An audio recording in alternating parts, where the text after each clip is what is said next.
The CBS Radio Mystery Theater presents...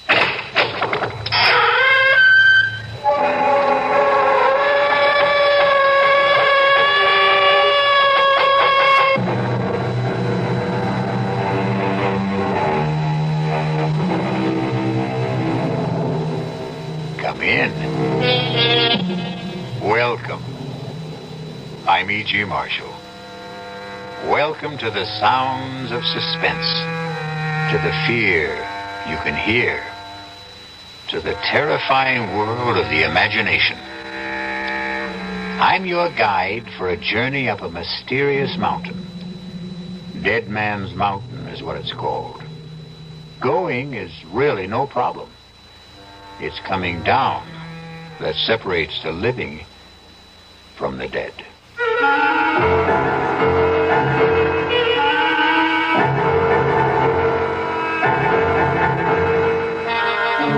Our mystery drama, Dead Man's Mountain, was written especially for the Mystery Theater by Sam Dan and stars Alan Hewitt.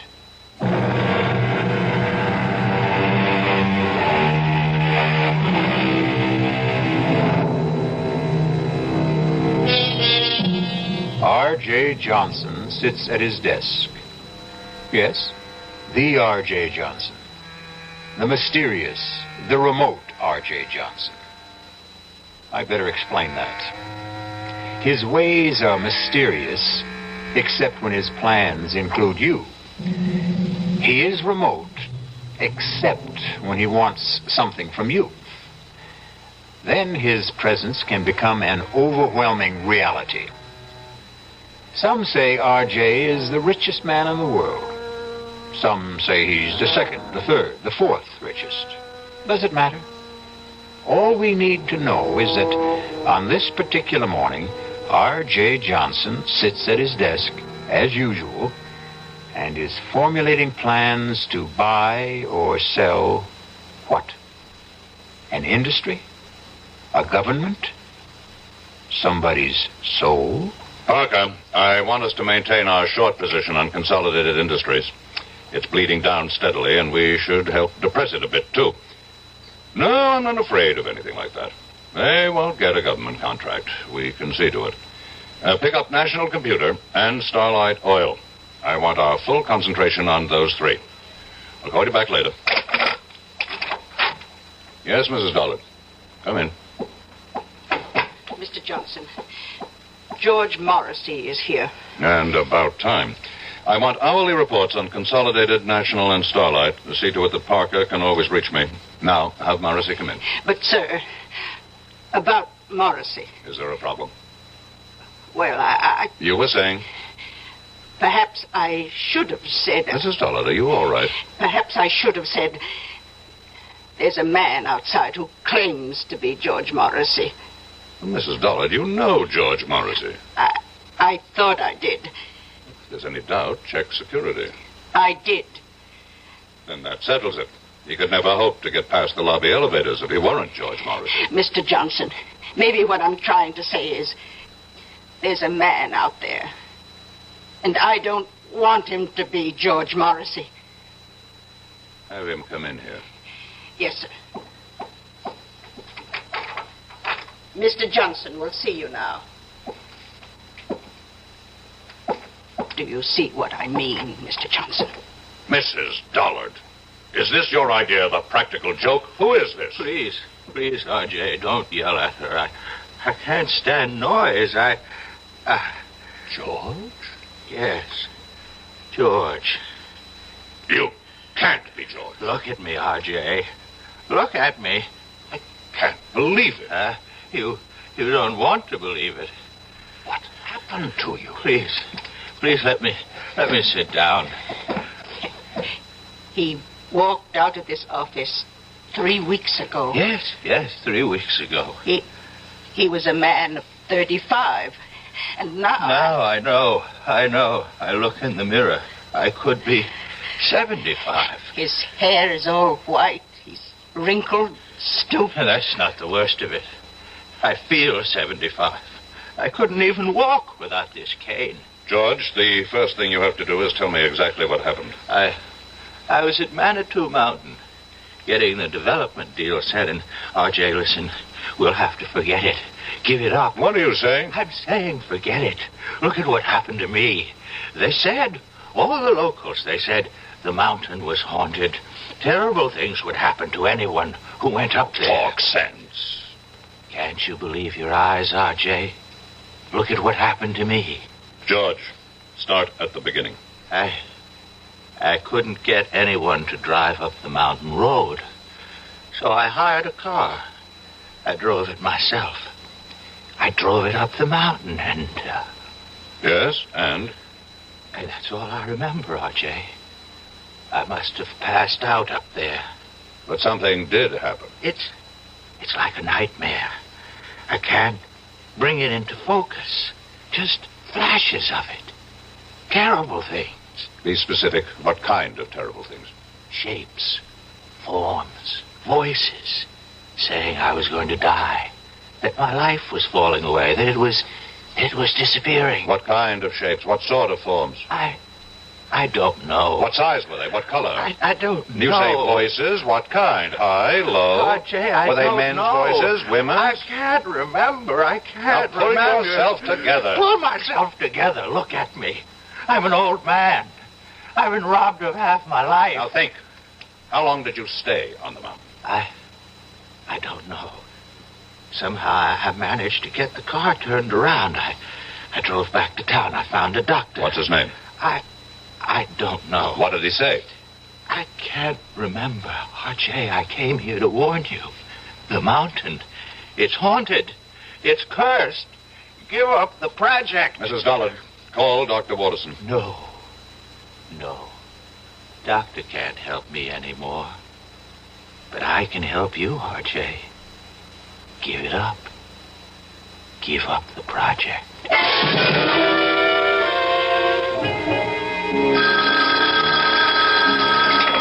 Dr. Watterson? Yes. Keep him on fluids, and whatever you do, see that he remains absolutely calm. That was the resident. About George? No change in his condition. Have you checked the local doctor? The one who saw him first? We called him. He reports he treated a man of about 70 for exhaustion. That's all you could get out of him? And that's all he had to say. And what have you got to say, Doctor? We find that George Morrissey has the physical signs of a man in his 70s. But you know very well he is not in his 70s. Chronologically, no. Medically, yes. Is there a disease that could age a man so radically in so short a time? I would say a man could be ravaged by some psychic or physical attack, but here we have no signs of trauma. His tissues, organs, nervous system, circulatory system, they show the deterioration that could only be caused by aging. Let's cut through all this, Doctor. How did it happen? We don't know. You don't know. Am I supposed to buy this nonsense about a haunted mountain, curses, and all that? I don't have the answer, R.J. Watterson, over the years, I have contributed millions for medical research. I bought this whole hospital for you. So, are you telling me that now, when I need some answers, I'm not going to get anything for my money? I'm telling you that we have no answers at this time. Is it possible that George could be faking?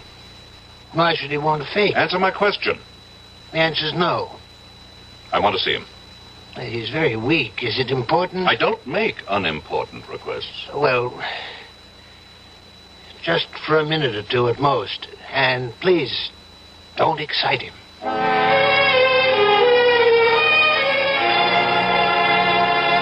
I won the club championship, and I was named third team All-America. George. Girls, you should see how the girls would fall all over me. George, pay attention. Huh? Oh, it's you, R.J. Listen. No, George. Don't try to sit up. But I've got to talk to R.J. Listen, R.J., are you listening? I'm listening. Here's what happens to you up there on the mountain. I remember, you see.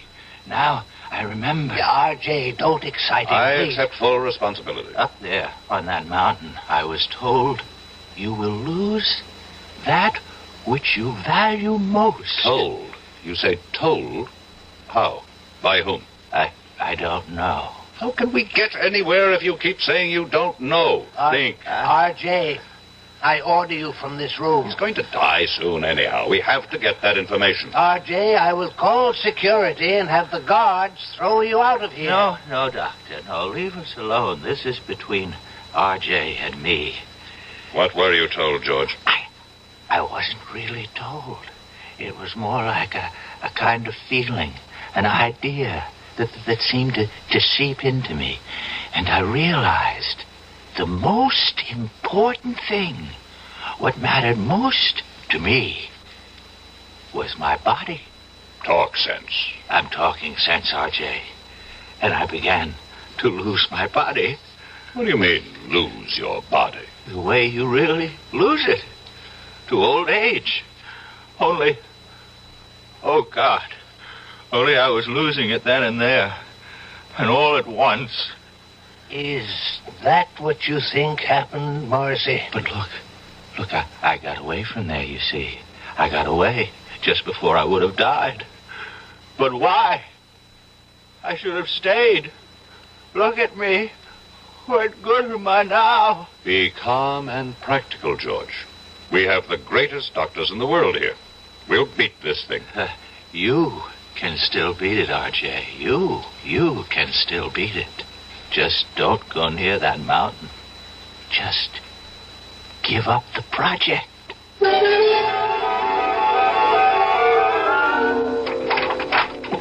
You wanted me, Mr. Johnson? Has Parker called while I was out? Yes, sir. He reported in. Consolidated stock is still falling. That's good. National computer is rising. And Starlight Oil is doing well with the new government. Tell him to increase our holdings. Try 10%. Now, cancel the rest of today and all of tomorrow. Yes, sir. Call Chuck Daly. I want him here in 3/4 of an hour. Sir. What is it? Well, Chuck's about to leave for Florida. His daughter's getting married this afternoon. Tell him he is to fly me up to the Manitou Mountain area. But, Mr. Johnson... Now, what is it, Mrs. Dollard? You can't go up to Manitou Mountain. Why not? You saw what happened. What did happen? You saw George Morrissey. About George Morrissey. Either he caught a disease... But medical science doesn't know of such a disease. Medical science is constantly being surprised. Obviously, someone does not want me to develop the Manitou Mountain Resort Complex. And perhaps they managed to buy George Morrissey. But I would bet my life on George Morrissey. You must never bet your life on anybody, Mrs. Dollard. The nearest town to Manitou Mountain is Lafayette Center. Reserve a room for me there at the motel. But he is George Morrissey. Fingerprints, dental records. Reserve it under the name R.J. Smith. Mr. Johnson, are you going up there alone? You know perfectly well, Mrs. Dollard, that the way to get something done is to do it yourself. But isn't it dangerous for you to go? Mrs. Dollard, I have complete freedom of action because, as you know very well, practically nobody on the outside has the faintest idea of what I look like.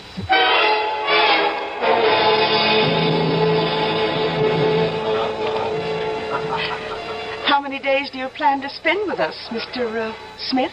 Well, that all depends. Oh? On what? Do you suppose I could hire a car and driver? Oh, let's see. I have some cards here. Pick out any name. Tell him Doris Evans over at the motel recommended you. Do you mean I need a recommendation to hire a car? Well, it's deer season. Can't expect a man to concentrate on his business. I would think you can if you pay him and he recognizes his obligation. Well, I can see you're a very serious-minded person, Mr. Smith. What brings you up to our frivolous part of the world? I intend to do some sightseeing. Sightseeing? Well, I hear you have some very beautiful country. Oh, yes, we do have a lot of very beautiful country up here. Wild, unspoiled. And we aim to keep it that way, too. Tell me, is there a doctor in town? Oh, I hope nothing's wrong. I wouldn't want you to get sick on us while you're here. No, I should just be checked every now and then. Oh, well, we do have Doc Stallings. Does he have office hours now? His office hours are when he's not hunting or fishing. But I think he'd give up a chance at a 12-point buck for you. Why? Well, he doesn't get an opportunity like this every day. To do what? To treat the world-famous R.J. Johnson. I see. How did you know Oh, I'm sorry. Really, I shouldn't have given it away. After all, if you want to call yourself Mr. Smith, we should indulge that little conceit. But how did you know? Mr. Johnson, the whole town knows you're up here. Why, we've all been waiting for you.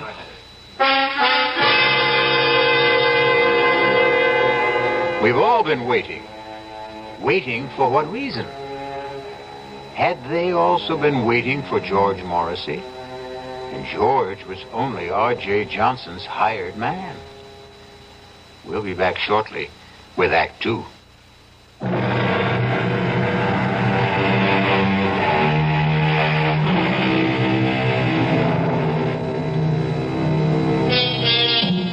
One of the world's wealthiest men sits in the tiny lobby of a small motel in an out-of-the-way village somewhere in the Adirondacks. And suddenly he feels that all of his money and power somehow seem to be very far away at this anxious moment. You say the whole town's been waiting for me, Mrs. Evans? Yes, we've been waiting. Why? Well, you own us now. I own you. In a manner of speaking. You own all the land that surrounds this village. I would think of myself as more of a neighbor. Well, we don't think your plans for the area will make you a good neighbor. You had your chance to protest against the project at the hearing. And we did. And after the legislature weighed all the pros and cons, they acted in the interests of the entire state, not your narrow provincial prejudices. You really believe that, don't you? I certainly do. Well, we know why certain votes went a certain way. Oh, do you? Suppose you tell me. We know there was bribery and pressure. Really? None of this was found by the special prosecutor's office. Well, I must admit, though, I admire your courage. My courage? To come up here, all alone, without your thugs. Oh, just a minute, Mrs. Evans. Oh, they have clean fingernails, excellent manners, college degrees. But they help you to steal and cover your tracks. In that sense, they're no better than common thugs. You really believe that, don't you? Now, let me set you straight. I have never done anything illegal. Oh, you can't be serious. No court has ever found me guilty of any crime. Congratulations. But here's what I am guilty of. Success. And this has earned me the envy and the hatred of millions of people. But that's human nature. I understand that. What I don't understand is the attitude of the people in this town. I'm not taking anything from you. I'm going to make every one of you rich. Can't you believe it? Oh, yes, we believe it. Do you have any idea how property values in this town will skyrocket when the development is here? Yes, indeed. Then why is everybody so unhappy? You know, you remind me of my husband. My late husband, that is. In what way? He was an unsuccessful version of you. He also worshipped money. But he didn't know how to make it. Now, what happened to your husband? He went up to what your investment brochure calls Manitou Mountain. Dead Man's Mountain, we call it around here, and it killed him. How could the mountain kill him? It's an old Indian legend. Unless your conscience is completely clear, that mountain will kill you. Well, it killed poor Sidney Evans, rest his soul. Killed him? How? He was discovered at the foot of it. He was completely shriveled. There must be an explanation. Doc Stallings never found it. He just wrote it up as death due to causes unknown. Stallings is, after all, only a country doctor. That's right, he is. Tell me, how do your high-powered city doctors explain Mr. Morrissey? Do you know about Mr. Morrissey? Oh, the whole town knows about Mr. Morrissey. Poor Mr. Morrissey, he went up there. Something he had no business doing. I must correct that. He had every business doing it. He was my agent inspecting my property on orders from me. But the fact is he went up there, and the mountain got him. Have other people met with mysterious results after climbing that mountain? Oh, very few and far between. We may be just country folk up here, but we learn from experience.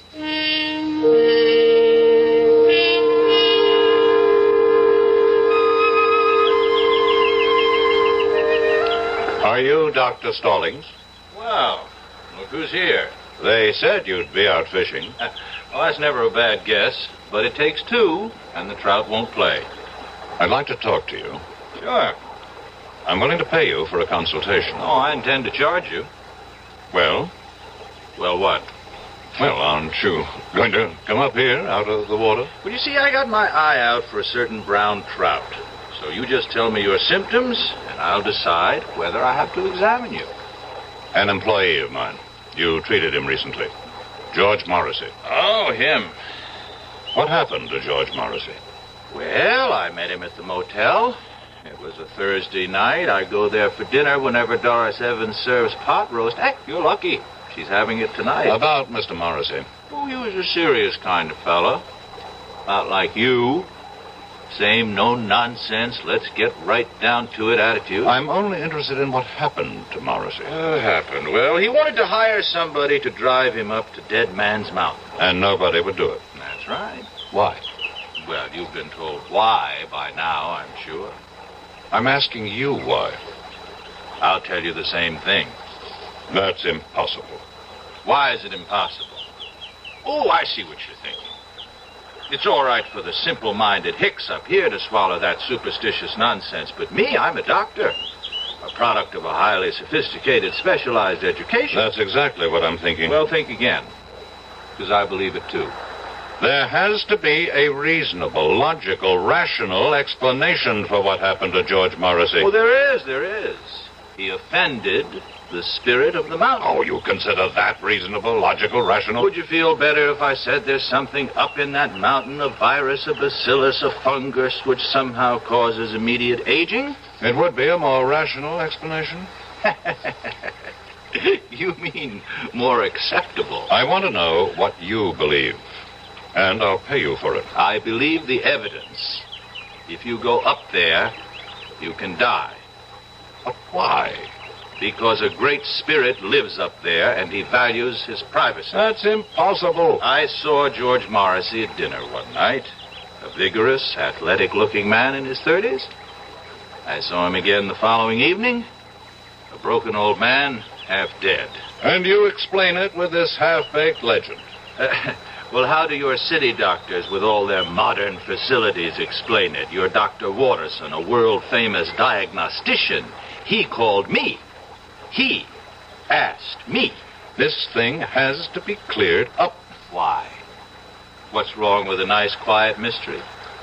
If word of this becomes general, it can destroy the entire project. Uh-huh. Is that bad? Millions of people will be deprived of an opportunity to enjoy healthful recreation in a fresh country environment. But it won't be fresh country, you see. You'll have superhighways and smoke and noise and honky-tonk resorts. I'm convinced that you people are up to something. Well, you tell me what? I don't know. But I assure you, I have the resources to find out. Well, if you ever do, let me know.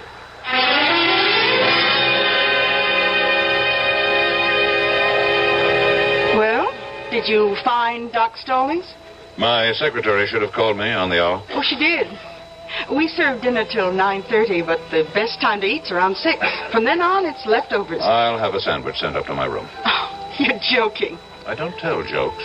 You mean all you want for dinner is a sandwich? Mrs. Evans, food is merely fuel. The body is just a machine, and so my tastes are very simple. Whom do rich men think they impress when they say they have simple tastes? Do you have a wife? I never married. Oh?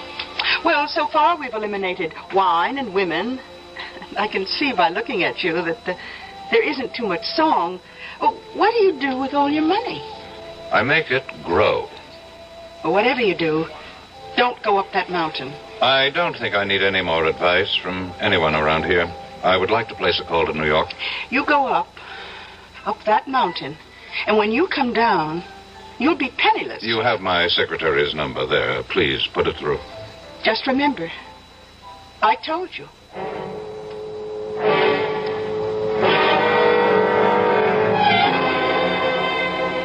It's exactly 5 minutes past 4, Mrs. Dollard.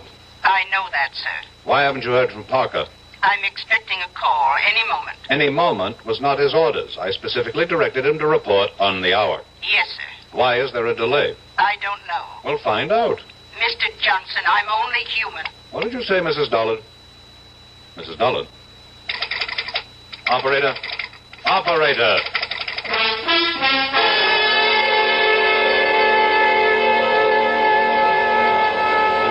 Now, see here, Mrs. Evans. Oh, Mr. Johnson, I was just trying to reach your room. I've been cut off in the middle of a crucial telephone call. Carlotta, the phone company operator, she just told me that we can't get through to New York for a bit. What are you saying?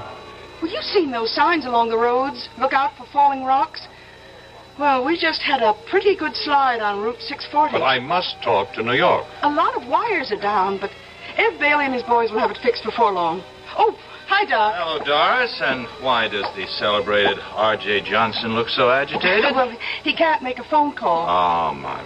You know, Mr. Johnson, as a physician, I have a prescription that could keep you healthy and happy for years. Doctor, I'm in no mood for your folksy philosophy. I have to make a phone call. Don't you want to hear my prescription? How long will it take to repair the lines? So, maybe an hour. An hour? Maybe less. I would prescribe the following.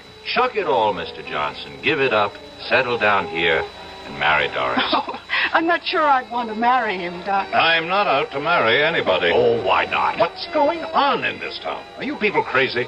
Where's the police station? The police station? Well, we do have a sheriff. Send for him. What do you want the sheriff for? There has to be some kind of plot. Where can I find the sheriff? Oh, you don't have to find him. He's coming in the door right now. Hi, Elwood. Evening, folks. A gentleman here wants to see you, Elwood. Yes, sir. Sheriff, I need your help. That's what we're here for, sir. My name is R.J. Johnson. Pleased to meet you. Sheriff, these people are trying to... Yes, sir?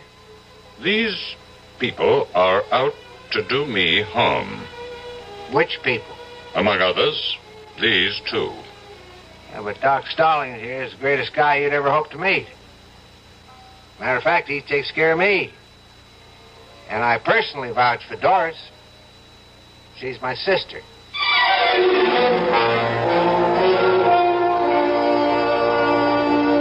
A very nice, tidy little town.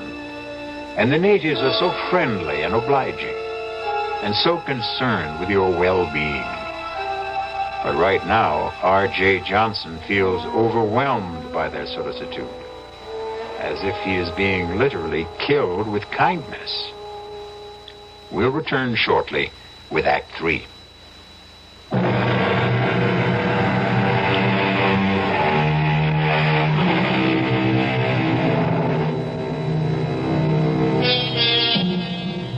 Are the people of Lafayette Center the kindly, generous-hearted folks they seem to be? Or is this a place of evil where death waits for strangers, especially a wealthy stranger like R.J. Johnson? How are these good people out to harm you, Mr. Johnson? I don't know, Sheriff, but something is going on. And I demand protection until I can get some of my own people up here. Hey, you got to appreciate my position, Mr. Johnson. There's nothing I can do unless you make a charge. Well, we're only trying to help him, Elwood. You see, I look at this man's face, and I hear the tension in his voice, and I see his color, you know? So I say to him, change your way of life. Settle down up here. Is that harming him? Well, it doesn't seem like it. I recommend a more regular routine. And we both keep warning him, stay away from Dead Man's Mountain. Mr. Johnson, you couldn't get better advice from your best friends.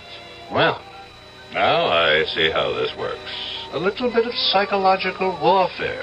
Doc, what's he talking about? I'll tell you what I'm talking about. For reasons best known to yourselves, you people are determined to keep strangers at a distance. Oh, we'd only be too happy if more folks would move up here. And so you invented this nonsense about a cursed and haunted mountain. But why? You know why, Sheriff. Because to any man of intelligence and courage, it presents a challenge. But before a man goes up there, you prepare him. Well, gentlemen, you can stay and listen to all this. I've got to serve dinner. By all means, Mrs. Evans. We can continue this discussion at the table. Oh? I thought all you wanted was a sandwich. Oh, no. Tonight, I'm having all the trimmings.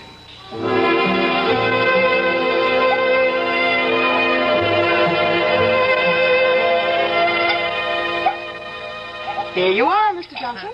Thank you. Pot roast, mashed potatoes, peas and carrots. Now, that's a cure for whatever ails you. Hold on. Dr. Stallings, change plates with me, please. Why? It's the same portion. Except I always give you a little bit less, Doc. Would you mind changing plates, Doctor? No, not if you tell me why. Since I'm going up to the mountain, there could be something in this food. A drug, perhaps. Oh, I like that. Very well, Mr. Johnson. Here, have it your way. You say you're going up the mountain? Yes. After all we told you? I'm going up that mountain to prove that it's just an ordinary piece of undeveloped country real estate. Can you stop him? Why does everybody want to stop me? Well, look what it did to your Mr. Morrissey. Suppose, for the sake of argument, there is something dangerous up there, and it gets me. Isn't that to your interest? Without me, there can't be a development project. Well, we have a more basic interest. We have obligations as human beings. Well, now, I will need a car. There's a road, I assume. Oh, yes, sir.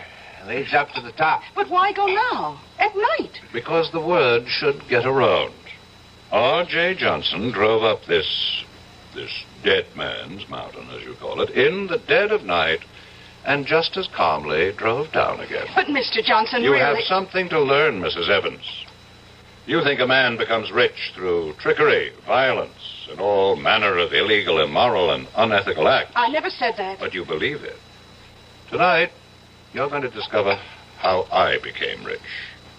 By daring to do what other people consider impossible. It's that simple. I would still advise you to keep away from that mountain. Does the spirit of the mountain, going along with the legend, kill everyone whose conscience is not clear? Very well. I'm safe. My conscience is unblemished. Elwood, I still think you should stop him. The sheriff has no right to interfere. I'm merely inspecting my own property. No, he's right, Doris. A little exercise in morality here. Who would care to accompany me? You look down on. You are the pillars of virtue. You mean there isn't a clear conscience among the three of you? I'll drive you. Doris. Doris, what are you saying? He's challenged us. But, Doris, you know you can't fight the mountain. Well, we can't let somebody else get killed up there either. Well, what can you do? Well, at the first sign of anything suspicious, I can turn the car around. Mr. Johnson, you've got yourself a driver, and I suggest we leave right now. The moon goes down early around here. First I have to call New York. But the lines are still down. How do you know? Carlotta will let us know when they're fixed. Maybe I'd better wait. Oh. Don't tell me you're starting to have second thoughts. I have some very important things to check out. Well, we can drive to the top of the mountain and back again in an hour. How do you know? Have you done it before? No, it's just a guess. And I'm ready if you are.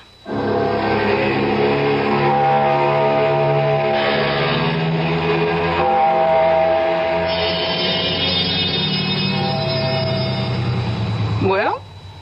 What is it, Mrs. Evans? Well, we're here. We're at the foot of Dead Man's Mountain. And there, you see, on your right, is the dirt road that leads upward. How far? Oh, I don't know. Well, what are we waiting for? You won't change your mind, Mr. Johnson? No. I still don't understand why you have to do this. This is another reason why I'm a rich man. I buy stock nobody else believes in. I finance schemes other people think are harebrained. I back men no one else will work with. And I climb mountains everyone else is scared by. I'm climbing this mountain, too. Then you also deserve to be rich. Well, do we go ahead or do we turn back? One must always go ahead, Mrs. Evans. Then, here goes.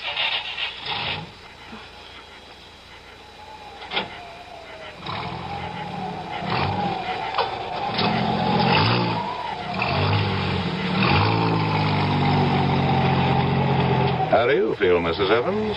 All right. I guess. You guess? How do you feel? I don't have to guess. I know. I feel great. It should be interesting. What? Let's assume all you people are right. This mountain is haunted by a great spirit who strikes down all who have guilt. Which one of us do you suppose he'll strike down? Well, I don't have a guilty conscience. I wonder about that. I heard the doctor say you had a weakness for men with problems. Your late husband, maybe he didn't have problems. Maybe you had the problems. Well, we all have problems. Stop for a moment. What's the matter? I think I heard somebody. I haven't heard a sound. Listen. RJ, I'll have the security guards throw you out of here. It's Watterson. It's Dr. Watterson. What's he doing up here? Who's Dr. Watterson? He's looking after George Morrissey. I'll throw you out of here. Did you hear him? There's no one around but you and me. Now that I think of it, that's a strange way for Watterson to talk to me. He would never have the guts to say that unless he knew something. Look, I think we'd better turn around. No. I think I'm learning something.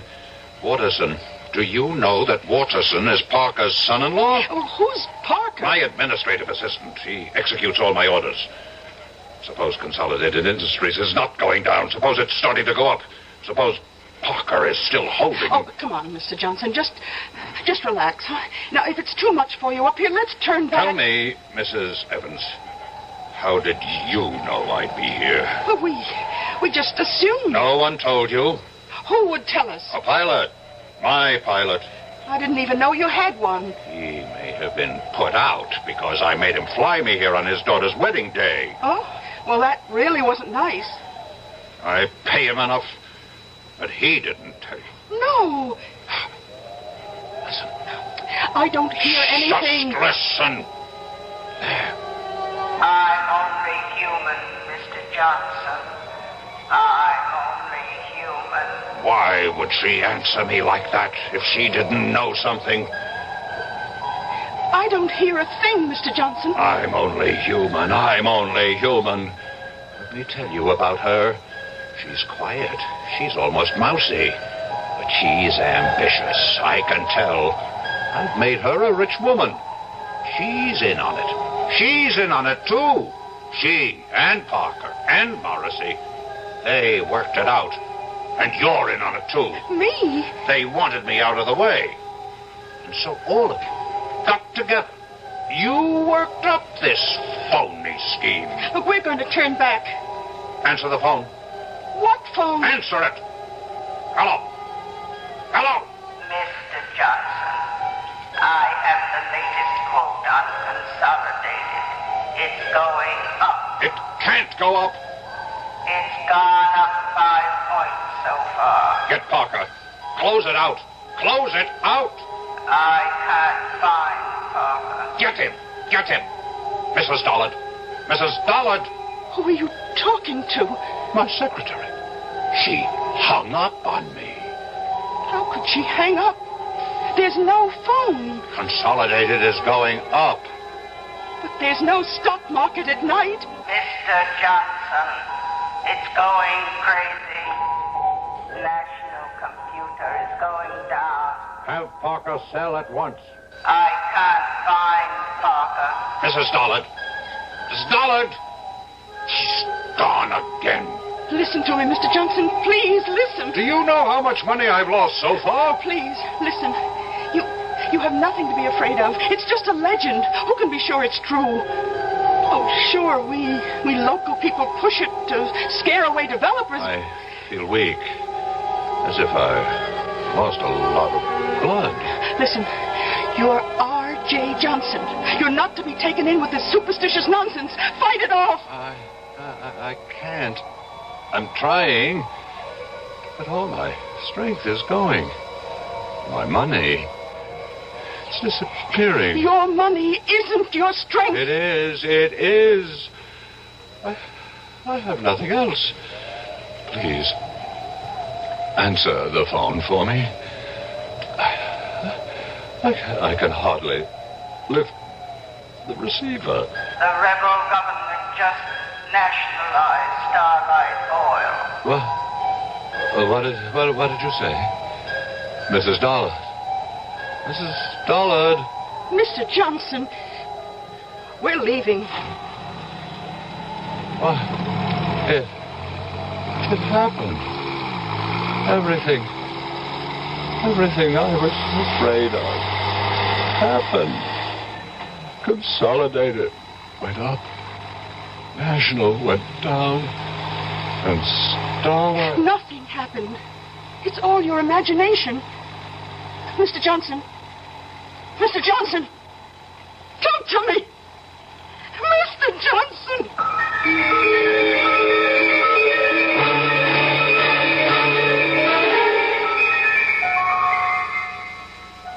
He's dead. How? Why? Doris, I don't know. There isn't a mark or a sign on him. It's as if all the force and vital energy just left his body. Well, maybe it's all for the best. He was in trouble. Trouble? It was on the news. Some of his holdings went haywire for some reason. 3 big companies. He's out millions. He may have died just in time.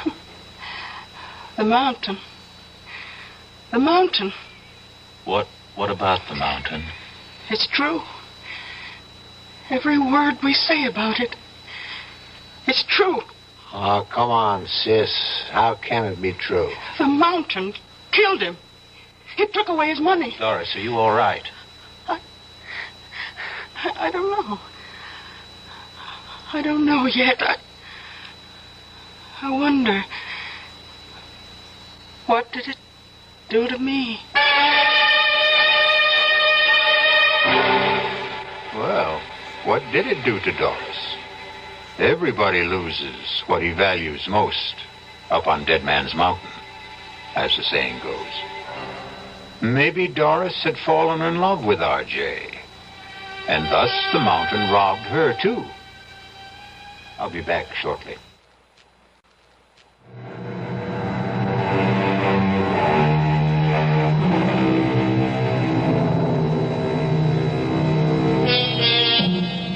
Haunted mountains. Did this one cause certain stocks to go up and down one day recently? It certainly seems no more far-fetched than some of the explanations people have for the market. The cast in our exercise in The Extraordinary included Alan Hewitt, Bryna Rayburn, William Redfield, and Robert Dryden. This is E.G. Marshall inviting you to return to our Mystery Theater for another adventure in the macabre. Until next time, pleasant dreams.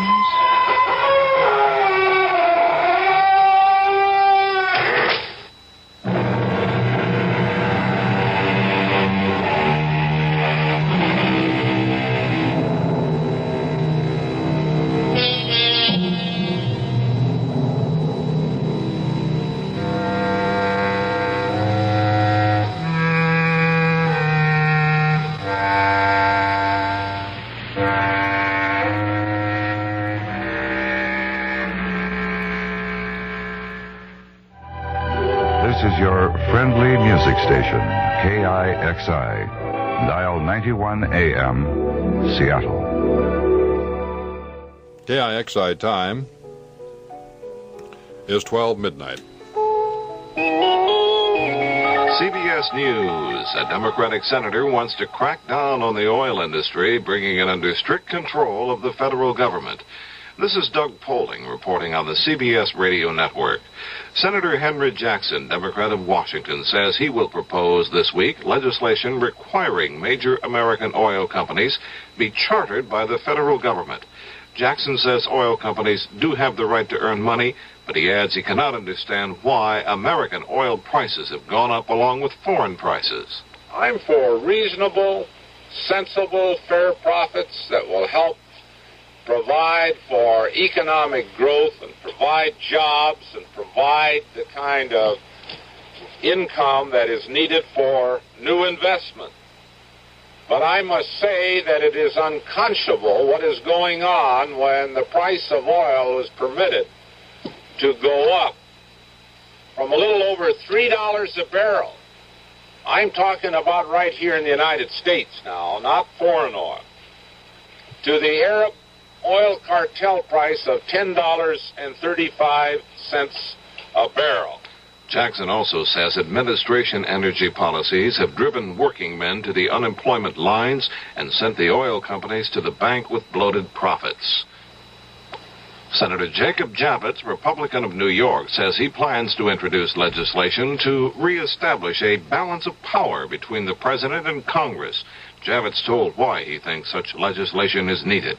I believe that in the last 30 years, the Congress has allowed a great many of its powers to atrophy, and the president has caused a great deal of his power to grow, and that this has created a very serious imbalance as between the Congress and the president. And aside from its moral implications, I think Watergate was a symbol of that kind of political decadence, because the president simply built up so much power that he began to lose his sense of proportion, respecting amenability and accountability to the law. Javits says the presidential direction which Congress sought has been going too far toward the road of presidential dictation. About 6,500 persons gathered in Washington Saturday for an Impeach Nixon rally. Another rally against the president was held in Los Angeles. That one drew a crowd of about 1,000. Vice President Ford told a Republican gathering in Tulsa, Oklahoma Saturday night that he thinks President Nixon will be completely exonerated of all the charges against him. Ford also said he believes that President Nixon is respected as president and as leader of the Republican Party. Admiral Elmo Zumwalt, the chief of naval operations, says he thinks the United States is losing ground to the Soviet Union in the fight to maintain military parity with the Russians. In a speech in New Orleans, Admiral Zumwalt says American military spending is declining while the Soviets are building up both their naval and their merchant marine fleets. Admiral Zumwalt says the American defense budget is now the smallest since 1950. Governor George Wallace of Alabama says again he thinks the 1972 attempt on his life was part of a conspiracy with outside financial backing.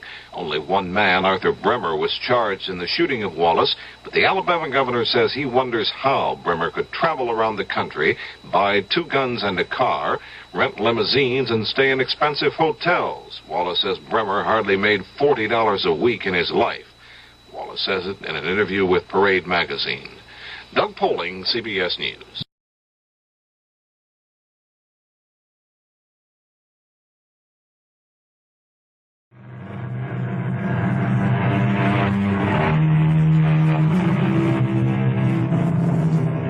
Come in. Welcome. I'm E.G. Marshall. Welcome to the future. Because the story you're about to hear is a tale of mystery, crime, and adventure in a world 60 years older than our own. Whether that world is 60 years wiser is a question you'll have to answer for yourself. But we want to warn you right now that you might not like our futuristic hero very much. You may even dislike him a great deal. For after all, he is a criminal, a swindler, a con man, a fugitive, and perhaps something even worse. All we ask is that you don't judge him until the last sound is heard.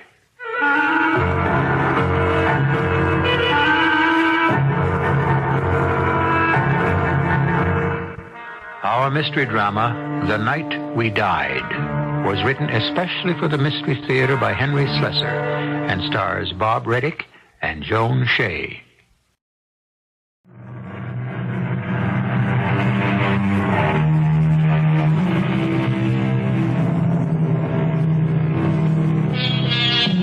It's the year of our Lord, 2043. It's a vastly different world in many respects. In others, particularly in respect to human nature, it's a world very much like the one we know. We think you'll recognize the kind of human Toby Kane is. A man with an ugly past and an uncertain future. But there were two things you could predict about the future of Toby Kane. One was that he wouldn't be called Toby Kane for very long.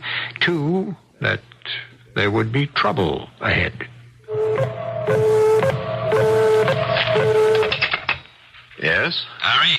Sam. How the heck are you, Harry? It's not Harry. You know my name is Toby Kane. That's the name you called me at the hotel, right? Yeah, sure, that's right. Oh, you make it tough on a guy keeping up with you, Harry. I mean, Toby.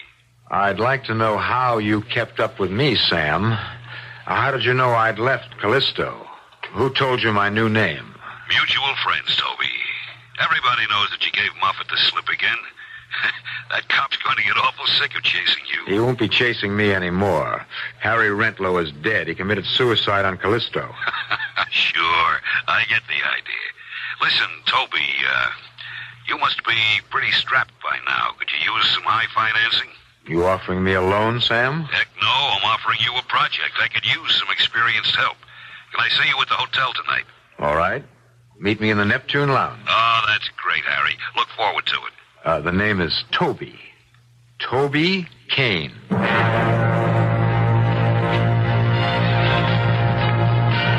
I swear, I wouldn't have known you, pal.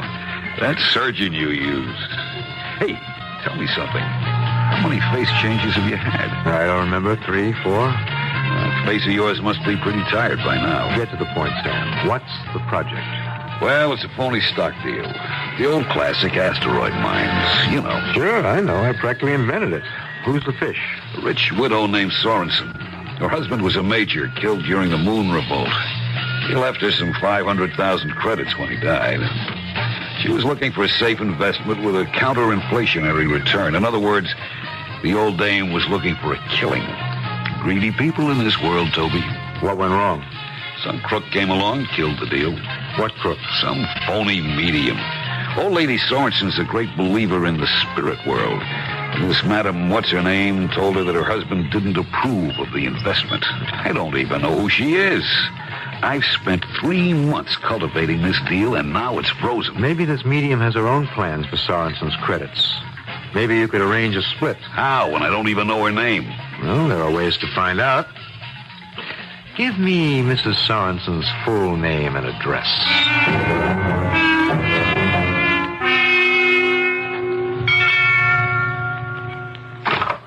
Come on in, Toby. Hey, Vanessa, he's here. Well, hello, Mr. Kane. Hello. Sam tells me you've come up with a solution to our problem. Vanessa knows the whole scam, so you can trust her all the way. I didn't say I had the complete solution. What I have is the name of the medium. How'd you get it, Toby? Oh, it was easy. Mrs. Sorensen was a rich widow, right? Rich widows have their habits, like taking a Mars cruise, for instance. I called Mrs. Sorensen and spoke to her maid. Said I was from the White Line Cruise Company and wanted to clear up our records on her Mars trip. Sure enough, she took the trip in 32. But how did that help you? The next thing I did was write Mrs. Sorensen a letter. I've got a copy right here. Dear Mrs. Sorensen, I doubt that you'll recall me, since 10 long years have gone by since our late meeting. But I still recall with pleasure our delightful chats aboard the Mars cruise, particularly concerning our mutual interest in the spirit world. Oh, wait a minute, Toby. Now, let me finish. When we became acquainted on the voyage, perhaps I mentioned my dear wife. I am saddened to report that she passed on to the great beyond a few months ago, leaving a great void in my heart. However, recognizing the eternal nature of the spirit, I am not completely desolated. My one problem now is to locate a trustworthy medium who can bring my dear Agnes back to me. You mean she actually replied to that? She thought she did remember me. And she gave me the name of the lady who's querying the stock deal. It's Olivia Nemo, South Court Street, New York City. Oh, terrific. I'll go see this phony and make a deal. I've been to see her, Sam. Well, what did she say? Will she make a deal? No. Mrs. Nemo's not a very cooperative type. I suspect she has her own ideas about Mrs. Sorensen's investments. That's why she's spending so much time gaining her trust. What do we do now? Well, I think it's simple enough. We offer the lady more than Mrs. Nemo is offering. Like what? Well, for one thing, I know that the lady doesn't attempt to bring back any image of Mrs. Sorensen's late husband. Oh, well, Mrs. Sorensen wouldn't be fooled by some phony ectoplasm stuff. But what if Mrs. Sorensen actually saw her dead husband? Saw him just the way he looked when he was alive, but yet obviously now part of a heavenly community. What are you getting at, Mr. Kane? Well, I've written one more letter to Mrs. Sorensen from the same old ship companion. Dear Mrs. Sorensen, thank you so much for recommending your friend Mrs. Nemo. However, since writing you, I discovered the most remarkable medium I've encountered in all my 70 years. A man named Shan Kazar, who has produced the beloved image of my wife Agnes right before my eyes. The living image, moving, talking, smiling, expressing her serenity and joy in the hereafter. Oh, for heaven's sake. But who is this Shan Kazar? Well, can't you guess, Vanessa? It's me.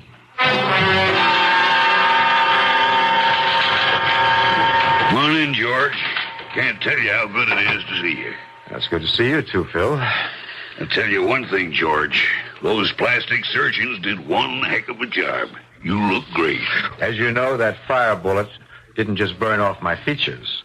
It did a pretty good job of my mind. I couldn't tell them what I used to look like because I didn't know. Sure, I remember, but what the heck? Here you are, and here I am. Well, some other things are different, Phil.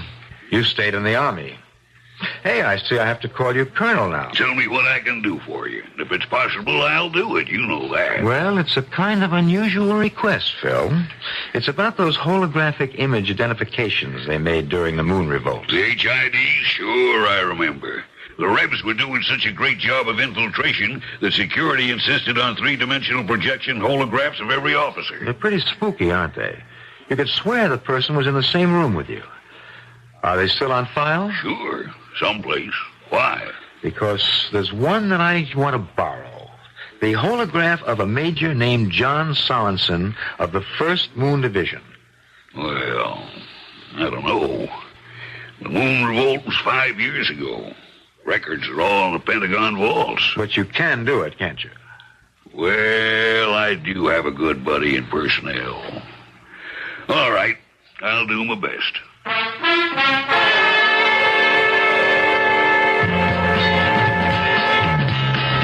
So you're a Moon Revolt veteran, Mr. Kane. I don't think I've met one of those in years. Well, not many Moon veterans like to admit it. It wasn't the most glorious action in military history. Sam told me you were very badly wounded. Yes, my face. Oh, how awful. Well, maybe not. For all I know, the surgeons gave me a lot better face than I had originally. You really don't remember? I remember very little before that fire bullet hit. Oh, it's dreadful. I mean, the whole war was just sickening. The Moon colonists got the nutty idea that they ought to be an independent nation. Didn't they realize that they'd never had a chance? It took 2 years just the same. 2 very bloody years. I still remember hearing about that horrible night. The mass suicide. It was only a few days after the surrender. All the leaders of the revolt, I guess they decided they'd rather die than face trial. All those bodies piled up in the crater Aristarchus. Oh, it gives me the shivers to think about it. Have you ever seen his statue? Whose? The man they call Enrico, the leader of the revolt. There's a statue of him at the base of the crater. The only reminder left of what happened there. Oh, it's funny, isn't it? When the revolt was happening, everybody hated that man, Enrico. But now I suppose we all think of him as some kind of hero. All martyrs become heroes, I guess. But when they sent me to the moon, all I cared about was getting off alive. And now? Now, what do you care about, Toby? Staying alive, the best way I know how. And if that means fleecing a rich old widow, here's to the fleecing.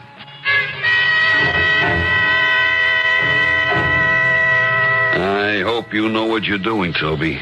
My name is Shan Kazar. Yeah, but your name might turn into a number if this HID thing doesn't work. It does work, Sam. It's unbelievable. Oh, Mrs. Sorensen is here. All right, get behind the curtain, Sam.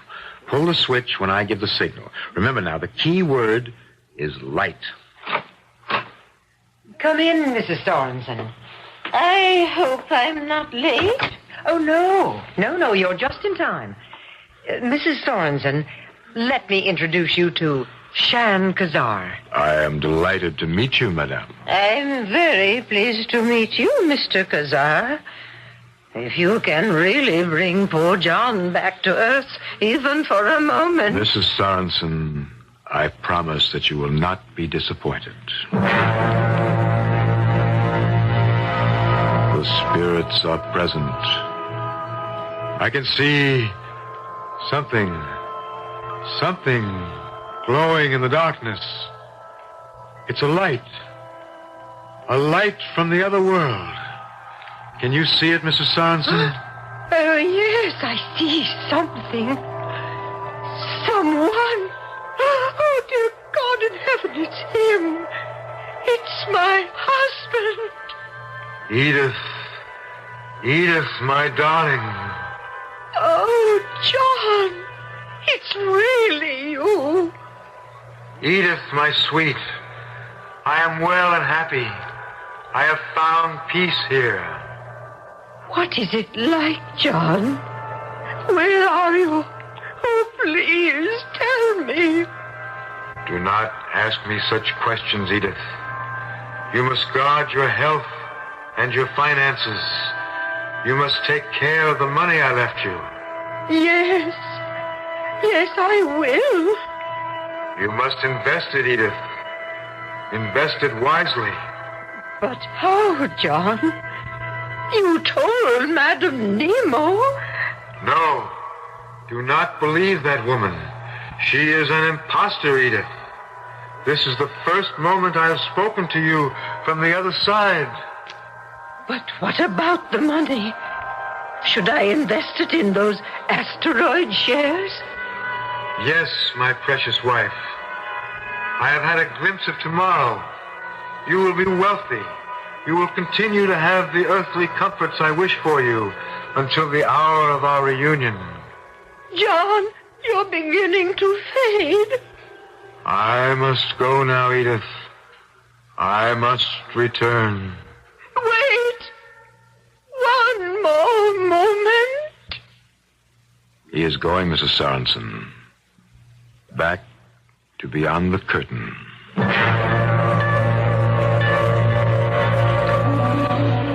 Oh, it was marvelous, Toby. You absolutely gave me the creeps. I've really got to give you credit.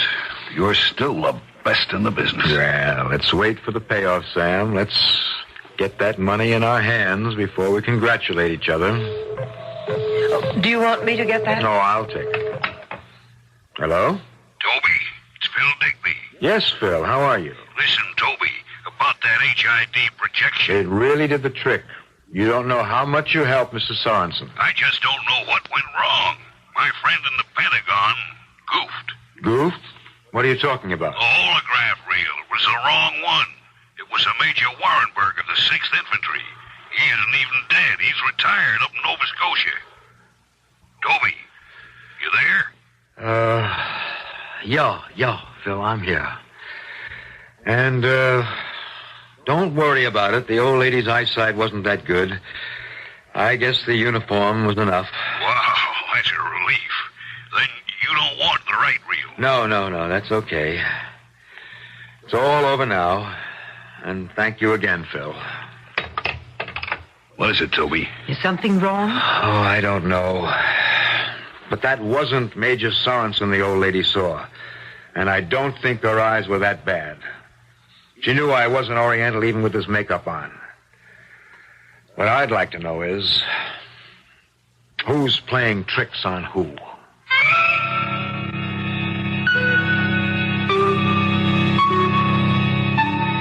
Toby Kane is a man who is used to having things go the way he planned.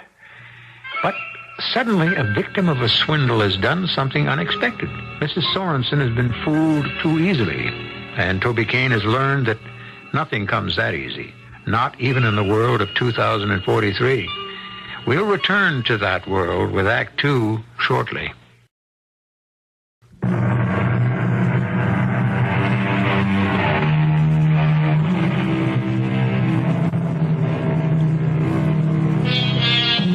Toby Kane, con man, has a disturbing riddle to solve. Why did Mrs. John Sorensen react so quickly to the ghost of a man who was clearly not her husband? Toby brooded about it for the next 24 hours. But then something happened that gave him something else to think about. A familiar visitor came to his door. Mr. Kane?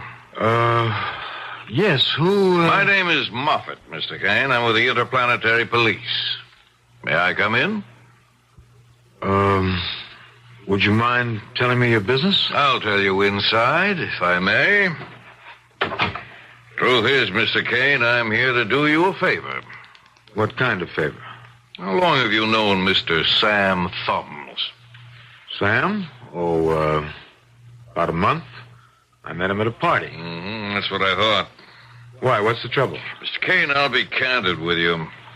We ran a fast check on Mr. Thumbs' associates. We couldn't find you among them. So we figured you were a recent acquaintance and possibly his next victim. Victim? Of what? Well, I'm sorry to tell you that Sam Thumbs is a confidence man. He's been indicted for grand larceny some 4 times in his career. He's never been sent to jail because his victims were too involved in his schemes to testify against him. But he's still a criminal, and he may be out to defraud you. Well, I certainly appreciate this warning, Sergeant. Captain. My title is Captain Moffat. Well, I promise you that I'll be very careful. Yes, very careful. From now on.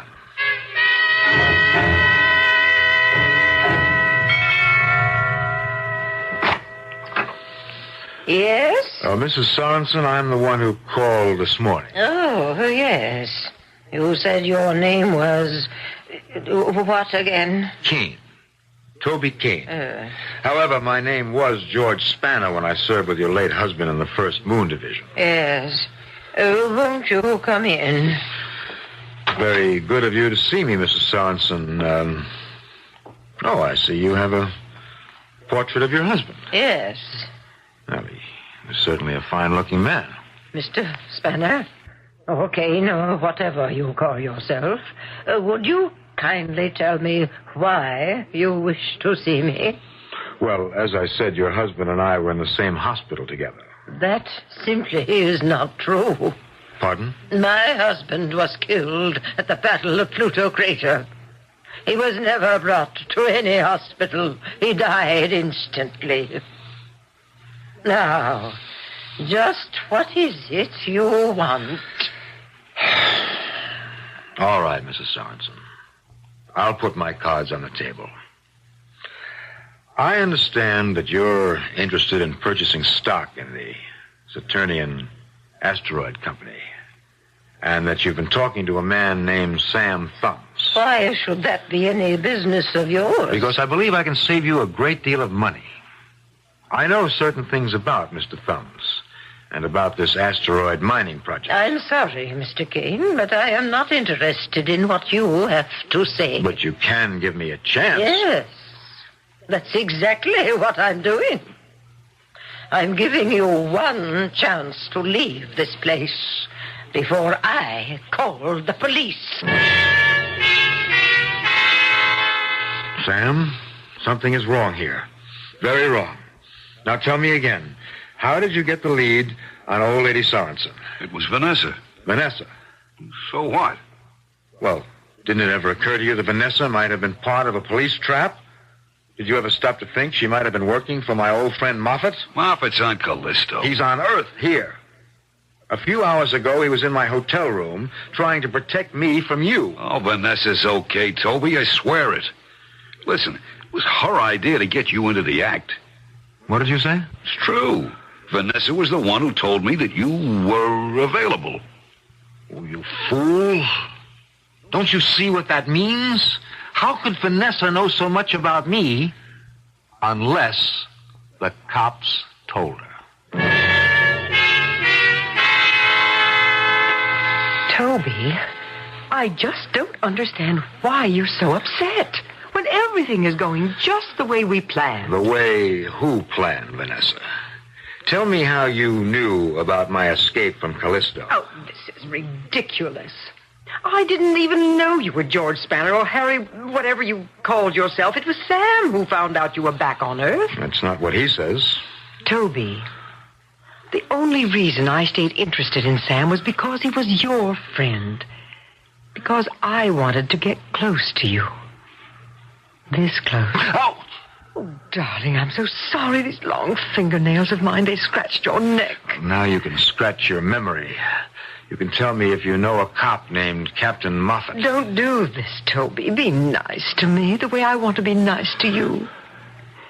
Kiss me, Toby.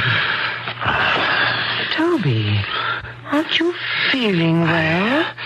I feel dizzy all of a sudden. Oh, you poor darling. Come, sit down. My neck is burning. Oh, these awful cat claws of mine. I really should cut them down, shouldn't I? I can't see straight anymore. Oh. You did something to me. Stuck a pin in my neck. Toby, sit here. Don't fall and hurt yourself. Drugged. You've drugged me with something. I can't see.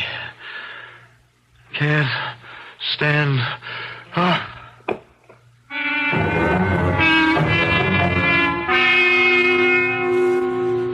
18 hours. What?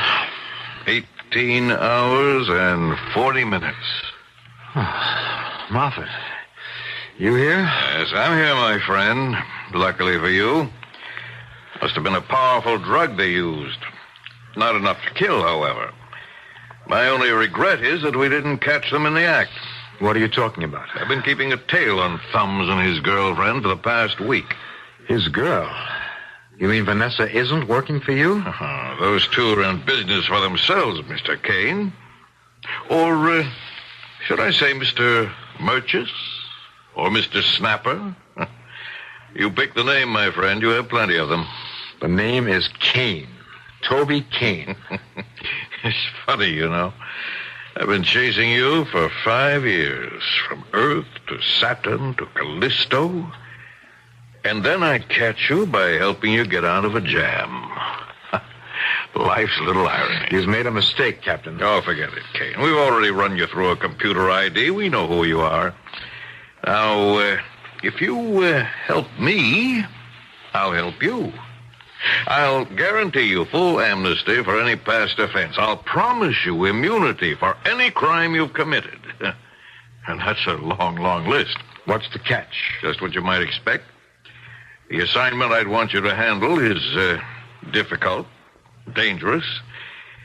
Do you know why you were drugged, Kane?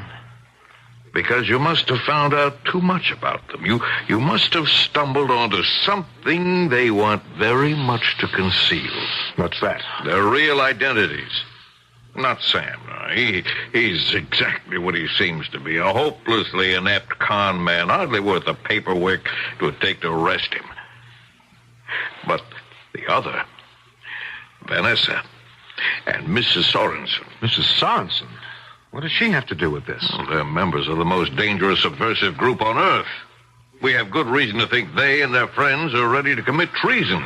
Treason? Against who? Against the entire world, against the planet Earth. Why, you're crazy. Are you saying those two women are plotting another moon revolt? Oh, not alone, I assure you. There may be hundreds or even thousands of others ready to repeat the same madness of 5 years ago. We think that both of these women are related to the men that we thought had died in the crater Aristarchus. Thought they died? Their graves are there. Yes. But we're beginning to doubt the identities of the men buried in those graves. Now, we've begun to suspect that the Earth forces were victimized by a hoax. A con game, if you like. You mean they're still alive? Arrigo and the others? No, we don't know how many, maybe only a handful, but I want you to continue to play the game you've always played, but this time on our side of the law. What game? Well, I want you to continue to be a cheat, a swindler, a liar, a pretender, only I want you to victimize a very special group of suckers, a group we've observed closely for the past year. Now, we know their habits, we know their meeting place. We know everything, except their plans for the moon. And that's what I want you to find out. Well, why should I be successful? Because you're going to have another face change, Kane. An official one this time. Here, we want you to look like the man in this photograph. My God. That's right. It's the man they call Arrigo.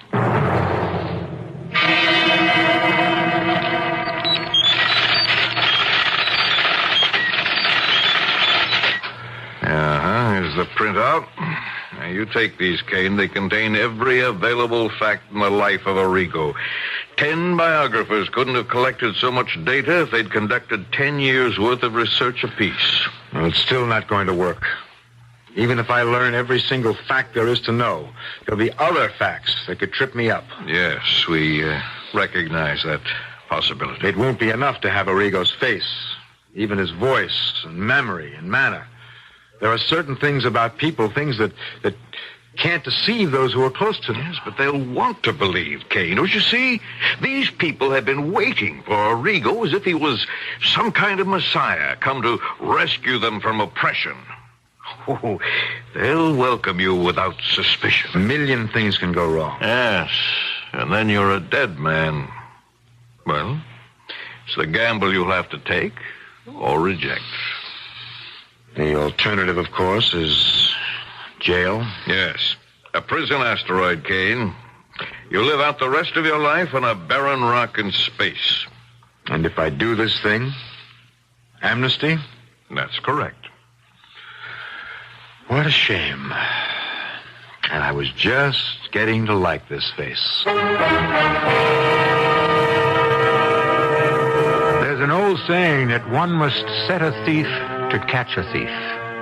But does it really apply here? Can a swindler, a con man, and a criminal have enough brains and heart to overcome a group of dangerous insurgents? Can Toby Kane walk into their midst and learn their most important secrets? Or will he die in the attempt? We'll find out shortly in Act 3.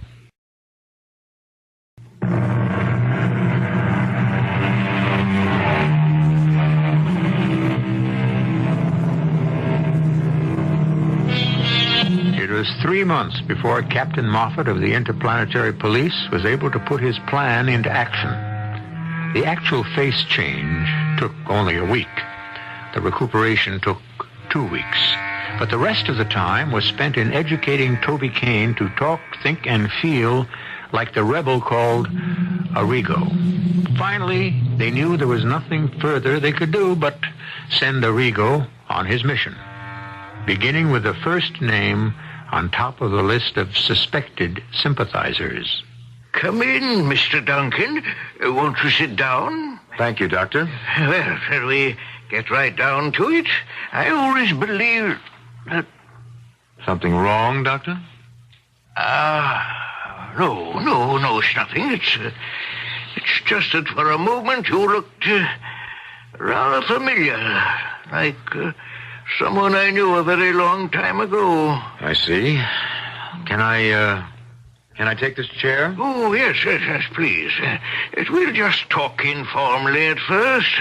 You can tell me what your problem is, and I'll tell you whether or not I believe that psychotherapy can be helpful. Well, I'm not sure I can describe the problem. I've been having fits of depression lately. Been having strange dreams every night. Yes, can you describe one of these dreams? Well, last night, for instance, I dreamed that I was walking in outer space, surrounded by stars and meteors. I was just alone. What? But then I looked below me and saw a soft, glowing object. It looked warm and friendly and inviting. Once I had been afraid of it. Once I had thought of it as being cold and airless and alien. But now I knew it was home. And what was this object? It was the moon. And it was mine. Who are you? Does this dream mean anything to you, Doctor? If it doesn't, then I think we're wasting each other's time. Who are you? I'm a ghost, Doctor. A ghost from Aristarchus.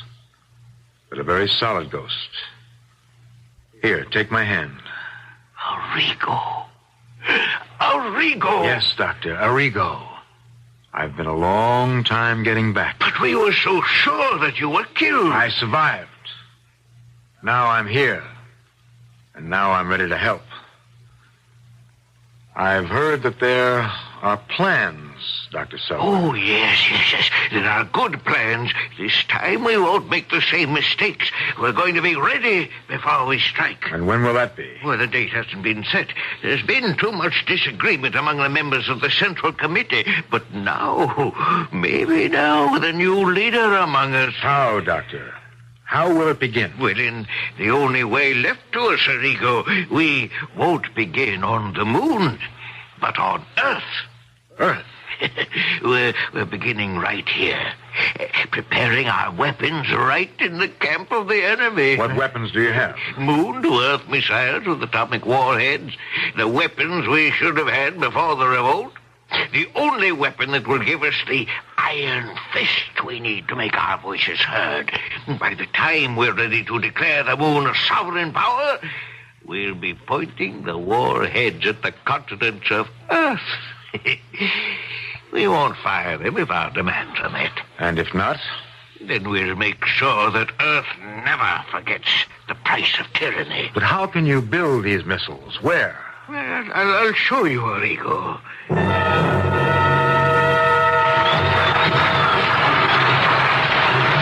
How strange, Doctor. So much noise in a hospital. Well, this is a very unusual hospital, Arrigo. Populated by a very unusual breed of lunatics. Lunatics? Yes. The idea came to us 5 years ago. What would be a better hiding place for our activities than a mental home? So we built this hospital and filled its rooms and wards only with patients marked by that special madness of the moon children. It was a brilliant idea. Well, what you see here is only the tip of the iceberg. That noise you hear comes from below, from an underground missile factory. We'll go on a tour of inspection later, but right now, we have a meeting to attend. Then we were expected. I've alerted all the members of the Central Committee. They're in the main conference room.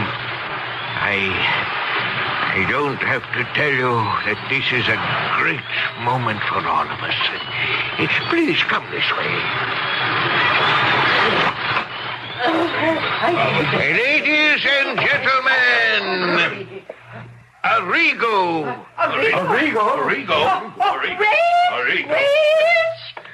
You fools! This is not Arrigo. This is not my son. No, wait. You must give him a chance. You think I wouldn't know my own son? This man is an imposter, an impersonator. You've been duped by a police spy, Selwyn. But I've talked to him. I've asked him questions that no one but Arrigo himself could answer. Well, you must remember it's been years since you've seen him, Mrs. Sorensen. Mrs. Sorensen? So that's what you're calling yourself now, Mother, huh? Whatever happened to the name, Mrs. Lincoln? You think you're very clever, don't you? I remember how you picked that name out of an old history book.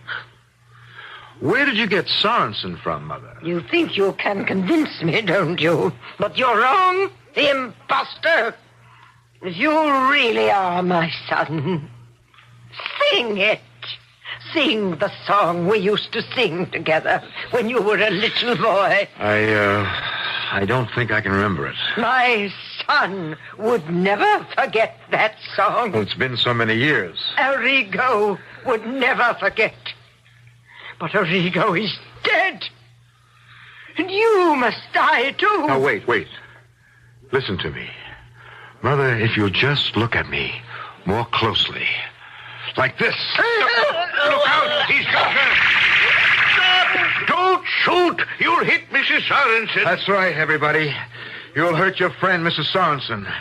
And if you don't let me out of this place, I'll hurt her myself. She's an old woman. Yes, and I haven't killed an old woman for days. And I'm feeling the urge right now. So let me out. This is marvelous, Kane. Absolutely marvelous. With this information, you can wipe out this nest of rebels in 6 hours. They were so anxious to believe that Arrigo had returned that they forgot to be cautious. Well, you've done a magnificent job, Kane. A magnificent job for us and for the entire world. I don't want any medals, Captain. I just want that freedom you promised me. Well, a medal would be a lot easier. What was that? Freedom is the only thing I can't grant you, Kane. I know I made you promises. What are you talking about? What's that gun for? I wish things could be different, Kane. You've accomplished something that I could never have done by myself. You saved thousands, perhaps millions of lives.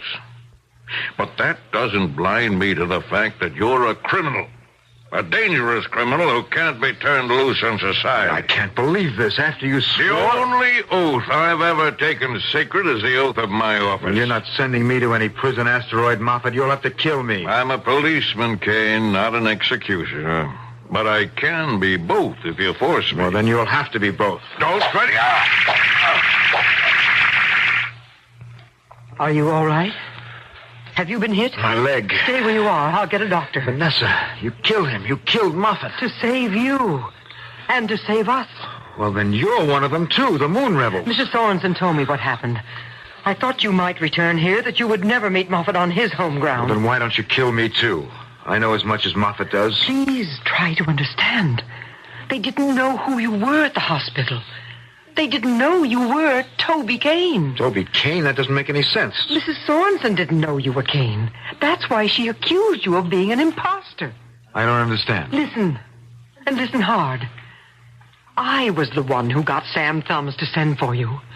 I drugged you because we planned to kidnap you, to take you to the hospital where we hoped to restore your memory, to help you recall the past. They tried that at the Army hospital. Yes, we know. Your memory was destroyed the night we died in the crater Aristarchus. Most of us escaped, but you were brought down by a fire bullet. You were wearing an Earth uniform so that you were mistaken for one of them and brought to a hospital on Earth. We didn't know the true facts then. We thought you'd been killed. But after the war, we found records. Records that made us believe that you were alive, Arrigo. Truly alive. Arrigo? Yes. You're Arrigo. The face you wear is your own face. What an ironic joke on Captain Muffet. He gave you back the face you were born with. And Mrs. Sorensen? Your mother. She did believe you were an imposter because she knew that her son was wearing the face of Toby Kane. She never expected to see Arrigo with his own face. I can't believe it. I don't remember anything before the hospital. They had me convinced that I was an Earth soldier. I never knew why I hated the facts so much. You will remember. We need you to remember. We need you to lead us. And I need you to love me. Look at me, Toby Kane, Arrigo. I am your wife.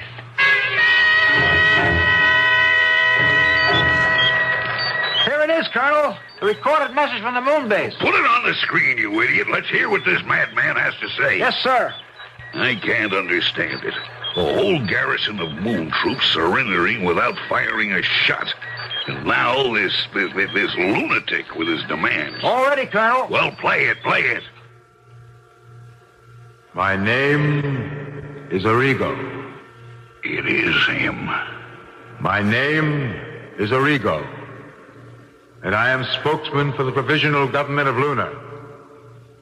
The moon is no longer a satellite of Earth. From this day forward, the moon is an independent world with full sovereign powers to choose its own leaders and determine its own future. We are prepared to defend this independence with our lives because we are the children of the moon. And the moon is ours.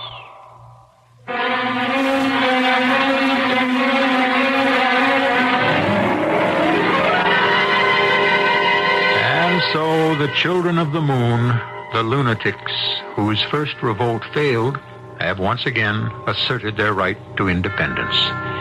Will it succeed this time? Have they prepared themselves enough to convince the powers of Earth to let them find their own destiny? The answer to that question is in another story and another time. I'll be back shortly.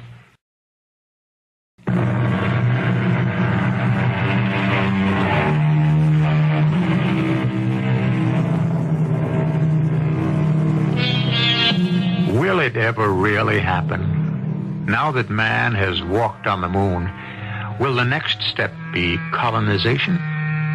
Will the moon become a new homeland where men will live in an artificial atmosphere, eclipsed by the great green globe of Earth, and yet become strangely devoted to the cold and rocky world they call home? Stranger things have happened. Our cast included Bob Reddick, Joan Shea, William Griffiths, and Jackson Beck. The entire production was under the direction of Hyman Brown. This is E.G. Marshall inviting you to return to our Mystery Theater for another adventure in the macabre. Until next time, pleasant dreams.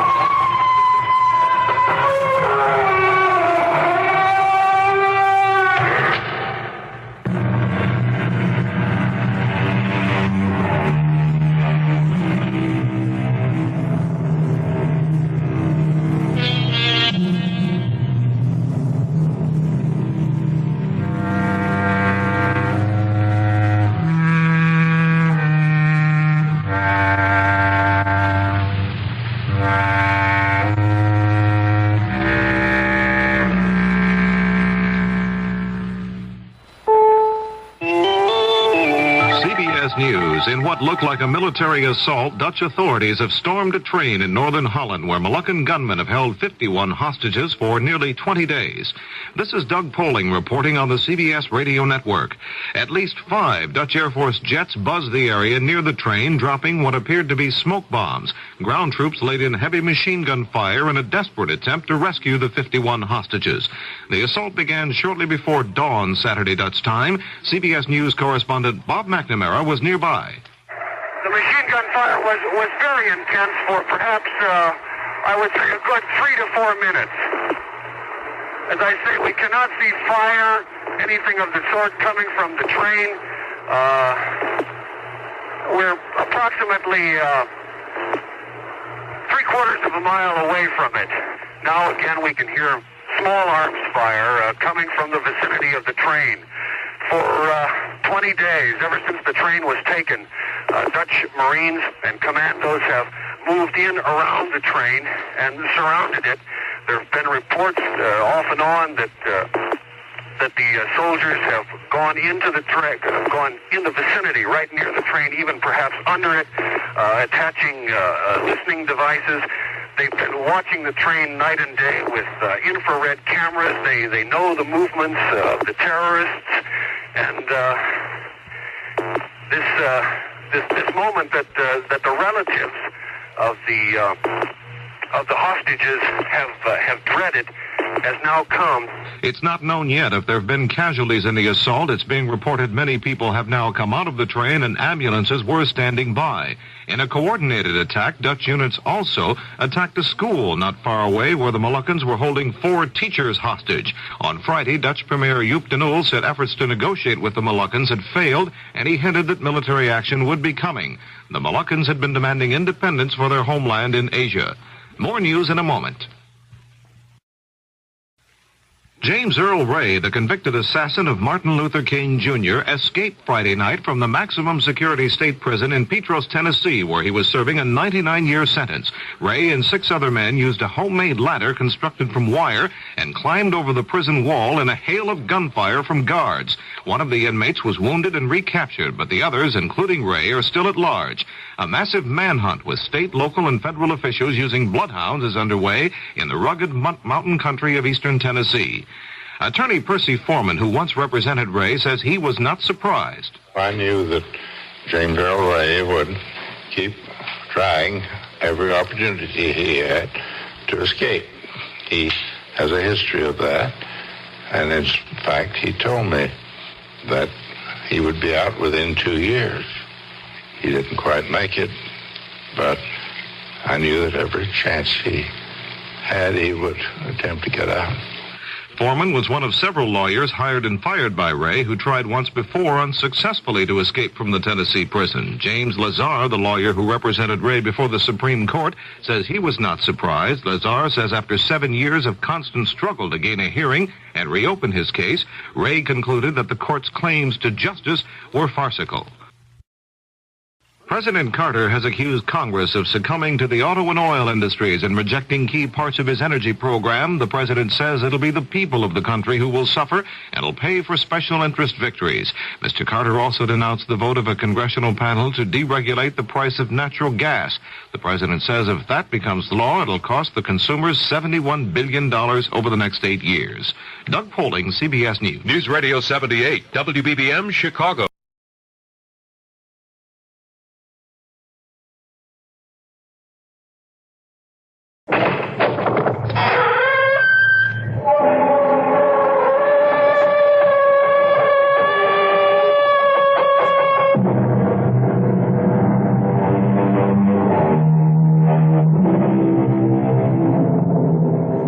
Come in.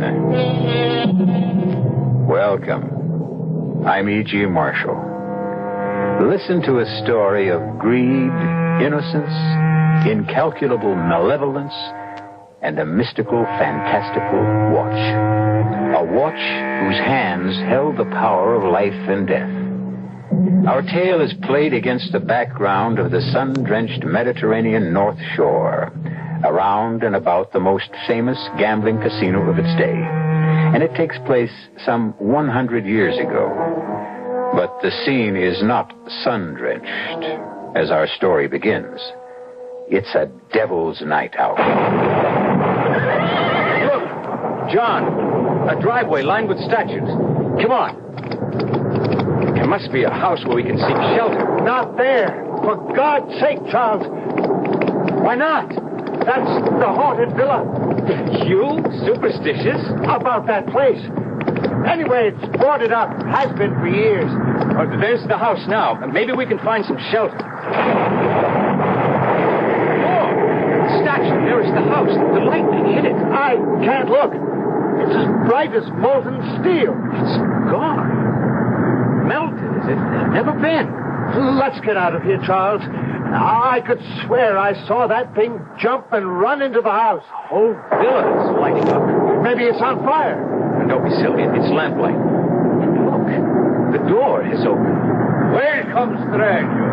Come, this is the night to be abroad.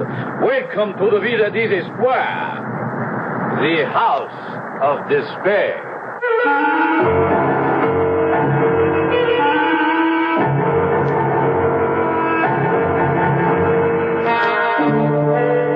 Our mystery drama, The Death Watch, was written especially for the Mystery Theater by Ian Martin and stars J. Gregory.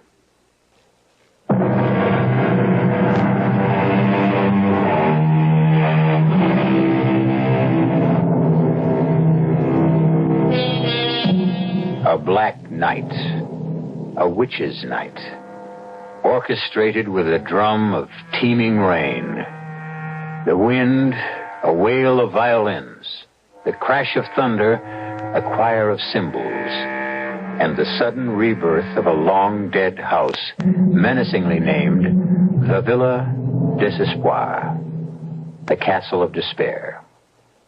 Surely the perfect setting for the strange and terrifying story I shall leave Charles Fleming to tell you in his own words.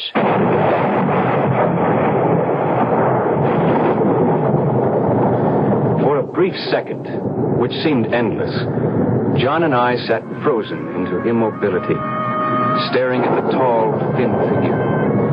The bristling black eyebrows and the deep widow's peak only emphasized the height of his brow, the parchment white of his skin.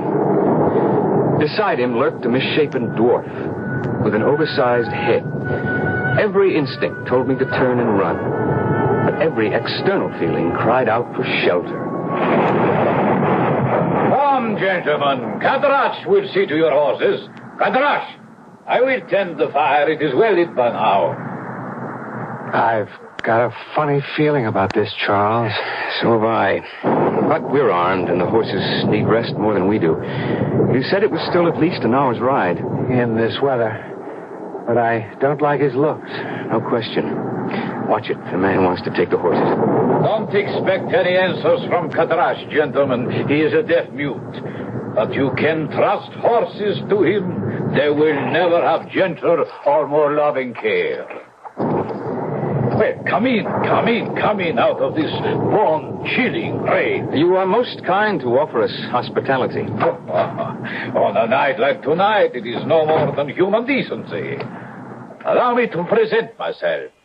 I am Count Vladimir Dravanescu. Honored. I am Charles Fleming, and this is my good friend, Dr. John Potter. Now, shall we go in the petit salon, or how do you say in the English, a parlor? We have started a fire. Yes, I must apologize for the smoke. I have just arrived myself, as you can see, and the wood is as wet as all of us. By which road did you come? From Carlo Casino, where I presume you are headed. Correct. To the home of Colonel Willoughby. The countryman of yours with the exquisite daughter. Parbleu, one of you must be the lucky man who is affianced to her. Well, not I, Count. Charles is the one. So, you are the fortunate man. You've lived in these parts long, Count Dravanescu? Oh, scarcely. As you can tell from my name, I'm Romanian. Oh, I visited here many years ago. Now, as soon as Catarach returns, I can offer you something to eat. Well, that's kind of you, but I think if the weather will let up, we'll press on to Carlo Casino. Naturally, you are anxious to rejoin your bride-to-be. But from the looks of things, it will be some time till that will happen. In the meantime, you will make your home in Carlo Casino, Dr. Potter? No. I have a cabana here for the summer months only because I am both an inveterate sun worshiper and gambler. A kindred spirit. Then while we are waiting, shall the three of us pass the time by seeing which lady luck will smile upon? Why not, Charles? It's 2-1. Then what shall it be? Cards, dice, dominoes, name your choice. A shilling limit on bets? Fine. No side bets. The friendliest of games. Now, if you two will pull that gaming table nearer the fire, I will fetch the dice. What hour have you? I make it about 5:30. Oh, it's dark and gloomy enough to be midnight. Why do they call this place the Villa of Despair? Just one of those local shockers. They say the man who built it 200 or 300 years ago was an alchemist. The bronze statues which you saw lining the drive were all put up there during his occupancy. Those were bloody times, and people dropped out of sight very easily. A legend grew that these statues were his failures. Failures? You mean people believed he was trying to turn the human body into gold? And bronze was the closest he got? What rot.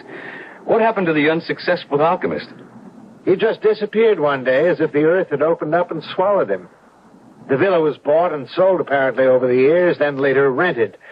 But all the owners, or lessors, reported the groaning of a man in torment all night long, from midnight to sunrise. Nonsense that people believe. But shh, our host is coming back.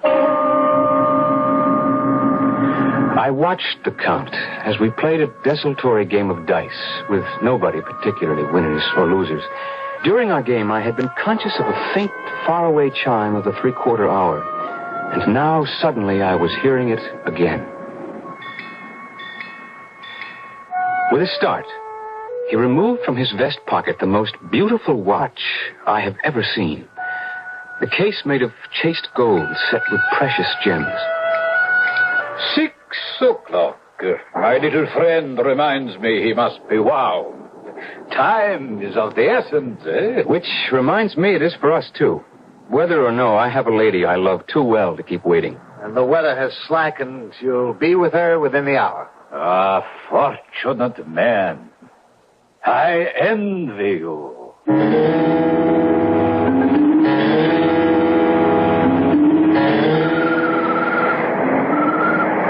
Oh, my darling.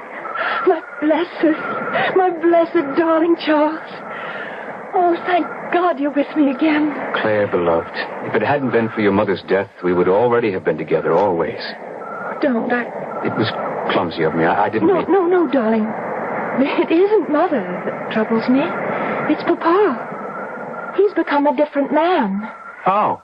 Well, it's all mixed up with Mother's death and his own lack of interest in life and the evil that surrounds all this beauty like a blight. Evil? The gambling fever. It's a sickness. Father is at the casino every night, wagering wildly and stupidly. I'm almost glad that Count Prevonescu bought the old Villa des Espoirs. Although I must admit, the place and the owner give me the creeps. Yes. For all his charm, there's something uncanny about him. But why are you glad? Well, the Count and Papa play chess. That's scarcely a gambling game. And probably now that the weather has cleared, Papa will be off right after dinner to the Count's villa. Oh, Charles, I've got so much to tell you. Oh, well, I guess for now we'd better go back and join Papa for the meal. Charles, kiss me first. Do I have to be asked? Oh, I hope never. But these days I have such a strange, chill foreboding in me. I need to be sure of your love so desperately.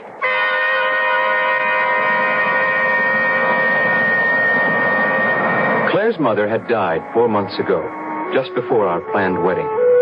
Naturally, it had to be postponed. And it was not surprising that Mr. Willoughby, plagued by the rheumatism and now the loss of his wife, had fled to the Mediterranean to try to recuperate. What was shocking and ominous for Claire's and my happiness was what I watched in the following weeks. Claire's father had become a compulsive, obsessive gambler. Our invitations to Villa des Espoirs, in spite of Claire's and my feelings of revulsion for the Count, were always a welcome relief. Till this one particular evening. Claire and I had walked out to the patio, high over the blue Mediterranean, as the Count and her father started to play chess. But by the time we returned, the game had become backgammon. Double. That is 16s. You don't have to accept. Your position is virtually hopeless. Life is never hopeless, old friend, as long as you have it. I accept the double. F5 and the 2. You have me blocked. Perhaps I was a fool to accept the double. What does it matter? It's only a game, as I said. My dice. On the pair of 5s I just rolled, I must double again. 32, and the odds are insuperable. I would have to be superhuman to win. Wouldn't I? I doubt if even the Lord's help could bring you through. Will you concede? I suppose I haven't mentioned yet that I am a mathematician and a recognized, although amateur, manipulator of cards. I am also an excellent ass under any circumstances. And what I watched happen to my future father-in-law in that simple game of backgammon was beyond all possibility or chance. Double sixes, and that clears the board for me. What bad luck. Any other throw for you except that one deuce would have given you the game. And the stakes were ridiculously high. Shall we just forget it? No. As an Englishman and a man of honor, I pay my debts. How much do you reckon it is in English pounds? At our original stake, about 150,000. Damn. I didn't follow that. I can't cover that in cash. No need. There's every need. I pay my debts. You will have it once I sell my house. But, Papa, you can't do that. We have to live. I'm ashamed. I had no care if I destroyed myself. But I had no thought of hurting you. No, there is really no need for agony. The debt could be satisfied without any harm financially whatsoever. If you are determined to pay. I am determined to pay. I don't see why it's all so silly. I mean, it's just a game, and Claire! Yes, Papa? I'm asking you to leave us alone. Yes, Papa. We'll be in the salon. Now, sir, what is your proposition? You have only one possession I covet, sir. Your daughter. I think I can make her far more happy than an untried boy with no established future. If you would give me her hand, or the opportunity to court her openly, why then, it would be I who were completely in your debt.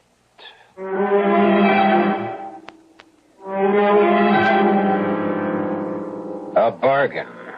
Ridiculous today, that could never be struck, let alone even suggested. But 100 years ago, not only possible and frequent, but one to which all parties, by the role of society, were honor-bound to accept. I'll return shortly with Act Two.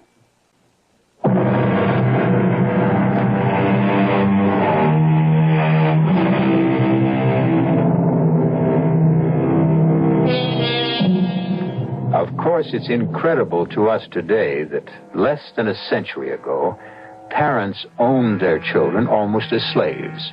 And the children accepted that fact, especially if they happened to be girls.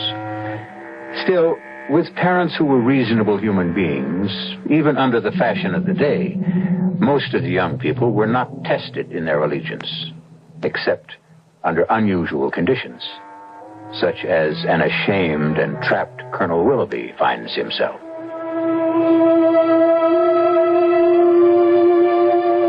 For obvious reasons, I was not present when the Colonel told Claire of his bargain with the Count. Had I been, none of the rest of this story might have happened. I won't, Papa. I won't. You can't make me. You don't have to pay this debt. The Count himself told you. It's a matter of honor. Well, I don't think it's that at all. Charles thinks that the Count cheated you. You can't cheat at backgammon, my dear. Yes, you can well, what did Charles call it? If you switch the dice. No, even if he could have changed his, as far ahead as I was, it was impossible for him to win without any bad luck with my dice. But Charles says that he could have palmed your dice. Charles says. What does he know about it? Well, he just graduated ahead of his College of Mathematics. To be a teacher. A poor enough living at best. But enough. I must pay him the money. Well, sell the house. But don't sell me, Papa. I have to think of your future. The Count is well born, rich. He is a much-traveled, brilliant man. who can introduce you to a life of ease and comfort. I don't want a life of ease and comfort. I want a life of love and happiness. Oh, no, Papa. No, there's no way that you can make me. Hush, Claire, beloved. I intend to honor my debt. I can do no less. That means I can leave you no dowry. I think we owe it to Charles to let him know that. Papa, Charles and I don't need anything from you. We can take care of ourselves. Charles has a teaching job waiting, and we don't need much as long as we have each other. Ah, it's midday. I think I'd take a rest in the study before lunch. Go join your intended, darling. I've interfered enough with your holiday. After Claire had come out and told me of her interview with her father, I had taken some provisions down to the small day sailor and was returning back to the house to pick up Claire and the picnic she had been preparing when the shot came directly from the house, from the area of the study. I started running immediately, and as I reached the terrace, I heard...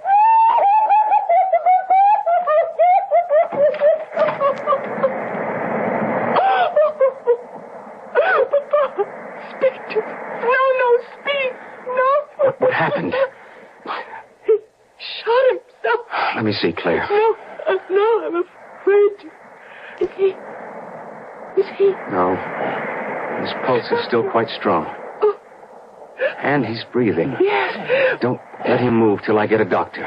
No. Thank God John isn't far off. Here, use my handkerchief and my scarf to stem the blood. Yes. Use pressure. I will. Try to keep him from bleeding any more than you can. Just hurry. Hurry.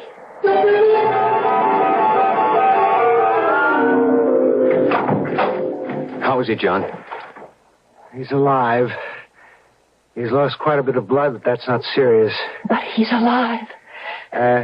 Yes. Should he be removed to hospital? I don't think that's necessary, or even advisable under the circumstances. What do you mean? The bullet entered the throat, passed through the mouth, and came out near the temple. Don't try to hide anything, John. We've got to know sooner or later. In my opinion, your father will recover, but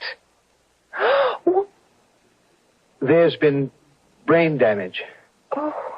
Not unlike an apoplectic stroke.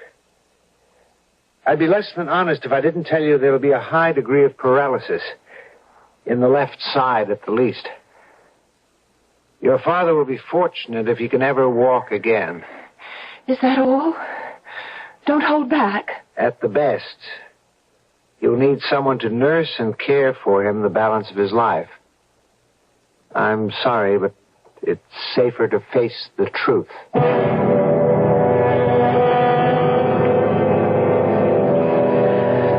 I know John. He's my closest friend. And I thought he was being cautious. But he was telling the exact truth. It was soon enough obvious that Colonel Willoughby would be a helpless invalid for the rest of his life. And to care and house him, there seemed only one normal solution. There just isn't any other way out, Charles. Papa has other debts. The house is heavily mortgaged, and even its sale won't help much. Papa is going to need the kind of care that you and I can't provide for him. I'd argue that. And for sure, there's one thing. You are not going to marry the Count. What else can I do? Although he can't find any way to say it. Papa feels that he's made a marriage contract. I don't understand. I never will. Your father brought all this on himself. Well, he is my father, and I can't abandon him. I'm writing this, my darling, because I am not brave enough to tell you in person. I have signed a marriage contract with the Count that will provide for my father's care for the rest of his life. For 20 years, he has taken care of me. I cannot shirk my responsibilities to offer him the same in return. I am sending this to you by John's hand. Please, for both our sakes, let it be goodbye. For there is nothing left for us but tears. But oh, I love you so, and always will.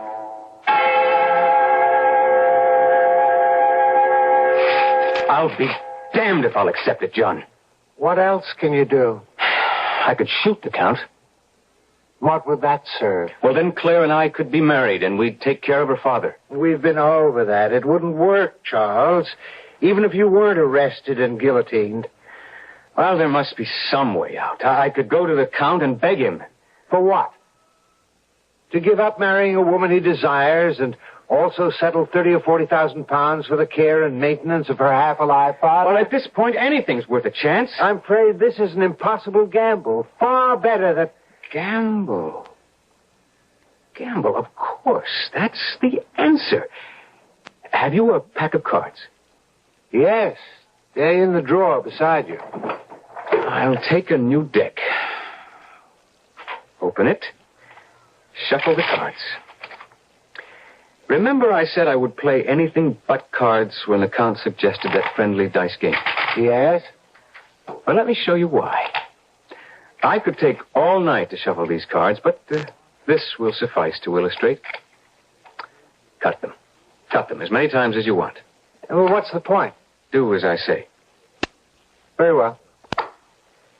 This has always been a hobby with me, up till now. You know the game of poker? I should. I've lost enough at it. You needn't have, if I'd been dealing. What do you want? 2 pair? Full house? Flush? Just call it. You can deal me anything you want? Provided I can stack the deck. But that's cheating. What did you think the Count was doing in the backgammon game he won that ruined the Colonel? Can you prove it? Only by playing his game. I couldn't guess his mechanical means, and he won't be able to guess mine.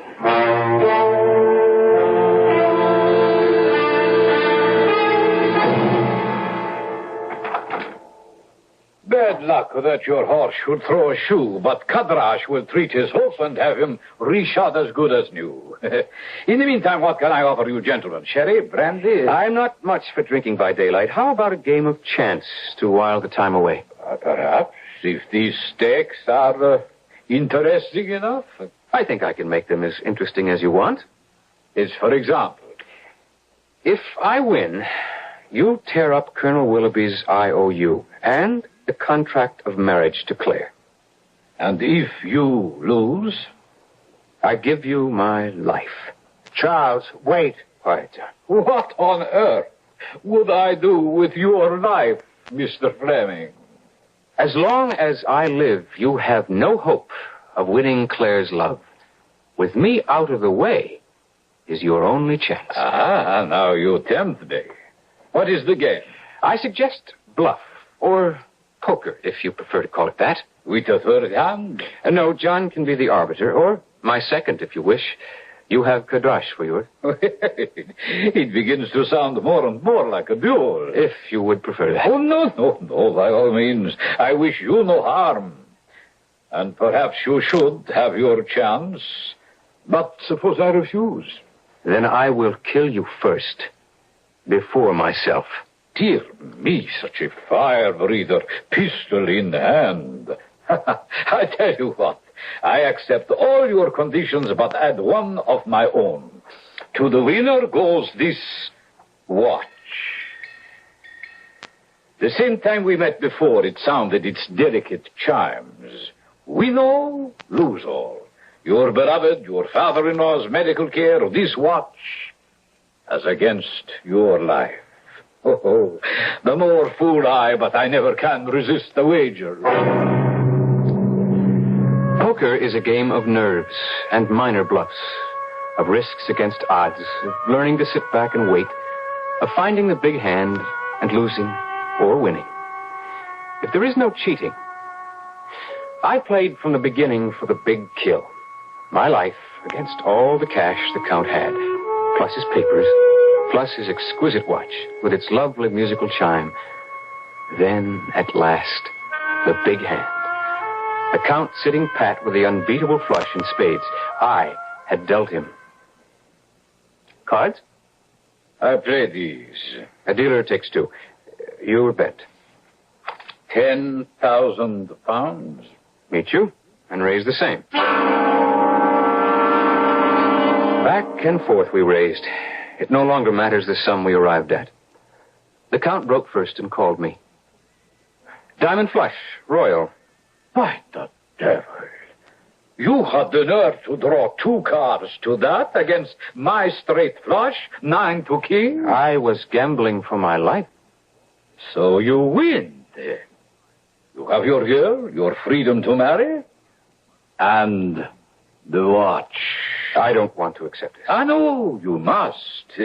That is the game as it is played. But I must wind it. How stupid of me. It is no longer my duty. You wind it, sir. Is that necessary at the moment? Since you own it, decide for yourself. Open the back. I opened it. Like all those old hunter watches, after you bent back the rear flange, the works were still covered by a second gold door. On this one were engraved the words, "Wind me at 6, or before the sun sets, or by 12 that same day, your own sun sets." Which of us is loser or winner, Mr. Fleming, eh? You have your girl. But have a care for your life.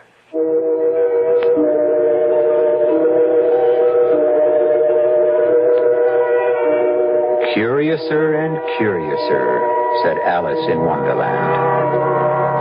Stranger and stranger, we can say, as this story turns and twists. Who is Count Dravanescu really? Does the watch have some magic power? Or is superstition enough to create that power in the lovely jeweled watch with its golden hands? I'll return shortly with Act 3.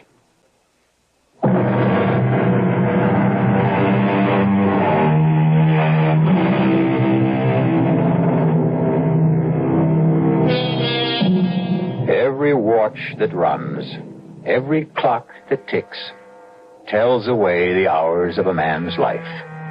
But none so specifically as this curious chronometer claims to, if it is really dangerous. Certainly, as Charles reports back joyfully to Claire, nothing is further from his mind than the watch, or that it might have any significance in his future. I feel as if someone reprieved me from the Bastille. Just before my personal tumbrel was about to roll. You're sure you don't harbor any secret desire for Count Dravanescu? Oh, what would make you say that? A slightly guilty conscience. You? I had to run my own bluff to get him into the card game. But you offered your life for me. My life would have meant nothing to him. Except? Well, I had to say that as long as I was alive, he could never hope for your love or regard. Which was only the truth. I hope. Oh, I want you to believe. I believe. But? Well, there's something about this man. You have to sense that somehow he has enormous powers, enormous resources. But he can't touch us now, Charles. I cheated the Count, you know. He cheated my father, you said. Yes, but 2 wrongs don't make a right. I'm sentimentalist enough to wish I could have won you in fair battle. Oh, you didn't have to win me, Charles. I was, am, and always will be yours. Nothing can interfere with that. Charles, just to make sure, will you do something for me? Anything. Well, you've already proved that. But just once more, will you drive me out to the villa?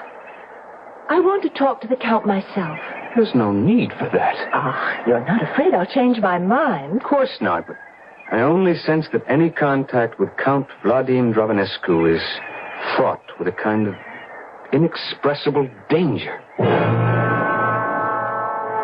Feeling like a superstitious fool, I agreed to drive her out the following afternoon. I dressed carefully and scrupulously for the encounter, forgetting no bauble that would suggest that I was more well-to-do than was actually the case, and not forgetting a pistol, because I had no trust in the Count. The one thing I forgot, or who knows, I was spelled into forgetting, was the watch. So, this is the famous, or should I say infamous, Villa des Espoirs. Look at the bronze statues. I'm looking. Oh, they're so lifelike. Hope that old legend John tells isn't true. Look, Charles, one of the statues is missing.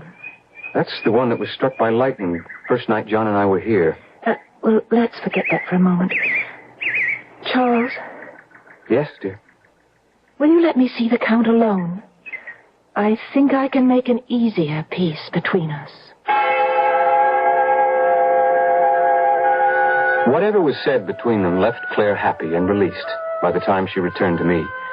I suppose he duped her as thoroughly as he duped me, by consuming time. It wasn't until we were leaving that I realized that it was almost 6. It was a late sunset that evening. On the way back, Claire couldn't understand my reckless haste. Charles, do we have to drive so fast? What time is it? Just before 6. Damn. What's the matter? Oh, just something foolish. You know this road. Can we make it back home before 6? No, not a chance. Why does it matter? Father has his nurse. Why do we have to hurry so dangerously? On the way home, I should have told Claire about the watch and its special chimes, which musically told the hour and the legend about its winding, and the 6 hours of life that were left to the one who owned it and forgot to wind it before 6 o'clock. But it seemed such a ridiculous fancy that I decided to forget about it. Except suddenly I was assailed by an unreasonable pain in my stomach. What is it, darling? I don't know, dear. Just a sort of a cramp. But you're in pain. Not anymore. I must have thrown a muscle out of alignment for a moment. I'm fine now. How soon will we be back at the house? Oh, not about 15 minutes or less. Good. I couldn't wait to get home to rewind the watch in the hope of gaining some relief. For instead of just my former slight twinge of superstition about the watch's deadly warning, the pain and the sort of creeping paralysis that seemed to be affecting me had changed my mind. I no longer considered that malicious message a joke in bad taste, but perhaps the literal truth. That damnable watch.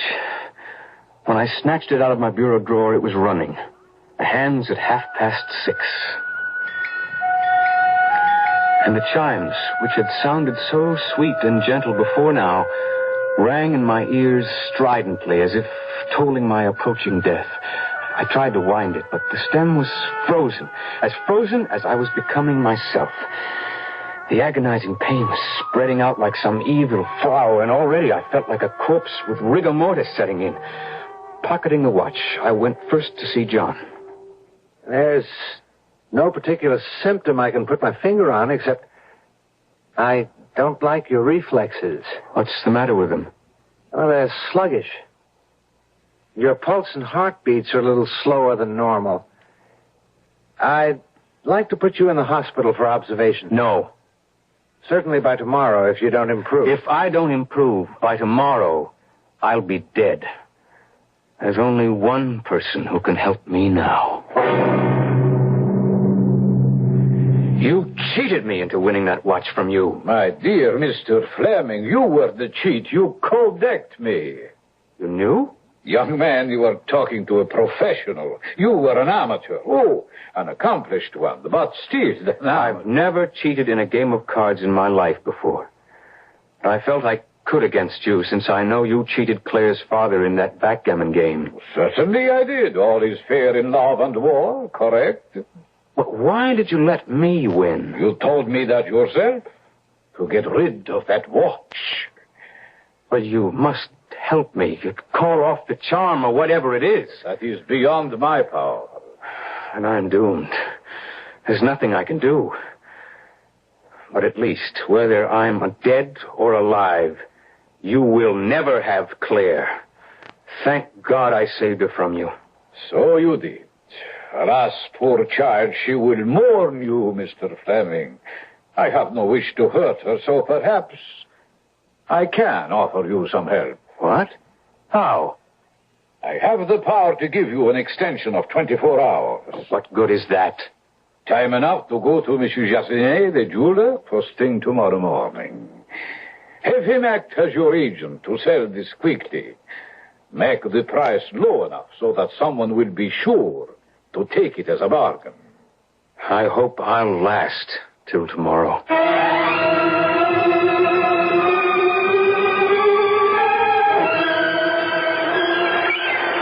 It's almost 7 o'clock. I came to tell you dinner was almost ready. If you feel up to it. Oh, of course I do. But first, Charles, now that Father is...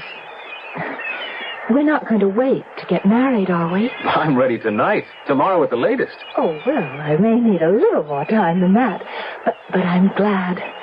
Because now I can give you your wedding present. Oh, I'm so pleased. I just found it today at Monsieur Jardinet's. And it's such a bargain. Oh, I hope you don't have one like it. What is it? It's a watch. Look, how lovely. And listen to that lovely chime. Just like Big Ben. And then, after, it'll strike the hour and then... What is it? What? Ah, just a pain. It'll go. Claire, did you wind the watch at 6 o'clock? No. Monsieur Jardinet said it was wound tightly, and it would run until tomorrow. Oh, Charles, what are you doing? Put me down. Where are we going? Villa des Espoirs and the Count. Pray God he has a little kindness left in him.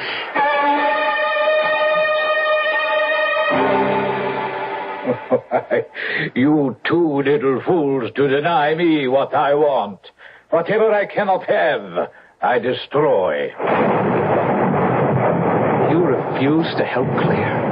Extend her the same time at least you extended me. I not only refuse, I am going to revel in watching your beloved, who dared to turn me down, freeze in immobility, like all the other statues that line the driveway. At least I can deny you that. Charles, no! Oh, Charles! No bullet can touch me, Mr. Fleming. No human agency. Then kill me with her. I will not live without Claire. I will be glad to oblige you. After you have watched your beloved die in agony. You devil! The Antichrist. That's who he is. But God is on our side. You said no human agency could touch you. But they say God listens to a virgin's prayer. I call on him to strike you dead.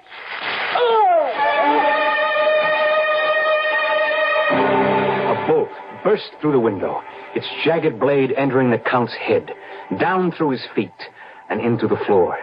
He was one molten blaze of heat, from which we had to turn away. And by the time we turned back, he was gone. And with him, the watch, and all Claire's pain. Already a raging fire had started, and together we fled to Villa des Espoirs. Nor would we have stopped our headlong rush, except for one astounding sight, which has remained in the back of our minds, serving to make sharper and greater our thanks to God for the long and happy marriage we still enjoy. Look, Claire. Where?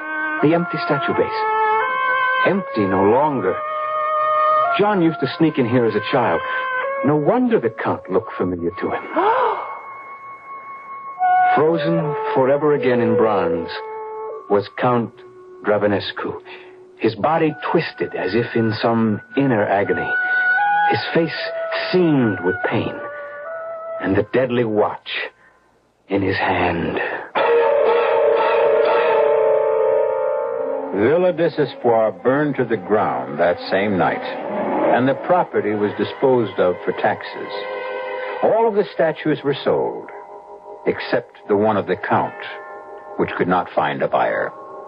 And so he stands alone in his eternal torture, watch in hand, waiting for a reprieve which will never come again. I'll be back shortly.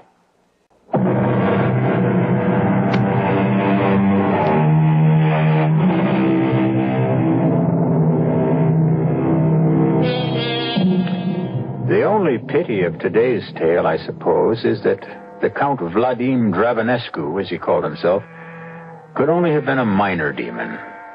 What a pity it wasn't the head man himself. But, as all of us can plainly see every day, the devil's work is never done. I'm sure we'll be meeting him in one form or another in other tales, but then perhaps we shouldn't object too much. He does put a lot of excitement into our tales. Our cast included Jay Gregory, Marion Seldes, Robert Dryden, and Ian Martin. The entire production was under the direction of Hyman Brown.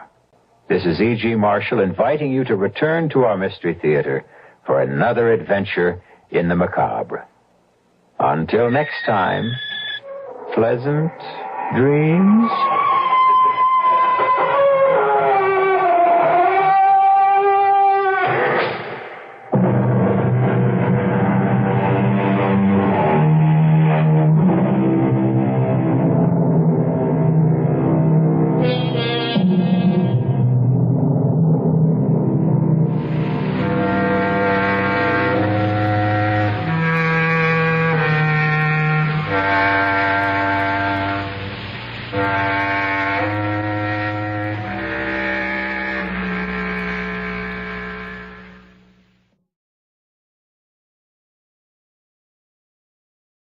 And now, Mystery Theater, brought to you in part by True Value Hardware, your store of first choice.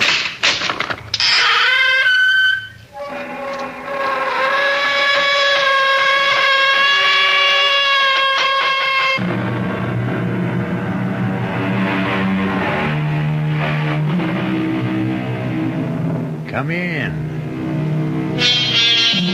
Welcome. I'm E.G. Marshall. Welcome to the wonders of your own imagination.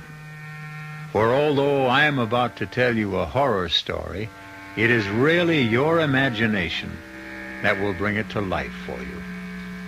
I shouldn't even say I will tell it, for it's really the story of Edward Somerset, as recounted in his private journal dated London, 1874. A truly harrowing account of what took place at Moorland Manor.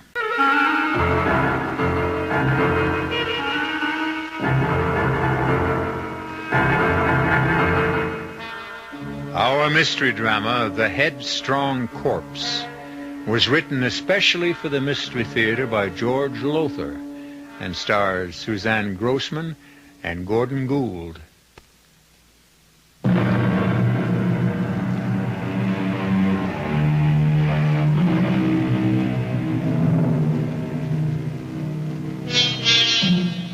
As you may know, it's a custom of mine, a hobby, if you will, to read old diaries and journals, the accounts of lives written down by people long since dead and in their graves.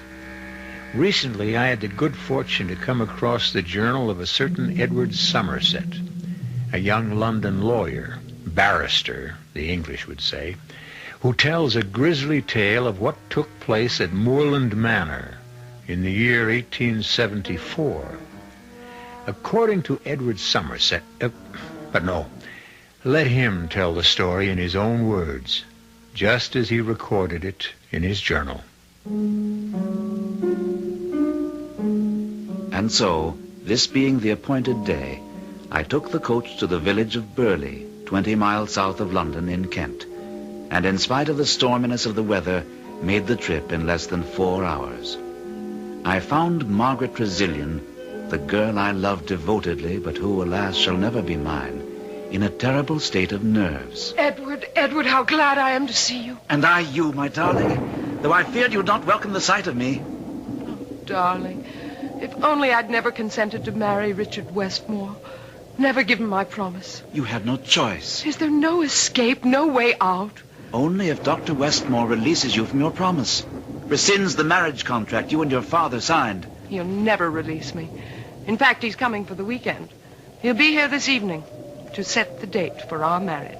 Perhaps if I were to have a talk with him... Now, what's all that? Hobbs and Mrs. Murchison having another of their quarrels. Mr. Hobbs, is that? Oh, no, it isn't, Mrs. Murchison. By no means. We'll see, Mr. Hobbs. We'll see. Miss. What is it now, Mrs. Murchison? Since we buried my father a week ago, you and Hobbs have quarreled without let-up. What is it this time? It's him and his lofty airs. That's what it is.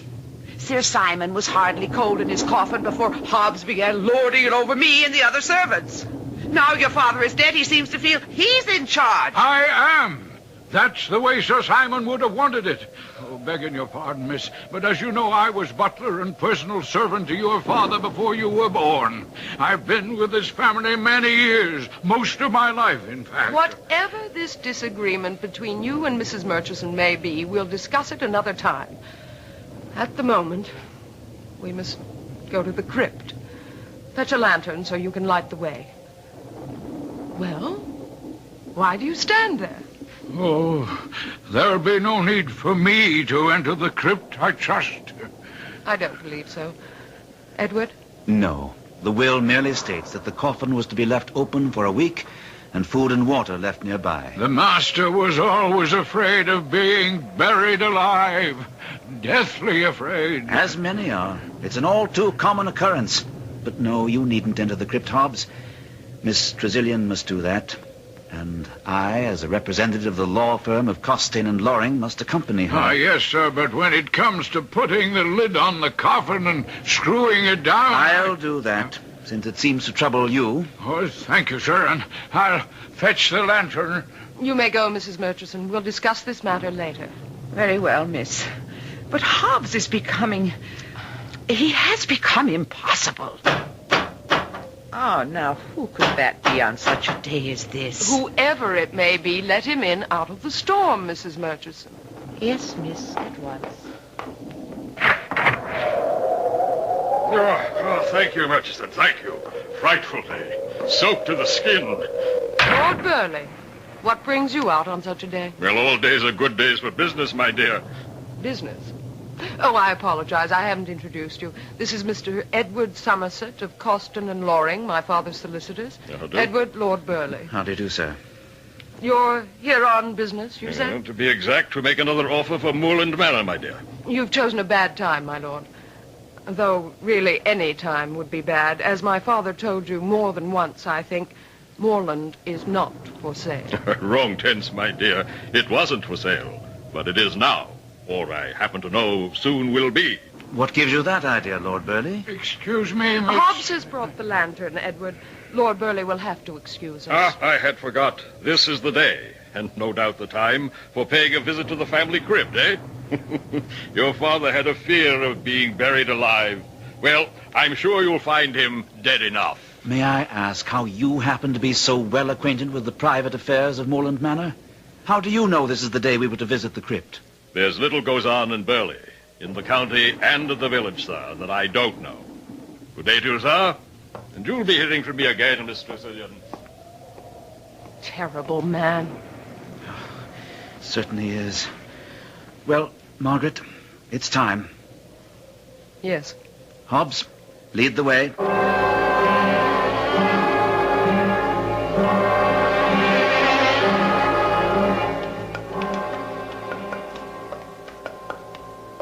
Here we are.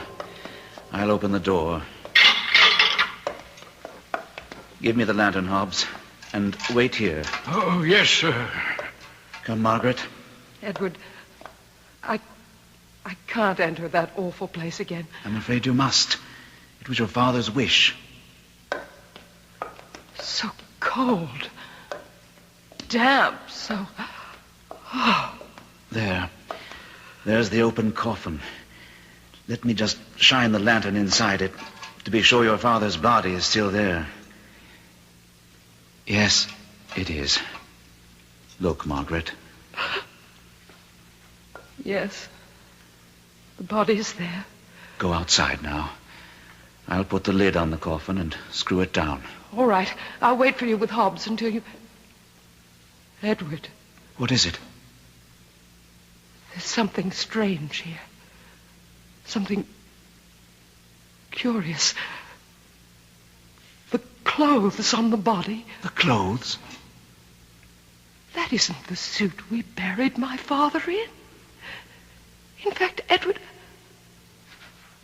Oh, good Lord. It isn't my father's body. Now, Margaret. Edward, I tell you it isn't. You knew my father. He was much taller. And he was thin. By heaven, you're right. But this makes no sense at all. It's his head. Yes, it is. I'm going to faint. Outside, quickly. I'll join you. Miss, what is it, miss? Something horrible. Horrible. Oh, what, miss, what? I don't dare say it, Hobbs. I don't dare think it. Mr. Somerset, sir, what is it? What is it in there? The thing in the coffin. It's Sir Simon's head, but not his body. Not his body? Someone cut his head off, stole his body, and put another in its place.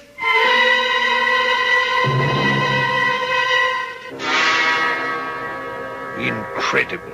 Utterly incredible, Somerset. Dr. Westmore, what I've just told you, I saw with my own eyes. So did Margaret. In fact, she was the one who first noticed it was the wrong body. Where is she? Resting. Or perhaps I should say recuperating. It was an awful shock for her. Oh, no doubt. Have you notified the police? No. Well, why not, man? There's only a constable in the village, and I've heard he's anything but competent.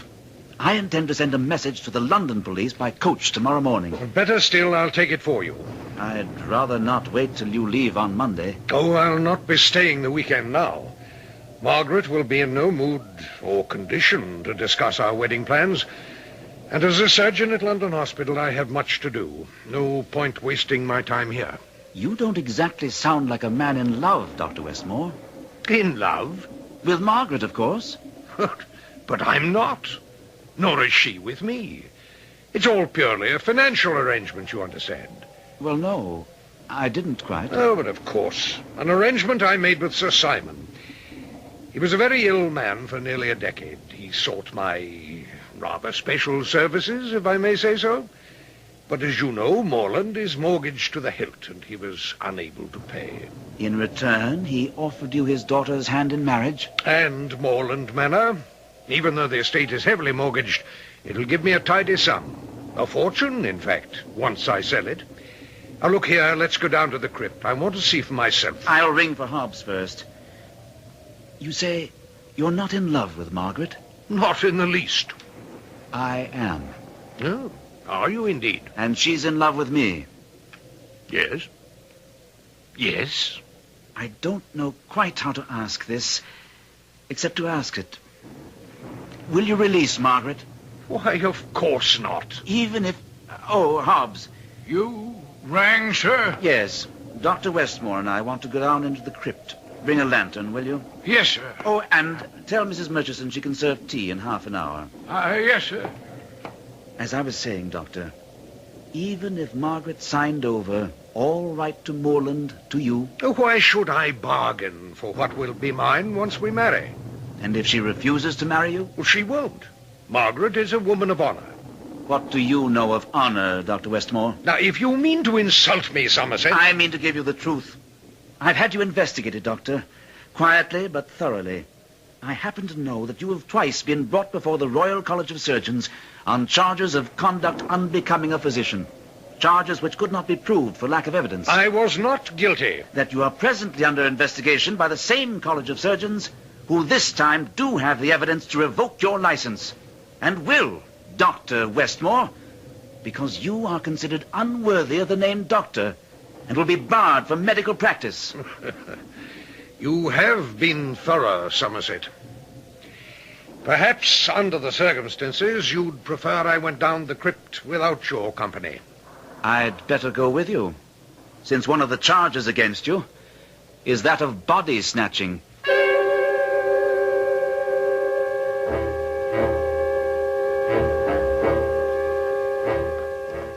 I'll take the lantern, Hobbs. You wait here. Oh, thank you, sir.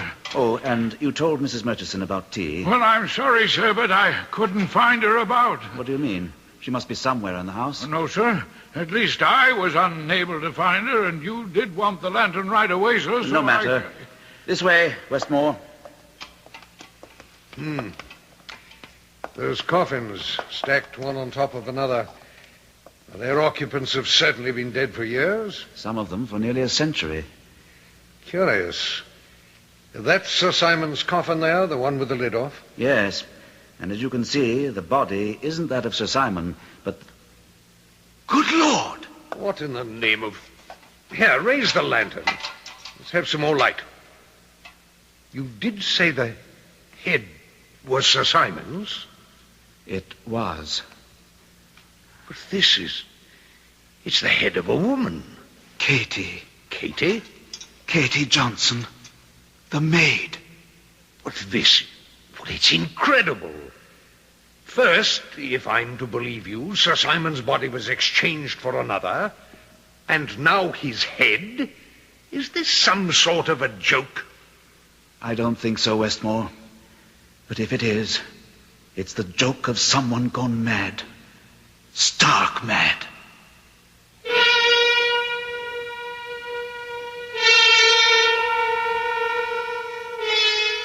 A baffling mystery, wouldn't you say? You might even call it heady. Sorry, I couldn't resist that. Edward Somerset's daily journal, recording what took place later on, is even more baffling. And I'm afraid more ghastly. Most of this strange story, the body of it... There I go again. All I meant to say was, there's more to come. And so, I'll be back shortly with Act 2.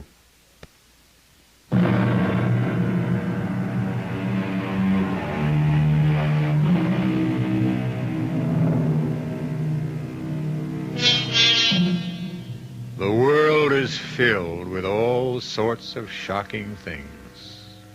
But I must confess that even I, somewhat of a connoisseur of the shocking, was totally stunned by Edward Somerset's account of what happened following the gruesome discovery that Sir Simon's head had now been replaced by Katie Johnson's.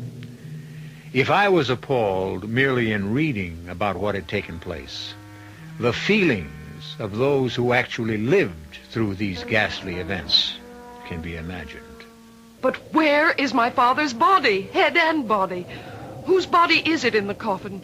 Who killed Katie Johnson, severed her head from her body, and put it in my father's coffin? What? Margaret, I beg you, enough.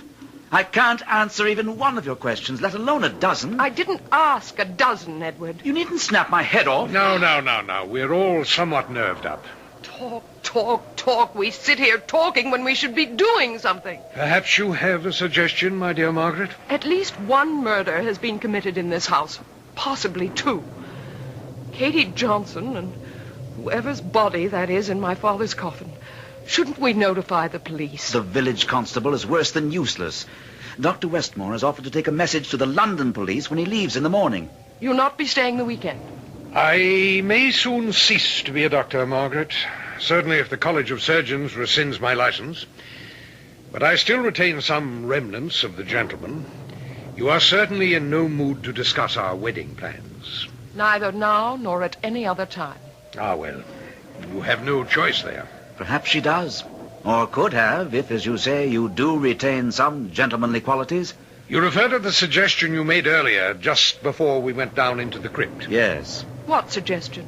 That Westmore release you from your pledge to marry him in return for Moorland Manor, which, after all, is really what he wants. Not quite, my dear fellow. Not altogether quite. What do you mean? If you don't love Margaret... Love has nothing to do with it. It's a matter of convenience and what is best for me. I don't understand. Well, you would if you'd allow me to finish. Once my license to practice medicine is revoked, and it will be this time, I'm sure, I shall go into business. Contacts, important contacts, are vital to business success. And the making of contacts requires a good deal of entertaining. So you see, I shall need a wife to fill the role of hostess. Does that answer you? Yes, I guess it does. I beg your pardon, Miss Margaret. Oh, Hobbs, yes. You asked me to find out where Mrs. Murchison had got to, and I have, miss. Where did you find her? In the kitchen, sir, where she claimed she'd been all the time. Only she hasn't. Did you tell her I want to see her? Yes, miss, he did. And I came straight along. Where have you been the past hour? In the kitchen, miss. Preparing tonight's dinner. Mrs. Murchison, more than an hour ago, I asked Hobbs to let you know he wanted tea, and he couldn't find you. Well, I don't know why not, Mr. Somerset. I've been in the kitchen all that time. And as for tea, there was no need to give me an order. Tea is always served in this house at 5. Then why didn't you serve it? Too busy getting dinner, miss. I gave Katie instructions to serve it today. She never got to do it. God rest her soul. Hobbs said he couldn't find you. Not anywhere. Well, that is a lie. I have been in that kitchen the last 2 hours. Never left it once. He's lying, he is. Trying to get me into trouble. Oh, come now, Murchison. Why would Hobbs want to get you into trouble? Because I know too much about him. That's why. And he's afraid I might tell what I know. He wants to see me dismissed. The woman is mad. Stark mad. Am I? Am I? We have been paid no salary in this house for 6 months. Now, not that I'm complaining, miss, I'm not. But ask him how he can afford to buy the finest of vintage wines to swill down his gullet. Ask him who pays for the costly cigars he smokes. And ask him where he gets the money for the expensive suits, shoes, whatever he wears when he goes to London on his days off. Ask him. Is it true, Hobbs? Why, yes, miss, I'll not deny that I enjoy good wine and a fine cigar. How do I pay for them? Why, miss, your father paid me well in the many years I served him. I was able to save considerable. And that, miss, is all there is to it. Though Mrs. Murchison would like you to think otherwise. Think what? Well, Mrs. Murchison? Nothing, miss. I've said too much already. Now, if you'll excuse me, I have a roast cooking. 1 minute. Sir? The inside of your right arm. I just noticed when you turned. It's smeared with what looks like blood. Blood? Well, look at it. Oh. Oh, yes. Is it blood, Mrs. Murchison? Well, I guess it is. Yes, preparing the roast, cutting it, I must have got a smear of blood on me. Is that how you got it, Mrs. Murchison? What do you mean, Dr. Westmore? Nothing. Nothing, Mrs. Murchison. May I go, miss? Yes. And you too, Hobbs. Oh, yes, miss. Well, she could have got that blood on her from cutting a roast of beef. Or from cutting something else. My suspicions of Mrs. Murchison were sharply aroused. I had myself stated to Westmore that whoever was responsible for these ghoulish happenings must be mad. Stark mad. I was speculating on all this in the drawing room after dinner, paying little attention to something Margaret and Westmore were discussing, when, to the surprise of us all, Lord Burleigh was announced for the second time that day. His lordship, miss. Good evening, Miss Tressilian, Mr. Somerset, and you, Dr. Westmore. Good evening. Lord Burleigh. Sir? I thought our business had ended this afternoon. Ah, no, my dear. Business, sound business, that is, never takes no for an answer. Since I could not reason with you, I decided to ride over and, if possible, reason with your husband-to-be. To answer your look, Doctor, yes, I heard you were here. Is there anything you don't know, Lord Burleigh? Very little, very little. As your betrothed may have mentioned to you, I'm interested in buying Moorland Manor. She didn't mention it, no. Ah, yes. Well, I am prepared to make you, all things considered, a quite decent offer, Doctor. Once you come into possession through marriage, of course. Would you be interested? I would, indeed. Why do you want moorland, my lord? Well, it adjoins my own estate.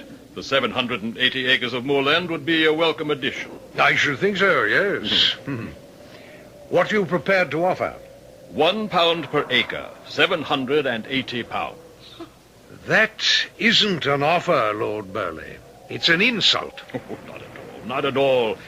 If you look at it in the right light, Doctor, all things considered, as I said, it's really something of a compliment. As attorney for the estate, I can assure you it's worth a very great deal more than £780. Oh, can you, Mr. Somerset? Can you indeed? In your position, you must also be aware that the estate is impoverished. Yes, but the taxes are now a year in arrears. Yes, still... I know. You entertain the hope, the forlorn hope, Mr. Somerset, that through proper management, through improved land production, you might salvage the estate. I would hope that Dr. Westmore would, when he becomes owner. Well, hasn't he told you he means to sell moorland within a month, perhaps less? You'll be willing to settle for shillings. What do you mean by that? I mean, quite simply, my dear, that there will be no one here to run the place for you. No servants, no farmers, no stable help, no one. Why not? Because the strange things taking place here, I refer to the occurrences in the family vault, are already known in the village, and the people are frightened. Within a few days, they will shun Moorland Manor as if it contained bubonic plague. But this is impossible. Well informed as you may be on what goes on in Burley, you couldn't be this informed. Unless... Yes? Nothing. No, I insist. Unless what, my dear? I said nothing. But your silence signifies everything. If you're implying that I have a more than ordinary knowledge of what is going on here, that I am in some way involved, then out with it. That is indeed what I do surmise. Well, then let me assure you that you're wrong. I have my sources of information, yes. I have my informants, indeed a network of them. But I am not, I repeat, not a body snatcher. Body snatcher? Oh, good Lord, man, what do you think is behind all this? Body snatching. Oh, heaven help us, what naivete. Do you think someone is simply playing games, having some sort of ghoulish fun? You, Miss Tressilian, and you, Mr. Somerset, yes, I can understand it with you two. But Westmore, you? Do you mean to say you haven't suggested this possibility, this probability, to these two young people? Should I have? Ah, but you know better than anyone the need of bodies for dissection purposes, for the training of medical students. Medical schools will pay £10 for a fresh body, and 15, as you damn well know, sir, for a fresh head. Really? You're far more knowledgeable than I am, sir. Oh, you know nothing of it, eh? You, whose case is on trial this very moment before the College of Surgeons for just such practices, you know nothing? What is he on trial for? I thought it was body snatching alone. Oh, that, of course. But in the eyes of the authorities, something far more vile. Dr. Westmore is a grave robber. What? Yes, my dear. He not only snatches corpses, but robs them as well. Is this true? I own to nothing. You needn't. Your face says all. Blast you, Lord Burley. For what you've done to me these past minutes. I to you? Have you not done it to yourself, sir? Yes, heaven above help me, yes. But I had hopes, stupidly had hopes, that I might repair the damage I've done others and myself. I dared to hope that with the monies I would receive from the sale of moorland, I might regain some reputation, some respect, some personal dignity. I ask your pardon. I had not known you had in you even a spark of decency. Only a spark. Nevertheless, a spark, which I might have fanned into flame. And you may still. What I have said has been said within the confines of this house. No, Lord Burley, it has been said within the confines of this woman's heart, and will echo there till the day she dies. Ah, well, I am sorry. But now, as to my offer to buy Moorland Manor... Another time. We'll discuss it another time, if at all. Now, then I had best take my leave. That would be best. And Lord Burleigh. My dear? Don't come back.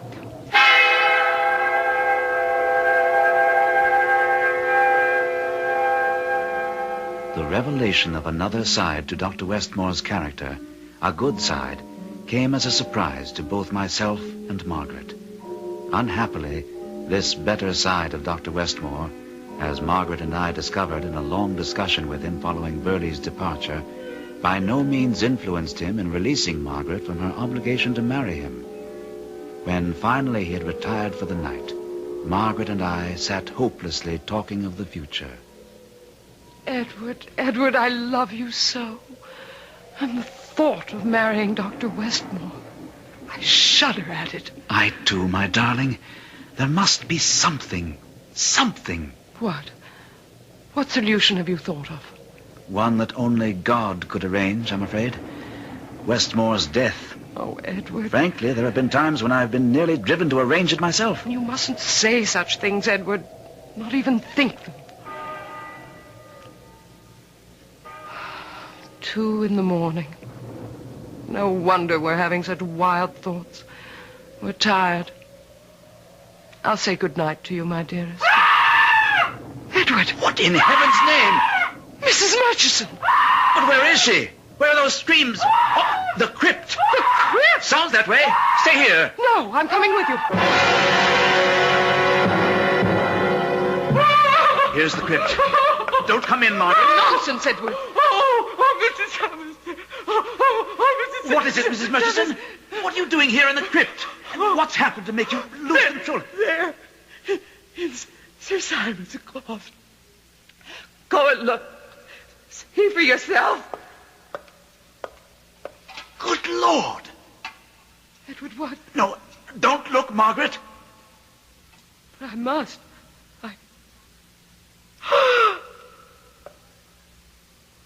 Oh, my God.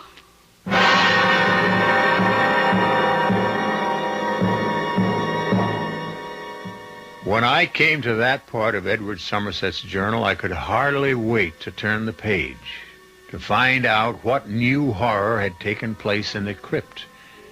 And a horror it was.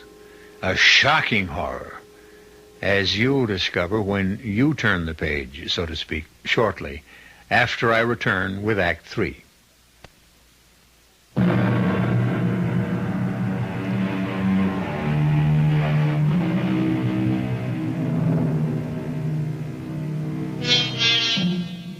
Shall we turn that page of Edward Somerset's journal? Personally, I could scarcely wait to do so. But I am used to horrors, can sort of take them in my stride. While you, on the other... You insist? Very well, then. We turn the page.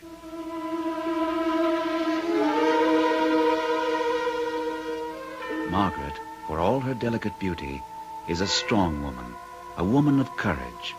But as she looked into her father's coffin, and the words...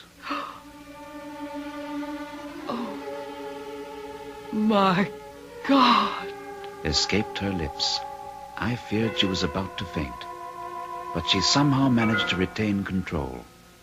When I was sure she wasn't about to collapse, I turned my attention to Mrs. Murchison and said, "Pull yourself together, Mrs. Murchison." I'll try. And answer me. What are you doing here in the crypt? And at this hour of the morning? Well, answer me. I wanted to clear myself. Clear yourself? To prove my innocence.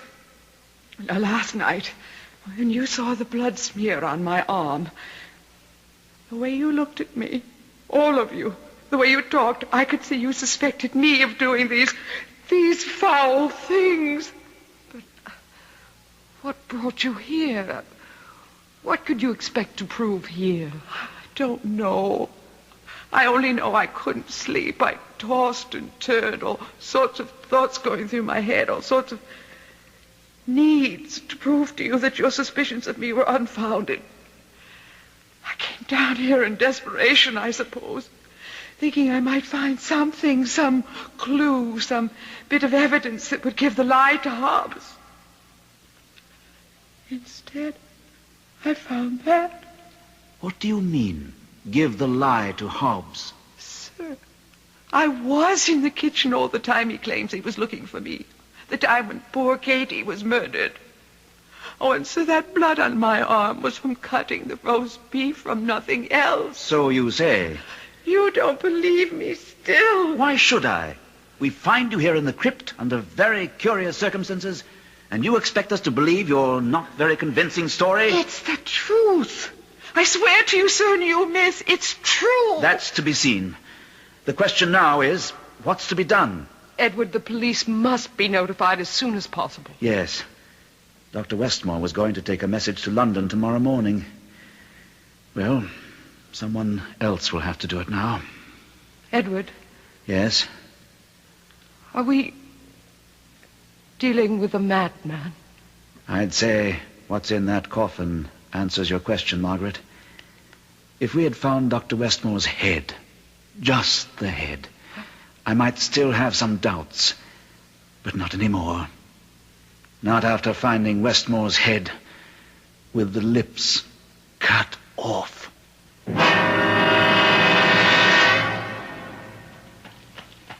Terrible.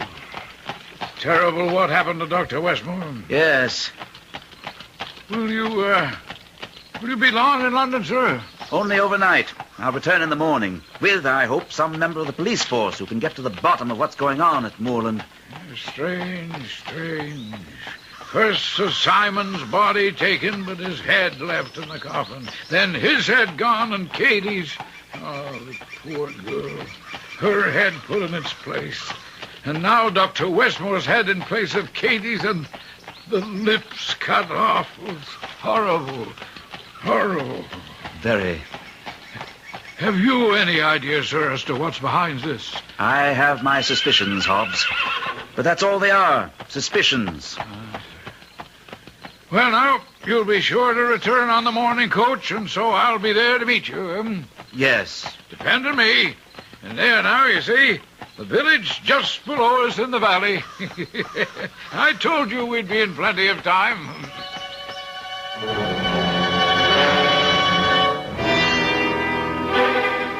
You've hardly touched your dinner, miss. I'm not hungry, Mrs. Murchison. Oh, small wonder. All that's happened here. And some of the village farmhands telling you today that they'd not be coming back to Moorland to work the fields. I'll see who it is, miss. Lord Burley. Is your mistress at home, Mrs. Murchison? I'll see, my lord. No need. I'm sure she is. I thought I had informed you, Lord Burley, that your presence here is no longer desired. You may change your mind about that. If you've come to see me about... I've come to see the crypt, if I may have your permission. Whatever for? I learned today that a good number of your farmhands have left you because of the doings here. Well, for my benefit, once I own moorland, I think it best to clear up the mystery of the crypt as quickly as may be. You think you can? I know I can. Because, you see, I know, on good authority, the reason behind what's been going on. Is it body snatching? Yes. So, in any case, I am informed. But I wish to see for myself before taking action. I have your permission? Very well. Now, come along, then.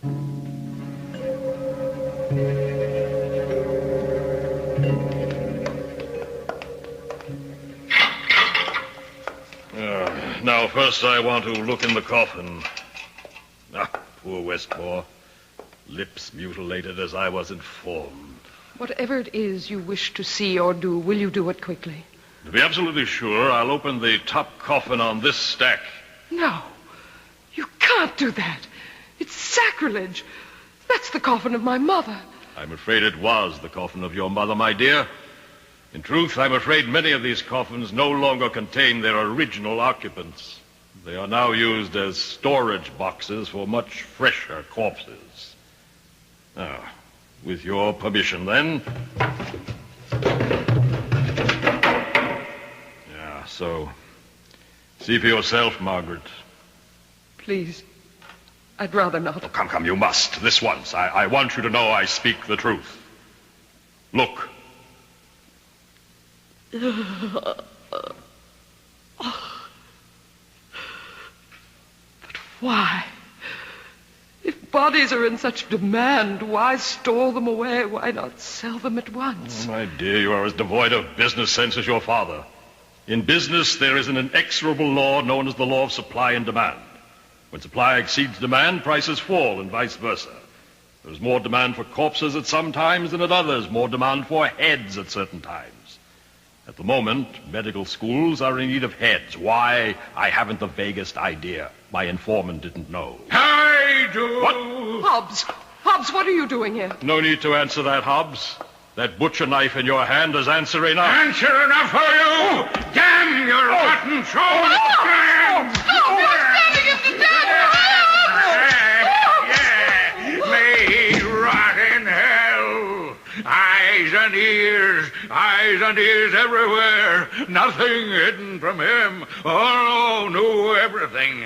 Knew all about what was going on down here. I even knew, I'll be bound, that I am the body snatcher.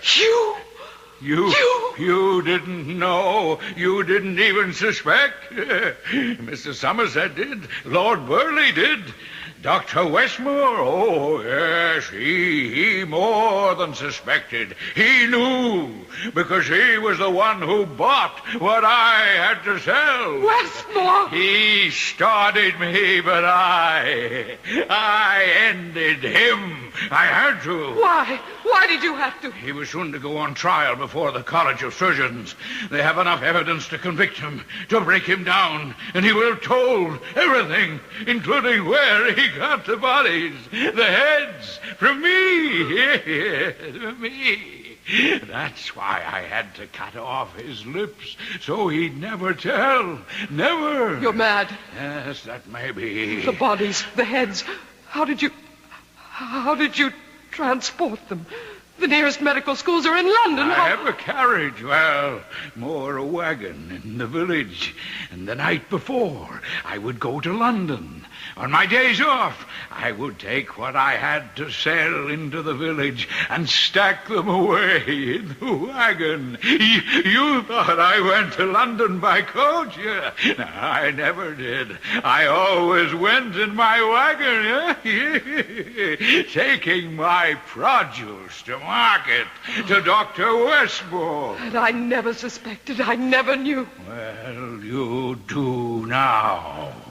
No, don't kill me, Hobbs. Please don't kill me. I must. And cut off your lips so you can't ever tell. No, please. I'll be quick. It won't hurt. Oh, yes. I've become very... Mr. Somerset, you came back. I never went. But Hobbs will never know that now. Oh, Edward. Oh, darling. He was the body snatcher, and he... I know, dearest. I heard everything he said. But I knew the whole story before I came back from the village. You didn't go to London? I never intended to. The more I thought about it, the more it seemed that if Lord Burleigh could buy information, and he couldn't have got it any other way, then maybe if I spread the word in the village that I was willing to pay and pay handsomely, well... in any case, I did. And it worked. You learned about Hobbs? Everything. Thank God you arrived in time. I thank him not only for that, but for the future that lies ahead for us. There are two important tasks I shall devote the rest of my life to. One is restoring Moorland Manor to what it once was. And the other? Making you the happiest woman on earth.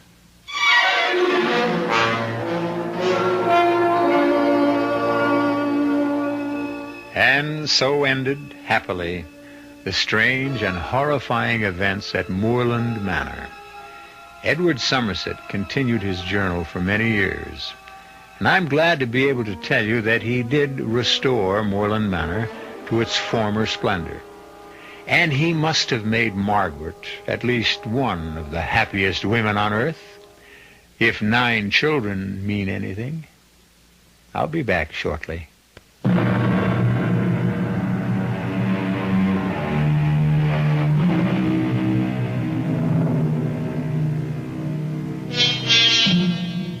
Our story took place in 1874.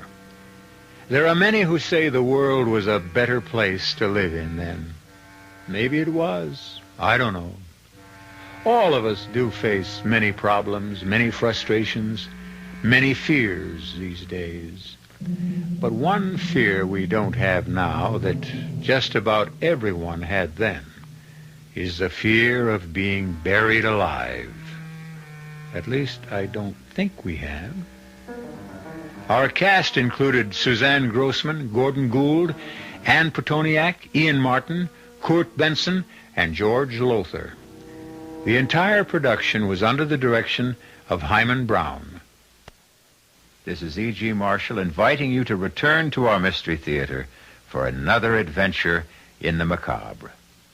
Until next time, pleasant dreams.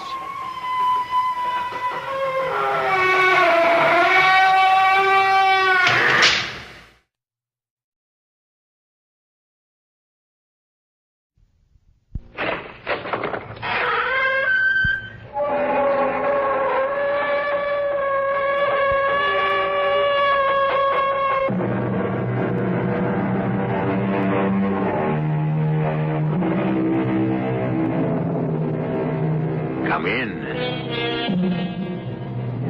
Welcome. I'm E.G. Marshall. It is said, and truly said, that who plays with fire is sure to get burned. It is also said, and truly said, that as ye sow, so shall ye reap. Seems to me there's another one, too. Oh, yes, the mills of the gods grind slow, but grind exceeding fine. Those of us who, through living, learn the underlying truth in these proverbs, take care not to play with fire, to sow carefully, and to give as little grist as possible to those grinding mills. Not so Kay Wiley, devil-may-care, fun-loving Kay Wiley.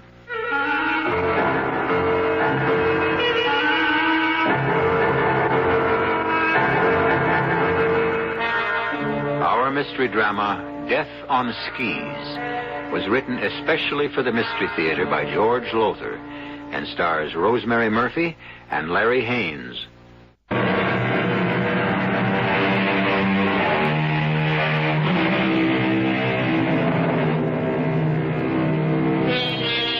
There are certain immutable laws in this world of ours, and one of them is that we, all of us, must sooner or later pay the piper. A simple law, easy to understand, not too difficult to obey, really. And yet there are a good many who never seem to understand it, and rarely, if ever, obey it, until too late. Kay Wiley, wife of Dan Wiley the novelist, was one of these. Gay, irresponsible, fun gal Kay, who let the piper play on, till the day he presented his bill. Well, what do you say, you two? Shall we ski back down to the inn? The murder scene getting on your nerves, Dan? And you a mystery writer? A writer who has to get his latest manuscript off to his publisher in New York by tomorrow. Now, look, I said I'd take the time to show you both the scene of the murder, and I have. I've gone out of my way to ski way the hell and gone up to the top of the mountain to this hut where the 2 murders took place. Now, the least you can do... The least you can do is stop acting like a husband and let me enjoy myself. Well, for Pete's sake, what's to enjoy? A lonely, isolated hut on top of a mountain. Where 2 women, not 1, but 2, and both of them blondes, like me, were slashed to death. 1 last year, 1 the year before last. Gives me goosebumps just being here. Delicious goosebumps. More thrill-making than even one of your novels, darling. Well, now that you've had your thrill... Well, let her finish her toddy, Dan. Do me a favor, Tony. Stop interfering between Kay and me. After all, she is my wife, you know, though you seem to forget that often enough. Well, meaning what, Dan? You know what I mean. Well, I'm afraid I don't. You better explain that crack. Oh, come on now. Let's not spoil it. Dan, let's you and me get something straight. I've enjoyed being with Kay ever since I met you two last week. Now, like you say, it's a working vacation for you, and you've been holed up in your room with that typewriter of yours most of the time. While you and Kay have howled around together and had a few laughs together. And that's all. Not that there couldn't have been more. Kay's very attractive and just the kind that turns me on, but we've just had one big laugh together, Dan, and that is all. You know it is, darling. Yes, of course I do, Kay. I Skip. Let's get back down to the inn. Woohoo! Hey, it's turned real cold all of a sudden. The sun's going down. Better take the south slope. It's shorter. We'll go down the way we came up. It's safer. Dan, I'm getting cold already. Oh, blast this book. Here, sweetie, let me. I'll do it. Sure. Dan, the south slope, it isn't really dangerous. It's risky. It's too risky for you, darling. Even Hornbach warned you about it. Stuffy old Norwegian. Hornbach isn't stuffy, and he isn't old. Unless you call 42 old, he knows these mountains better than anyone, and he's one of the best pros around. So you listen to what he tells you. There you are, all set. Last one back at the inn buys the hot toddy. Okay, I said not the south slope. Stop worrying, darling. I'll be okay. I might have known. Tell her not to do something, and you can bet on her doing it.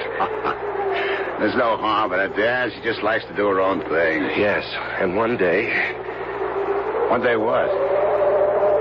She may do it once too often.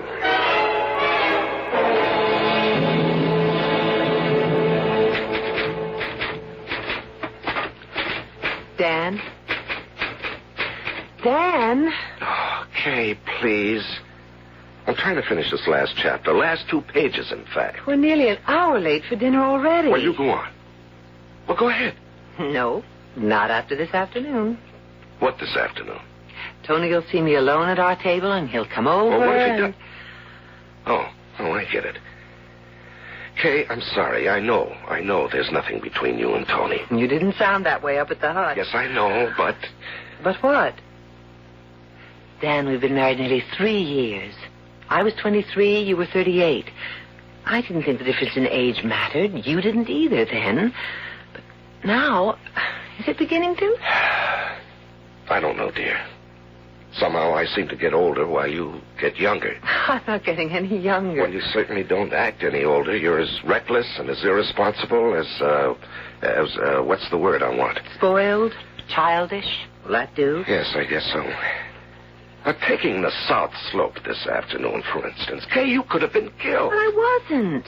I was never more alive coming down that slope. To me, life is a dare, a risk. Unless you take the risks, you never really live. Well, there's something in that. But you can't go too far, Kay. You did this afternoon. You did a year ago when I came here to finish my last Minerva Twine mystery and left you in New York. So the horse didn't clear the jump. Well, you didn't have to take that higher jump. You could have broken your neck instead of your collarbone. And what about the year before that? I came out here to finish another novel, and you... I know, and I'd never parachuted before, and it is a new sport, Dan. Yes, and when Sandy Dowling dared you to try it, you had to take the dare. Busted an ankle that time. I guess from here on, you're saddled with bringing me along when you come here to finish a book. Well, why do you think I brought you this time? Oh, Dan, darling, am I more trouble than I'm worth? Well, you're trouble, all right. But you're worth it. Now, be serious now. You've been coming here the last 2 years alone, so you could be alone and finish a book without any interruptions. Have I ruined that for you? Because if I have... Don't be silly. It's been wonderful having you with me, Kay. And see, less than 2 pages to the end. I'll mail the finished manuscript off tomorrow, right on schedule. And then, sweetheart, the handsome Tony Shaw will have to find another playmate. Because I'll be your playmate from then on. Oh, Dan, I love you so. Well, just build that up into adoration, and we'll start even. Now, come on, dinner.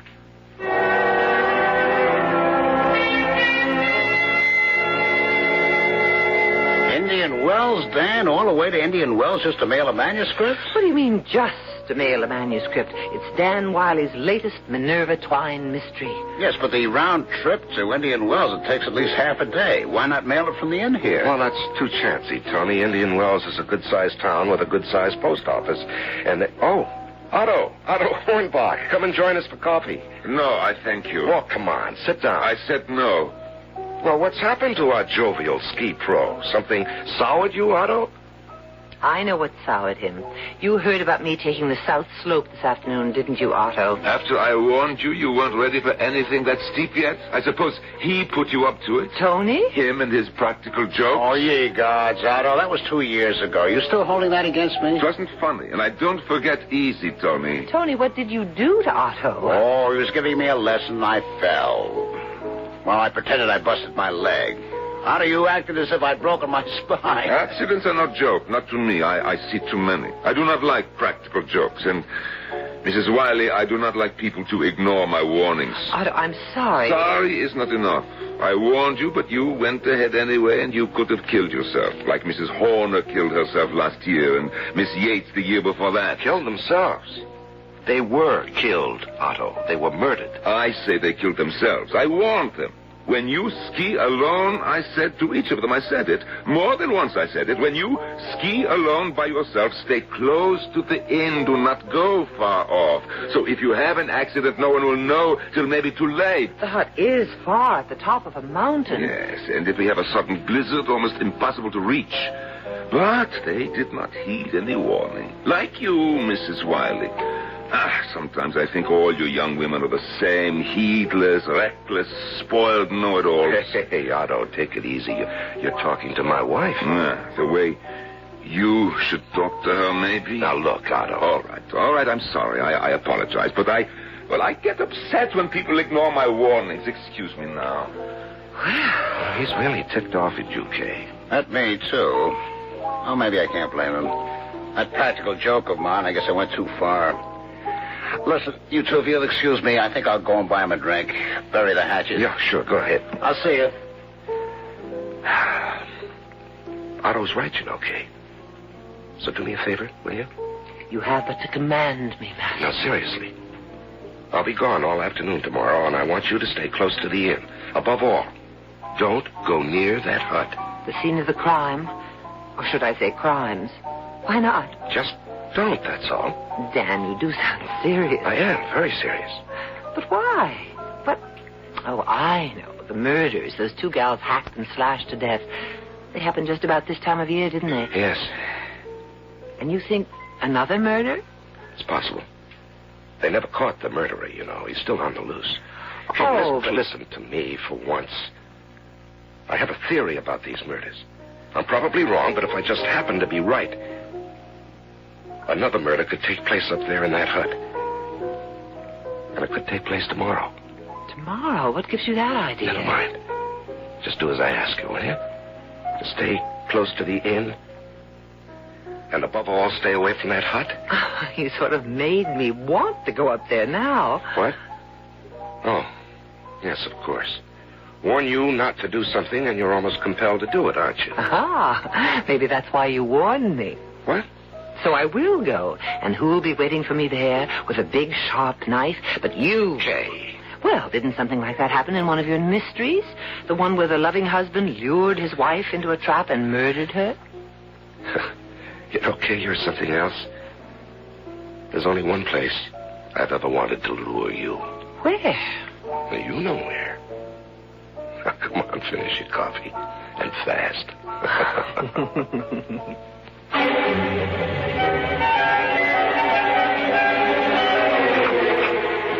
Oh, I hope Otto wasn't right last night. Otto? Right about what? Oh, about skiers getting caught up here on top of the mountain in a sudden blizzard. I say there's one coming from the look of those clouds out there and the force of the wind. Not to worry. If it starts snowing, we'll start right back down. On the south slope, no doubt. No doubt. How about opening the thermos and letting me have a hot toddy hike and use it? Oh, me too. Just being in this hut is enough to chill you. Because a couple of murders were done here? That scares you? Oh, I didn't say me. I said you. It doesn't scare me. Oh, maybe it ought to. Here, hot toddy. Thanks. Why? Why ought it to scare me? Well, you told me Dan warned you not to come up here to the hut while he was away. Right? Right. Because he thought another murder number 3, could take place today? Right? Right. Well, could be Dan knows something we don't know. Could be another woman, another blonde, is going to be slashed to death today. Me? You. Oh, what have I got to worry about? I'm with you. Precisely. What? I said precisely. You're here alone, far from the inn, in a hut that's been the scene of 2 murders, each at this time of the year. And you're here because a man you scarcely know, me, dared you to come.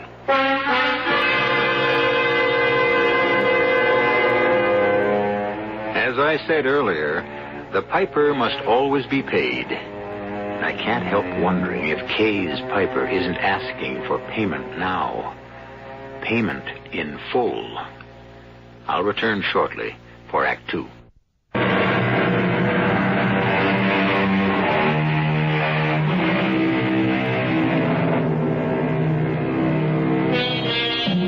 Kay Wiley finds herself in what well may be a murderous situation, which is to say, she may be murdered in a matter of minutes or less. Ignoring the warning of her husband, mystery novelist Dan Wiley, she has blithely gone off with Tony Shaw, a man she scarcely knows, to an isolated mountain hut where 2 murders have already taken place. To judge from the look on Kay's face, Tony is speaking the truth when he says, Let me give you a refill on that toddy, Kay. You look as if you could use it. You're not the murderer. How do you know? Oh, come on now, Tony. No, seriously. How do you know? Really, Tony. Do you expect me to fall for one of your silly practical jokes? I'm not joking, Kay. This is for real. Tony, you're going too far. A joke is a joke, but pulling a knife on me... Pulling a knife? Me? Oh, no. Just showing it to you, Kay. You've seen it before. Always carry it with me. Comes in handy now and then. Like, when I used it to repair that strap on your ski boot the other day. I remember, yes. So, don't jump to conclusions about me pulling a knife on you. Though I could be, couldn't I? Tony, if you don't stop this nonsense... I could, couldn't I? Yes, I guess you could, except... Except what? You'd be crazy. Kill me and you'd never get away with it. No? Why not? Well, they know. Back at the inn, they know I came up here with you. They do? Well, anyhow, that we went skiing together. How do they know that?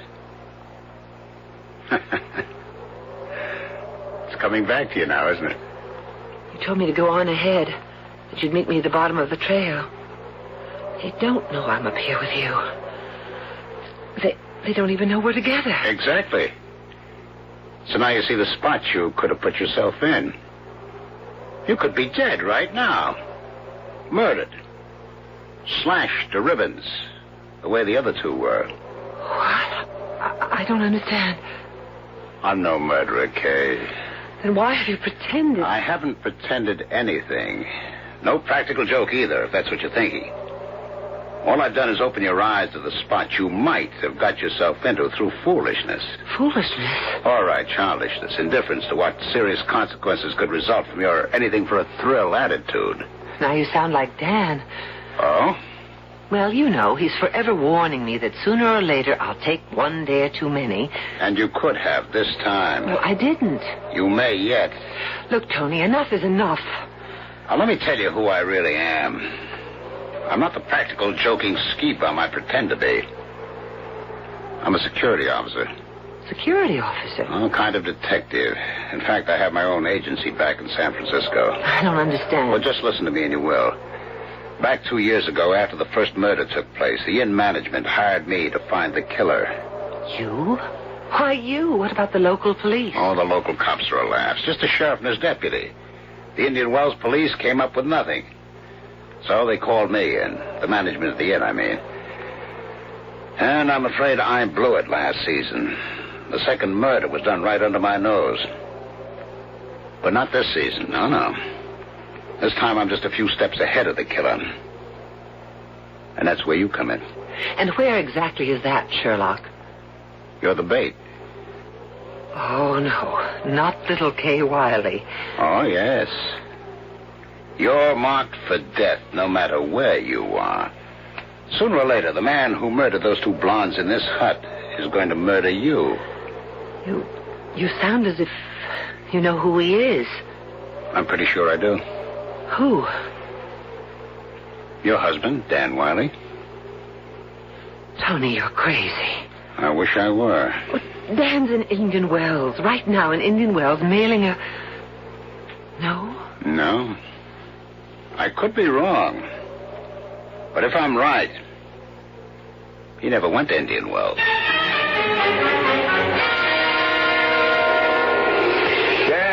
Dan Wiley, what are you doing out here on skis? I thought you had gone to Indian Wells. No, Otto, But I saw you leave an hour ago. Drive off in your car. I changed my mind. I was going to mail a manuscript to my publisher, but halfway to Indian Wells, would you believe it, Otto, I suddenly thought of a different ending, and a better one. This means you have to sit and write a whole new end? Yes, I'm afraid so. Me, I would never be a writer. They work too hard. You better believe it. Seen my wife, Otto? She went off skiing not long after you left. Oh, anybody with her? No, she went by herself. And I tell you this, I warned her again to stay off the South Slope. Well, you can save your breath, Otto. I know. I'm telling you, lay down the law before it is too late. Show her who is boss, who wears the pants. Oh, it's nothing like that. Kay isn't bossy. She doesn't try to wear the pants or anything like that. She's just young and exuberant.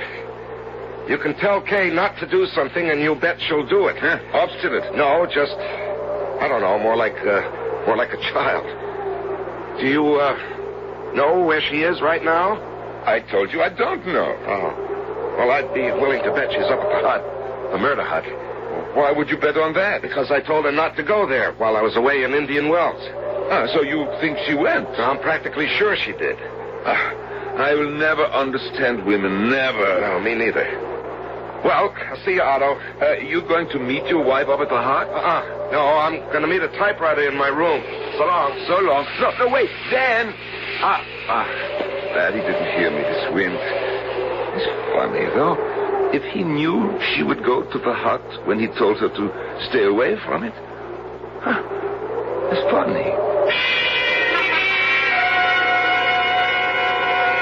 Which is why he deliberately warned you to stay away from here. So I'd come here? What kind of sense does that make? Kay, you all right? Yes. You've kind of knocked the breath out of me, Tony. I still can't believe... But you're right. Everything you've said is so true. In the few years we've been married, I never have got to know him, not really know him. He's married to that typewriter of his more than to me. And yes, he did come here last year and the year before, without me. Said he had to be alone to finish a novel. But this time he brought you along. Why? Did you insist? No, I'd never think of interfering with his work. No, he asked me to come. And when I said maybe it would be better if I didn't, he insisted. Figures. But... I just can't believe... If I'm right, if Dan is the murderer, he'll show up here in a few minutes. And I don't want to be here when he does. All right, then, let's go. But, Tony, I just can't believe this of Dan, and I'm not going to. As I said, I haven't got to know him as well as I'd like, but good Lord, you can't be married to a man for nearly 3 years without knowing that he isn't a killer. And that's one thing Dan is not. I'd stake my life on it. That's exactly what you're going to do. What do you mean? I'm leaving, but you're staying here. Tony! He didn't go to Indian Wells. I'm positive he didn't. He knows you're here because he made a point of warning you not to come here. Now, look. You've got nothing to worry about. I won't be far, just up in that stand of cottonwoods. He won't see me, but I'll see him when he arrives. And then what? When he makes his move, I'll make mine. I'll be right outside that door when he makes it. What you're saying is when he attacks me with a knife. Exactly. Tony, I can't go through with this. You've got to if you want to help me catch him. I don't want to help you catch him. I mean, I don't know what I mean. He's my husband. I love him. I can't believe he's a murderer. Well, then you've got nothing to fear, have you? If I'm wrong and you're right, nothing will happen. Not a thing. But if it's the other way around... Well, then I think this time you'll get a thrill to end all thrills. I can't believe this is happening. Believe me, it is. Okay, I'm off. No, Tony, please, no. Come on now, Kay. I can't do this. I'm scared to death, Tony. If you don't believe Dan's the killer... I'd be a fool not to realize the things you've said are true. Tony, don't leave me, please, please. Well, I guess I had you taped all wrong. What do you mean? Kay Wiley, who dare anything. Kay Wiley, who parachuted from a plane on a dare, jumped a horse over the highest hurdle. Oh, yes, I heard all about that. I saw you make the South Slope on skis yesterday. Yes, I've taken some dares again and again because... Yes, because what? Because I was afraid. Afraid? Petrified. Tony, I'm the worst coward in the world. The daring Kay Wiley is a mask, a front. I forced myself to take dares just so I could prove to myself that I'm not a coward. But underneath, I am. And, Tony, this is one dare I can't take. I promise you, I'll be right outside waiting. If you don't take the dare, if you refuse to stay here and face him, you'll never know, will you? No. Whether he's a murderer or isn't. Oh, damn. What is it? There's somebody coming up the trail. Dan? I can't tell. Snow blurs everything. But it's got to be him. Now, look, will you stay? You've got no choice. You've got to find out. You've got to have the nerve to find out. All right, I'll see you. Tony! Oh, no.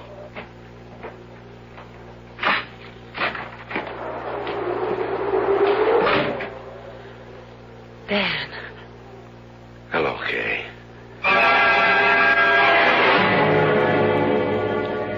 We can well imagine Kay's feelings as Dan Wiley enters the hut, proving Tony right. A curious situation. A woman facing the man she loves, her husband, not sure if he's a murderer. Certainly looks as if he is. And yet, well, we'll learn more when I return for Act 3.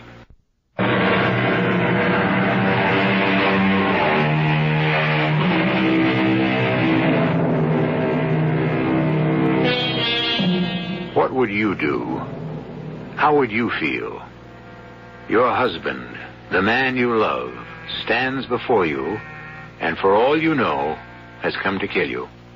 Indeed, cleverly lured you into a trap.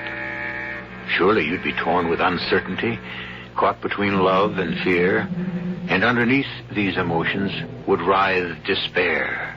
For if he is your killer, this man you love, you'd just as soon be dead anyway. I thought I'd find you here, Kay. I know. You know? I'm not totally naive, Dan. You knew when you warned me not to come that I would. Well, why the devil would I figure you would come when I begged you not to? Because I'm like the victim in your last novel, Death is a Blonde. You based that character on me, didn't you? I was the model for her. Okay, so what of it? Her husband knew she had a contradictory streak in her. I even remember the words you used to describe her. Contrary, as wayward as a child. And he used it to lure her to her death. Kay, things like that happen in novels, not real life. So you're not implying that I lured you here to kill you? Is that what you're saying? You said you were going to Indian Wells. What are you doing here? Well, to be honest about it, I had no intention of going to Indian Wells. I told you that, and I spread the story around the inn to throw the murderer off my track. Throw the... Yes. I have a feeling he knows I suspect him. But I also know he strikes when the moon turns full. Kay, I'm all but sure he's a homicidal maniac who has to kill. He can't help himself, you see, when the moon turns full this month of the year. You've got to be out of your mind. Maniacs who have to kill because of a full moon? That only happens in novels. Oh, no. In real life, Kay. You see, the full moon has a powerful effect on people, on the world, if it comes to that. Right now it's only 3 p.m. There isn't any moon at all. Kay, sweetheart, you can't see it, but it's there. And according to the lunar tables, it turned full about 5 minutes ago. That's why I didn't want you to come here this afternoon. Now, coming here, you set yourself up for the kill, played right into the murderer's hands. What if I hadn't ignored your warning, hadn't come here? Well, he'd have tried to lure you here. You or some other blonde at the inn. Blonde? Yes, both previous victims have been blondes. And I'm sure the third will be, too. You seem awfully sure. Yes, I am. I'm very sure. And the way you're looking at me. Kay, you do think I'm the killer, don't you? No, Yes, no. you do. I can see it in your eyes. You're afraid of me. Good Lord, Kay, how can you be? After nearly 3 years of marriage, 3 years of living with me, how can you be? And don't pull away. I don't know you. That's the trouble. I don't know you at all. What in blazes are you saying? Don't. Please, don't come near me. I am afraid of you. I don't want to be. It almost makes me ashamed because I love you and I want to trust you and should trust you, but... But you don't. Why not? Have I ever given you reason to distrust me? Why did you come here alone last year and the year before? Well, you know why. I know what you told me. That it was always a habit of yours before we were married. A habit to go off by yourself to finish a novel. Well, it is. Then why did you bring me along this time? Because you begged me to let you come along, and I finally gave in. What other reason would... Oh, wait a minute.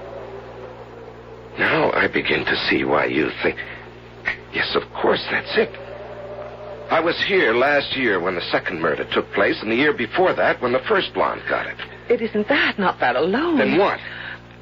I just don't know you. All day long, for 3 years, all day long, you've been in your office. Working. And half the night. I can't stop when it's going good. I know that, but it's kept us apart, keeps us apart, and that's why I don't know you. And don't know what I've been told is true or not. Whether you didn't go to Indian Wells for the reason you said, or another reason. What is it?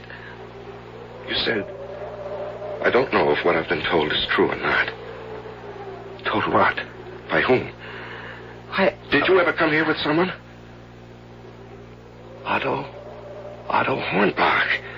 Yes, I talked to him half an hour ago. He said you'd gone off on your own. Yes, I did. What, did you meet anyone on your way up here? Oh, I know. Hey, this is serious. Stan, you're hurting me. Then answer me. Did you meet someone? Did you come here with someone else? Yes. Tony Shaw. Damn it, was it Tony? Yes. Where is he now? You've got a gun. I'd be a fool to go hunting a killer without one. Now, where is he? Right behind you. Don't move. There's a gun in your back. Drop yours now. All right, pick it up, Kay. Don't do it there. Don't turn. All right, let me have it, Kay. Thank you. Now you can turn around, Dan. A knife? The end of the handle stuck in your back. You fell for one of the oldest tricks in the book, and you a mystery story writer. Well, at least I was right about you. Right about me? Look, I'll make a deal with you, Tony. Let Kay go. Kill me instead. Tony? Tony's the murderer? Oh, he's trying to pull the wool over your eyes, sweetie. You're no ski bum, Tony. You've been acting a part, and you're a lousy actor. He's the security officer at the inn, he says. Yes, a security officer who carries a knife, huh? Now, I'll tell one. Slashed to death. Those women, both slashed. Now, don't get all psyched up. The knife's a tool, not a weapon. I've never needed a gun. Well, you seem to need one now. Precaution, that's all. I can handle you with both hands tied behind my back. Judo black belt. Oh, really? Then suppose we just find out. Drop that, or I'll break your arm. Drop it. Get it, Kay. I got it. All right. I'm sorry, Tony. I'll take the gun now, Kay. Kay? No. What? I don't know which of you to trust now. I'm sorry, Dan. So am I, honey. I don't blame you. Everything you said, you were right. Maybe you just should have said it sooner. We're always too busy. Yes, I guess I was. Hello? Hello, the hut? Otto Hornbach. Oh, thank God. Otto. What is this? Take this. Take it. A gun? Just holding it scares me. Take it. All right, come inside.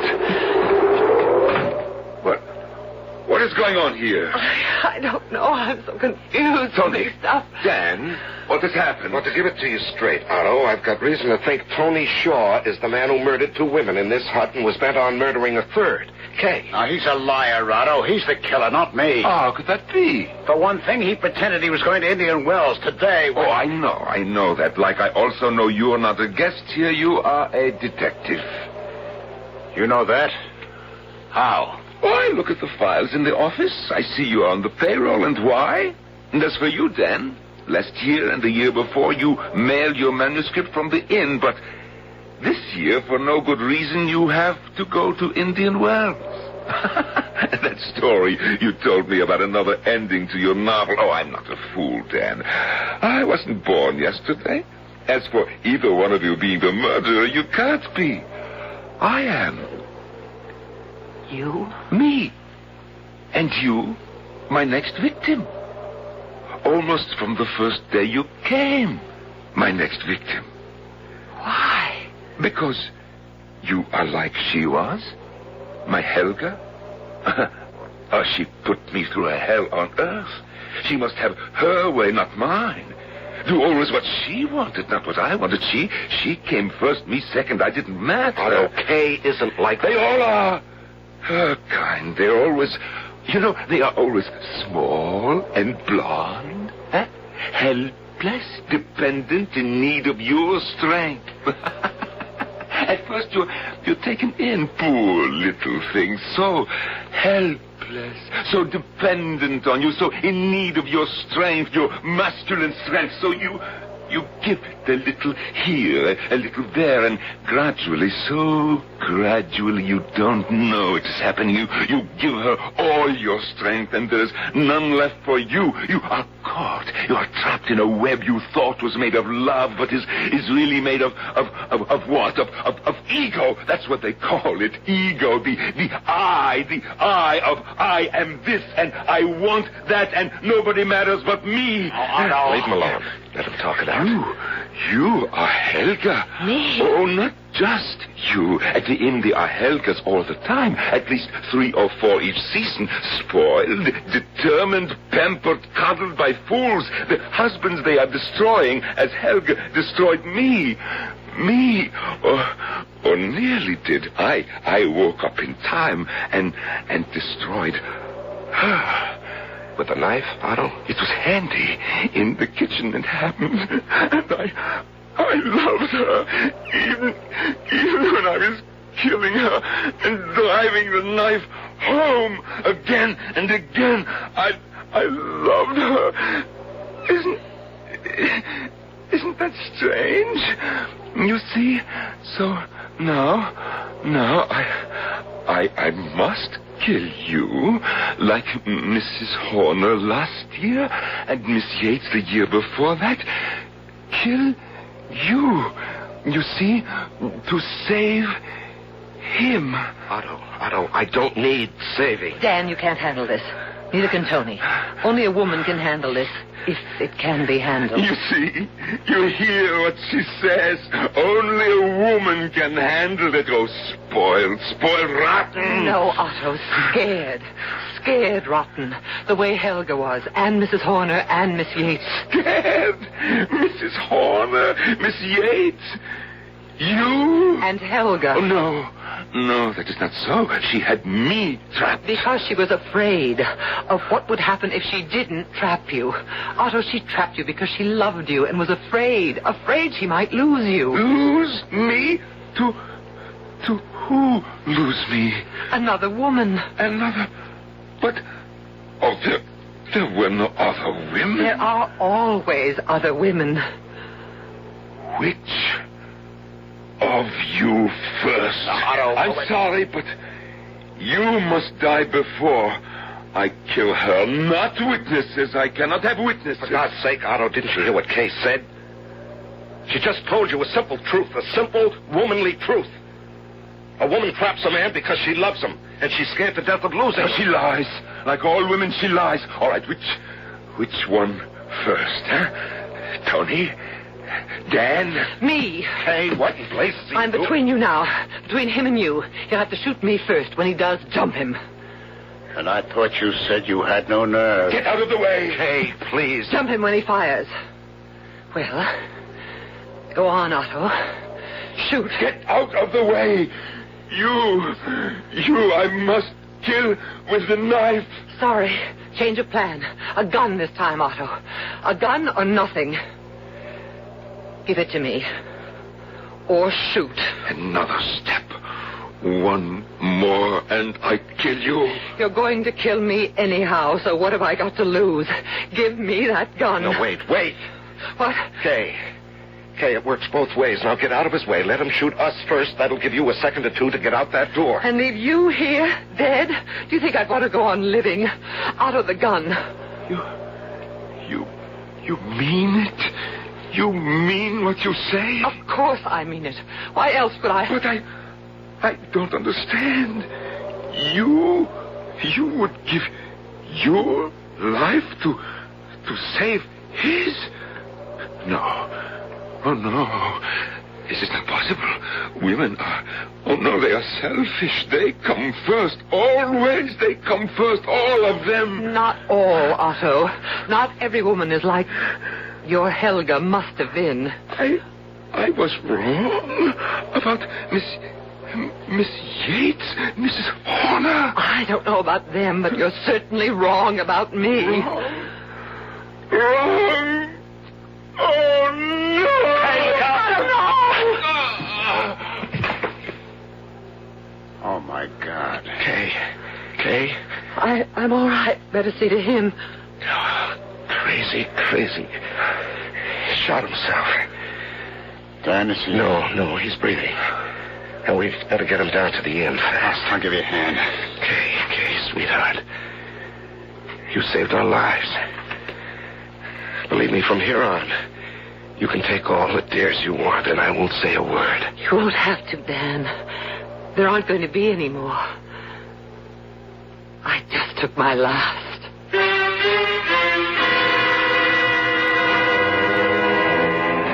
Luckily, though, Kay Wiley paid the piper, as must we all. The price was not exorbitant. Her life. You ask me, she got off easily. How about you?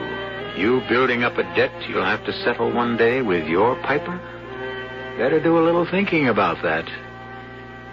Better do a little thinking myself. I'll be back shortly.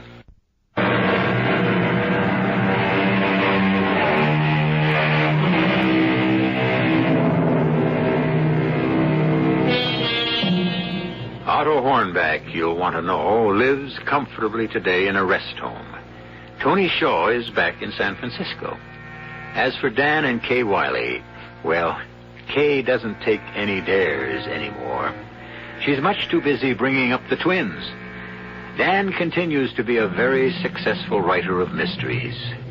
Incidentally, you needn't bother to buy his latest Minerva Twine mystery. You just heard it dramatized.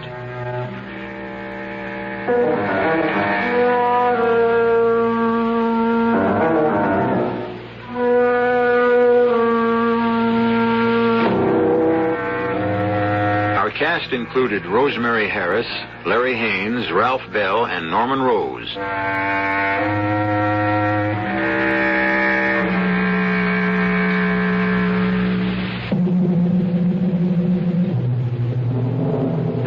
The entire production was under the direction of Hyman Brown.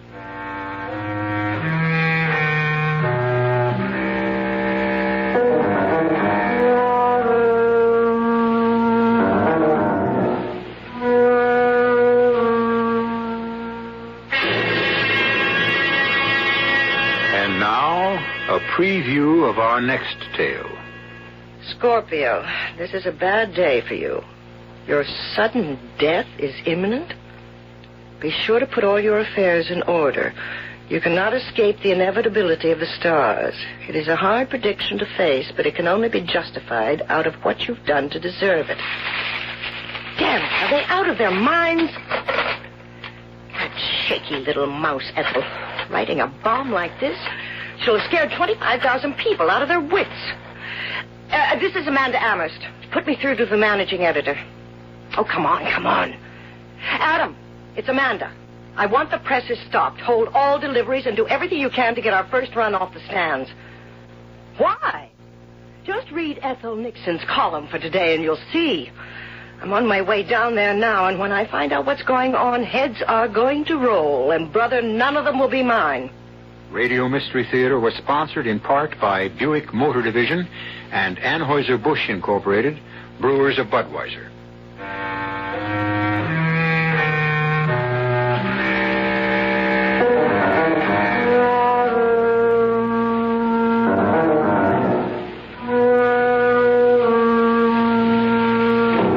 E.G. Marshall inviting you to return to our Mystery Theater for another adventure in the macabre. Until next time, pleasant dreams.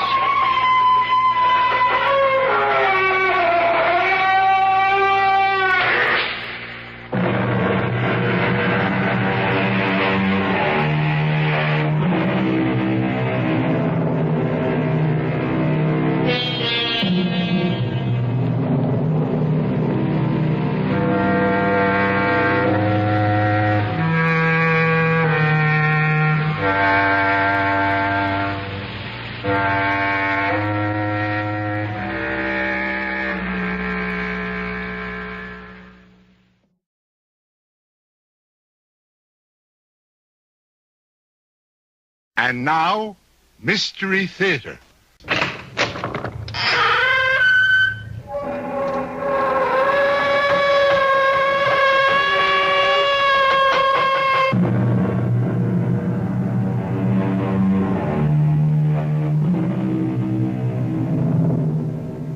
Come in. Welcome. I'm E.G. Marshall.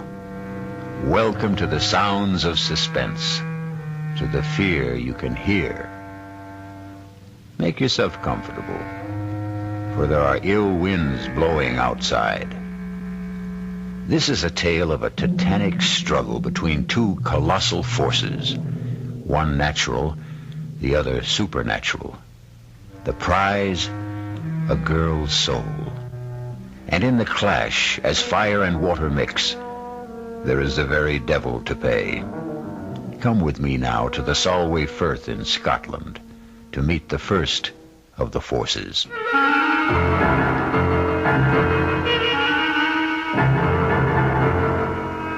Our mystery drama, Speak of the Devil, was written especially for the Mystery Theater by Ian Martin and stars Jada Rowland and Nick Pryor. I'll be back shortly with Act One.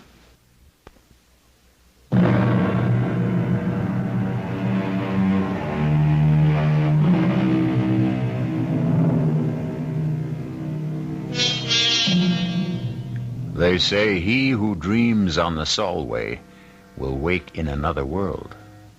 Not only is the tide a terror, but so are the quicksands, and far worse than either, the bogies, warlocks, and unnamed things that haunt Scottish history. The Scots word for tonight's story is eldritch. It means uncanny, eerie, frightful, otherworldly. Listen. If you'll put out the light, Mrs. Petrie. Hold my hand, Mike. You'd better hold both mine. Why? You can't trust me in the dark. I'm sorry, Colonel Bruce.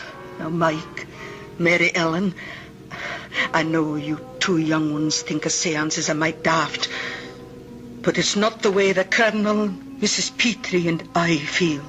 Well, then maybe we'd better not stay. Oh, no.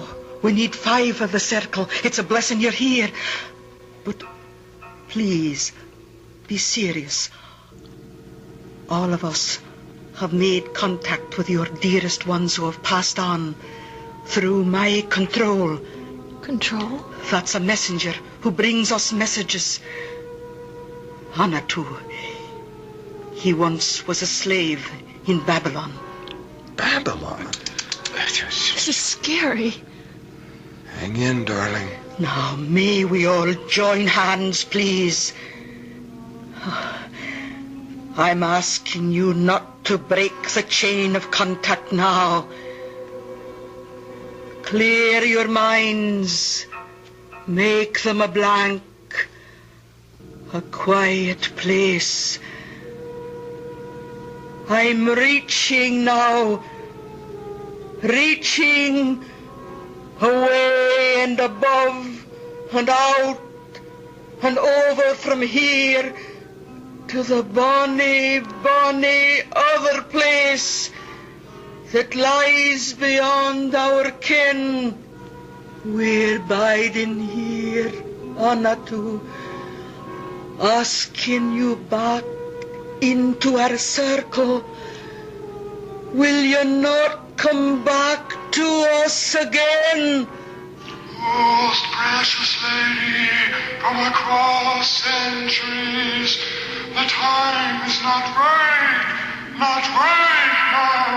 I beg you, kiss boys breathing fire tonight. No, there is evil.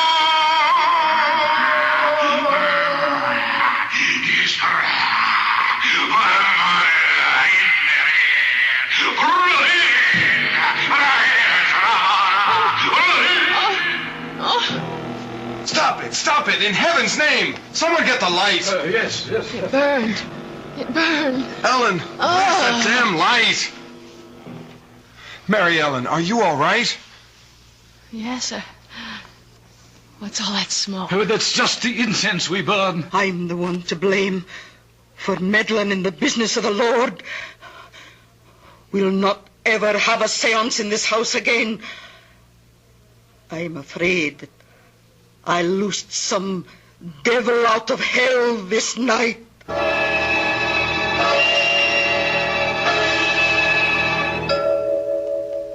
Ouch! Oh, don't wriggle so much. You stuck the pin in me, Aunt Jeannie. Oh, I'm sorry, Ellen. Oh, but it'll take more than a pinprick to burst your happiness. Thank you, Aunt Jeannie, for letting me come home to be married. And for such a heavenly day. Oh, well, I'll accept the thanks for bidding you back to where you grew up. When Dad died so suddenly, I was lost. I didn't know what to do. Well, you did just the right thing. You came home. You're two modern young people who are a lot smarter than we old people are. It is proud I am to be part of the gamble you're making in your lives. I am all goosebumps. I'll get back into my jeans and sweater. I've got a skin, just like I had last Wednesday night. Oh, don't mention it. I should never have had you children in that circle. It was so scary. What happened? I don't know. It was some kind of trick, wasn't it? I don't play tricks. Well, it was Maggie, your mother, who had the second sight, you know. That wee wisp, so delicate and so vibrant. When she died, it tore the heart out of me. But Will went off to America and left me to bring you up. Well, it put my heart back. And then when you were 15 and almost grown up and he wanted you to join him, I was left alone again. How could I stop you going? I didn't want to go. I know, but you were his flesh and blood. I found a way out of my loneliness. Nights when the roar of the tide used to come boiling up the firth outside the windows there. I thought I could hear Maggie calling to me. Or when the wind was skirling out of the northeast, I'd hear her voice on the wings of the blow. And I began to think maybe I had the call too. That's when I started the seances. Until the other night? Yes. I'll never hold a seance again, so the subject is closed. I realize I'm just a foolish old woman. I've never been so scared. Well, promise me to put it out of your mind. What's past is past. Your future is all that matters. It seems so right to be back. As if something were calling me. Oh, you're cold. I'll stir up the fire. No, don't bother. I just miss my American central heating. I think I'll go outside in the sun for a minute or two. Oh, go take a good brisk turn down the road while I finish this hem. That's a good idea. But don't go down the Firth road. Take the high road. Why? Well, I saw your Michael off this morning for the Solway. You don't want to run into the bridegroom on the wedding day. It's bad luck.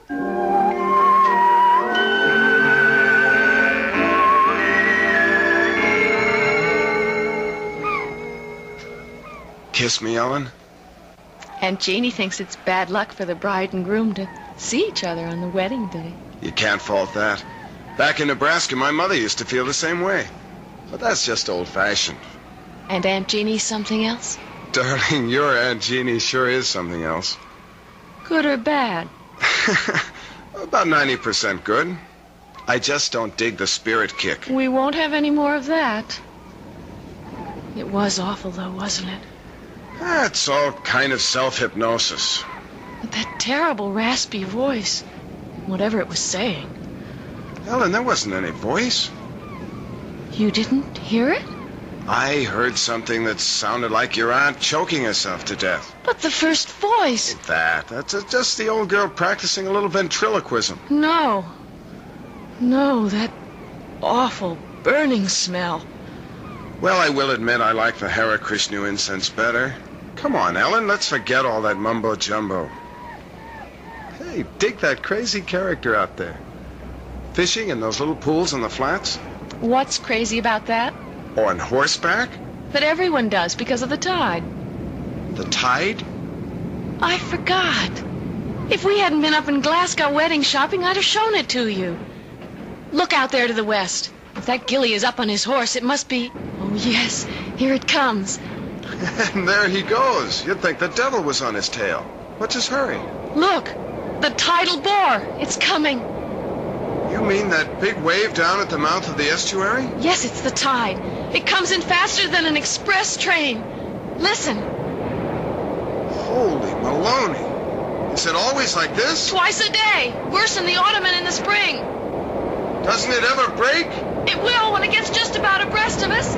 Isn't it exciting? That's one word for it. That's why you don't dare go out on the flats on foot. If the tide was due, you'd never make it ashore. Oh, Michael, it's so thrilling and so good to be alive. I love you. What'd you say? I love you.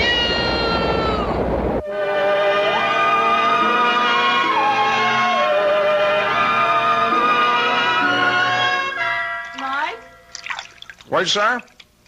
Husband? Read that loud and clear. On my way.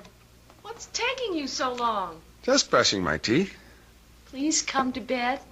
Why didn't you say that in the first place? Will you come under the covers? I'm freezing. I'll put some more coal in the fire. I don't want coal. I want my brand new husband. You got him. Oh. What is it, darling? Nothing. It's just that funny smell. It's the coal smoke. Remember, you don't want coal to keep you warm. Just me. Oh, my darling. Yes. Yes. Yes.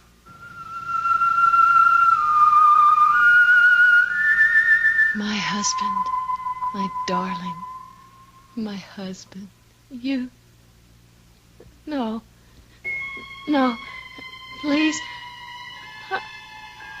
No. No. Don't touch me. Go away. No. Oh, no. Michael. Your breath. Oh, no.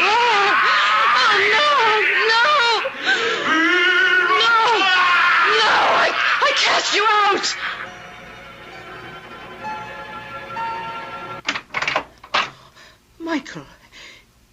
there anything wrong?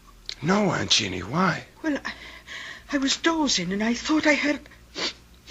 What's that I smell? Is it your candle? Oh, I guess I let the fire go out. Aye, it's a damp chimney, but just the same...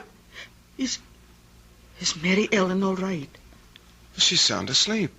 See for yourself. Oh, I'm sorry to bother you, but... What is it? What's troubling you? I don't know. Maybe I was the one that dreamed it. Oh, be gentle with her, Michael. She's so sensitive and delicate. Like her mother that died all those years ago. We'll keep her from any harm. Good night, Aunt Jeannie. Oh, good night, Michael, dear. If we can. If it's in human hands to be able to. Snuff my candle out if you will, old Ricky. But hear me this. You'll not have Mary Ellen. You'll not have her like my sister Maggie.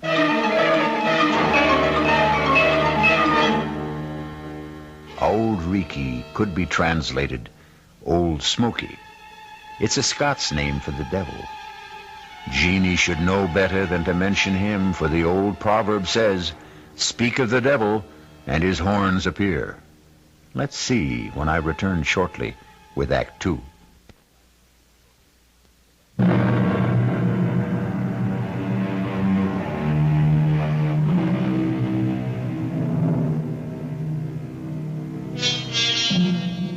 Dreams are made to die with the opening of day, and superstition fades and falters in the sunlight.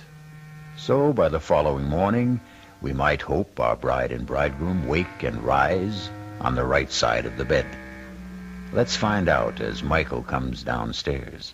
Oh, good morning, Michael. I'm in the kitchen. Come on out. Morning, Aunt Jeannie. Well, and how is the bridegroom today? Well, the bridegroom's first rate. It's the bride who's not. Oh, what's wrong with the wee lass? Oh, I don't know. I think now you were right last night. Huh? Right. About what? Well, she had some kind of a bad dream. But if she did, she won't tell me about it. What do you think it might have been? Oh, I don't know. She's a sensitive wee thing. And she's back in the part of the house where her mother died. That was Maggie's room you're in. Maybe I should never have put you there. Anyway, I'll get her tea and go on up and have a wee chat.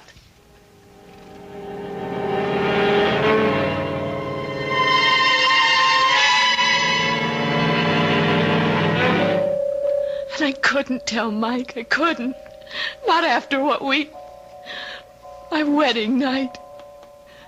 How could I dream anything so vile and hideous? That great, gross presence bearing down on me. Breath so sick. The lips slavering. And that awful fur all over. Oh! And the fire burning me. That scorching smell. Oh, Aunt Jeannie, what a nightmare. Oh, wished now. Then that's all it was. But it seems so real. Well, it wasn't. Because when I came by, you were sleeping sound. Oh, drink your tea now. Oh, it's a good thing you married that nice American boy with his head screwed good and tight. Mike. He'll blow all the cobwebs out of your head. And he's going to have a good chance to. What do you mean? I mean, you two are going to have a nice honeymoon all alone for a big, long month. Where are you going? Oh, I've got an old girls' school chum who lives just outside Blackpool at St. Anne-on-Sea. For years she's wanted me to visit. I'm not going to drive you out of your house. Oh, you're going to do more than that, Mary Ellen. You and your handsome, bonny husband are going to move downstairs to my room, away from this drafty old flue. And while I'm gone, I'm going to get it fixed so the fire'll burn clean. But... And I'll not take no for an answer. I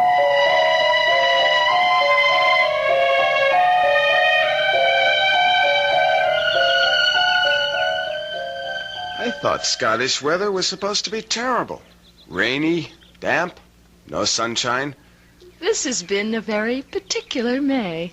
Our honeymoon. Yes. Sorry it's over? Desolate. Still, with Aunt Jeannie back, maybe you'll get a little more work done on the book. Darling, I have been busy in research. It is a love story. Speaking of that, do you think... Look down the road. I can't. Your front's in the way. That's Dr. Ferguson bringing Aunt Jeannie back. Our month is up. Speaking of your front, do you know how you've blossomed in the last 4 weeks?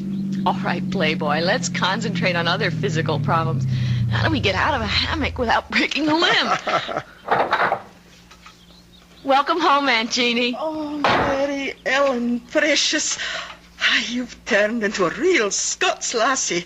You've got the bloom on your cheeks. It's happiness. And those warm spring winds from the west. Hello, Dr. Ferguson. Hey, well, Mrs. Tilson. As a physician, I can only concur with your aunt's diagnosis. You're a picture of health. And how are you, Mr. Tilson? Never better, sir. Oh, I can believe that. Well, I really have to be back on rounds. Thank you for meeting Aunt Jeannie at the station. It should have been me. Without a car? Oh, you'd have had hard shrift getting me aboard old Bess since the carriage broke its wheel. You know, Jeannie, you should put that old horse out to pasture now she's nothing left to pull. Oh, I couldn't do that. We're too used to each other, poor old soul. All right, Dr. Ferguson. Away you go. Right you are. See you soon. I'll take your bags up to the house, Aunt Jeannie. Oh, give me a hug first. That's right. Now, off you go, and me and Mary Ellen will have a week's chat on the way up to the house. Goodbye, Percy. Oh, I should never have said that. He hates the name. I'm not sure I blame him. Oh, well, that's not what's on my mind. How are you, dearie? You can see for yourself. Oh, don't say anything to Mike yet, but I just have to tell someone. Aunt Jeannie, I know I'm pregnant.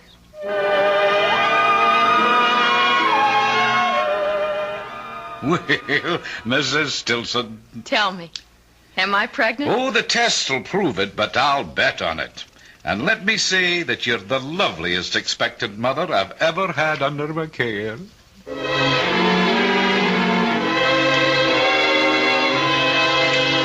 a little morning sickness is to be expected in these early months.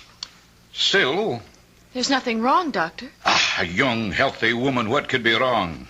Still, we must take precautions. I'm writing out some medication for you that I want you to take each day.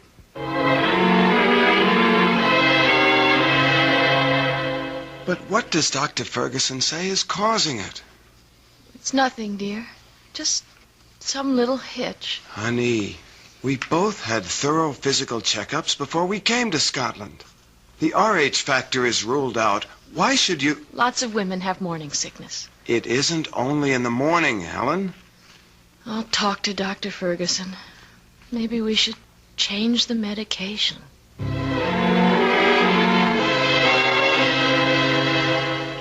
Mary Ellen, dear, I've talked to Dr. Ferguson, and he's completely puzzled.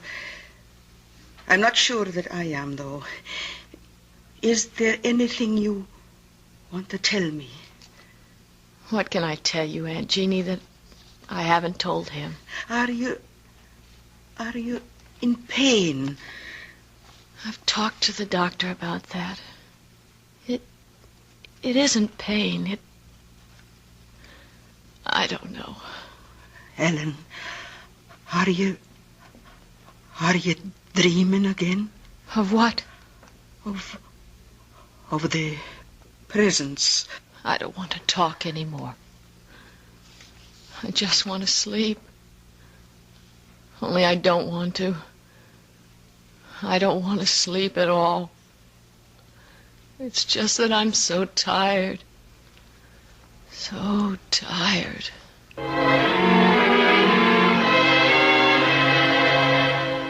You have to help me, Aunt Jeannie. How, Michael? Dr. Ferguson says that physically Mellon should be all right. The baby seems to be thriving. It's her mental state that... Do you know she won't go to sleep at nights? She forces herself to stay awake? What is it she's afraid of dreaming about, Aunt Jeannie? It is that, isn't it? I can't tell you just what she's dreaming. I'm too far out of touch since I went away. But I do know one thing. The only way to stop it is to get her away from here. As easy as that? Oh, not so easy, maybe. She's bound and determined on having you finish your book first. Ah, the devil take the book. Mellon comes first.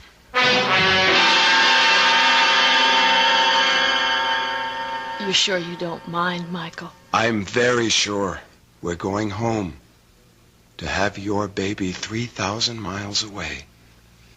Oh, darling. I don't know what to say. It can't be too soon for me. Well, it's sooner than you think.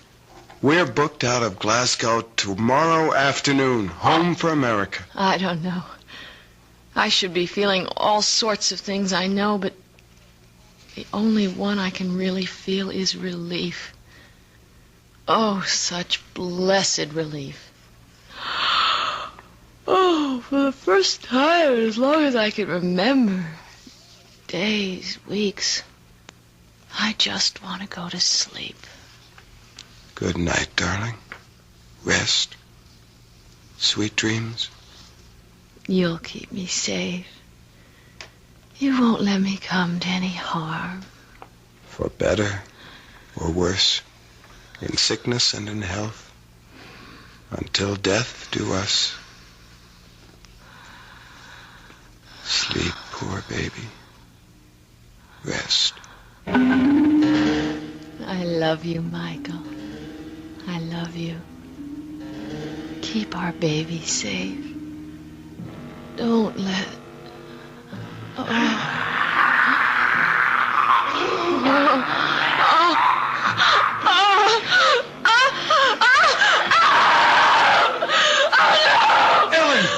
what is it? I don't know. It's pain, like a knife. I think maybe I'm going to lose the baby. You're going to be all right, Ellen. Don't worry. Get Dr. Ferguson. I'm going to call him now. You'll be all right. I'm fine. Just get him. I'll send Aunt Jeannie up to you while I phone. Aunt Jeannie! Aunt Jeannie! What is it? What is it, Michael? Helen, maybe a miscarriage. What's Dr. Ferguson's number? Oh, you'll no get him by the phone. It's out of order again. Hello? Hello? Laddie, it's no use. It won't be fixed before morning. I'll go to the neighbors. It's a party line. If one's out, they're all out. Oh, God! How far to the doctors? A good 3 miles. Who's got a car? Only Colonel Petrie. And he's away up to Edinburgh for his regimental reunion. All right, then I'll go on foot. Aunt Jeannie, go up and help her. I'll make it as fast as I can. By the way, Michael, can you ride a horse? Yes. Good. Then take old Bessie. There's a bridle and saddle by her in the barn. She'll get you there faster. Take care of her, Aunt Jeannie. Don't let anything happen to her. Right along the Firth Road till you come to town. He's the third house in on the right. And take care of yourself.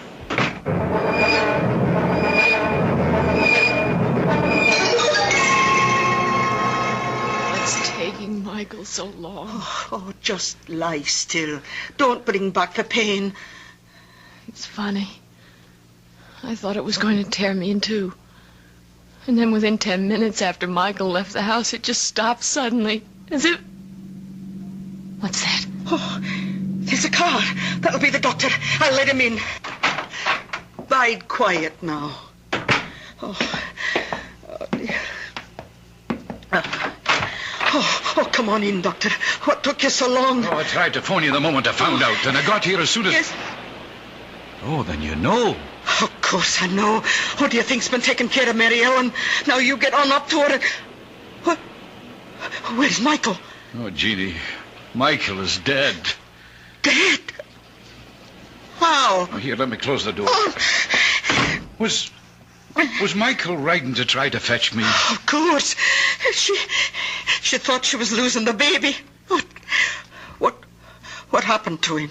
Bess must have thrown him. Oh, she never threw a body in her life. She was as gentle as... Something must have frightened her, driven her frantic. Jeannie, this is a terrible thing to tell you, but I examined the boy, and his body was covered with hoof marks. He was literally trampled to death.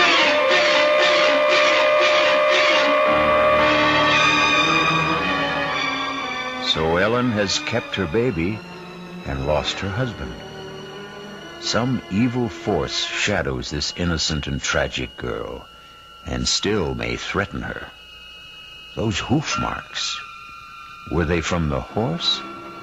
Or in some dark, unfathomable way, were they supernatural? A demon's footprints? Perhaps we'll know when I return with Act 3.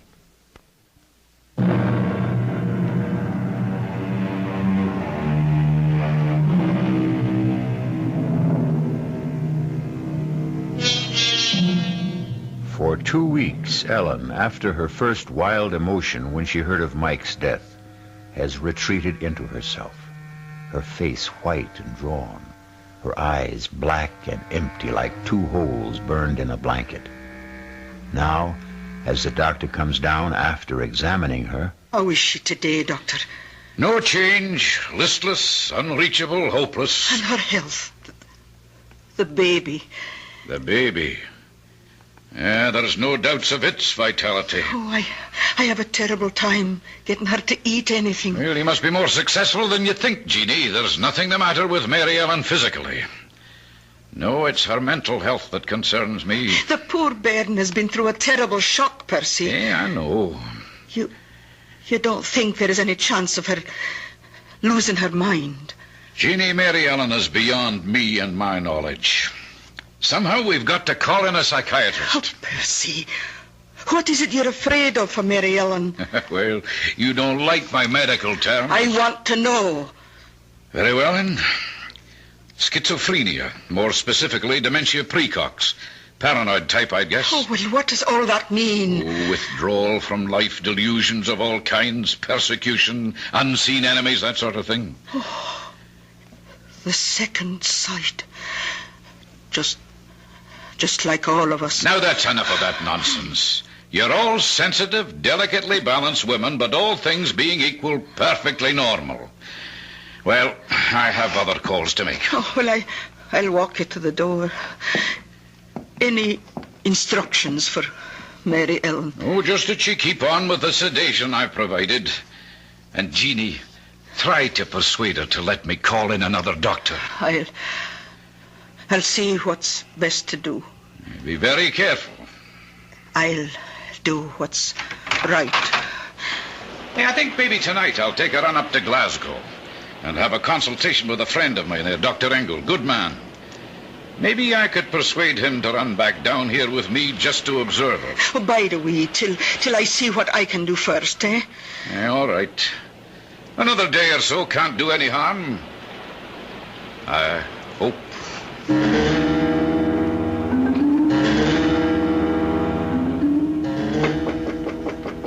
Who is it? It's Aunt Jeannie, Mary Ellen. May I come in? If you want. I thought you might like a wee cup of tea. No, thanks. What are you staring at? Out the window. The Solway. The tide just came in. Roaring and boiling. So fast. And now the water's all smooth. And with the sun on it, everything's wiped clean. I wonder if it heals as it washes over. What are you thinking about, child? I'm thinking about the first time I showed the tide to Michael. The day we were married. The day you said it was bad luck for us to see each other before the wedding. Oh, I was just joking about superstitions. Nobody believes those old wives' tales. Nobody believes so many things that are outside the ordinary. So many things they say don't exist but might be. Did you see Michael's body after? What? Did you see the marks of the hooves? Oh, don't talk about that, lass. I know they said the horse trampled him. I asked Dr. Ferguson about the hooves, and he wouldn't tell me. You'd tell me, wouldn't you, Jeannie? Oh, tell you what? Were they like horseshoes? Or were they cleft in two? Were they cloven hooves? In the name of God, what are you saying? I'm not speaking of God. I'm speaking of the devil. Or some demon that haunts my dreams. Now, this is no time for foolish fancies. You mustn't let dreams spill over into your real life. Or is it the other way around? Oh, Mary Ellen, I don't know what it is you have on your mind, but... You can get me to Michael. Let me talk to Michael. He'll know. He can tell me what to do. Take me to Michael and Jeannie. Take me to him. Oh, can I, Mary Ellen? You know I know he's dead. I know he's passed beyond. But you can reach him. You can hold a seance. No. Oh, no. I swore I never would again after what happened that night when something got loose? Some evil presence? Something from... Auntie, you let him loose. The least you can do is help me undo the harm. I can't. I won't. I'll get the doctor. You dare to bring him here and I'll kill myself. I swear it. Child, you're out of here. No. Not yet. But if you don't have that seance and let me find out from Michael what to do, I will be. I'll lose my mind. You've got to promise. Promise. Oh, calm down, child. Calm down. Tonight. Now. No, that isn't possible. There have to be more than two to form a circle. Then call in the colonel and that other woman, anyone. Just promise me. Promise. I need him. I need Michael. Promise, Aunt Jeannie, promise. May God forgive me. I promise.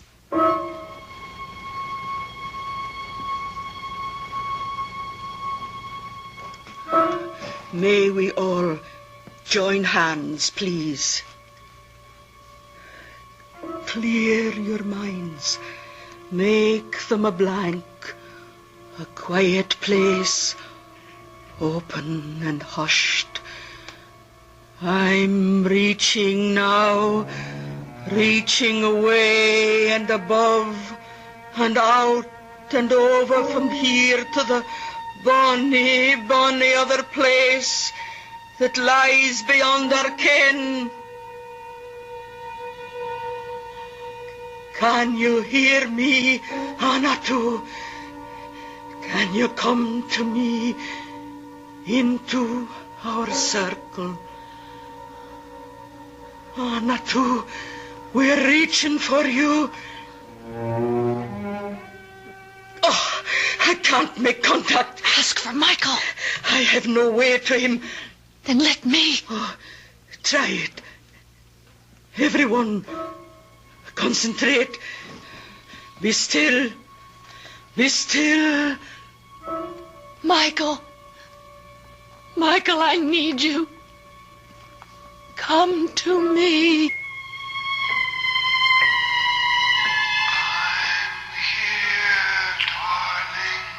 Oh, Michael, I love you. I love you. We'll be together again. Michael. It's not our child you're carrying. Get rid of it. Michael! It's no use, child. There's no contact tonight. We can break the ring. Will someone turn on the light, please? Oh, I'm that sorry, Mary Ellen. It's all right, Aunt Jeannie. You gave me what I wanted. I found out what I needed to know.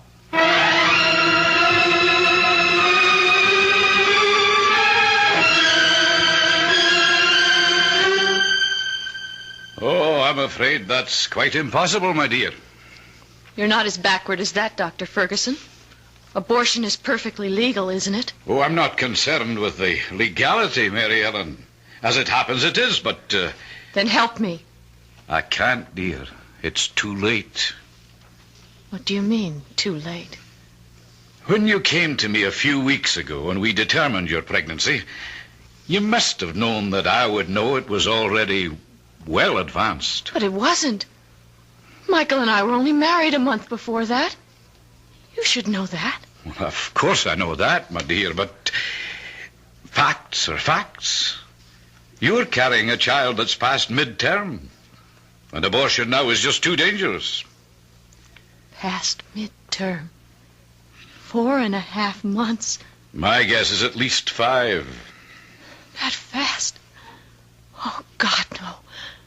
It mightn't wait. It could be born any minute. There's no one to help me but myself. Well, I'll drive you home, child, and I'll give you something to get a little rest.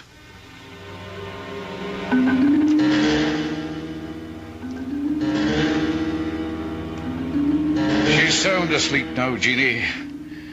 Let's go downstairs and talk. Poor wee angel. So thin and pale and haunted. Come away. Let her rest.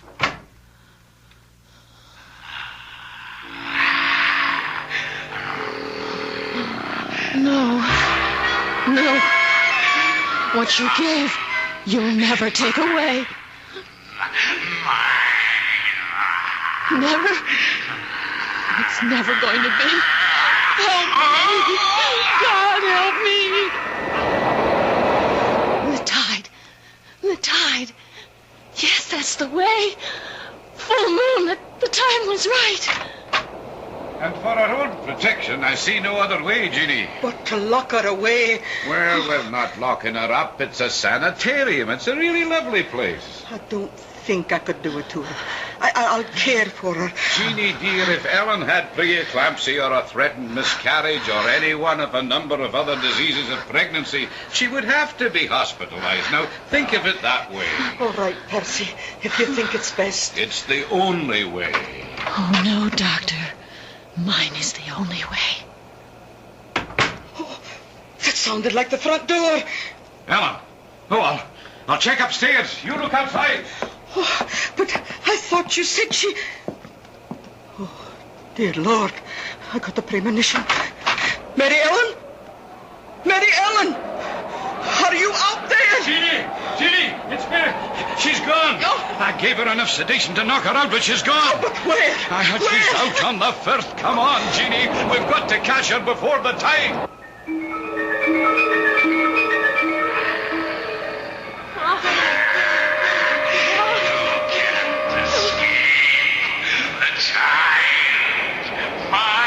You'll never have him. He'll never be born.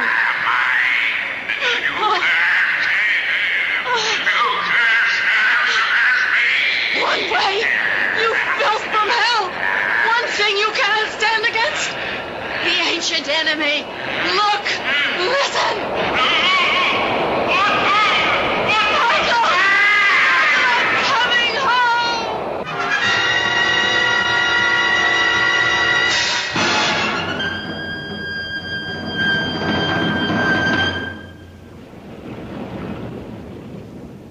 There wasn't a chance. We couldn't have saved her. My poor wee motherless lamb. It did not take her long to follow her poor husband. But the child... It hadn't been born, and she didn't want it. It wasn't Michael's, you know. Are you sure of that? Oh, yes, it was 5 months old at least from the size. A monster. No, I didn't say that. Still, I was thinking of x-rays. There was something strange about that embryo. I can't quite explain. It was nothing you could have understood, Doctor. So, at the last, it was all the Lord's will. And maybe for the best. At least, Michael and my Mary Ellen are in God's pocket. At last.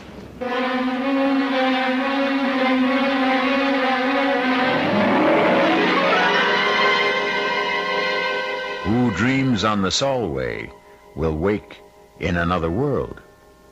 Our story has come full circle. For us, it is the end.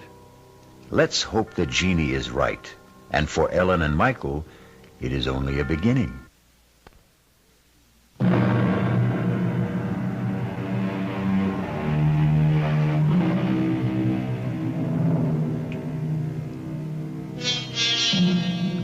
One final thought. If you believe some dreadful incubus possessed poor Ellen, driving her and her husband to their deaths, there is another explanation. Insanity did run in her family. So either way, even if there was the devil to pay, it still was all in the mind. Our cast included Jada Rowland, Nick Pryor, Bryna Rayburn, and Ian Martin. The entire production was under the direction of Hyman Brown.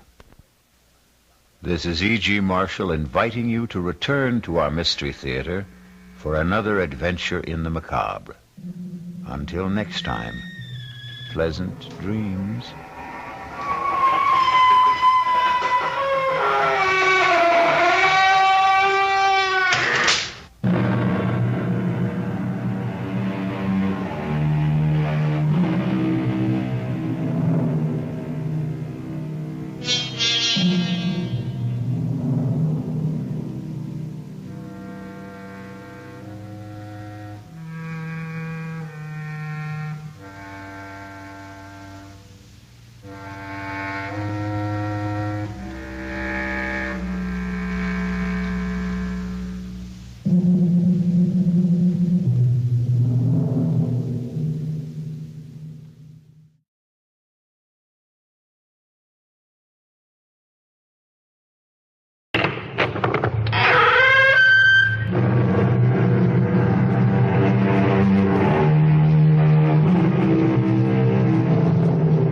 Come in. Welcome. I'm E.G. Marshall. Every man was not born with a silver spoon in his mouth, said Miguel de Cervantes. To which it may be added that even if all of us were, most of the spoons would soon wind up in the hands or the mouths of a very small, select group, which gives rise to the observation, it's not how you begin, but how you end. This is a proposition that is so universally self-evident. Why does it have to be repeated over and over again?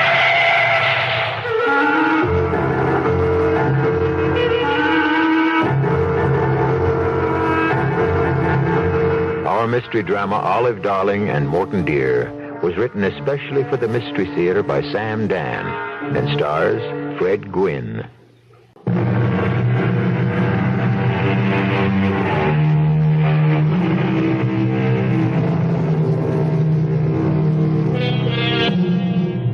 There are those people you never see. Oh, they take up space.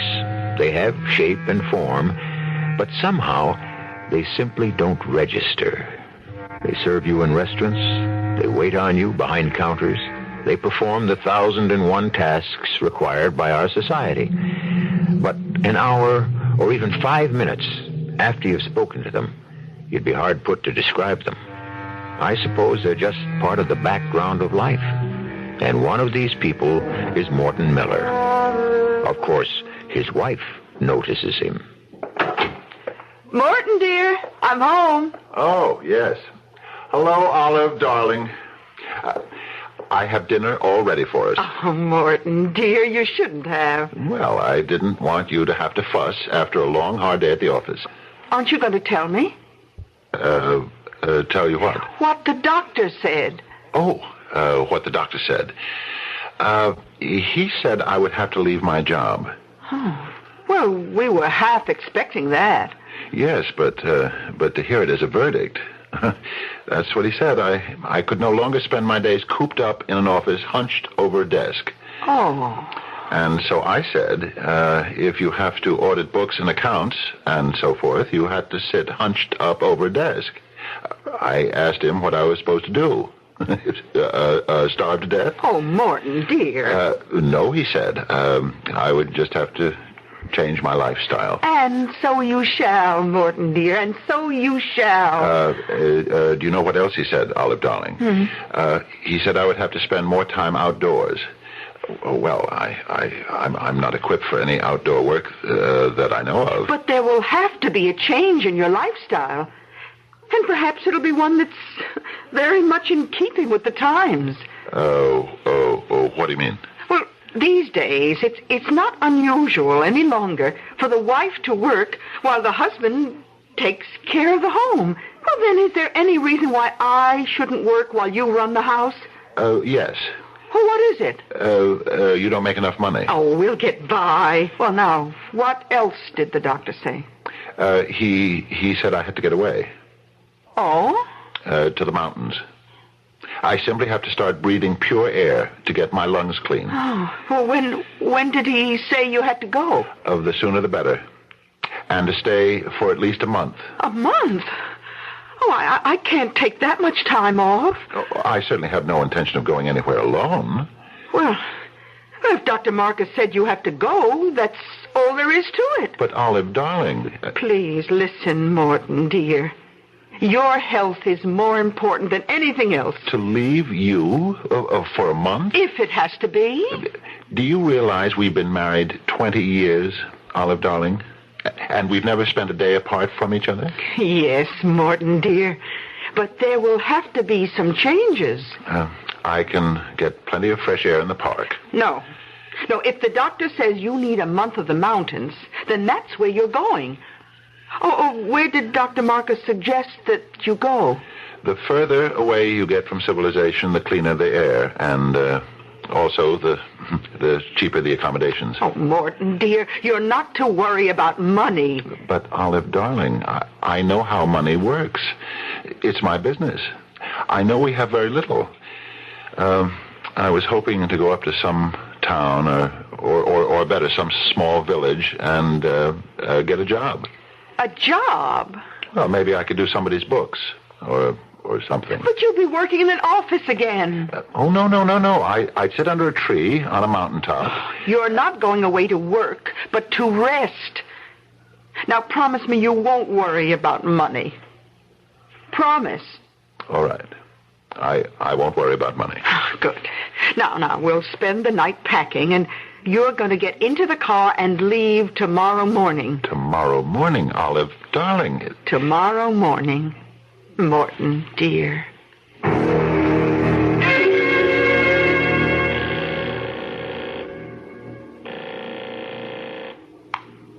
Hello? Olive, darling. Oh, Morton, dear. How are you? I'm fine. Where are you? I'm either in Colorado or Wyoming. I'm not sure. Well, have you found a place to stay? No. I better go on a bit further. Where? Well, a fellow was telling me about a little village called Council Forks, about 50 miles further up in the mountains. Sounds first rate. I'll try to get there before dark. Well, please, be careful. Oh, I will. Is everything all right? Of course. Well, I'd better start driving. We may be in for some rain. I'll call you later. Goodbye, Olive, darling. Goodbye, Morton, dear.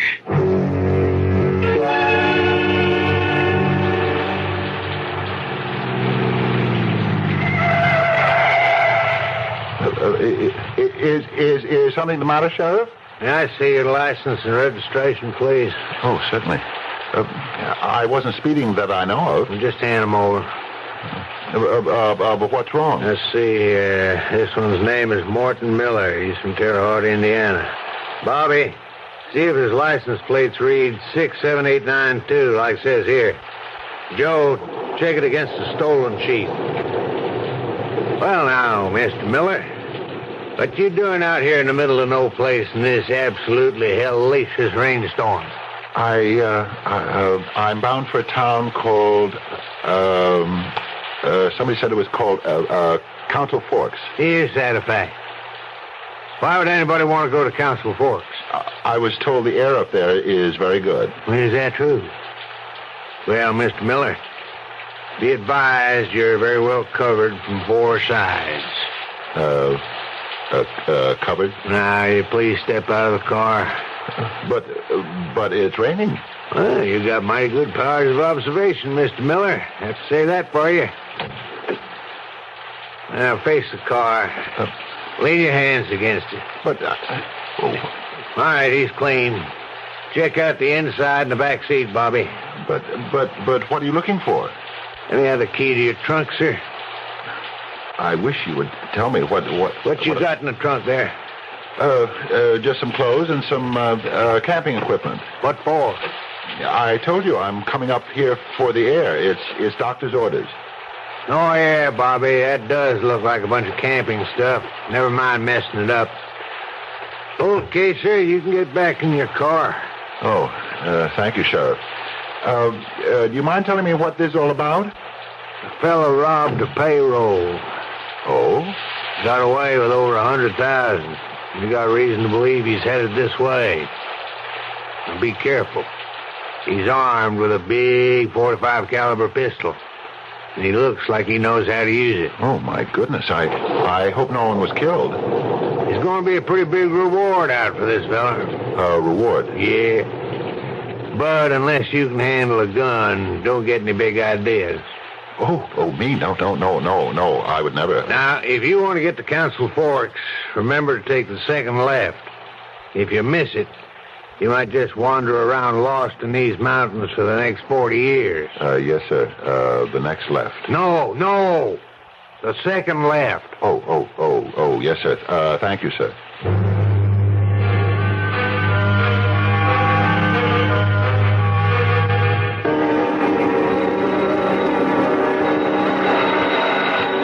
Put up your hands. I said raise your hands. Okay. Now, what do you want? I really want to put my hands down. Because the rain's running down into my sleeves. I got you covered from the window. There's a big .45 aimed at your heart. Now, the listen. door is unlocked. Move forward, turn the knob. Do everything slowly. That's it. Open the door. Step inside. Don't do anything quickly or abruptly. That's fine. Now close the door. Step inside. Look, all I want to do is take off your hat. Drop it on the floor. Please, if take off your raincoat. Oh, I'd really like to do that. It's sopping wet. Do it slowly, just like everything else. Now, what are you supposed to be doing here? Me? I just came up for a rest. A rest, huh? Excuse me, how long are you going to point that gun at me? That depends. Oh, on what? On things. I see. Any particular kind of things? I'm a writer. Huh, a writer? Books, novels. Really? What's your name? Smith. Smith? Elton P. Smith. I never heard of you. That's because it's not my name. But you just said... It is my name, my real name, but it's not the name I write under. Oh, I see. What name do you write under? Is that important? Well, I have a lot of trouble finding privacy. Understand? Well, yeah. If anyone knew I was up here, why, the place would be jam-packed with newspapermen, TV crews. I wish you'd stop pointing that gun Now, at they'd me. get in my hair, I wouldn't be able to write as much as one single solitary word. Oh, sure. Now, where'd you say you were headed? Toward Council Forks? Yes, toward Council Forks. What were you planning to do then? I thought I'd look for a job. A job? Just for a couple of weeks. A job doing what? Almost anything. What's your line of work? I'm a cost analyst. Offhand, I wouldn't think there's much call for that in Council Forks. Well, I also know how to cook. Cook? Yes. I'm a splendid amateur chef. You know something? I'm starved. Oh? Some old lady was supposed to come up and keep house, but she never showed up. Now, how'd you like to stay here and cook? I don't... I got a whole bunch of stuff in the freezer, but I don't know how to boil water, and I'm starving to death. Oh, yes, but you see, I'm really not interested in cooking. So maybe if I could get my car started... You're not going anywhere. What did you say? I said, you're not going anywhere.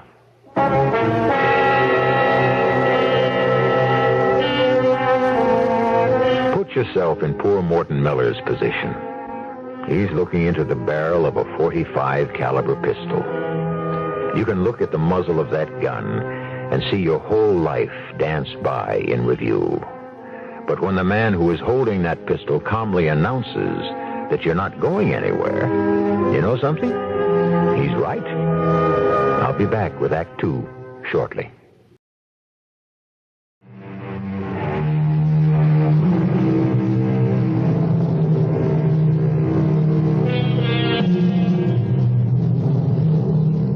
The hand that rocks the cradle is the hand that rules the world. The gentleman who made that remark should be forgiven. He was, after all, a poet. The hero of our story, Mr. Morton Miller, is right now looking at a hand which is not rocking a cradle. It is holding a .45 caliber pistol. And that hand, while it may not rule the world, is certainly going to rule Mr. Morton Miller. What do you mean I'm not going anywhere? You're not. You mean you're going to use that gun to keep me here? The rain's going to keep you here. The storm. Even if we're to stop this minute and clear up, the roads are all washed out. Oh, you'll be here for a while. Look, I would like... Yes? Well, my wife is sure to be worried. I'd like to call her. Your wife? Yes. I don't have a phone. I wouldn't want one. You wouldn't? I'd never get any of my work done. You know how people are, always pestering writers, talking about work. How about making us some dinner?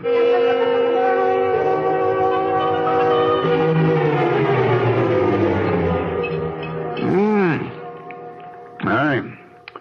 This isn't too bad. As a matter of fact, I can remember eating worse. No. Well, I just threw some things together.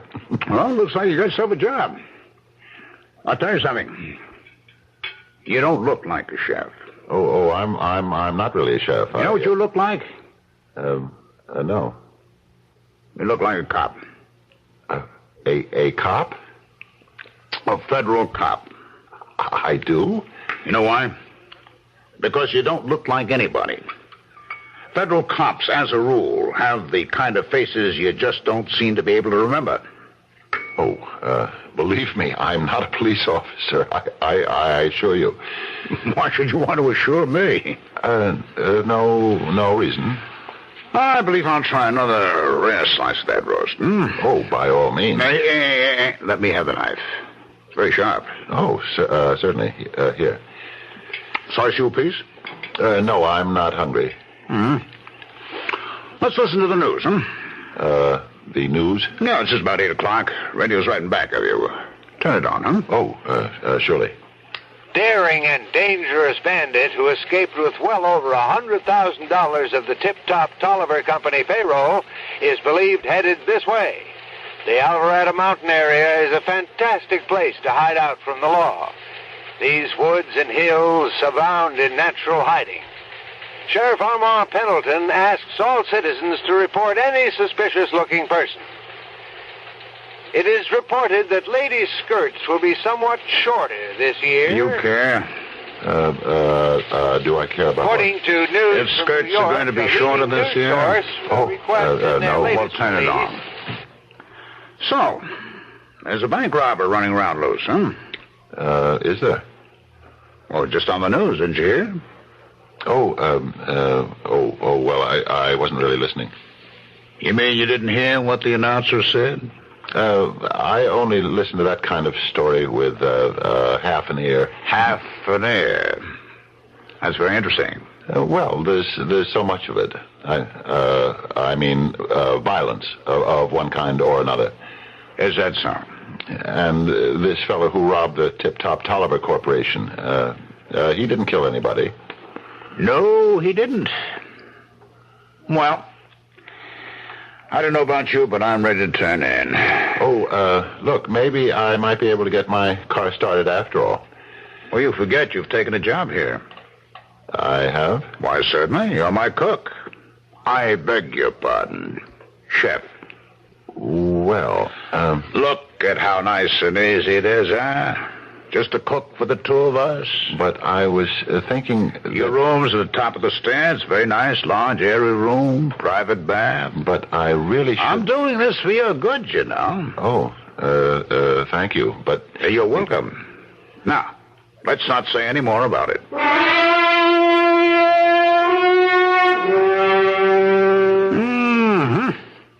That smells delicious. Oh, it's just bacon and eggs. Just bacon and eggs. Well, when they're prepared by a master chef. Oh, but I'm not a... Look at you. Look at you. Your clothes are wet. Well, they're still wet from last night. That's more recently. How'd that happen? You were thinking of leaving. I guess the rain was too much for you, huh? No, I just went to my car to get some dry clothes. Is that what you did? Yes. Then why didn't you put them on? I thought I'd make breakfast first. Here's a man who's not only an expert at his job, he's also devoted to his duty. Why don't you switch on the radio? We can hear the news. There is still no word on the man who robbed the Tip Top Tolliver Corporation, except that police are positive he is headed for the Alvarado Mountains. As a matter of fact, he may very well be there now. The bandit is polite and well-spoken.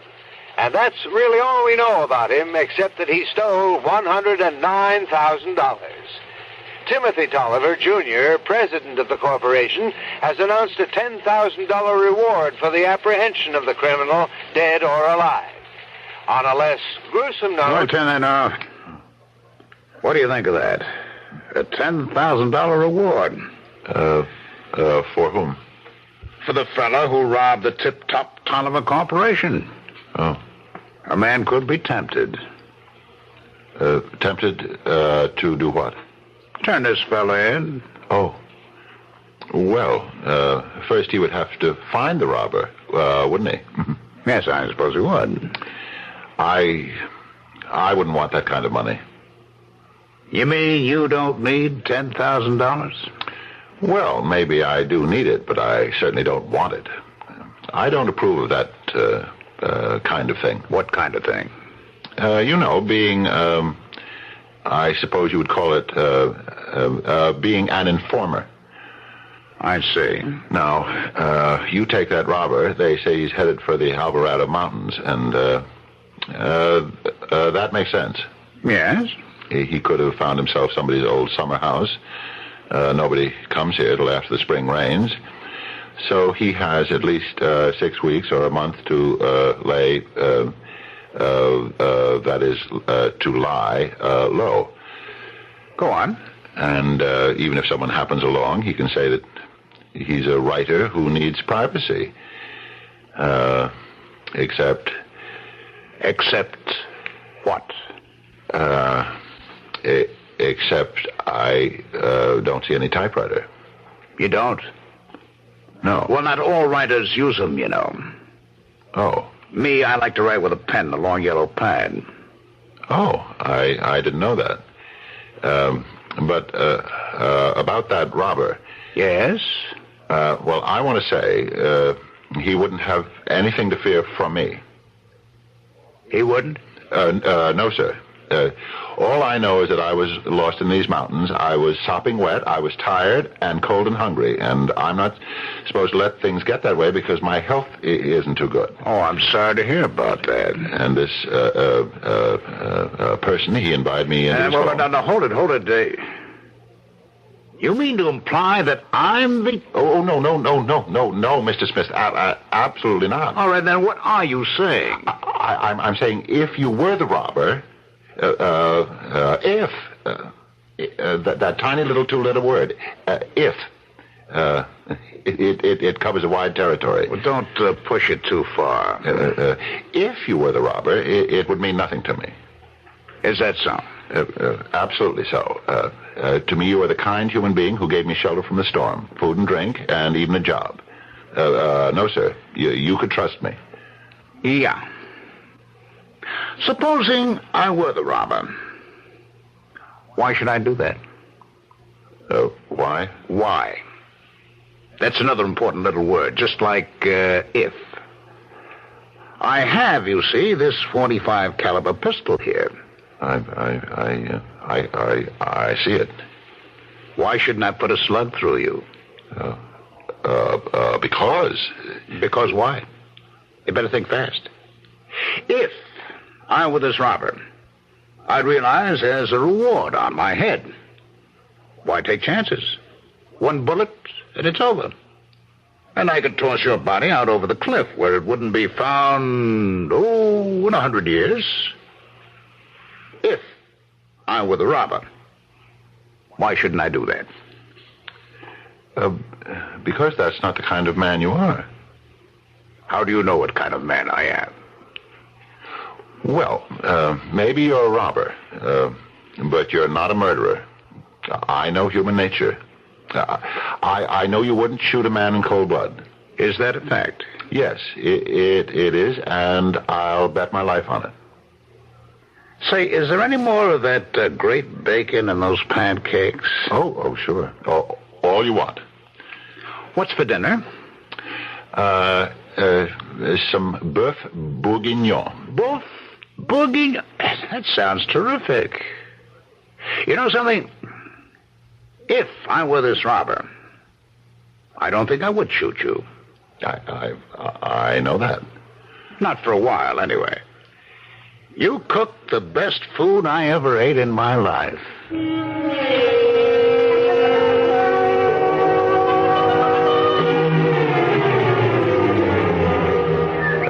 Good morning, Mr. Smith. Good morning. You're up early? I don't sleep much, hardly at all. I see. What do you see?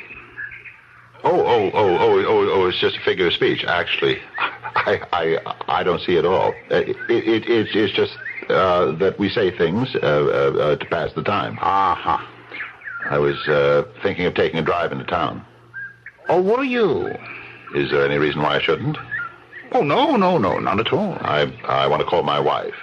And there's a special herb that grows around this part of the country, and I thought I'd pick it up in one of the stores. Oh, really? Oh, you should see what it does to the taste of meat. Well, then, by all means, we should have some. Would you want to drive into town with me? No. I've got a deadline on a book, and I must spend the day writing. Uh-huh. Is there anything you want me to pick up for you? No, thanks. I can't think of a thing. Okay, then I'd better get into the car. Have a nice trip. Well, thank you. Is there something wrong? I don't know. I can't seem to make anything happen. What do you mean? Well, I turn the key and the starter doesn't... It's dead. Try it again. Oh, that's just what I'm doing. Well, that's odd. Let me open the hood and take a look. I have a brand new battery, and I just had a tune-up. What on earth? I found the problem. Oh, what is it? Here, take a look. At what? You see the top of your distributor cap? It looks like a hairline fracture. What does that mean? It means you can't get any current. Well, it was perfectly all right when I got here. Of course, had to be. I see. That crack, how did that happen? Sometimes it just breaks under the shock of very high voltage. You know the force that's required to start that engine? Could it have been broken? Been broken? How? Well, someone could have given it a sharp blow with a hammer, or something. That's possible, isn't it? Now, why would anyone want to do a thing like that? Why? You tell us. A very subtle gentleman, this Mr. Elton P. Smith, or whatever his name is. So far, everything has been smooth, calm, and polite. A conference with our automobile mechanic yields the information that distributor caps can crack of their own accord. On the other hand, somewhere on those premises, there just might be over $100,000, plus a $10,000 reward. I'll return shortly with the third act.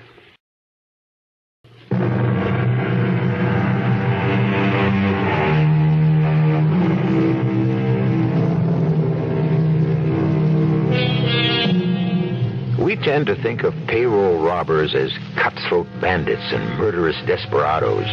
I'm sure many, if not the majority of them are. However, sometimes you come across a crook who's just like anybody else.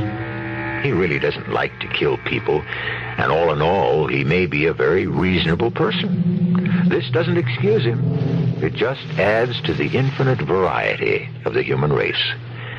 Two members of the human race are discussing matters high on a Colorado mountaintop. I'm sorry she's cracked on you. How could a thing like that happen? You notice how I just referred to your distributor cap as a she? All of a sudden. Why do we do that? Refer to pieces of machinery as she. Gee, how can you fix a thing like that? You suppose it has anything to do with sex? Maybe I could take a walk. A walk? Maybe I could find some of those herbs I was telling you about. They grow wild here, I believe. Well, I don't know if I should let you risk it. What am I risking? Your neck, for one thing. Oh? Sure. It's rough country. Very steep. You could fall and break an ankle. Another thing, this is copperhead country. Copperhead? Oh, yeah. Place just teems with them. They're more deadly than rattlers, you know. Oh. I don't mean the poison's more deadly. It's about the same. But at least a rattler might warn you. A copperhead won't. No, sir. The fact is you never see a copperhead. He just lies there, blends in with the ground. You pass by and zit. That's it. You bought it. Oh. Well, I'm sure I'd be extra careful. I'm only saying this all for your own good, you know. Let's suppose that you were that payroll bandit. There are two reasons why I would never turn you in. Tell me about them. First, I'm not an informer. I think you have to be born with a little streak of that in you. What's the second reason? It has to do with the Tip Top Tolliver Corporation. The place you... the place the robber held up. What about the Tip Top Tolliver Corporation? Well, I personally have no use for Timothy Tolliver, Jr. Oh, really? Is he a friend of yours? Oh, no. He's a millionaire. How would I get to know him? Well, then what have you got against him? Everybody knows his ethics are questionable. Are they? He's pulled off some very shady deals. He's taken advantage of people who trusted him. So, you see, I can't feel badly about his being robbed. You still shouldn't venture too far. It is dangerous, you know. Oh, I'll be very careful. I just want to find some of those herbs.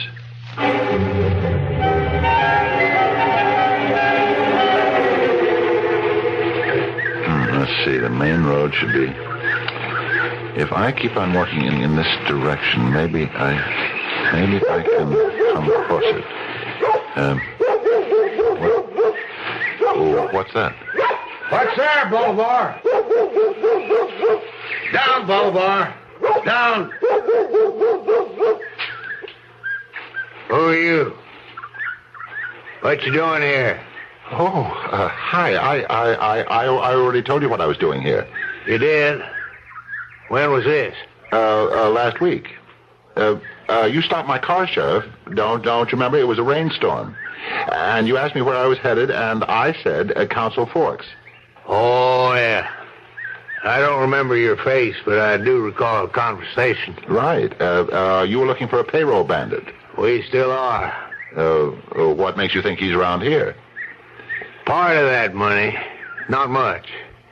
Maybe about $1,000 worth was in $50 bills. Oh. And they were marked. We've been following a trail of them $50 bills.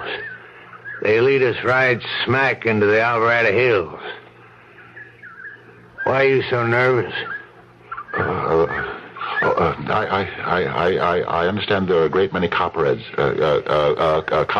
around here. Yeah, probably standing on one right now. Now, a week ago, you told me you was headed for Council Forks? Yes, sir, I did. Just a matter of routine form, I checked around Council Forks. Nobody reported seeing you or an out-of-state car either. Oh, well, I never did get there. Yeah, I can see that. I took the wrong turn. You know me? No, I don't know you. Could you be the bandit? Me? No. Don't you know what a bandit looks like? They come in all shapes, sizes, and colors. Let me give you my driver's license. It has my picture on it, so you know it's mine. Okay? Check it. You'll find I've been a cost analyst for London & Spears till just about a month ago. Call my doctor, Dr. Benjamin Marcus. He'll tell you he sent me up here for my health. Never mind all that. Just tell me why you're so nervous. But I'm not. I've been a sheriff 40 years. I know the signs. A week ago, you said you was headed for Council Forks. Never got there. I told you I got lost.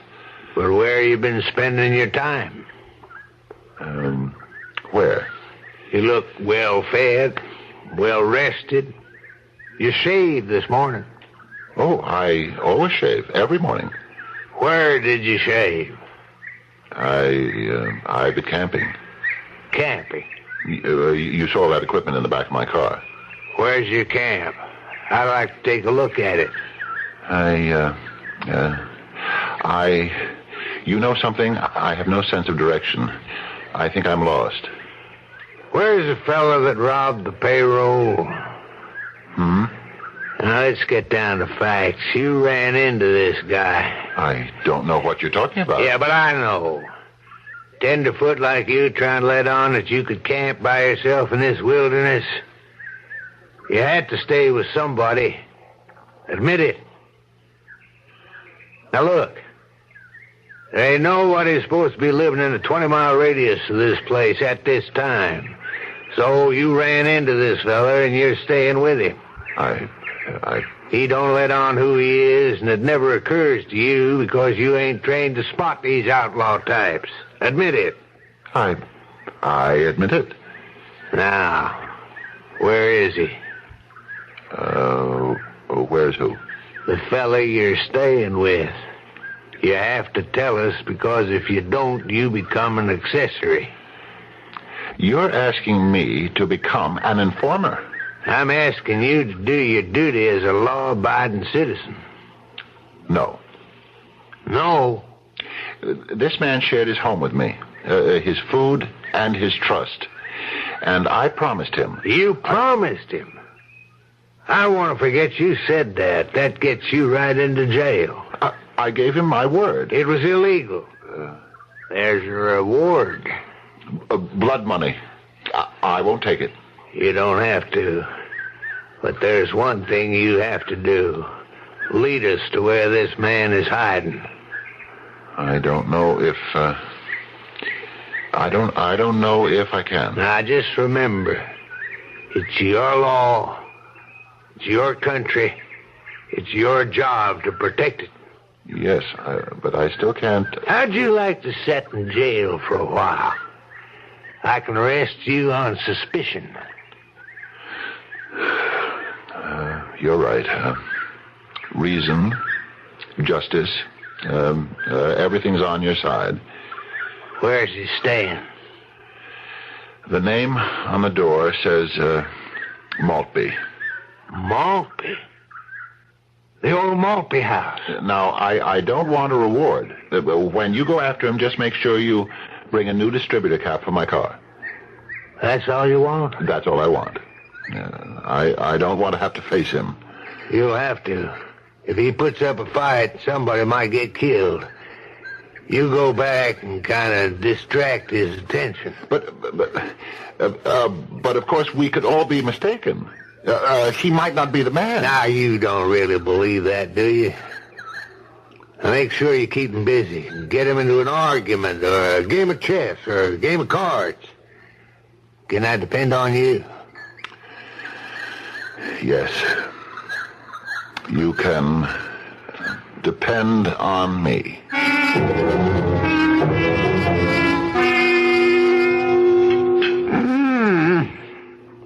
This is fantastic. I never tasted anything this good. You must have found those herbs, eh? Yes, I did. What's the matter? You look under the weather. Is there anything wrong? No. I just have to have another helping. Say, that isn't fattening, is it? Oh, I don't think so. Freeze! Say, what's the idea? You're under arrest. What for? Just shut up while I read you your rights. Now, look here. I'm a writer from New York.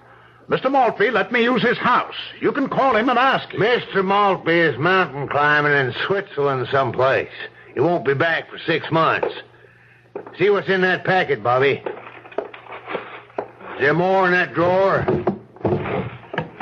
Well, look at these. Now, wait. I never saw that before in my life. $50 bills. If I compare the serial numbers against the stolen ones, will they be the same? Look, Sheriff, I am... Tell it to the judge, Mr. Smith. I'm sorry, Mr. Smith. I'm sorry.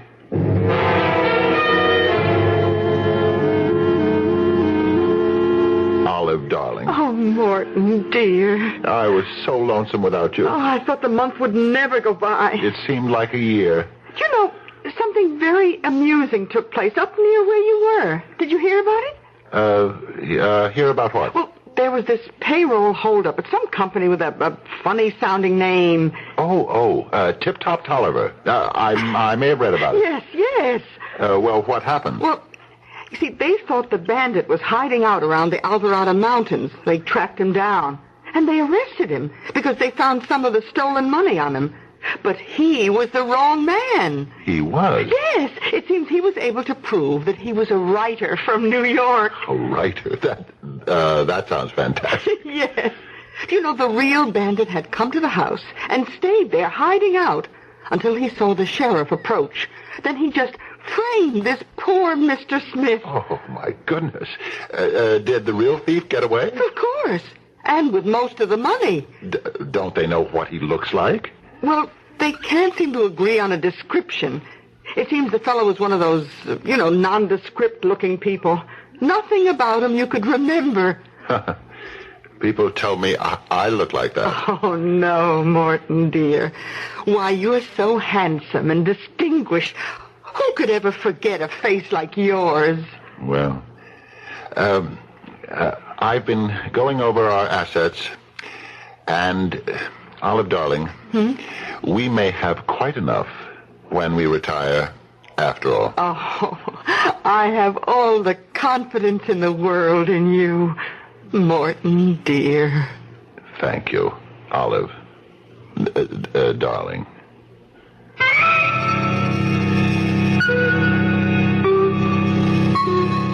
Chalk one up for the plain people of this world. Not that we necessarily approve of Morton Dear's methods. I'm sure there are those of you who feel that he did not receive his just deserts. But, of course, in the banquet of life, so many of us don't receive a full portion of our soup, appetizer, and main course either. I shall return shortly.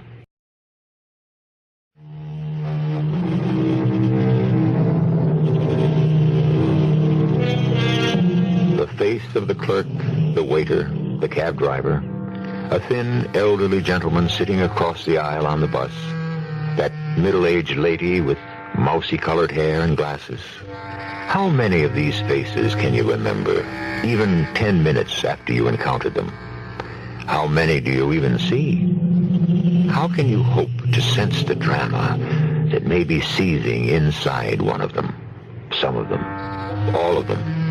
Or perhaps none of them. Our cast included Fred Gwynne, Ralph Bell, Bryna Rayburn, and Robert Dryden. The entire production was under the direction of Hyman Brown. This is E.G. Marshall inviting you to return to our Mystery Theater for another adventure in the macabre. Until next time, pleasant dreams.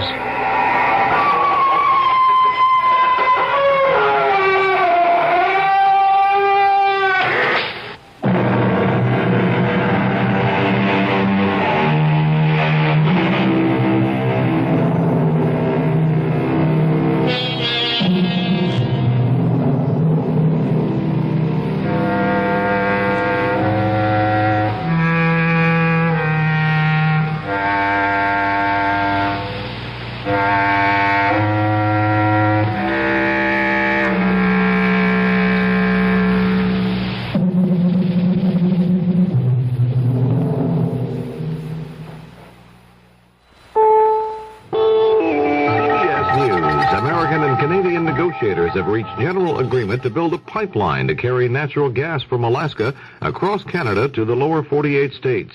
This is Doug Poling reporting on the CBS radio network.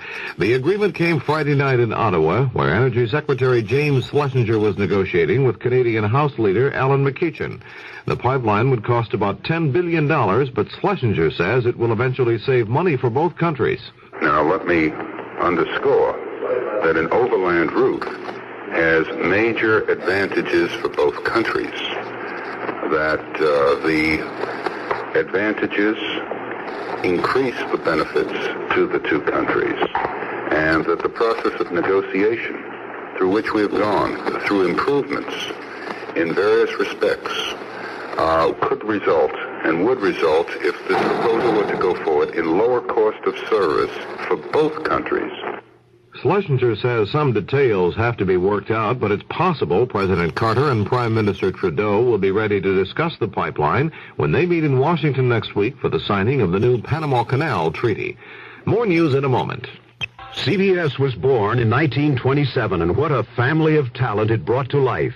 We invite you to a 3-hour gala, CBS Radio at 50, an autobiography and sound, with CBS News correspondent Walter Cronkite as anchorman. You'll hear from or about the great comics like Jack Benny and Burns and Allen, Orson Welles of Martian fame, Benny Goodman, sports with Ted Husing, and much, much more. Don't miss CBS Radio at 50, Sunday, September 18th on the CBS Radio Network. The American Bankers Association says Budget Director Bert Lance's history of overdrawn checking accounts cannot be considered normal banking practice. The bankers group expressed fear the controversy would damage the image of bankers. There's word from the Far East that an Indonesian banker who was reportedly interested in purchasing Lance Bank stock is backing out. Mike Chinoy reports from Hong Kong. Speaking from his office in Jakarta, Indonesia, Mokhtar Riyadi told CBS News he may end up not buying Bert Lance's 200,000 shares of Georgia Bank stock. The 49-year-old Indonesian banker confirmed that he has just returned from a trip to the U.S., but he said that trip was only to explore the possibility of purchasing the shares from Lance, whom Riyadi said he did not know personally.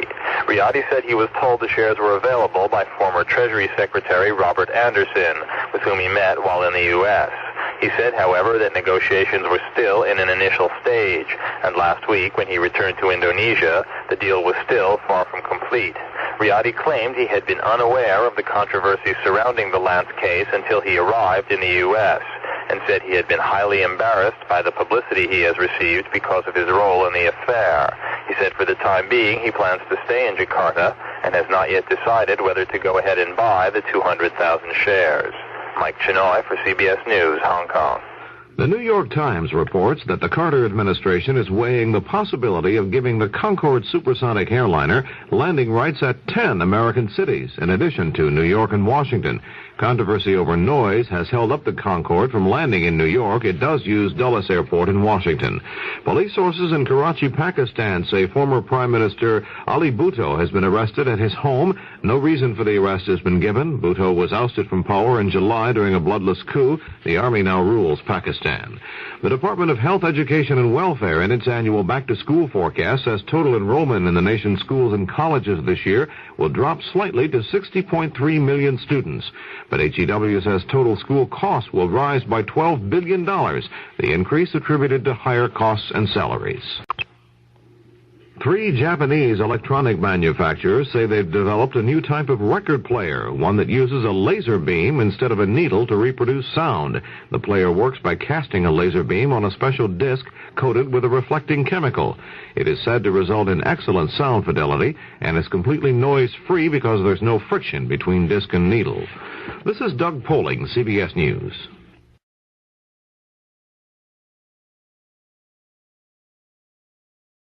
The CBS Radio Mystery Theater presents...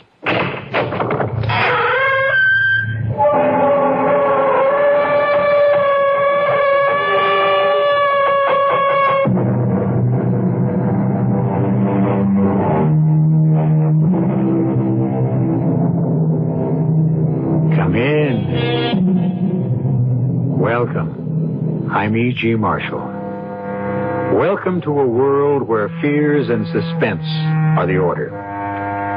In cities and towns of North Africa, it's a common sight to see an old man sitting in the public square, surrounded by an admiring crowd who squat on their haunches as they listen to an age-old tale of courage, of romance, but above all, of mystery. Like that old man, the public teller of tales, I have a story for you. A story that takes place in our own country, which deals in matters that defy explanation. Matters which can be explained only from the tomb.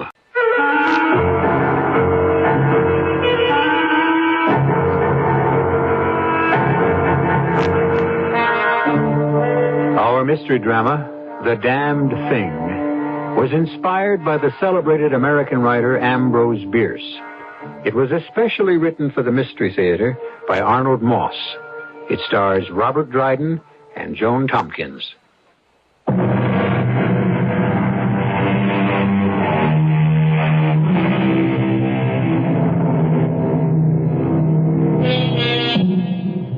By the light of a kerosene lamp placed at one end of a rough wooden table, a tall, gaunt man is reading something written in a book.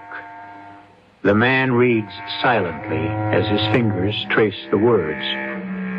As the man lifts the book toward the light, the shadows cast by the ledger throw half of the small room into darkness, obscuring the faces of 7 men sitting against the log walls of the little cabin. On the other side sit 3 people, 2 women and a man, an elderly Indian, all equally silent, equally motionless. Next to them is an empty chair. By extending an arm, any one of them can touch the man who is lying on the table, face upward, covered by a sheet, his arms at his side. The man, Hugh Morgan, is dead. The man with the book is the district coroner. They all seem to be waiting for someone to occupy the empty chair. Finally, the tall man closes the book. There are 3 things to determine at this inquest. The identity of the deceased, the time of death, and finally the mode of the departure, the manner in which his life came to an end. There's no question of identity. These have been positively confirmed as the remains of Hugh Morgan, famous scientific book writer and, until 3 years ago, well-known professor at the State University. Upon resigning from the university, he came up here to our mountains with Mrs. Morgan to get away from city life, to get what he called closer to nature. He built this cabin pretty much with his own hands. Is that a fair statement, Ms. Morgan? That's correct, Mr. Bentley. The time of death has been determined by medical examination as between 36 and 48 hours ago. We are now waiting for Mr. William Harker, the young newspaper fellow from San Francisco, former student of Professor Morgan's. His testimony, we are led to believe, may be of the greatest importance in this determination. And until such time as he arrives, we shall proceed with the investigation. I first call on the wife, the widow of the demised. Miss Morgan, if you please. Yes? Would you kindly repeat to these gentlemen what you've already told me about how your late husband met his death? My husband loved these mountains, second only to his work, his writing. He loved nothing more dearly than walking, hunting, fishing, in all seasons, all kinds of weather. No, of course. Tell us, please, about the visits of young Mr. Harker. Well, as you've already stated, Mr. Harker is a newspaper man, a former student, a protege of Professor Morgan's. He had visited with us for a few days 5 or 6 weeks ago. You do not like Mr. Harker, do you, Miss Morgan? No, I do not. I have my reasons. Did anything unusual happen during Harker's first visit 5 or 6 weeks ago? Nothing, except for the dog. The dog? The hunting dog, Sandy. Professor Morgan and Harker went hunting. Sandy was horribly mutilated by some other animal, and he died. I've never seen Harker so upset. After all, those things happen. And Mr. Harker's second visit? 3 days ago. There was something he said he wanted to talk to my husband about. Something that had happened on that first visit. It had to do with money. I was in the kitchen, and I distinctly remember hearing my husband say... But, Bill, a debt is a debt, and $5,000 is a lot of money. I know that, Hugh. And if I can nail this story down, write it so it makes sense, so people will believe it, I'll get that $5,000 as a bonus. And I'll return it to you. I hope so, Bill. It's been almost 4 years, and we need the money. Trust me. Just help me get this story. I don't know what you expect me to do. All we have to do is go back to where Sandy got hurt. It's one thing for a dog. Suppose, just suppose... Stop worrying. What makes you think you can write it so that the paper will take it? With your help, I can do it. Get your gun. I've got it. Is it loaded? Of course. All right, let's go. And the two of them left the cabin, both with loaded guns. What time of the day was it, Miss Morgan? It wasn't day. It was night. Night before last. Clear, bitterly cold. It was a sharp night. I remember looking out the window after them. They had been gone no more than 5 minutes when I heard the strangest sound. It's hard to describe to you. And then almost immediately there was a scream. And then 2 shots, one right after the other. And then, Miss Morgan? A few minutes later, young Harker burst into the cabin looking as if he'd seen a ghost. He could hardly speak. When he was able to catch his breath, he said, Mrs. Morgan, he was dead. Killed. Who killed him, Mr. Harker? I don't know. I was right there. And heaven help me, I don't know. And it's your feeling, Miss Morgan, that... My husband was a big man, sir. A strong man. He played football at college, wrestling team, too. The only thing he couldn't do was swim. But he was in perfect health. And Mr. Harker's a very slight young man. No match physically for my husband. Which leads you to believe...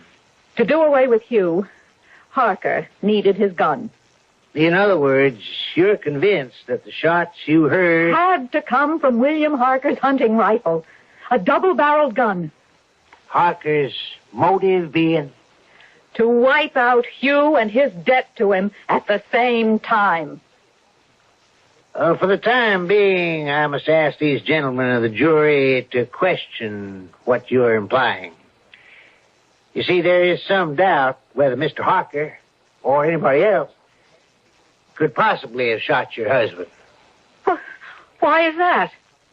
Because the condition of the body is such that at this time we cannot tell whether or not it contains so much as a single bullet wound. I call now on Miss Viola May Atwater. Miss Atwater? Call me Viola May, like everyone else does. Yes, of course. Now, it's been previously established, Miss Viola May, that you work here in the Morgan household? Worked. And your duties were? Keeping the place clean, doing some of the cooking, especially when Mrs. Morgan wasn't feeling just right. Oh, driving to town in the wagon for supplies and... Mm-hmm. Professor Morgan was in love with you, wasn't he? Well, wouldn't exactly call it love, but we did get along quite well. I'd like for you to tell us all how well. I'm going to have Hugh's child. That's how well. Thank you, Viola May. Now, you do understand why we're all here, don't you? Well, I think so. This is not a trial. No one is being accused of anything. Yet. We're just trying to find out the truth. We just want to know what happened night before last. I can tell you. Please do. Well, you know how it was between the professor and me. And for the longest time, he'd been telling me he was going to get rid of Mrs. Morgan some way. But now, she ain't such a fool. She didn't know what was going on. Well, night before last, I was in the kitchen doing the supper dishes. I couldn't help hearing every word they said. How much longer do you think I'm going to put up with this? No one's asking you to put up with anything. A man your age, a man of your reputation, having a sordid affair with a stupid, ignorant girl. Where's your pride? That stupid, ignorant girl is something you never had. That is pretty obvious, dear. I'm talking about things like compassion. In her own simple way, she has a warmth and a tenderness that you've never shown in all the years of our marriage. She understands you, doesn't she? You poor misunderstood... And there's something else, since you've started it. Viola May is going to have my child. I know. I want that child to have my name. I want a divorce. Simple as that. Simple as that. Before I'd let you throw yourself away on a girl like that, and before I'd let you toss me aside like some old worn-out shoe, I'd kill you first. I'm sure you would. Don't push me to where I'd have to prove it. Excuse me, ma'am. The dishes are done. Kitchen's in order. Is there anything else you'd like me to do before I turn in for the night? That'll be all. Thank you.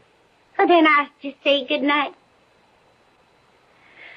Hugh, I'm going for a walk around the lake. I'll go with you. If you like. After we get back, you can pay a visit to your little friend. And they both went out together. Now, what time of the night would you say it was when they left? Oh, 9:30 maybe. 10 at the latest. What'd you do after they left? Straighten things up a little more. And then? Well, they wasn't gone very long. Maybe 5 minutes. Not more. When I heard a most peculiar sound, like nothing I'd ever heard before. I can't exactly describe what it was like, and then almost on top of it, there was a scream that went right through. Go ahead, Viola May. A minute or two later, Mrs. Morgan bust right into the cabin.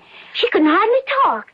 And finally she said, Viola May, Mr. Morgan is dead. Drowned in the lake.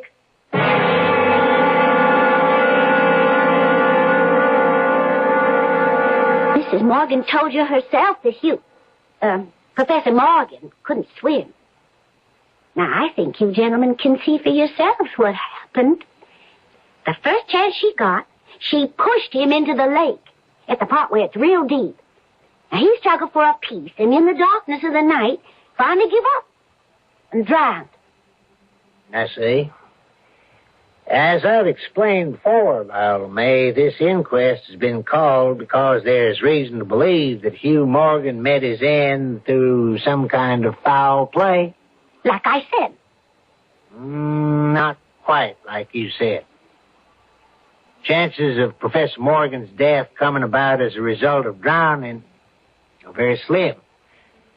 Medical examination of the body thus far shows that the lungs seem to be perfectly normal. No water in them. Not a drop.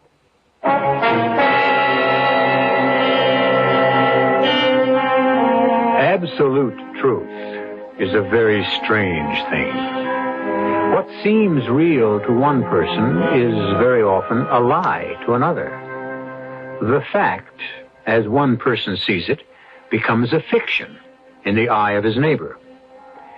What then is real? And at what point does imagination, for example, color reality? I'll return shortly with Act 2.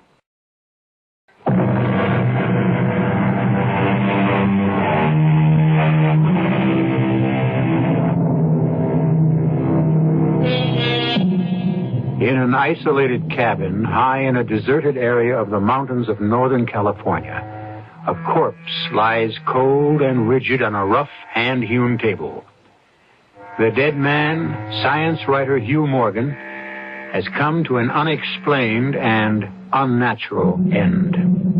The district coroner and his jury await the arrival of a man who may turn out to be the key witness in this death.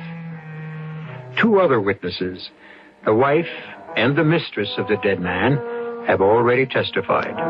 The coroner turns up the wick of the kerosene lamp, calls on a third witness, the elderly Indian who has been sitting in stony silence, listening. Joe Crowfoot? Yes, sir. Joe, you earn your living as a guide to hunting parties, is that right? Yes, sir. I know every stream, every trail, like the back of my hand. Mm-hmm. Would you please repeat for the benefit of these gentlemen what you already told me? What happened night before last? It was about 9:30.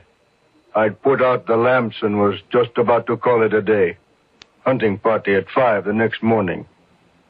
I'd just gone out to the rear of my shack when I heard voices.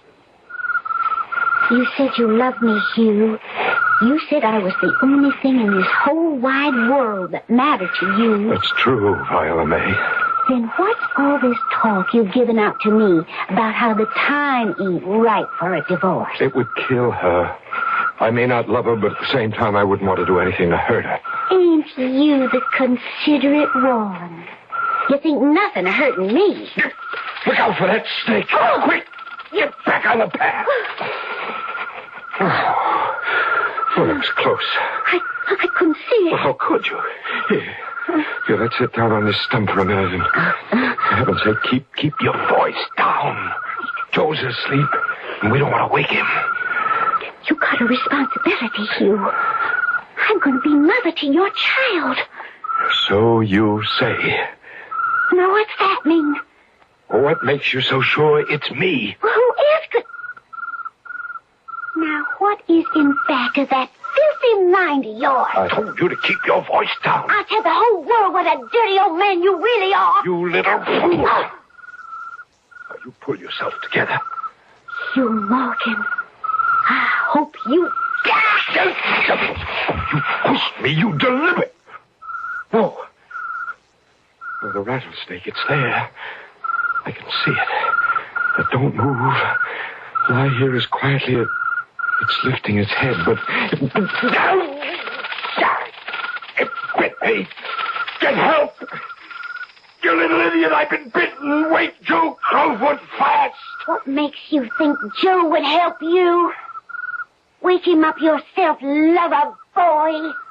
I got more important things to do. Joe! Joe Crowfoot, help! I need help! Help me, somebody! In no time at all, I had him in my shack. Did everything I knew to kill the poison the snake had shot into his body. But... Yes, Joe? I guess I was too late. Within a very short time, Professor Morgan was dead. And it is your testimony that he was pushed by the young lady, Viola May, into the spot, the area where she knew there was a rattlesnake. Yes, sir. That's very interesting, Mr. Crowfoot. Why do you say that? The medical examination. As far as we can determine, not a trace of the snake's poison is in the bloodstream. Not a trace.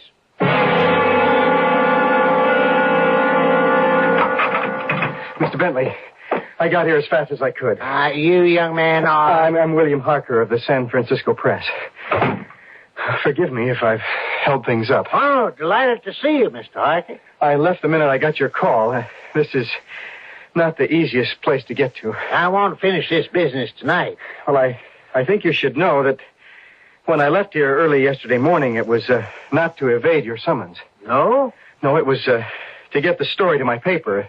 The story of Hugh Morgan's death. Now, Mr. Harker, we've heard 3 different versions tonight of how Hugh Morgan met his death. And none of them has yet been substantiated by the facts of the medical examination of the body. Now, have we any reason to expect that the account you posted to your newspaper, Mr. Harker, will be anything like the story you will give here? That's up to you, sir. I've made a carbon copy of what I wrote for my paper. You're welcome to see it. It's incredible. More incredible than pure fiction, but it is the truth. I'll swear to it. All right, we'll resume the inquest. Mr. Harker, will you kindly be seated? Now, you knew the deceased, Hugh Morgan? Yes. How well? He was my professor at the university. It taught me everything I knew about writing. More than that. He was the closest friend I had. And you were with him when he died? I was with him when he died. How'd that happen? You being here, I mean. Well, I came up 3 days ago to shoot and fish. Part of my purpose, however, was to follow up on the story of the dog, Sandy. You see, I had been here 5 weeks earlier. On a purely friendly visit to your old teacher? Well, on that occasion, we went out hunting, as we'd usually done on previous visits. It was still dark. The sun had not yet risen when we left the cabin.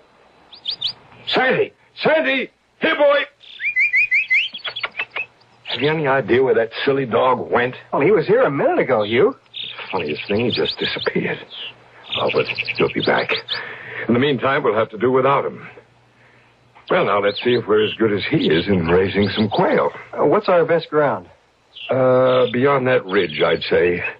We'll have to go through the chaparral to get to it. It's pretty level ground, thickly covered with grain. Let's go, Bill. Hold it, Bill. Hold it.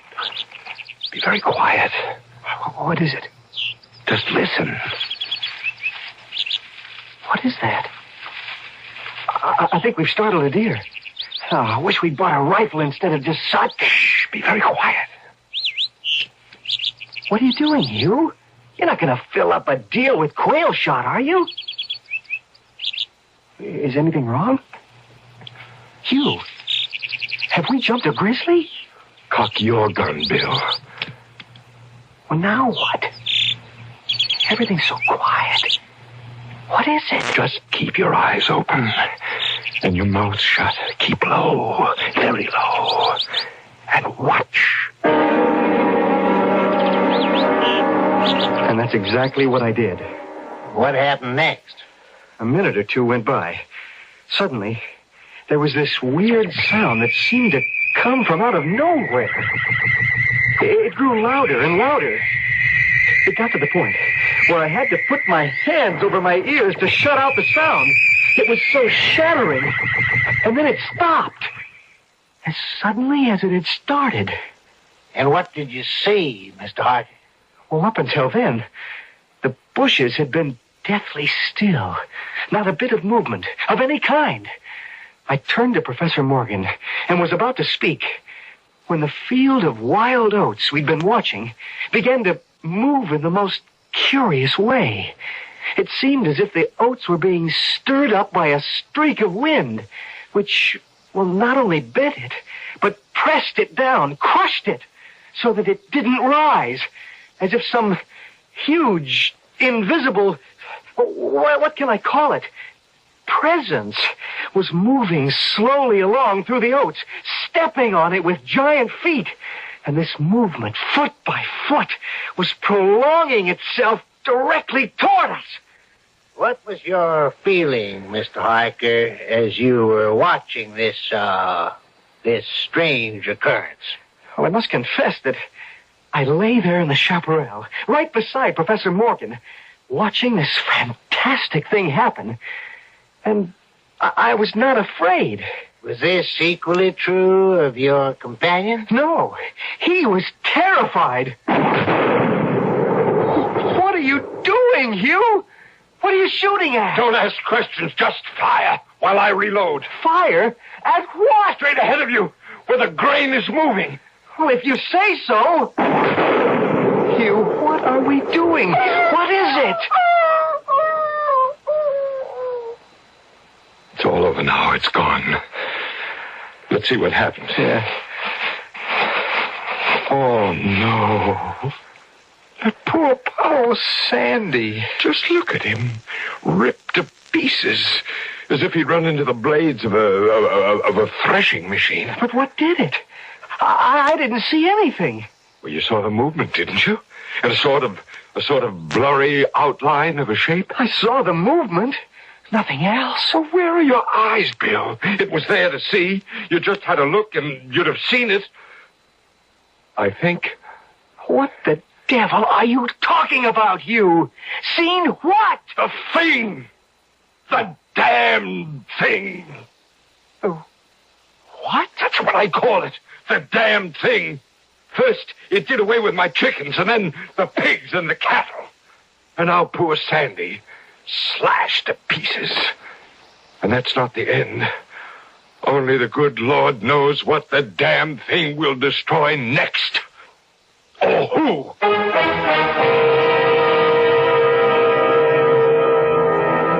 Is it possible that there is a grain of truth in the incredible story Harker has just told? And can Hugh Morgan's fear of a shapeless, sinister force, of a thing that seems to challenge all reason and logic, be justified? We'll find out when I return shortly with Act 3.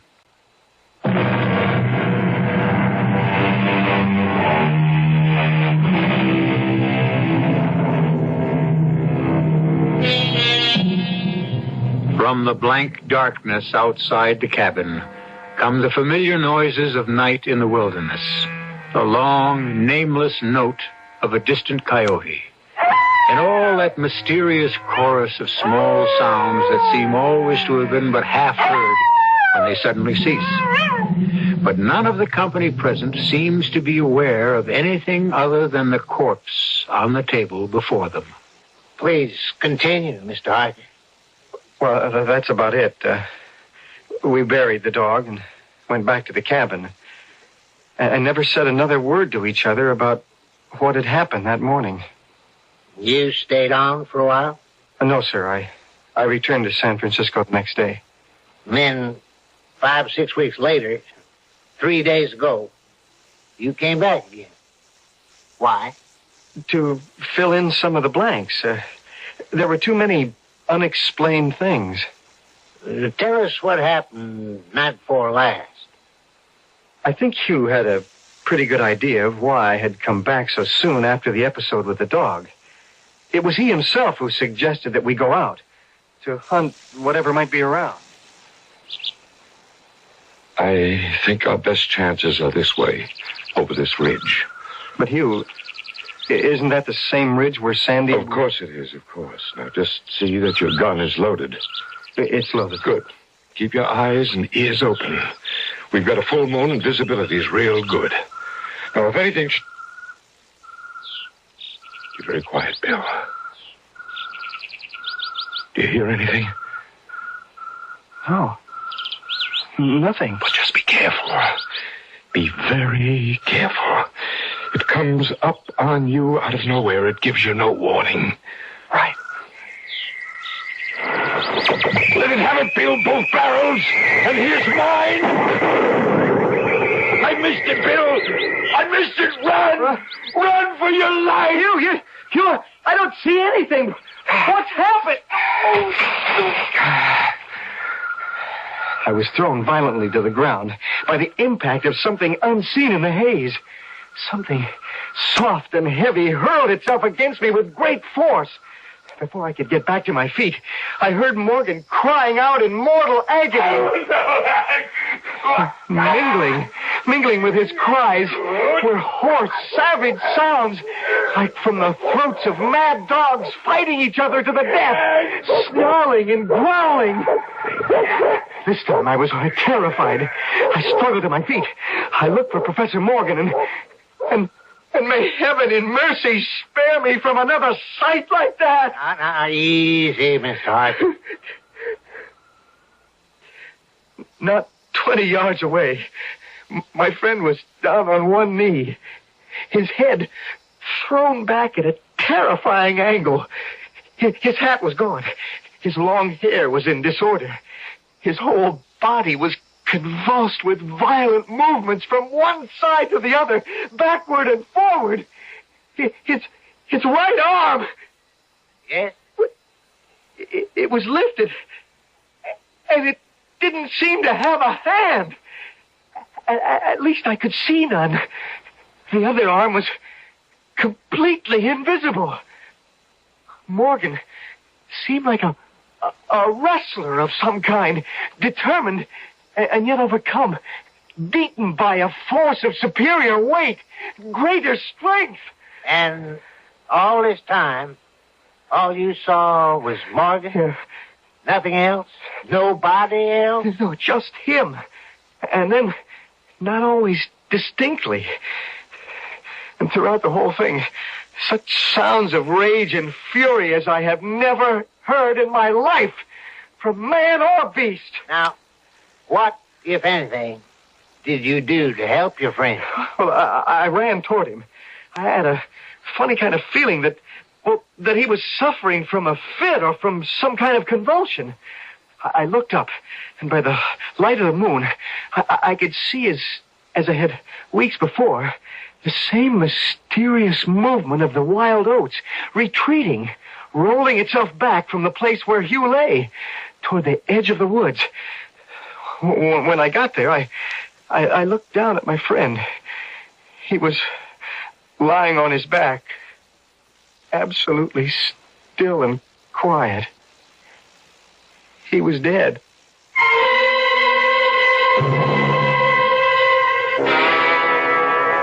Gentlemen, you've now heard 4 different accounts from 4 different witnesses. Now, finally, there is the version of death in some mysterious manner that Morgan was killed by an unknown force or creature of some kind, which Morgan called the damn thing. Mr. Bentley, there are 2 things more I would like to bring to your attention. Yes, Mr. Harker? First, that book you placed under the table, I recognize it as Professor Morgan's diary. You seemed greatly interested in it. In fact, you were reading it while I was testifying. May I see it? I'm sure it would throw a great deal of light on Morgan's death. The book will cut no figure in this matter, Mr. Harker. All the entries in it were made before Hugh Morgan's death. That's ridiculous. Now, you said there's something else you'd like to bring to our attention before a verdict is rendered? Well, there's one substantial bit of evidence which has not yet been revealed. Yes, Mr. Harker? The body of Morgan. I demand that you uncover the body right now so that we can all see whether or not I was telling the truth. I will be happy to meet with your request, Mr. Harker. Thank you, sir. Gentlemen of the jury, the body of Hugh Morgan. Now, it may be difficult to see details in this light. I read from the medical report, gentlemen. The body of the demised is covered with broad maculations of bluish black caused by extravasated contusions. That's those big black and blue marks here, and here, and over here. The chest and sides appear to have been beaten with some heavy weapon such as a bludgeon. I call your attention to these huge tears in the flesh, where the skin has been ripped into shreds and little strips. Might we know why there's that silk handkerchief passing under the chin and knotted on top of the head? You may indeed. I'll remove it, and I think you'll see why it's there. If it weren't there, the head would almost be separate, detached from the rest of the body. What was once the neck and throat have, as you can see, been chewed away. That satisfy you, Mr. Harker? I thank you very much. Now I will ask the jury to adjourn for its verdict.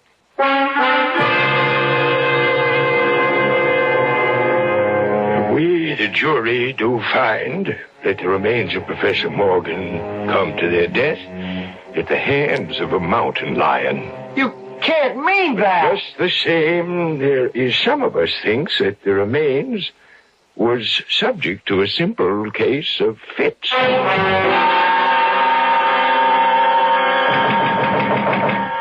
in.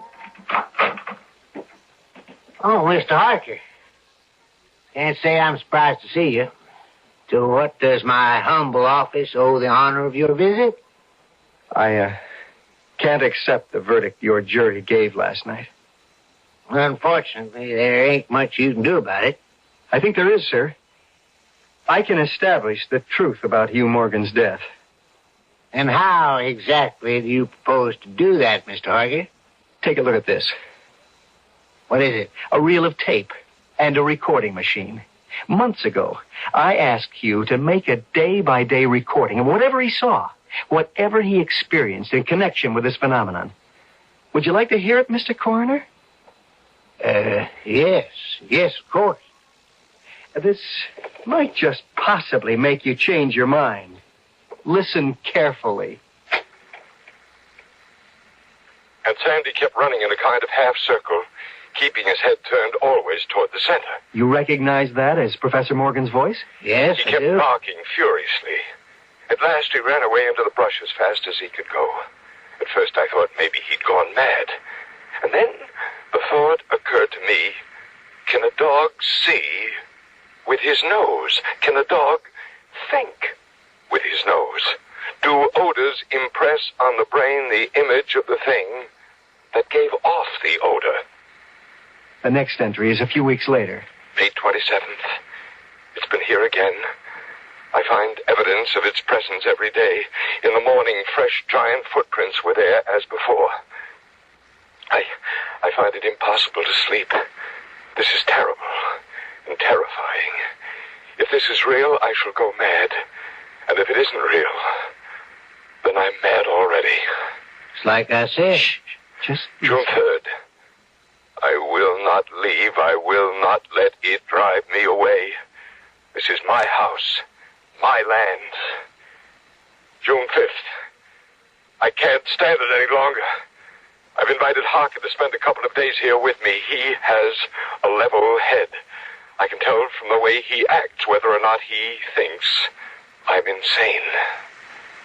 Turn it off. I've heard all I intend to hear. Not yet, sir. We're coming to the most important part of the whole thing. Just listen. June 10th. I have it. I'm sure I have it. I have the solution to this mystery. It came to me last night suddenly. And how simple it is, how terribly simple. there are sounds we cannot hear. At either end of the scale there are notes that imperfect instrument the human ear cannot grasp. They're either too high in pitch or too low. Like those whistles that they make for dogs. The dogs can hear it, but the tones are too high for the human ear. Mr. Harker, please. As it is with sounds, so it must be, so it is with colors. Things that are visible to the eye, things that are not visible, are all of them ruled by the same phenomena that govern sounds. At one end of the solar spectrum, there are infrared waves and ultraviolet waves at the other. None of them are visible to the human eye. The eye can only see a few octaves of this huge band of colors, the band between the infrared and the ultraviolet. Now I know that I am not mad. There are colors that we cannot see. And heaven help me, the damn thing is of such a color. Well? Yes? That's what killed Morgan. I was there.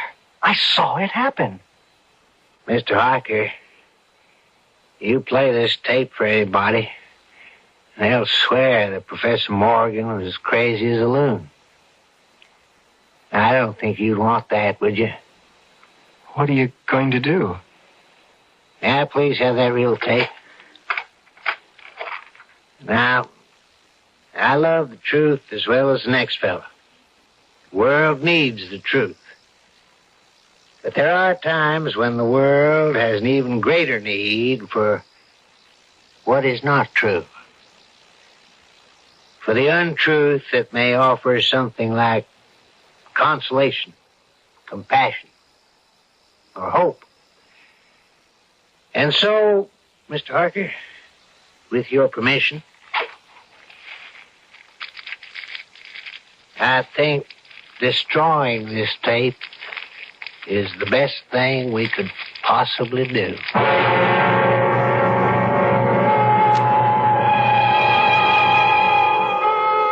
As the last foot of tape turned into ashes, the skies opened up and it began to rain. And the mutilated body of Hugh Morgan rested quietly where it was. They say, blessed is the bride the sun shines on, blessed is the corpse the rain falls on. Who knows? I'll be back in a moment.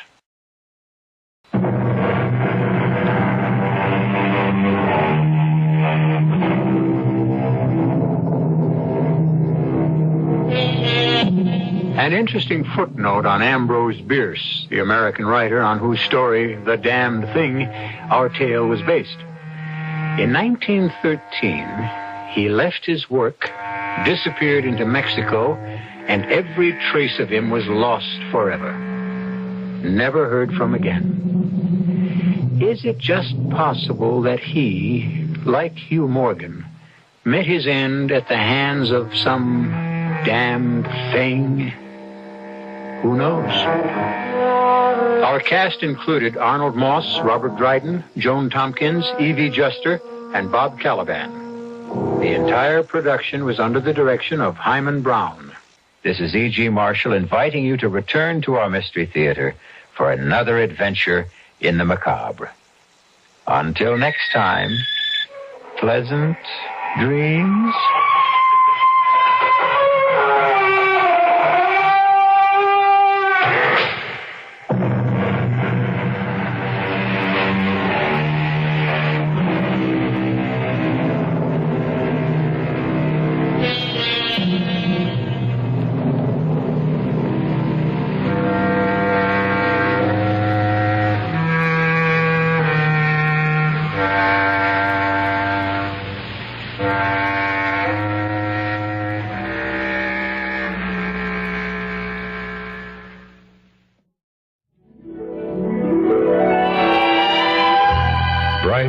Beautiful music.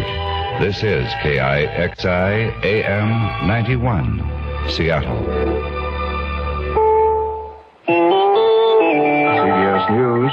We have some late information on that prison outbreak in Walpole, Massachusetts. I'm Stuart Novins reporting on the CBS radio network. The prison story by station WEEI newsman Dick Levitan. 8 prisoners are holding 3 hostages in a minimum security wing of this state prison about 30 miles southwest of Boston. The hostages are identified as 2 guards and a medic. Officials say they have not been harmed but are bound around the hands and feet. The prisoners have issued a list of demands, but they're not being made public. Prison authorities admit that a shakedown that started this morning and the cancellation of a nighttime lifers party precipitated the convict action. So far, no threats have been made against the hostages. No negotiations have been conducted. Earlier in the day, a leader of a major prison reform group had warned officials that there would be trouble here if the lifers party had been canceled. Dick Levitan for CBS News, Walpole State Prison. That shakedown referred to by reporter Levitan was a routine search for weapons that uncovered more than 25 knives in one cell block alone. The Corrections Department spokesman Dave Brown describes how that medical attendant was captured by the prisoners. Shortly after the hostages were taken, the physician of the institution, Dr. Ernest Pastorello, went in with a medic. The inmates took the medic hostage. In addition to the 2 correctional officers, they let Dr. Pastorello go. Dr. Pastorello reported seeing the correctional officers and the medic bound, wrists bound with a cord, feet bound with a cord, and he also did report seeing some knives. The spokesman for the Massachusetts State Prison in Walpole. More news after this. Time Magazine. What's in it for you this week? Cover story. The leading lady of rock and roll, Joni Mitchell. Most of the rock stars of the 60s survive in repackaged groups with discounted reputation. But as Joni Mitchell says, the important thing is to write in your own blood. Her creativity and dedication make her unique among a new generation of female rock stars. Pop music is a tough world for women, and Time tunes you in on it. Also in Time this week, in show business, Time previews The Godfather Part 2 and finds it more than just a cynical attempt to cash in on its predecessor. In books, a buyer's guide to 21 books for Christmas giving. Capsule reviews on subjects ranging from Thomas Hart Benton to Flash Gordon. With 4 color pages of reproductions from the new art book. In sports, what the All-American Team 1974 would be like if all the pro football scouts pooled their notebooks. In modern living, recession hits the rich. A Manhattan couple switches to non-vintage champagne. A Chicago industrialist drives a diesel. And a West Coast millionaire sells one of his yachts. This is Time this week. Each week throughout the world, more people get their news from Time than from any other single source. President Ford is back in the White House after a day in New York. He met with experts on food, energy, and natural resources from Nelson Rockefeller's Commission on Critical Choices. The White House says the president heard several proposals but has not yet endorsed any of them. Tuesday night, Mr. Ford attended the Football Foundation dinner, also in New York. He presented the foundation's Distinguished American Award to Bob Hope. It was while the president's motor convoy was headed for Manhattan from the airport that he was informed that his nominee for vice president, Nelson Rockefeller, had been confirmed by the Senate. The vote was 90-7. Rockefeller described himself as a vice president half designate. The other half comes next week when the House of Representatives will vote. House Speaker Carl Albert says that Wilbur Mills will not seek re-election as chairman of the Ways and Means Committee.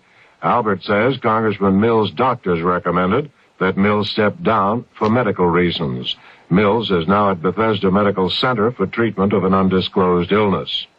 The man who is expected to become chairman is Congressman Al Ullman of Oregon.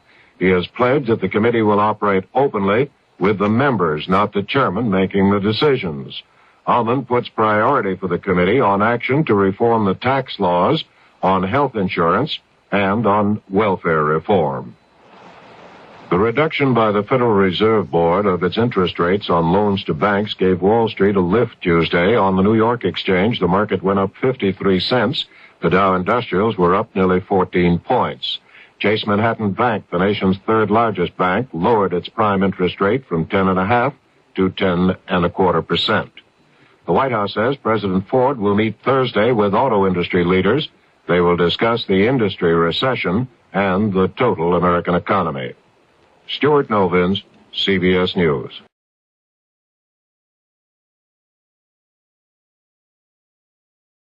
The CBS Radio Mystery Theater presents...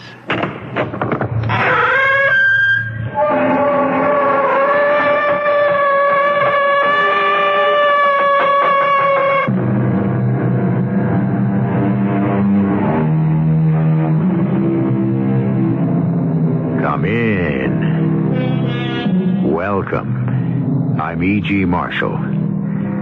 There's an old Scottish song that goes, "Oh, it's nice to get up in the morning, but it's nicer to lie in bed." Of course, when you get up in the morning depends very much on what you have to do during the day ahead. And if what you have to do, for example, is concerned with murder, then you had better get up very early indeed. Or perhaps you'd better not go to bed at all.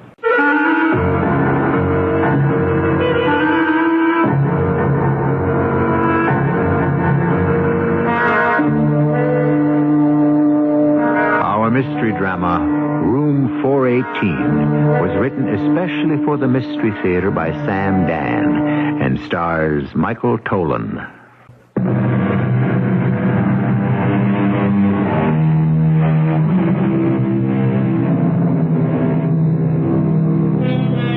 And the best and the worst of this is that neither of us is to blame.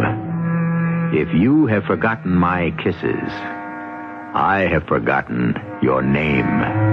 Now, there's a poet who lays it on the line. None of this sloppy sentimentality about love that is eternal, undying, everlasting. No, sir. Like everything else, love comes, love goes. It has its day or its night, and then, well, forever was yesterday. Of course, there are those people who have better memories than others. They have problems. Where to, pal? Mister, where we headed? Huh? The International Hotel. We're off. Yeah, I rejoice to say that you're going to be the last of the Mohicans. The what? It's a figure of speech. That was the last plane into the airport. This is going to be my last trip. You're going to be my last fare. I want to tell you it's been a day. You don't know what's been going on here all week with this kind of snow and the airport's really jumping. How are things back in the big city? I beg your pardon? Nothing. Just making talk. You don't feel like gabbing? That's okay. Thank you. Hey, didn't you ride with me before? I beg your pardon? It's just I thought I'd seen you. Seen me? Yeah. Wasn't you in my cab maybe just the other day? No, that's impossible. I've never been here before. Must have been two other guys. Yeah. Oh, hey, let me ask you something. You on the American plan? Excuse me? All the restaurants near the slopes. They're jammed. Best bets to eat at the hotel. Does it say American plan on your reservation? I haven't thought about it. I don't have a reservation. What did you say? You don't have a reservation? No. Then what are you going to the International Hotel for? I would assume they have some sort of accommodation. Why are we stopping? Pal, it's a $10 ride out there, plus the tip. And? You're throwing your money away. Oh, surely they must have something. Take it from me, they got nothing. You want to get a night's sleep? Your best bet is to stretch out in the lounge back at the airport. Let's go on. I'll take a chance. There's always an empty room somewhere. Not this weekend. Well, don't worry about it. Why should I worry? I got a place to sleep.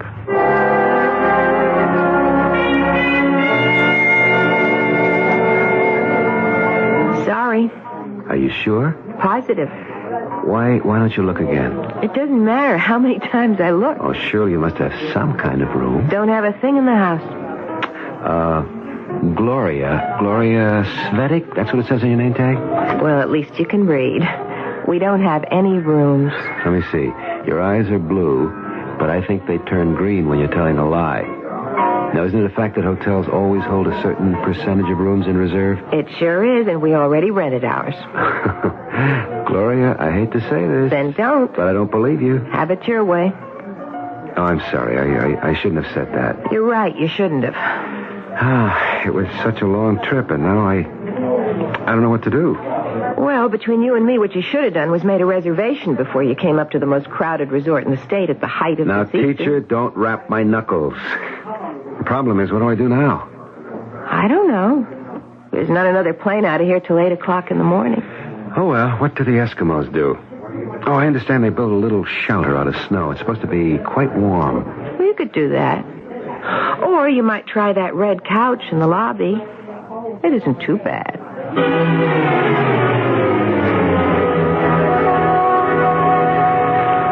Hi.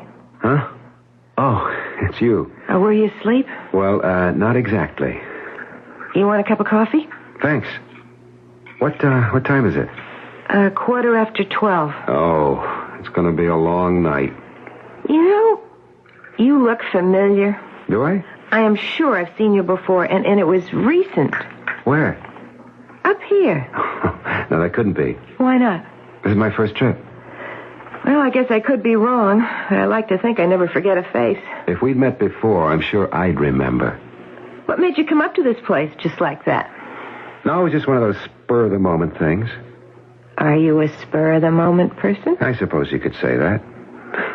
It just about sums me up. Really? Yeah, and I suppose that's one of the things that That what? that she found so. That you didn't like? Yeah. But that's something I really shouldn't talk about. Oh, sure. But between you and me, if you was to walk in here with her, I'm assuming you're referring to your wife or your girlfriend, I would know it. You'd know what? I would know there's something about you that she didn't like. How would you know? Hotel people know. You can tell a lot about a person just by the way they walk across the lobby. Tone of their voice when they ask for the key. A million things. You'd be surprised how people give themselves away. Really? Have I given myself away? Yeah. You gave away certain things. Did I? Definitely. To begin with, you're spoiled. Oh, am I? You're spoiled by a lot of women. What makes you say that? Because you're so handsome.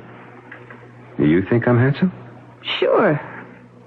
Listen, you're the kind of fellow who relies on his good looks to get him through. All your life, people have kind of petted you and coddled you and made things easy. I had no idea what I was getting into. Listen, we live in a world where good-looking people are always being catered to, so after a while, a fellow like you, he begins to believe maybe he's leading a charmed life. Yeah, maybe. After a while. You begin to believe nothing really bad could ever happen. Everything will turn out okay in the end. Somebody's going to come along and you can sweep them off their feet. Hey, now you may be pushing it just a little bit. Am I? Isn't that why you came barging in here without a reservation? Didn't you think that would turn out okay in the end also? Well, I must admit you got me pegged. I thought I could sweet-talk my way into a room, especially if there was a girl behind the desk. But it seems I didn't score. Maybe you did score. Just a little. Not the bullseye, but somewhere on the target. Really? There might be a room. An empty room. You mean it just opened up? No, it's been empty a while. Gloria, do you mean that all this time you've been telling me you have no space, you actually did have a vacant room? I didn't say the room was vacant. I said it was empty. Oh, there's a difference? Well, sure. When you got a vacant room, it means it hasn't been rented out to anybody. When you got an empty room, it means there's nobody in it. I still don't see the difference. Look, last night, this woman, she checked in, and, nobody's seen her since. What do you mean? Nobody's seen her. She hasn't been around here all day. Where could she have gone? Well, nowhere except the slope, and she'd have to show her hotel pass to get on the lift. Well, maybe nobody remembers seeing her. No, she never went there. She never picked up her pass. It's still at the desk. And she never checked in with the dining room head waiter to get assigned to a table either. And into the bargain, the maid says the bed hasn't been slept in. Well, what could have happened? Well, I think she skipped. Why? I think she was scared. How do you know? Well, to start, she gave a phony name when she registered. How could you tell? Experience. You know by the way they pronounce it, by the way they hesitate while they write it. What name did she give you? Elizabeth Faraday. Elizabeth Faraday. Well, you know her? No. She's one scared cookie, this Elizabeth Faraday, or whatever her name was. Anyway, here's what I'm getting at. She didn't use the room last night, and she hasn't been seen around all day. Here it is past midnight. So? Do you want to rent me the room? Oh, can't do it. It's legally hers. She paid for it. What I mean is, the room's going to waste and you need a place to sleep. I understand. But if she comes back, which I don't think she ever will, but if she does, you got to get out of there. I know. So what do you got to lose? Here's the spare key. Go ahead. It's room 418. Well, what if she comes back and makes a fuss? Won't the manager hold you responsible? Don't worry, he can't fire me. I got too much on him. By the way, what's your name? George. George Andrews. George Andrews, huh? Yeah. Well, I guess that's as good a name as any. What do you mean? Forget it. What are you doing up here, George? Well, I came up to go skiing, naturally. Naturally. Where's your luggage? My luggage? Oh, yeah. I left at the airport. I was in such a hurry to get a cab and get here. Sure. No, I mean it. It's probably still at the baggage claim. First thing in the morning, I'll get out. Look, it's your business. I admit, I didn't come up here to ski. You did? No, I came here because I'm looking for someone, and, well, she... Oh, say no more. You figure you'll run into her in a place like this, huh? Yeah, that's it. I'm hoping to. Well, good luck. Thanks. And have a good night's sleep. I really appreciate this. Thank you again. Oh, don't thank me. Thank those big blue eyes.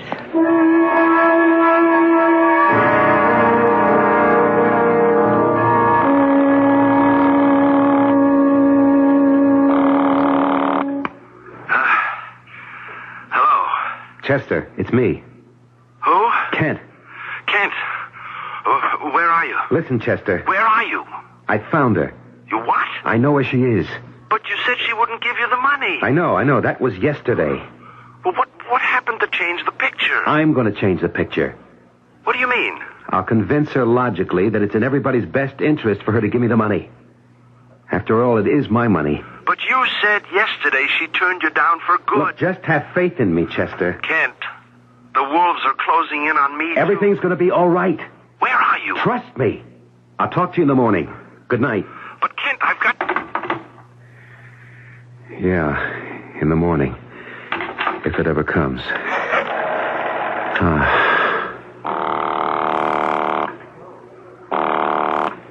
Desk. Hello. I hope I didn't wake you. How could you wake me? I'm on duty. What I really wanted to know, what time is it? You don't want to know what time it is. I do, really. It's 1:15. Oh. Yeah. Why don't you turn to Channel 8? That's radio music. Very nice. That'll put you to sleep, all right? Well, thanks. Good night. Good night, George.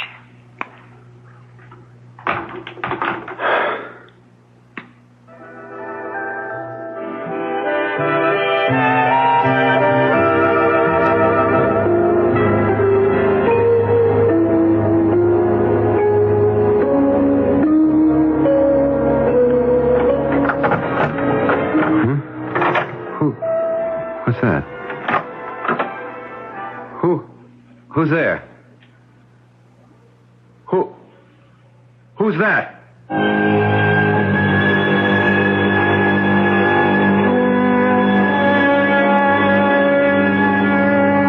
All right. Who? Can it be the elusive Elizabeth Faraday? If so, where has she been? Why has she returned? Well, we know why. She still has possession of the room, but why now? And why so late? Of course, we're working on the supposition that this is indeed Elizabeth Faraday. It might be, it might not be. In any event, this development is certain to disturb the sleeping arrangements for our Mr. George Andrews. Or is his name Kent? We need Act 2 for these and other answers.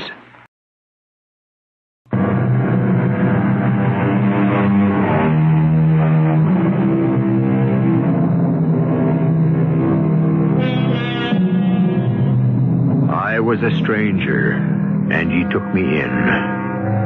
Hospitality, one of the oldest of the virtues, and one of the earliest signs of civilization. To shelter, to feed, to protect the stranger, to keep him safe from the perils of nature, and to guard him against the dangerous designs of his enemies. Ah, yes. What could be a more noble and generous act? It's too bad you have to be so careful about doing it these days. Who's that? It's me, Kent. Elizabeth. Yes, Elizabeth. What do you want, Kent? Please, Elizabeth, don't be sharp with me. Don't be sharp with you. After what you did to me? I'm sorry, Liza. And don't call me Liza. I hate it. I'm sorry. It makes me sound like a dizzy, flighty little kook. I'm sorry. And stop saying you're sorry. Liza, Elizabeth. What do you want? I want to tell you that I have to use that word. I'm sorry. Are you? Yes. That really does me a lot of good, doesn't it? Elizabeth, you have to believe me. No. I'm in a position now where I don't have to do anything. Elizabeth. Why did you come back here? Why? I couldn't believe what had happened. Why is it so hard to believe? Because murder. What about murder, Kent? I'm not the kind of man who would commit murder. You're not? No, where do I come to murder? Murder is committed by those people you read about in the newspapers, not people like me. I wish I could feel sorry for you. That's why I came back. I couldn't believe that I could. I came up here yesterday and I managed to find you. I'd rather we didn't talk about yesterday, Kent. No, please hear me out. I couldn't believe that I was able to come up to your room without being seen by anyone and just kill you and hide your body in the closet. It's hard to believe. Do you want to look in the closet, Kent? No. Go ahead. Look. No, Elizabeth, please don't ask me to do that. Nobody's looked in the closet yet? It's a pretty sloppy hotel.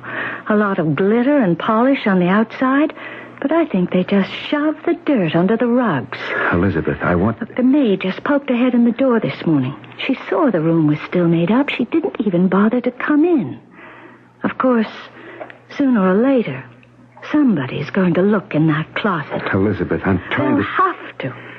I couldn't believe I did it. And nobody heard the shot. You had the noise of the crowd.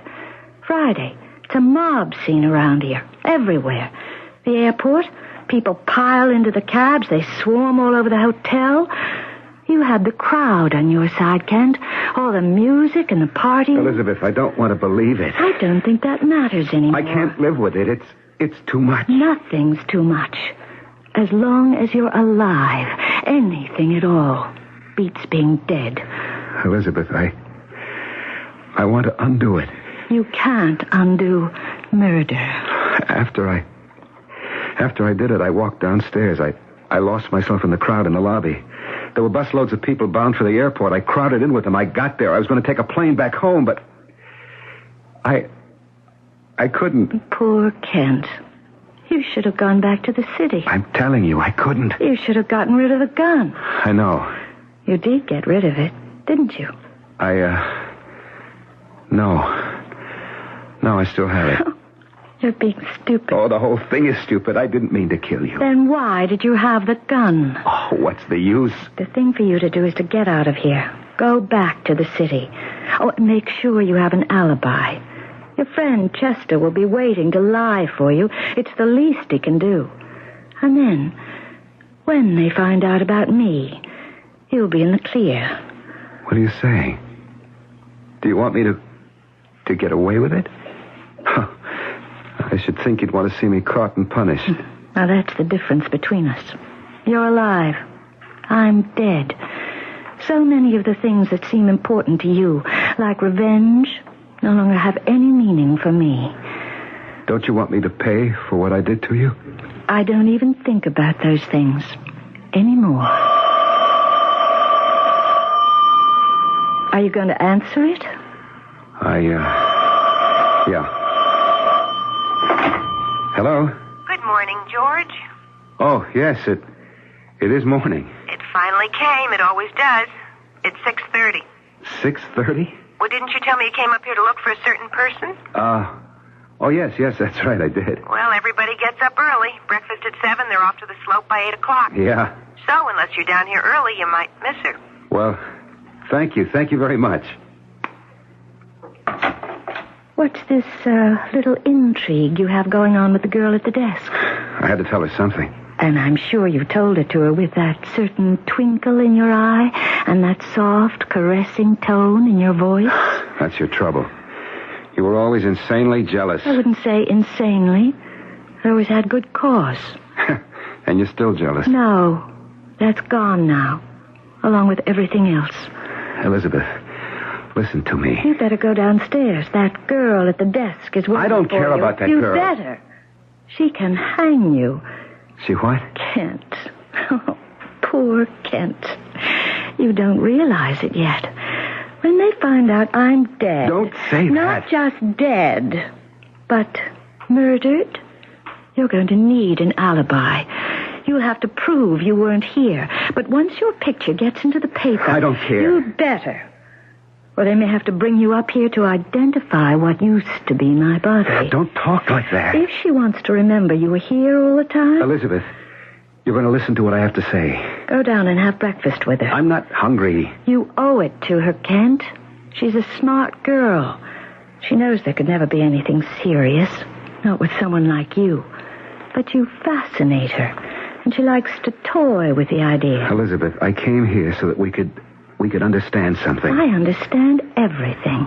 It's one of the few advantages of my present state. Go downstairs for breakfast. Suppose I do that and I come back and you'll be gone. I'll still be here. Unless someone looks in the closet. Don't say that. And there's no danger of anyone doing that. Till just about noontime. I told you, the service here leaves a lot to be desired. Elizabeth. Go downstairs, Kent, before she becomes curious and comes up here.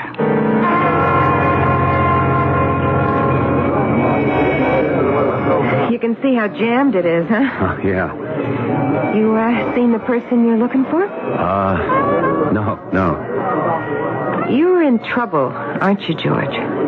What makes you say that? It's true, isn't it? No. Well, yes, I suppose so. I knew it. The second you walked in last night, I could tell. How? It was written all over you. How bad is it? Look, come on, I want to help you. Do you? Really? Yes. Why? Why should you want to help me? Because you like me? Yeah, I guess you could say like. What do you know about me? I know you've got very deep blue eyes. That's enough for you? It's enough for most women. I don't care what they tell you. It's enough. You're a wonderful person, Gloria. How many times have you looked into a girl's eyes and said that? Well, all right. What's the difference? It works. Now let me help you, George. How? I don't know, but whatever it is you need, I'll try. You're running away, aren't you? Why do you say that? Well, you're here without a reservation, without luggage. It looks as if you had to leave wherever you were in a hurry. No, it wasn't exactly like that. Look, George, I have a place, a nice little place. My folks left it to me. It's on the other side of the lake. No one ever comes around. Nobody could ever find you there. It's yours for as long as you need it. Thank you, Gloria, but nothing. And I could do the cooking. I'm really a great cook. I'm sure you are. So? What do you say? Oh, come on, George. Don't look so serious. How bad can it be? How bad? It's money, isn't it? Yes, it's money. Well, then it can't be too serious. It's serious enough. Yeah, but you get yourself a good lawyer, then once you're in the courtroom, you turn on the charm. You know what I mean. Yeah, I know. You'll see. It'll all work out eventually. You think so?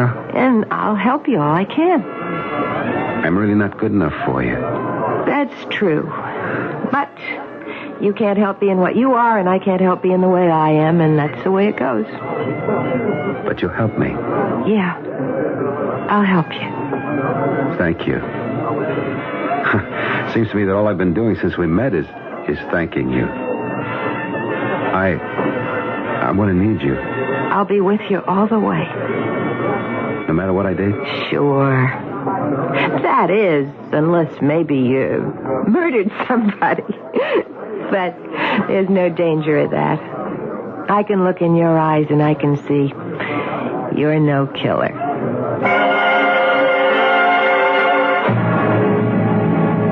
So much for woman's intuition. What do you think of our hero, or more accurately, our central character now?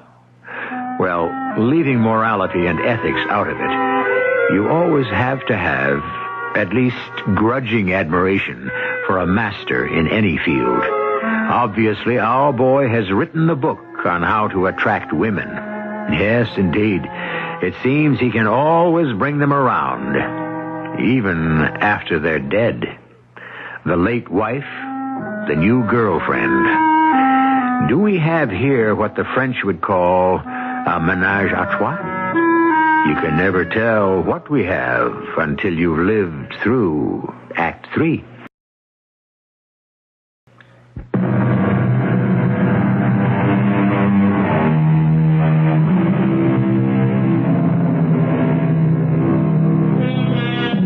Two is company, they say, and 3 is a crowd. But 3 is also a triangle. Triangles in geometry are usually neat in shape, with properties that follow strict mathematical rules. On the other hand, there are those triangles which exist among human beings, in which case there are no holds barred. We have a pretty good triangle going for us here, and while it might completely mystify Mr. Euclid, it would pose no problem at all to Mr. Freud. Look, you didn't kill someone, did you, George? No, of course not. Good. So, do you want to come out to my place? It's wonderful of you to offer, Gloria. Look, I know that you're in a jam, and you're kind of upset. And maybe you can't think too clearly. No, I'm all right. Which is another reason why you should get away. In the condition you're in, you might say or do something that, well... Maybe you're right. Then you come? Yes. I'm finished here now, so come with me. We'll get in my car. What, now? Like they say, there's no time like the present. No, wait. Why? There's something I have to do. What? It's important. It's very important. Well, okay. No, I just have to do this one thing. Hurry back, honey. I'll be waiting.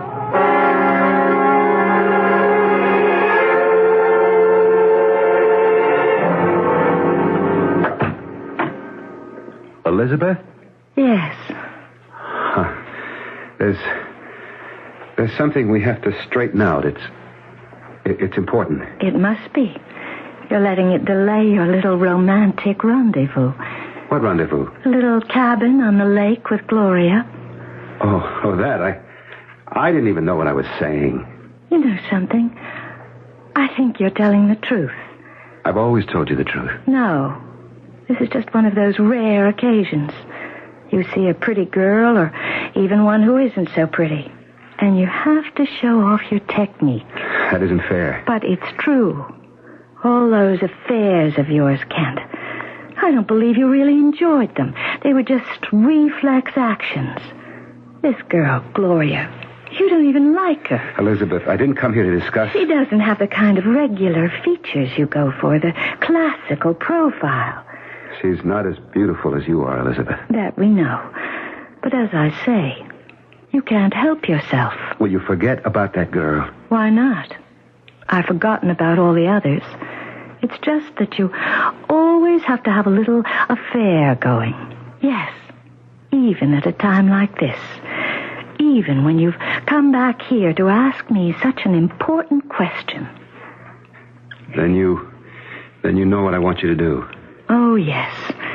But it can't be done. Don't say that. If it were possible for me to feel sorry, I would say I'm sorry. But it has to be done. Why?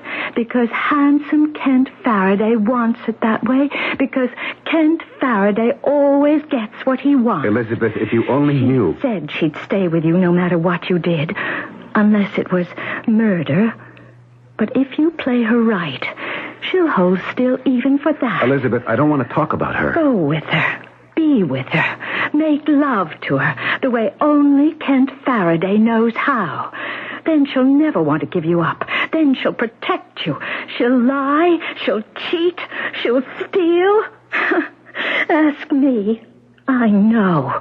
Go to her now, before it's too late. I want to talk about you and me. There is no more you and me. If they discover the murder now, she'll drop you. You see, she won't have a chance to find out what she'd be missing. That's her now. Answer it. I want to talk to you. You're keeping her waiting. Yeah, hello? Honey, you okay? Yeah. You sure? I'm fine, just fine. What's keeping you up there? I'll be down soon. Just between you and me, it's such a great day. And are we going to enjoy it? You bet. Honey? What is it? Did anyone ever tell you how blue your eyes are? Yeah. Yeah, I'll see you right away. Blue eyes, you're just wasting your time here with me. Elizabeth. And you're also risking your life. Listen to me, will you? We have to undo it. Why do you persist in such a ridiculous... It has to be. I didn't want to kill you. You did. I'm dead. And I'm gone. No, it isn't true. Isn't it? Just open the closet door. You'll see me. I'm still propped up against the wall, just as you left me. Elizabeth. I have 2 bullet holes in my breast. Please. Did you have to shoot me twice? I didn't know what I was doing. Yes, you did. But you don't believe I'm dead. If you're dead, how can I talk to you? How is it I can see you? My being dead doesn't mean you can no longer see me or that you can't talk to me. Not at all. Elizabeth, after I pulled the trigger, I prayed. No. After you pulled the trigger, you pulled it again. Remember? I prayed on my knees. I prayed with all my heart. Poor Kent. I prayed, give me another chance, a second chance. Did you? Just give me a chance to come here and see her again, talk to her again. Why should she die because I was greedy and stupid? There is no second chance. There has to be. You would do it again, the same way. Oh, no. No, that isn't true. You still need the money, don't you? Well, yes. You'd still have to come to me for it, and I'd still refuse. You see, you'd have to kill me. That's why you're not getting a second chance. I wouldn't kill you. You mean you'd go back? You'd face the music? Maybe even spend a year or 2 in jail? I wouldn't have to. The case against you is pretty strong. I know, but I'd have the money to pay off. Where would you get it? Where, Kent? You'd give it to me? Oh, no. I refused. That's why you killed me, remember? This time I wouldn't have to kill you. I still would refuse. No, you wouldn't. You see, Elizabeth, I would convince you. No, Kent. Never. I would. Believe me, I would. That won't work. You see, the way I am now, that sort of thing doesn't exist for me anymore. Elizabeth, you fell in love with me once. You can't deny it. No. Think back. Remember how it was the first few years? Just you and me. How much in love we were? We were, weren't we? Are you afraid to answer? No. No, I'm not afraid. Look in my eyes and tell me. Tell me we were in love. It's the truth, isn't it? Yes. Then say it. Why are you afraid to say it? We were in love. Yes. Maybe I forgot to grow up. Maybe I remained a child too long. But you enjoyed the fun, too, didn't you? Yes. The nights we had? All over the world? Everything I've done up till now was the action of a spoiled, immature kid. But I've grown up suddenly. Have you? When I fired those 2 shots, it was as if something had exploded in my brain. There was a great flash, and I saw everything. Everything I've ever done wrong in my entire lifetime. It was a long list. I'm different now. I'm the man you always wanted me to be. Are you? Yes, darling. Yes. How do you account for Gloria downstairs? Oh, you said it yourself. It was a reflex action. She means absolutely nothing to me. None of them ever meant anything to me. You know that, darling. From now on, everything's going to be wonderful. Is it? I love you so much. And you love me. You do.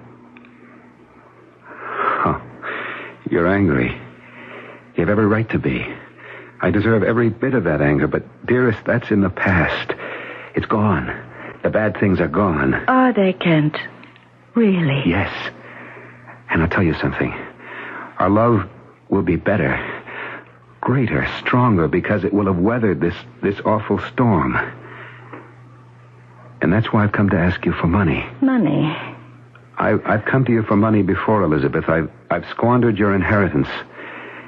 And I know you're down to the last of it. I wouldn't ask if it were just another get-rich-quick scheme. No, it's different this time. Different? I want to wipe the slate clean. Start all over. I'll take a teaching job. Will you? Yes. It's really all I ever wanted to do. It was the happiest time of our life. Wasn't it? Yes, it was. Those days will come back again. We can bring them back. Can we, Kent? We'll not only bring them back, but we'll keep them for ourselves, always. Hello? Blue Eyes? Yeah. I'm waiting. You're going to be much longer? No. Well, hurry up. The day's getting away. Yeah, sure thing. Look, darling, if you write out a check, I can take it downstairs to the desk and have it go out in the morning mail. Kent? And that way Chester can pay everyone off. Kent, who was on the phone? That was the airport. The, airport? Yeah, they wanted to tell me they had space available for this afternoon if I needed it. Look, I send Chester the check, special delivery, and he... Oh, does Gloria work at the airport now? What? Oh, Kent, for a moment, just for a split second, I believed you. Elizabeth. I'm dead. I should know better. You're not dead. You're standing here. You're talking to me. Despite it all, I believed you. It's a line I heard before, yet I believed you. Look, don't you understand? If I don't get that money, I'll go to jail. I understand. I understood it the first time. When you shot me. I have to have the money. Even if I wanted to give it to you, I couldn't. I don't have any more. What? You said it yourself. You said you squandered my inheritance. Something has to be left. Nothing. I won't go to jail. I would die there. I'm sorry. Wait. The insurance. You're insured. Kent. Who would know I did it? When they find your body, I'll be gone. Kent, you asked for a second chance. Don't you see what you're doing? You've got the insurance, and it's on your life. And I'm the beneficiary. Don't do that, Kent. I have to do it. Don't you understand? Don't shoot. You can't kill me again. I don't have any choice. No. I've got to get out of here. Those were shots. Somebody fired a gun. Hey, open up in there. Somebody call the cops. What happened in here? George, what happened? Go ahead, Kent. Tell her what happened. What are you doing with that gun? Why don't you tell her? Look in the closet. Oh, You. Murderer. Murderer. Gloria. Oh, yes. Gloria. Let's see you talk your way out of this one. Blue Eyes.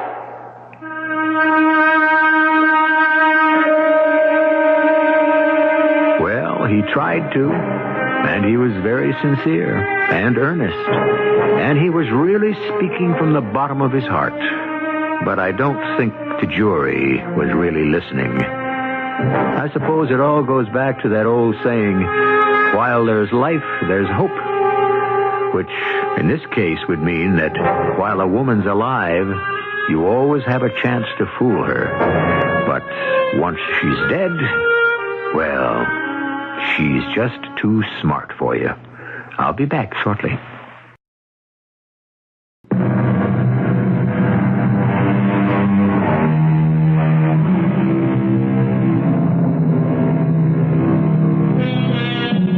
Once again, we are confronted by the eternal questions to which there never seem to be any answers. Where do we come from? Where do we go? Well, it's been said by some that the journey is planned, the course has been charted, and the path has been marked. And there cannot even be the slightest deviation in our fate. Of course, there are also those who insist that there is no plan, no chart. Indeed, there isn't even any fate. Who to believe? Well, we make out a pretty good case for both sides each time we meet. Our cast included Michael Tolan, Terry Keane, Carol Teitel, and Nat Poland. The entire production was under the direction of Hyman Brown. This is E.G. Marshall inviting you to return to our Mystery Theater for another adventure in the macabre. Until next time, pleasant dreams.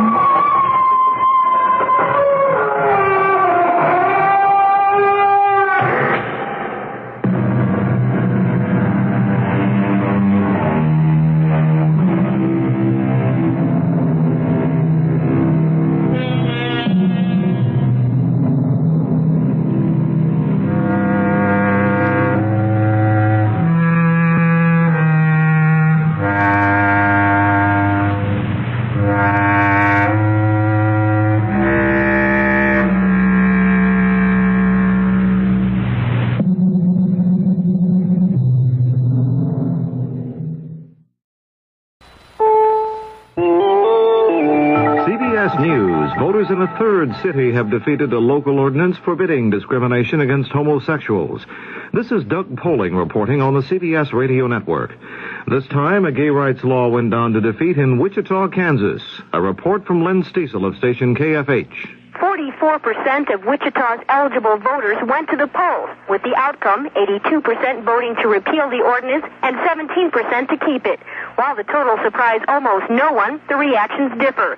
Civil rights groups are disappointed, but the local leader of the Sedgwick County Homophile Alliance, Robert Lewis, says some good has come out of it all. Oh, it's been a fabulous year. In fact, the ordinance and the referendum have been tools for educating Wichita. A year ago, I think most Wichitans didn't believe there were gay people living here, and now they have certainly come to a new awareness, and there are all kinds of really great supportive groups locally who have come out and supported us in our efforts to obtain equal rights. And I think gay people feel so much better about themselves, and I think that they will continue to work in the community and, in fact, take this vote as a sign they need to work a lot harder. The 7-month-old ordinance becomes the third to be repealed in the United States, the first in Dade County, Florida, and the second last month in St. Paul, Minnesota. Lynn Stiefel for CBS News, Wichita. Anita Bryant, who led the anti-gay rights crusade in Florida, said of the Wichita action, she thanks God for the moral victory. There were some other elections Tuesday. In West Virginia, voters nominated Jennings Randolph, the incumbent Democrat, and Arch Moore, a former Republican governor, to face each other for the Senate in November. In Nebraska, Don Shasteen won on the Republican side, getting an opportunity to meet Governor J.J. Exxon in a November battle for the Senate. Shasteen is an aide to retiring Senator Carl Curtis. In Newark, New Jersey, Mayor Kenneth Gibson easily won a third term. More news in a moment. When you carry master charge, you carry clout. When I go shopping, there's no doubt my MasterCharge card carries clout. When you carry MasterCharge, you carry clout. When my cash is running out, I use the card that carries clout. MasterCharge, the #1 card in the world. When you carry MasterCharge, you carry clout. Clout is MasterCharge, the #1 card used by more people in more places to buy more things than any other card in the world. For shopping, for dining, for everything. When my family's eating out, we use the card that carries clout. When you carry MasterCharge, you carry clout. Don't miss out. Carry clout. Italians by the thousands poured into the streets of Rome Tuesday to express their sorrow and anger over the murder of former Premier Aldo Moro. Some demanded death to the Red Brigade's terrorists who shot Moro after holding him 55 days. His body was found in a car in Rome. Reaction has been coming in from all over the world. Canadian Prime Minister Trudeau told his country's parliament that Moro's death could bring free people closer. May these events strengthen the resolve of free peoples the world over to resist terrorism wherever it appears, so that the gun and the bomb in the hands of incredibly arrogant fanatics will not be allowed to weaken or to destroy the democratic institutions which so many men and women have struggled for so long to create and to preserve. Federal officials are trying to determine why a National Airlines jet with 58 people aboard crashed into Escambia Bay near Pensacola, Florida Monday night, killing 3 people. James King, investigator for the National Transportation Safety Board, says it appears the people had no idea a crash landing was coming. The interviews that we've had so far, by the way, by no means complete, indicated that there was no warning, that there were no changes in pitch or power, and that right after the plane came down, there was water coming into the plane right away. A substantial number of the people left over the wing exits. They didn't take their cushions, which are, as you know, are flotation devices, nor did they take their vests. Those were handed to them afterward. Hustler magazine publisher Larry Flint said Tuesday he thinks the CIA or the FBI was responsible for his shooting because of articles he published about the Kennedy assassination. Flint was gunned down March 6th in Lawrenceville, Georgia, where he was a defendant in an obscenity trial. Although the wounds left him paralyzed from the waist down, Flint vowed he will walk again. This is Doug Poling, CBS News.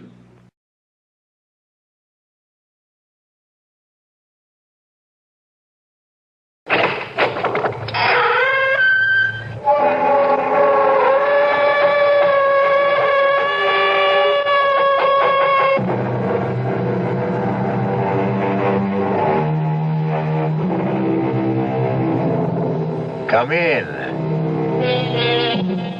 Welcome. I'm E.G. Marshall. I've been waiting for you. Welcome to the world of suspense, imagination. A world where nothing is impossible and everything is foolproof. At least that's what Peter Vincent thought, the hero of our tale. Peter Vincent is approaching middle age. Not quite there, but already beginning to experience the disillusions, the restlessness that comes from feeling we're capable of better things and fearing time will run out before we achieve them. But Peter Vincent, who lives by his wit, his charm, his cunning, hit one day on a scheme that appeared to be his great triumph.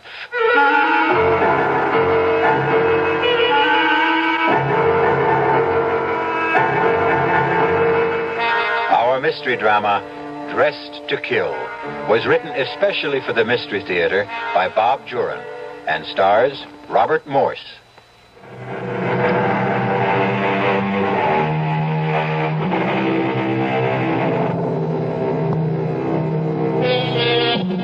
Oh, what a tangled web we weave when first we practice to deceive. And Peter Vincent is about to weave a tangled web of deception, the likes of which he has never tried before, and hopes never to have to try again.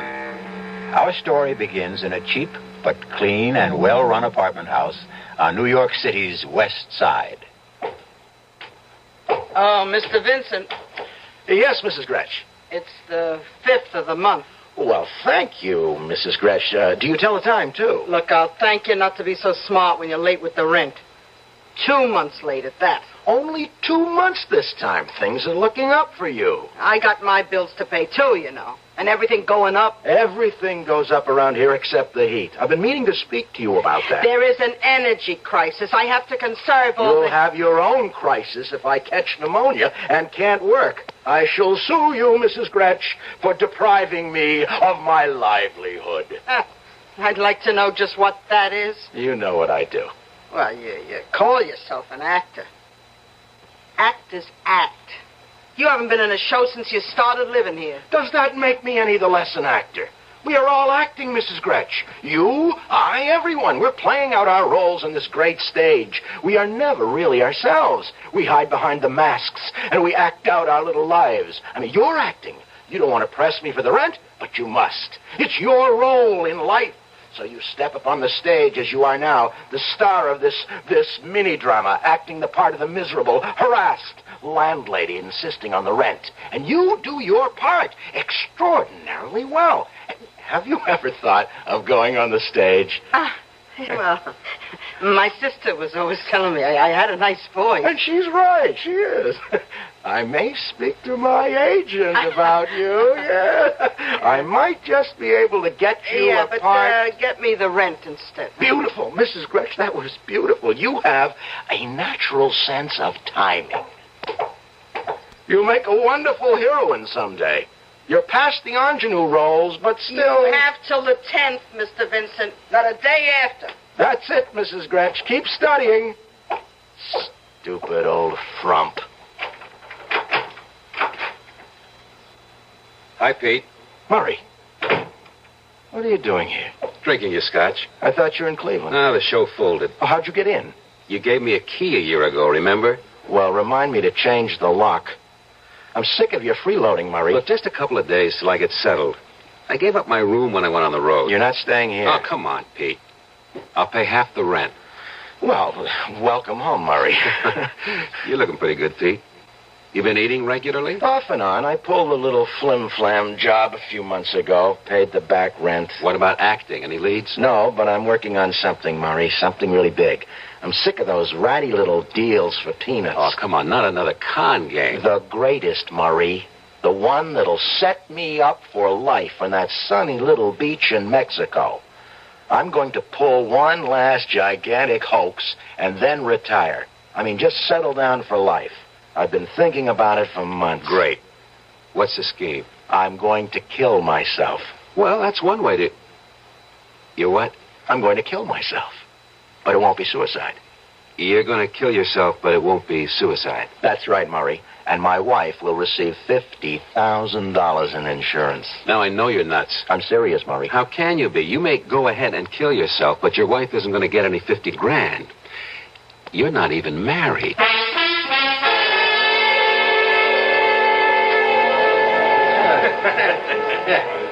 I'm going to have another martini while I try to focus in on this. It has to work, Murray. It's foolproof. Nothing is foolproof. I've been looking at it from every angle, and the more I look, the more I'm convinced it's going to work. Now, Peter Vincent will die. His wife will disappear forever, and I'll come out of the whole thing with $50,000. Let me get this straight. You're going to fake your own death and then impersonate your wife to collect the insurance? Precisely. I've got a $25,000 double indemnity policy. I've had it for years. I got it back in the better days when I was working regularly and traveling a lot. My mother was a beneficiary. But after she died, I just never did anything about changing the policy. I kept it up. You're not only out of work, you're out of your mind. No, listen, Murray, when I thought of this thing last year, I went and changed the beneficiary on that policy. I made up a name, Tina Vincent. The beneficiary is Tina Vincent, wife of the deceased. I've just been waiting, letting enough time go by so it looks legitimate. Well, it's a blockbuster, all right. If you get away with it, there are a lot of things to consider. How are you going to pass for a woman? The impersonation is the main... Yeah, that's it. Can you be convincing? When I put my mind to something, I can be very convincing. I don't believe it. Where did you learn to talk like that? I used that voice in a nightclub act a couple of years ago. Well, it's perfect. It's a perfect dame. Say something else. It was sweet of you to invite me to dinner, Murray. Oh, Murray, pay the check and let's just get out of here. Fantastic. Well, the first thing to do now is create, Tina Vincent. Now, will you help me, Murray? Hey, give me that voice again. That really spooks me, hearing that dame's voice coming out of you. Well, that's because you haven't seen me at my best, Murray. Wait till I'm dressed for the part.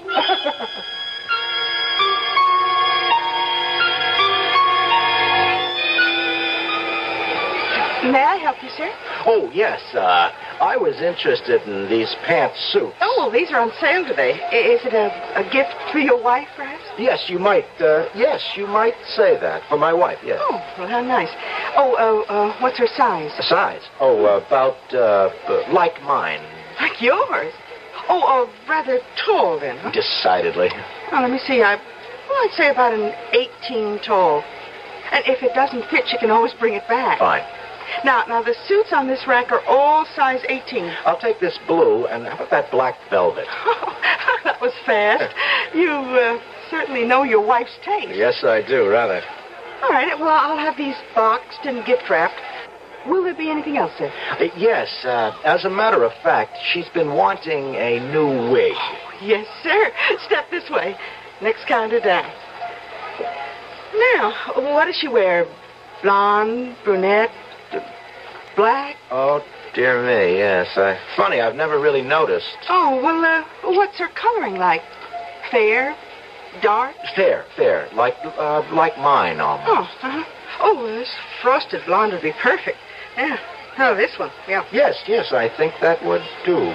Oh, here, just for fun. You try it on. Huh? Oh, come on. You say her coloring is like yours. No, please, that's silly. Oh, here. Let me just slip it over your head. Ow. Adjust it a little and... Why, it's incredible, sir. What's incredible? Well, I don't know, but this wig, Well, I hope you'll forgive me for saying so, but with that wig on, you could pass for a rather attractive woman. Really? Yeah, except for one thing. And what's that? Well, your mustache.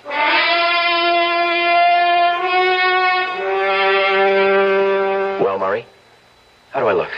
Like a tall Doris Day. Come on, will you? Come on, what have I forgotten? Now, what is wrong with this whole image? Nothing. I gotta admit, it's perfect. Yeah. Have I got on too much makeup?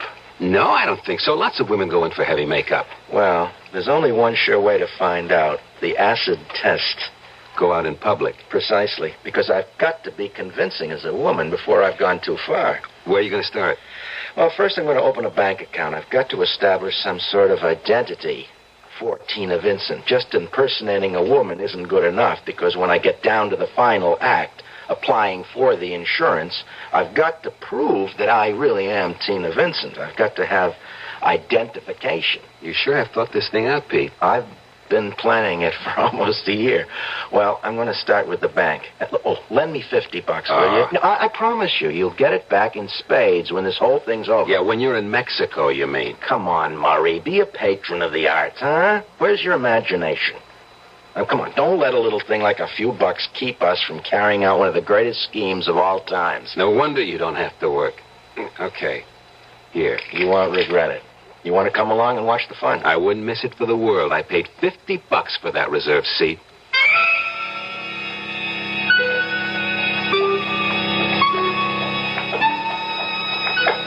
Stage fright? No. At this point, I have nothing to lose. Let's call it a first read-through. Okay, give me that Tina voice again. You got to get in character. Good afternoon. I'd like to open a savings account. Perfect. Is the wig straight? Yeah, everything looks fine to me. Okay, Murray. All right. All right, here I go.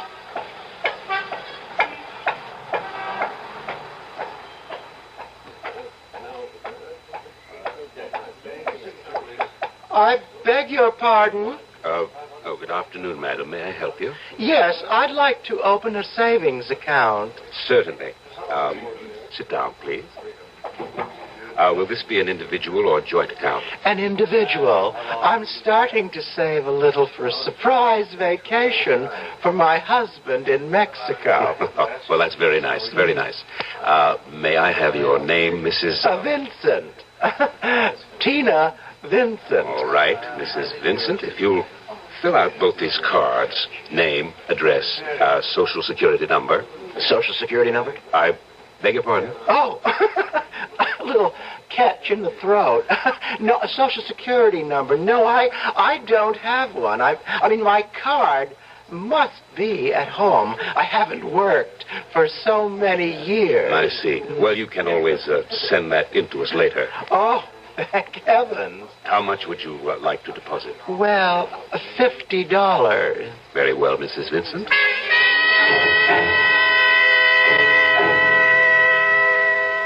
You should have seen his face when I dropped back to my own voice for that horrible second. Did he realize? I don't think so. He was startled, but I carried it off.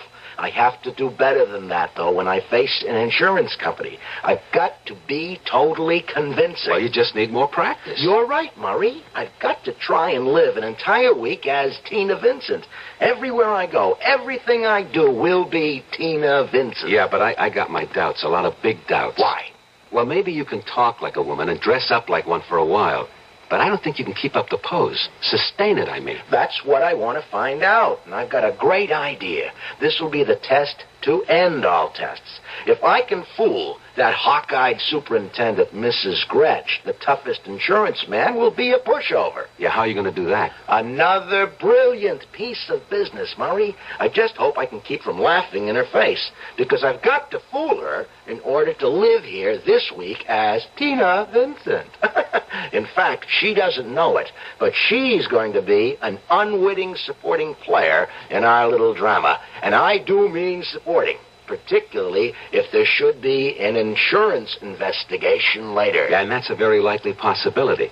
I've been wondering how you plan to stage your own death. That's Act 2, Murray. Now, let's establish the bereaved beneficiary first. But there's got to be a body. Yes, it is customary. Insurance companies don't pay out until they're sure the policyholder is dead. That's right, Murray. Then, as I see it, if you're going to get away with this thing, you've got to get away with murder.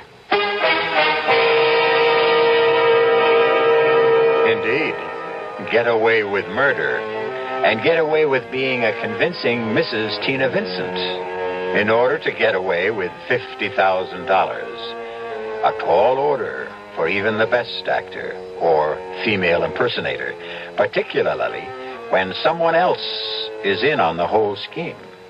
But first things first. Let's see how well Peter Vincent makes out spending a week as Mrs. Vincent when we return shortly with Act 2.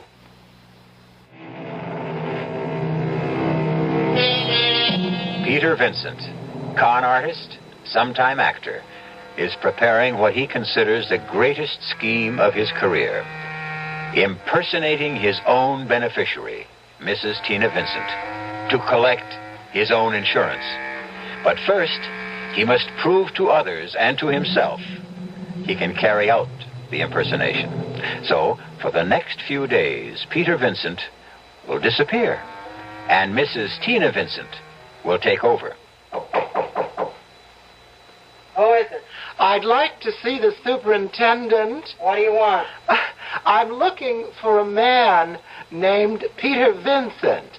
I was told he lives in this building. Well, his name's on the mailbox, 2A.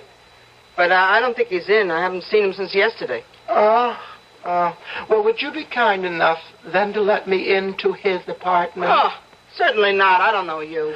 I'm Mrs. Vincent, his wife.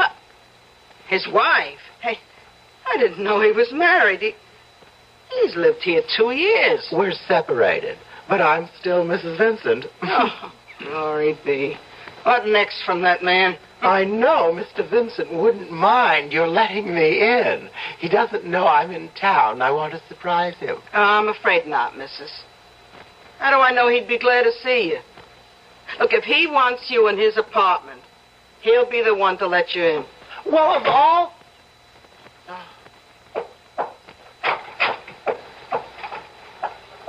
Well, how'd it go? Smooth, Murray, smooth. The old crow didn't bat an eyelash. To her, I'm a perfect stranger. If he wants you in his apartment, he'll be the one to let you in. That's just what she said. Come on. We have to arrange for my wife's lodging. Where now? That phone booth there. Lend me a dime, Murray. I've got to make a call. I'll put it on your bill. Consider it an investment. I told you, you'll share in the spoils. I hope you know what you're doing, because I sure don't. Another scene in our little drama, Murray. Hello? Hello, Mrs. Gratch. This is Peter Vincent. Oh, Mr. Vincent, where are you? I'm out of town, Mrs. Gretsch. I had an unexpected chance for a part, and I won't be back for at least a week. Would you keep an eye on my apartment for me? I've done that already. There was a woman here not 5 minutes ago and said she was your wife. Tina? Tina was there? Oh, that's what she called herself. Is she really your wife, Mr. Vincent? Yes, we're separated. I haven't seen Tina for years. Oh, well, she wanted me to let her into your apartment to surprise you, but I wouldn't do it. Oh, Mrs. Gretsch, I wish you had. What? You mean it's all right? Well, you wouldn't have had any way of knowing. Tina and I are the best of friends, Mrs. Gretsch. Look, if she should come back, if you see her again by any chance, please, let her in. In fact, she can stay there until I get back. Let her use my apartment, if she likes. Well, all right, if you say so, Mr. Vincent. I hope you have a good run. A what? Oh, just a little show talk I picked up. You did say you're in play. Oh, yes. Well, it's going to be a very good run, Mrs. Gretsch. In fact, it seems to be going beautifully.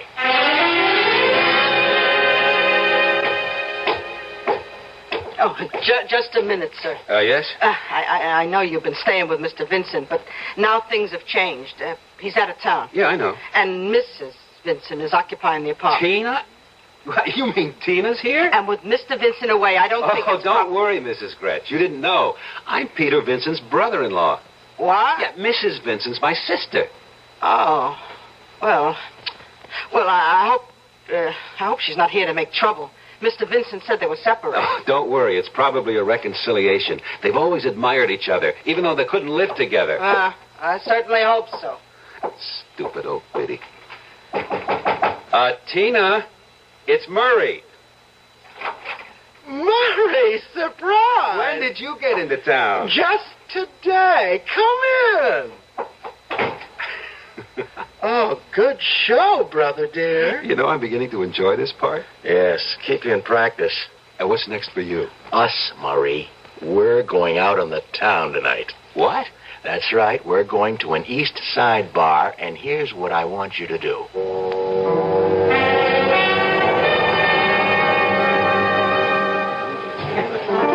Another martini, Murray, please. Bartender, a martini for the lady. And let's make this the last. Oh, Murray. You've been drinking too much, and you know it. Murray, please. Look, I know when you've had too many martinis. I don't know why I'm sap enough to keep ordering them for you. Murray, I am all right. You're the one. I'm the one. I'm as sober as a judge, and I can see what's happening to you. Murray, this is very... Murray. That's all I ever hear from you. I'm getting out of here. I'm sick of you whining and complaining. Goodbye. Murray! Hey, honey. What? He ain't coming back. What do you drink? I don't drink with strangers. I'm Harry Watson. How do you do? You see, now we're not strangers. No, I'm not interested. Come on. Good-looking dame like you. Man runs out on her. Come on, let's have a little fun. No, please, you don't understand. It's not like that at all. Baby, I know all about what it's like. Believe me. And you're something. Oh, you really think so? Baby, I know so. What's your name? Oh, well, Tina. Tina what? Oh, just Tina. Pretty name. Come on, let's have another drink and let's get acquainted. Well, all right. Maybe just one. Hey, bartender, another... What are you drinking? Martini. Yeah, a martini. Harry, do you really think that I'm attractive? Sure I do. Would I be buying you a martini if I didn't? You're not just feeling sorry for me. Nah, of course not. You're interesting. And I wouldn't be surprised if things got more interesting later. Oh, you'd be surprised, Harry. Would you ever be surprised?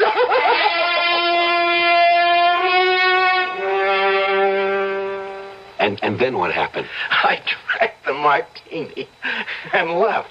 I proved my point. Tomorrow I'm going to apply for a Social Security number and keep on good terms with Mrs. Gretsch. She's going to be important to us later on. Look, Pete, don't you think you've carried the joke far enough? What do you mean? Look, you've proved you can be a convincing dame. It's been fun and funny. But you're not really serious about knocking some guy off and trying to make the insurance company think it's you. Of course I'm serious. I might add that I am dead serious. But that's murder. Not really. Not with what I have in mind. Now stop worrying so much. Just think about that $50,000, and it's a lot closer than you think. I don't have to prove myself anymore, Murray. I can carry off the masquerade. The time has come for Act 2. Act 2? The victim. I have to find my corpse. We have to plan this carefully because when I leave here, I'll never return, you see, as Peter Vincent. I want you to get a hotel room, some sleazy, out-of-the-way place where we can get past the desk clerk without being seen. Whereabouts? Near the Bowery, but not actually on it. Now, call me from there. I've got some preparations to make here because today, Peter Vincent meets with his accident.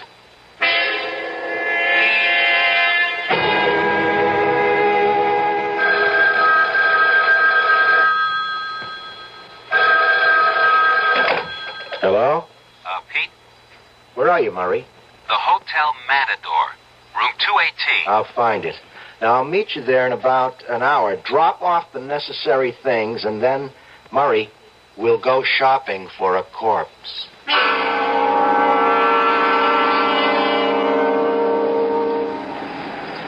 What a neighborhood. Perfect hunting ground. Yeah, if we get out alive. They're all too drunk to care about anything but where their next drink is coming from. Look at that creature there. Let's try him. You'll never get him on his feet. You. Hey, wake up. Wake up. How would you like to make $10? What, $10? Enough to keep you in Muscatel for 2 weeks. Hey, what do you guys want? A little of your time. I don't know you. You will shortly, and all your troubles are going to be over. Oh, well, that's nice. Now just come on. Come with us. We'll make you nice and comfortable. Easy. Isn't he perfect, Murray? He's so disgustingly depraved. Yeah. $10 for what? For doing us and yourself a favor. What's that?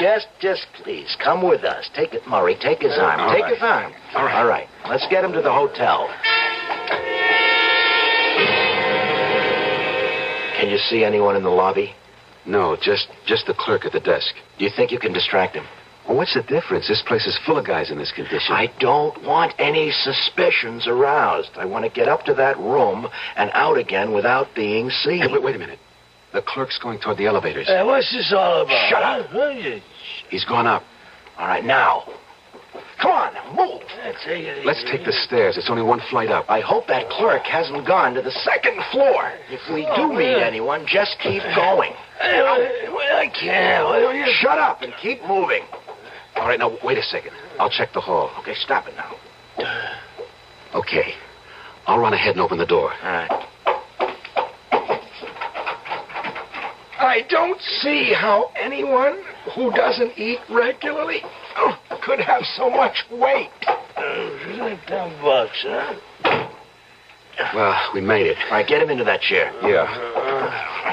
All right, now get the hot water going. My case has shaving cream, soap. I'll get these foul clothes off him. Oh, phew. A second, Murray, I'll run the tub. You undress him. I'd never have believed it. All it took was a shave, some cleaning up, my best suit, and he looks like a human being. What's this all about? What? It's just a joke on a friend. Now, look, here's a wallet. Now, lend me a 10 spot, will you, Murray? We did promise him. Now, here's your $10 in this wallet, see? Now, we'll just put it inside your coat like this, and you can keep the wallet, too, and the clothes. And there stands Peter Vincent. My clothes, all my identification, and heading for eternity. We'll wait till 5:15, the height of the subway rush hour.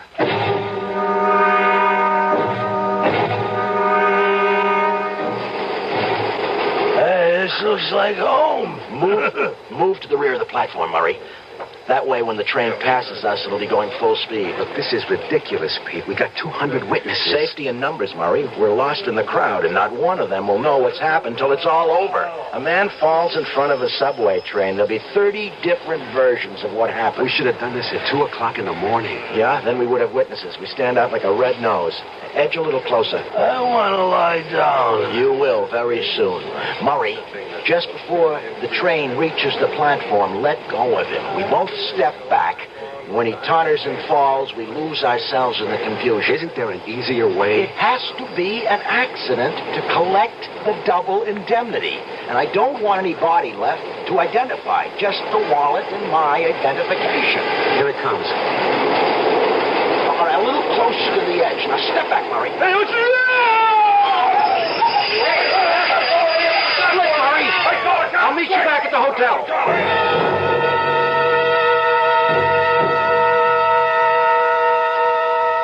Have another drink, Murray. You'll feel better. Oh, it seemed kind of cruel. He was standing too close to the track. He was unsteady on his feet. Yeah, we put him there. Look, will you forget him? That was Peter Vincent who went under the wheels of the train. If you want to feel remorse, just remember it's for your brother-in-law. Your dear sister's husband. All right, don't worry. I'll play along. Look, we're really in this for keeps, Murray. We have to go through with it all the way because Peter Vincent is dead. I can't ever be Peter Vincent again without admitting to murder. Well, what do we do now? Act 3, brother dear. Tina's going to get dressed, go back to her husband's apartment, and wait to be told she's a widow.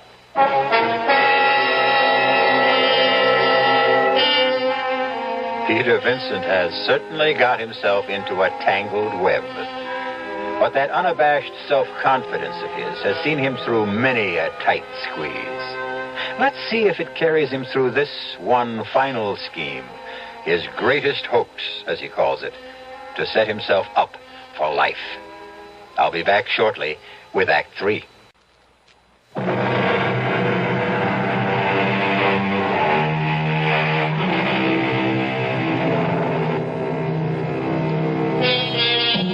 So, Peter Vincent has been conveniently disposed of, to all intents and purposes, under the wheels of a speeding subway train.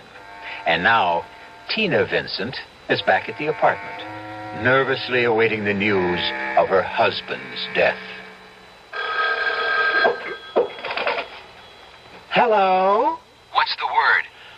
I told you not to call me tonight. Well, I just want to know if anything's happened. No, nothing yet. Now, I'll be in touch with you. Stay at that hotel. Look, there's the door. I've got to go. Who is it? Police. Police? What is it, officer? I'm Detective Sergeant David, ma'am. Is this the apartment of Peter Vincent? Why, yes, it is. You are Mrs. Vincent? Yes? There's been an accident, Mrs. Vincent. I'll have to ask you to come down with us to headquarters. Wait, what is it? Has something happened to Peter? Yes, ma'am. Well, tell me. He fell in front of a subway train at the Times Square station. I know this is painful for you, Mrs. Vincent. Yes, this is Peter's wallet, all right. The cigarette lighter I gave him for his birthday. And this is all that's left. Well, there's no use asking you to identify the body. What happened? Well, until we find the complete report, there's nothing official. The witnesses' stories differ. Now, all we know is that he fell in front of that train. We don't know how or why. Do you know where your husband was going? No, not really. He just said he was heading downtown. Did he often do that? I mean, go without telling you where he was going. Well, Peter had been drinking heavily for several days. Oh, well, that's important. It may have a strong bearing. Do you suppose he passed out? We'll have to hold judgment on that, Mrs. Vincent. We may need more information from you. Yes, of course. Oh, that's all for now. We'll get you back home. Unless there's some other place you want to go. A friend's, perhaps. No, thank you. I'll go back to the apartment. Call my brother to be with me.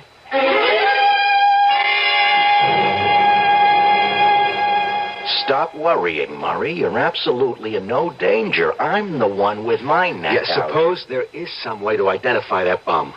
Well, there isn't. The police told me that themselves. There wasn't enough left to identify. That's exactly what I wanted. Besides, it's been 3 days. Hold it. I've got to get in character. Hello? Mrs. Vincent? Sergeant David again. Yes, Sergeant. We're closing the file on Mr. Vincent. Several witnesses corroborated the fact that Mr. Vincent was unsteady on his feet. And a lab report showed a high level of alcohol in parts of the body. Death was accidental, with inebriation a contributing factor. I see. If you'll come down to headquarters and sign a few papers, we'll release the remains for burial. And you'll receive the death certificate. You'll need that for any insurance Mr. Vincent may have had. Yes, thank you. I'll be there this afternoon. Thank you, Mrs. Vincent. And I'm sorry. Case closed. Witnesses said he was unsteady on his feet. Death was accidental, etc., etc., etc. Hey, we have to arrange for my burial, Murray. We've got to go all the way to keep up appearances. But, hey, look, Murray, do me a favor. Make it simple, Murray. A simple burial. I really would have wanted it that way.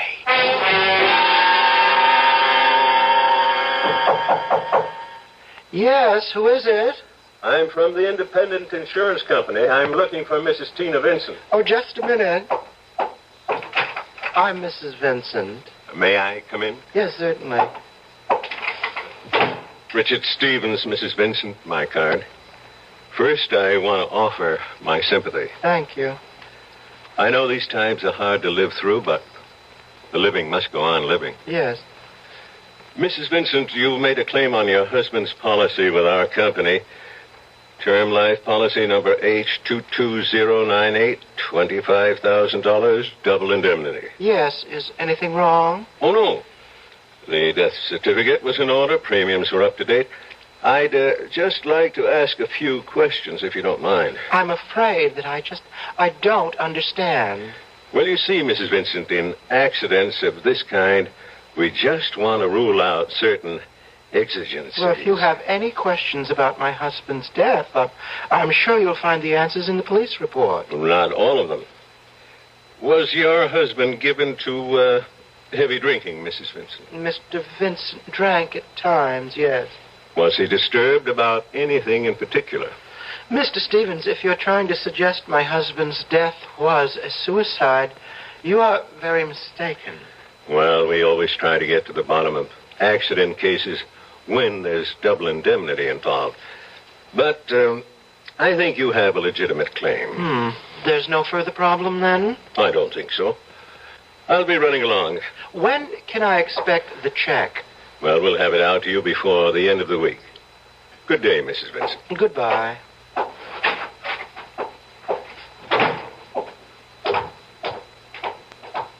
Oh, excuse me, E. You've been to see Mrs. Vincent. Are you a doctor? No. Oh, well, I'm Mrs. Gretsch, the superintendent. How is she? She seems to have held up well so far, poor thing. Oh, she seems well. How long have the Vincents lived here, Mrs. Gretsch? And who are you to be asking? I'm investigating her insurance claim. Oh. Well, if it'll help Mrs. Vincent get what's coming to her, I'll be glad to help, too. I guess it won't hurt to answer your questions. Was Mr. Vincent a heavy drinker? Oh, not that I know of.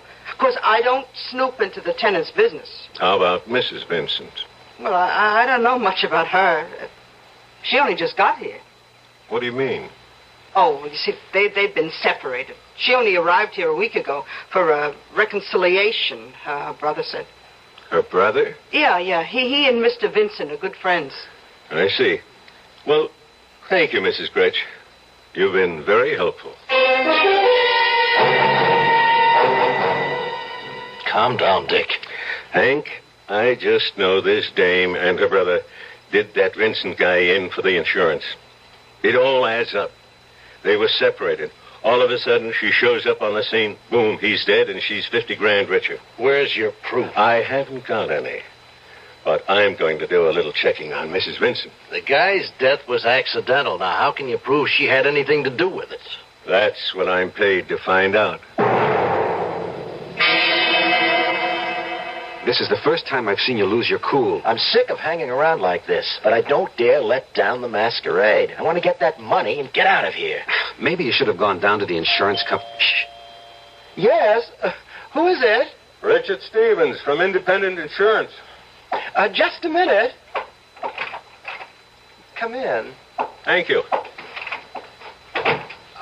This is my brother, Mr. Wilcox, Mr. Stevens. How do you do? How do you do? I'm, sorry for the delay, Mrs. Vincent, but as I said, we have to be careful. When can I expect the money, Mr. Stevens? Well, in the next mail. Now, if you'll just sign this form. Oh, very well. Anything to get this over with. I'll sign here and here. I hope this is the end of it. So do I. Oh, my pen, please. Yes. I hope I haven't inconvenienced you, but you do understand. My sister's been under a great strain, Mr. Stevens. Yes, I imagine she has. Well, good day, and good luck. There's something in his manner I don't like. He's paid to be suspicious. Well, he's sure earning his money. Murray, here it is, the check, $50,000. I don't believe it. Mexico, here I come. Murray, I'm on my way to the bank. Make me a plane reservation for Acapulco. I'll be right back to give you your split, and then I'm splitting for sunny Mayo. No, we're going to the bank. You don't trust me, eh? Not at this point in time, no. You know, you are totally unprincipled, Murray. But what would I have done without you? Come on, I'm not even packing. You're welcome to the apartment, the furniture, and Mrs. Gretsch. Thanks. Now for my final performance.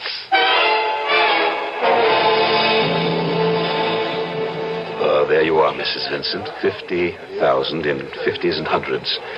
And I can't tell you how sorry I am about your husband. You were saving for a vacation, weren't you?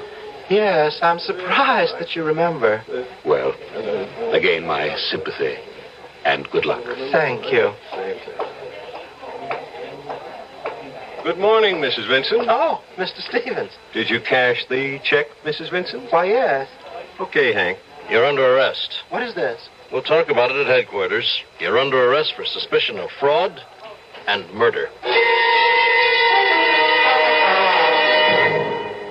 You can drop the pose now, Mrs. Vincent. This is preposterous. Yes, it is. And so is this. Stop my hair. Your wig, Mr. Vincent. And my compliments. You're a most convincing actor. I was afraid of this. How did you know? We were ready to pay the claim until I learned that your wife had just arrived in town. Mrs. Gretsch. Yeah, some support. I thought Mrs. Vincent and her so-called brother here had to kill you for the insurance. So I decided to do some checking up on Mrs. Vincent. I needed her fingerprints, and I got them from the pen she, or rather you, signed these forms with. Remember? Yes. Now it happens that in checking out the deceased Mr. Vincent, I learned he applied for a passport some years back. I had his fingerprints, too. And what do you think I discovered? I can hardly guess. That the prints on both Mr. Peter Vincent and Mrs. Tina Vincent were identical. How extraordinary. So I knew what your hoax was, Mr. Vincent, because no matter how much a man and wife share in a marriage, they can never share the same fingerprints.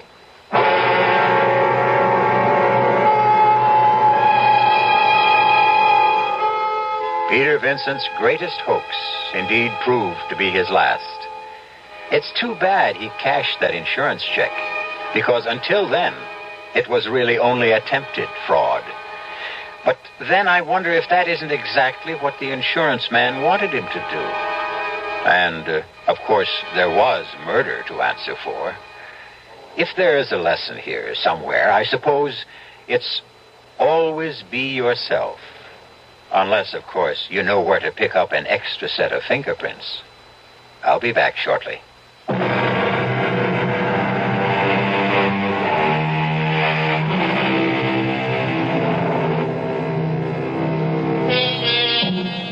All the world's a stage, and we men and women merely players. Sometimes we have our choice of roles. Sometimes the role is forced upon us. Peter Vincent chose his role, and if you'll pardon the expression, it was curtains for him. Our cast included Robert Morse, Michael Tolan, Bryna Rayburn, Dan Acco, and Earl Hammond. The entire production was under the direction of Hyman Brown. This is E.G. Marshall inviting you to return to our Mystery Theater for another adventure in the macabre. Until next time, pleasant dreams.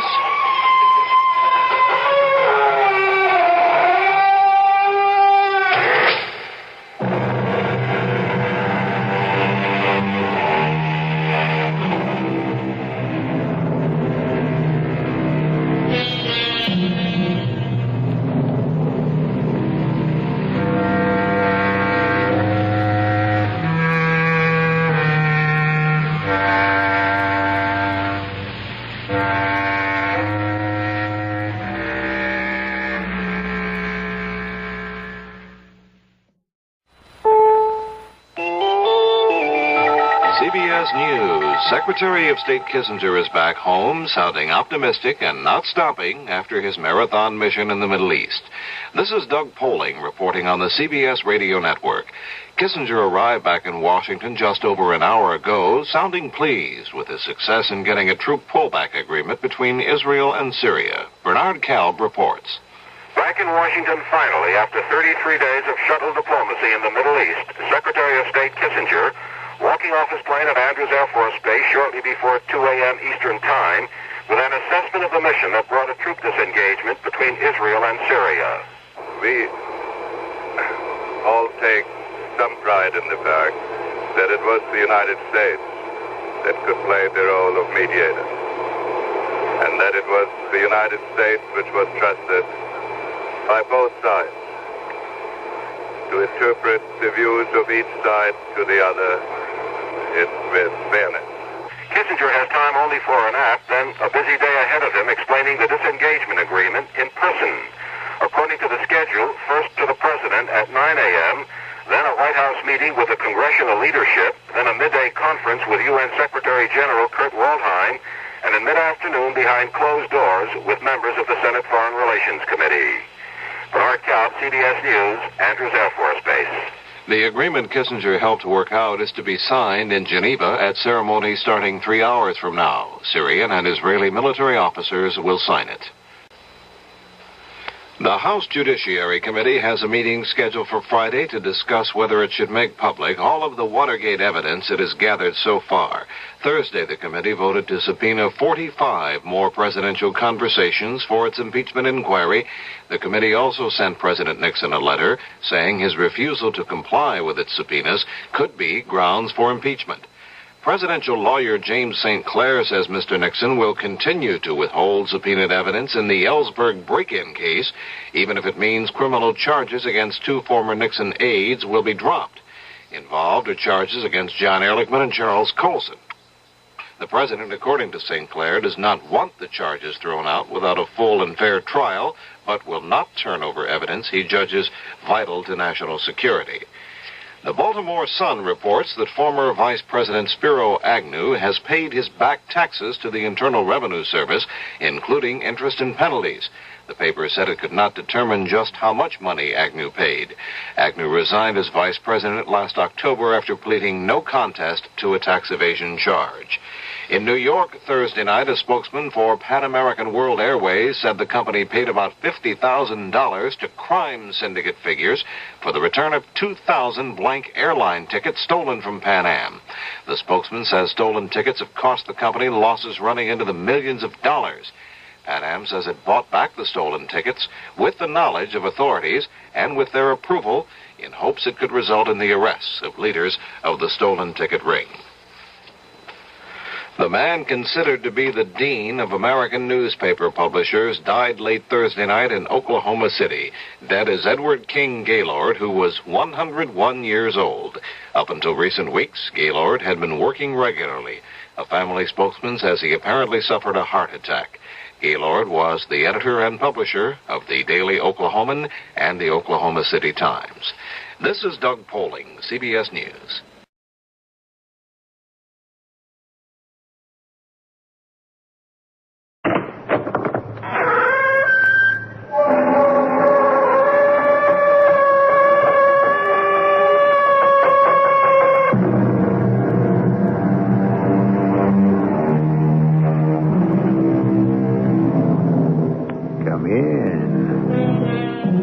Welcome. I'm E.G. Marshall. A Chinese proverb holds that nobody's family can hang out the sign, "Nothing the matter here." There's wisdom in that, don't you agree? Think about your own family.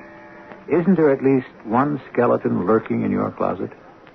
At some time and for some reason, it will surely reveal itself. The consequences have raised Cain with ruling powers, business, and even love between two persons. That is why Dr. Tom Lodge, a young resident in a Boston hospital, has long safeguarded a dark family secret from his wife, Nancy. Tom, what are you hiding? Nothing, darling. Now, that doesn't ring true. We don't have secrets between us. Or do we? All right, now, look, don't get on your high horse. Well, then don't treat me like a child. What have you done? Are you married to someone else? Is there a girl you left behind you? Did you kill someone on a hunting trip? Oh, Tom, please, tell me. I have a right to know.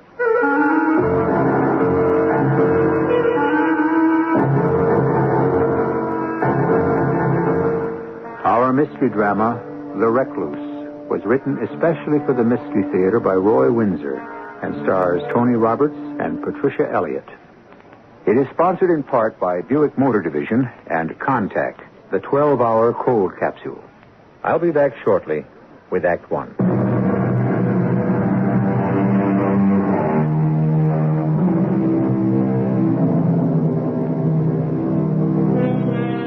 When we are young, family, especially our immediate family, is to us the world in microcosm. And we know that we are part of a self-contained unit in which we are fed, clothed, and protected. When we become adults, however, we can view our parents and relatives more objectively. Uncle Bill never was really that amusing, was he? And why did Father always unthinkingly vote the straight ticket? Because he read only the sport pages. And so family unity becomes subject to the strains of objective thinking, as we are about to find out. I'm home, darling. So you are. What a treat. Give me a kiss. What happened? It's only 6 o'clock. Did the patient die? You're too much, Nancy. Hey, something smells good. Stew. Or call it beef bourguignon. It's all the same. Oh, that's a sacrilege, and you know better. And no, the patient did not die. It was a hot appendix, and she'll be up on her feet tomorrow. Now, what's the news of the day? Well, not good. My mother? No, arthritis is wicked, but I don't think it's a killer. No, it's your grandmother in White River. She died this afternoon. Your mother called. I see. Your mother wants us to attend the funeral. She can't. Well, neither can I. I just can't up and leave the hospital. My mother should know that. Well, somebody has to represent the family, and your mother and you are the only living relatives. You can't not go, Tom. seems so unfeeling. After all, she is your grandmother. I know. Didn't you like her? I thought everyone liked his grandmother. Well, sure, but... You really adored her, didn't you? Oh, come off it, Nancy. Well, first your mother sounded if she didn't care that her mother had died, and now here you are not caring either and feeling that her death is an imposition. Hey, what are you so worked up about over this old lady? I mean, you never even met her. Maybe I'm lucky. What was Mrs. Schuyler, some kind of witch? No, but... oh, well, let it go. Why won't you talk about her, Tom? Look, I don't remember her very well. I've kind of lost track. Hey, look, let's have our... Supper will keep. You realize, don't you, that the more you evade the subject, the more you arouse my curiosity. Now, tell me about your grandmother. Well, the Schuyler family has been in White River for hundreds of years, dating from before they built the inn, a place named Riverfront. My grandmother's lived there all her life. An old inn? Ooh, like the ones you see on the book covers of Gothic novels? Yeah, something like that. It's on the edge of the river, and it's more than 100 years old. 20 rooms. Most of them were closed off when the inn was closed to travelers. And you explored every one of them, didn't you? As a matter of fact, I did. But you don't remember her very well. Isn't that what you said? Okay, Doctor, what's the mystery? There is none. Really. Grandma lived in 3 rooms and never went out. She's been a recluse since my mother and I left. Why? Heartbroken to see you go? No, not exactly.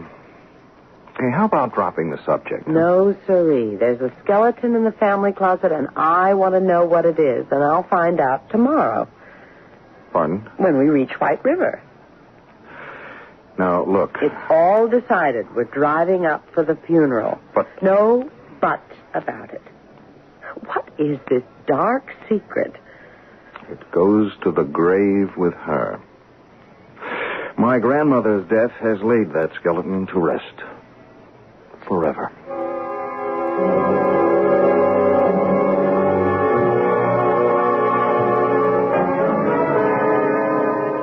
You stay here, Nancy, in the waiting room, huh? I'm not sitting here while Mr. Martin reads you the will.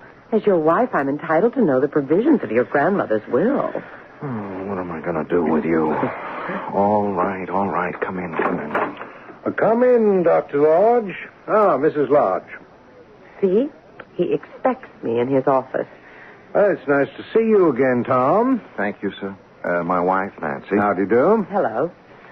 Well, sit down, if you please. It's been several years, Tom. Yes, sir. 6. And you're a doctor in a big Boston hospital. Oh, a resident. How interesting. I telephoned your mother. She couldn't be here for the funeral. Yes, arthritis. She's pretty much confined to her house. Yes, so she told me. A tasteful service. Simple, but reverent. Thank you for attending, Mr. Martin. Well, your grandmother was my client and a friend. You didn't know her, Mrs. Lodge? No, only by hearsay. Is that so? Hearsay, indeed. Well, Tom's told me that she was a recluse. Well, I suppose she had become so. Of course, she was an old woman and set in her ways. And what were those, if I may ask, Mr. Martin? My grandmother was austere, self-righteous, and unforgiving. She turned her back on my mother and me 6 years ago, and we've never heard from her since. We learned not to care. Oh. Why, Tom? She never forgave my mother for marrying my father. Grandma considered him several cuts below her social level. Now, let's forget what's past and hear what Mr. Martin has to say. Yes. Well, the provisions of her will are clear and simple. You, Tom, inherit her entire estate. The old inn and the 15 acres surrounding it? And the small house where Mrs. Meggs lives. Tom, it's a fortune. Well, I don't know about that, but... Well, the land is valuable, but the inn... Well, it's in bad disrepair. And useless. I'm afraid that your grandmother let it go over the past few years. It's weather-worn and rotted. And mice have replaced the ghosts of all those old travelers. Well, it'll have to be raised and the land sold. Yes. Well, now, your grandmother left a codicil to her will, Tom. in her handwriting. Whatever is realized from the sale of the inn and the land is to be paid to the bank. But why? Was she in debt? Is that the skeleton in the large closet, Tom? Why don't we just leave it that way, Nancy? Yes, might be best, Mrs. Lodge. But it's not the truth, is it? A woman like your grandmother, why would she get herself into debt, and over what? A family matter. So it wasn't her debt. Tom, was it yours? Look, darling, it's really unimportant. I don't think it is. I want to understand what this is about. Did you know about this indebtedness? Is that why you and your mother lost touch with your grandmother? Well, I'll file the will for probate, Tom. Do you want me to dispose of the inn and the land and carry out your grandmother's last wish? Yes, I'd appreciate it, Mr. Martin. Tom, how did you get into debt and for how much? I really do have a right to know. If you persist, Nancy, you will regret the day you said, yes, I'll marry you. Darling, no matter what you did, I'll never regret that decision. You'd better tell her, Mr. Martin. Yes, perhaps I should. Well, Tom's father was assistant cashier at the Merchants Bank over there across the street. Now, 6 years ago, in February 1970, Tom's father... My father stole $70,000 from his bank and disappeared, and neither have been seen since, him or the money. Now, are you satisfied? Oh, Tom, darling. My mother and I were so ashamed that we slunk out of White River, and I'd hoped I'd never have to come back here and face the old neighbors. The sins of the father. How cruel. Your grandmother renounced your mother and you for something your father did? Well, that was my grandmother's way. And now, in the codicil to her will, she makes me responsible to see that her estate is sold and the proceeds paid to the bank. I still can't be free of what my father did. I'm still made to feel guilty because he grabbed a bundle and flew the coop. Now, do you understand why I didn't want to come here for the funeral? And why I hope my father has already had his. Sit down, Ruth. A cold wind. Coming on to snow.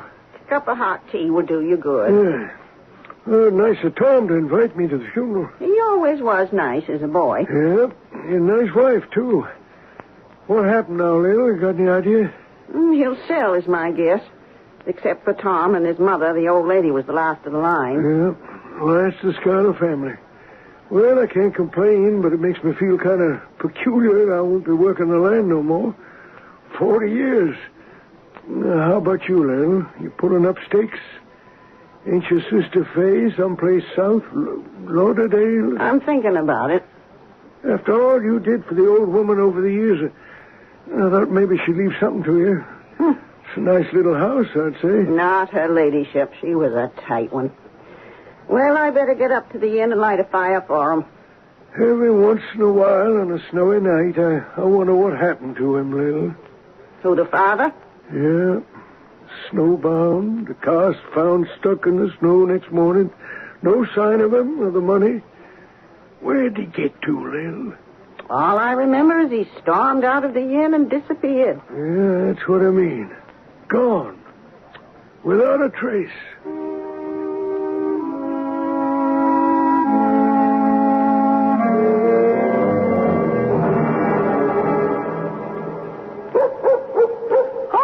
Oh, my goodness. Oh, it's just Ruth's dog. I'll chain him up in the barn. Thanks, Mrs. Meggs. Anything else I can do? I left bacon and eggs in the refrigerator and No, nothing. bread. Thank you. It's fine. Well, then I'll say goodnight and get back while I can see my way. We'll have snow. I wouldn't wander around, Tom. The old place is falling apart and some of the floors ain't too firm. I'll say goodnight. Mm-hmm. Oh, good night. Good night. Ooh, it's creepy. I hate this place. There's been a pall over it ever since what happened. I'll tell you one thing, Nancy. I am not spending the night in this mausoleum. What did happen to your father? How could he have gotten away? Search me. Police went all over the inn for days. There was no trace of him. You lived here as a boy? Yeah, sure. My friends and I used to play games here. You know, hide and seek. I remember those days. And you were the hero. I mean, did you ever hide where no one could find you? Oh, well, there were lots of places. Cubby holes, one room with a false wall, trap doors and some ceilings. Oh. It's a wonder one of us was never found. Maybe that's what happened, Tom. Huh? But did you have a special hiding place? You knew the old inn better than anybody else. Good Lord. The sealed room. The what? Yeah, the sealed room beneath the long clothes closet off the entry hall. Oh, but... No, it's impossible. Is it?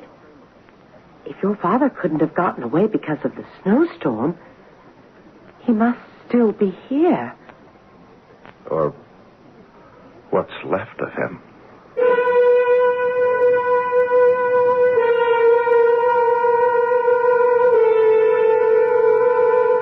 Well, what have we here?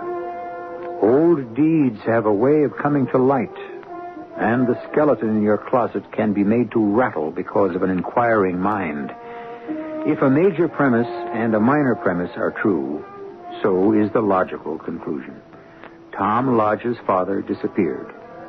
It was impossible for him to have left the old inn. Therefore, he never left the inn. I will return shortly with Act 2.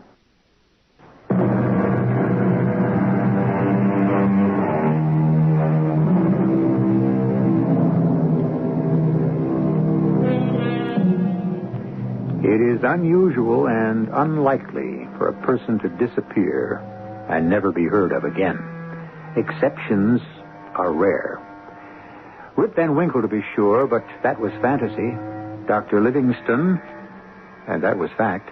Both were presumed to be lost, but after their disappearance, neither was accused of a crime. Tom Lodge's father was. He absconded with $70,000, and therein lies a difference. He was a criminal and in danger. What happened to him? Tom Lodge hopes to find out. Strike another match, Nancy, and I'll let myself down the ladder. Haven't we got a flashlight? In the car. I'll get it later. I want to see if anything's in there right now. You could slip and break a leg, Tom. No. The ladder's strong. Let's strike a match. It's really black down here. I can't see a thing. I'll hand the matches to you. I'm flat on the floor on my stomach. Reach up. Okay. Now, let me see. Oh, darling, be careful. Don't worry. Oh, there's the pot-bellied stove and the wood scuttle, a chair, small table, cot, and... Good Lord. Oh, what is it, Tom? Tom, answer me. I'm coming up. Tom? Yeah. Look, let's get back to the common room. Tell me, did you... Is there something there? My father. His bones. A clothed skeleton. Oh, how horrible. I've got to think. You said that the police went all over the inn, Tom. How could they have missed the sealed room? I don't know. Nobody remembered it, probably. Well, what was it for? The caretaker, back around the turn of the century, he acted as a registration clerk and a handyman, and he lived down there. In that hole in the ground? Yes. It's a real room with flooring and walls of wood, and it was very snug and warm. After he closed the inn for the night, he lifted the trapdoor in the long closet in the hall and pulled it closed after him. I see. Then the flooring in the closet was covered over. With carpeting, and that sealed it off. Unless a person knew a room was down there, he'd never find it. But you did, as a boy. Was the floor covered over then? I don't think so. No. So, the carpeting was laid over the trapdoor recently. 6 years ago? Right after your father disappeared? Yeah. Your grandmother must have known about the room, Tom. Yes, of course. Would Mrs. Meggs have known about the sealed room? I don't know. Why? Well, who was here the night your father disappeared? No one. My grandmother and Mrs. Meggs. And, of course, my father. Your father stole money. He came here, and 6 years later we find his remains in a sealed room. Why did he hide? And why did he die? I can't answer those questions, Nancy. We'll never know the answers. I know one of them. He came here and told your grandmother he'd stolen money from his bank. Why would he tell her? No idea. What if he'd been dipping into your grandmother's money and was caught and stole from the bank in order to replace it? Oh, that's far out. Well, your grandmother refused the money. That's why she wanted the proceeds from her estate to go to the bank, to help repay a debt of honor. Hey, that's pretty far-fetched, darling. Maybe. I have the answer to another one of my questions. Your father hid here because he couldn't get away. Was he a healthy man, Tom? Yes? Why? How did he die? There he was, safe in the sealed room. Did he have a stroke, a heart attack? Did somebody bring him food? Mrs. Meggs? Could be. Tom, get the flashlight and let's examine that room carefully.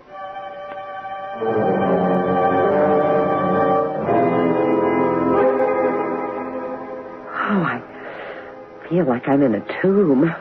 It's my father, all right.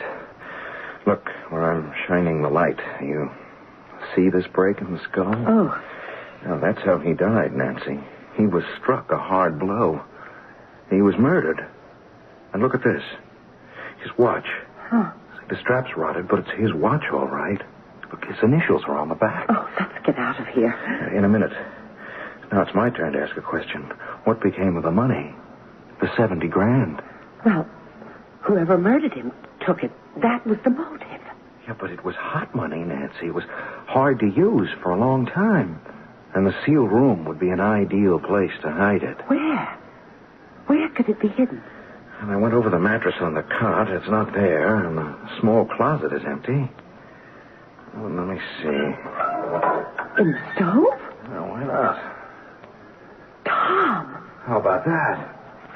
Look at this wad of money. Wrapped in oilskin. Oh, I'm afraid, Tom. Leave that money and close off the room. Well, there's only 15,000. 55,000 is gone. Someone squirreled it away. Tom, let's go back to the hotel and think it through. Okay. I'll telephone my mother. Maybe she'll know the answers to some of our questions.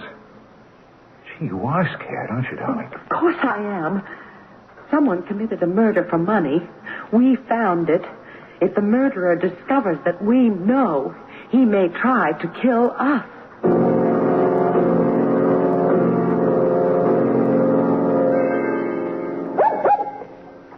There, Shark. Down, boy, down. Thanks, Lil.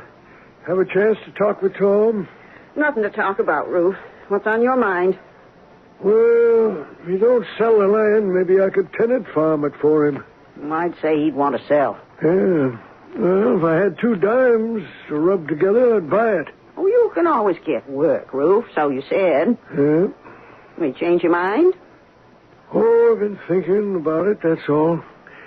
I'm getting on. The winters around here are mighty rugged. I wonder if they could use me down south. Sure. An experienced field hand like you, I'd say so. Why, what got you thinking about moving south? I guess you did, Lil. Talking about your sister down in Lauderdale. That's where you're going, ain't it? Oh, I think so. Of course, if the old lady had left me the house. But she didn't. You got money laid aside? Ooh, a little. I could help you out, Ruth. Not with much, but enough to give you a stay. Oh, no, it's mighty nice of you, Lil. When you thinking of heading on down south? As soon as I can sell my furniture and pack, we could spell each other at the wheel. Yeah. Oh, I'd like that. Then it's settled. I'll be back after I make quick inspection about the inn. If the snow's piling up, maybe I could drive Tom's car down here and put it in the barn. Otherwise, it might get stuck in the morning. Oh, yes, that's true. It's happened before. Yep, I remember. Tom's father. Chains. That's what you need in heavy snow. Mr. Martin had 'em. The lawyer? Yeah. He left that night around 10 o'clock. I saw him drive away. Chains. That's what got him through. You didn't know he'd been to the inn. Thanks, Mother. This has been very helpful. Well? My father did manage my grandmother's money, and he had begun to dip into it. So he dipped into the bank to repay her. That's why he absconded with all that money.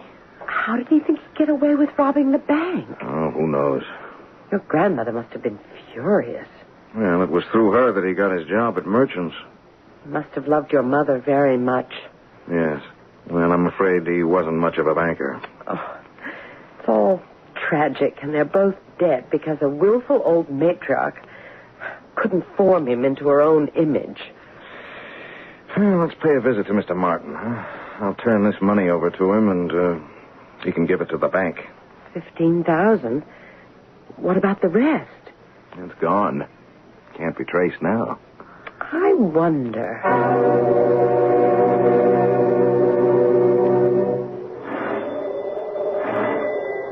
The snow's beautiful. You won't think so if it doesn't light up, darling. Driving is no fun in the North Country. Come in, come in. Thank you. Forgive us for calling at your home. Oh, it's perfectly all right. Oh, what a charming room. Thank you.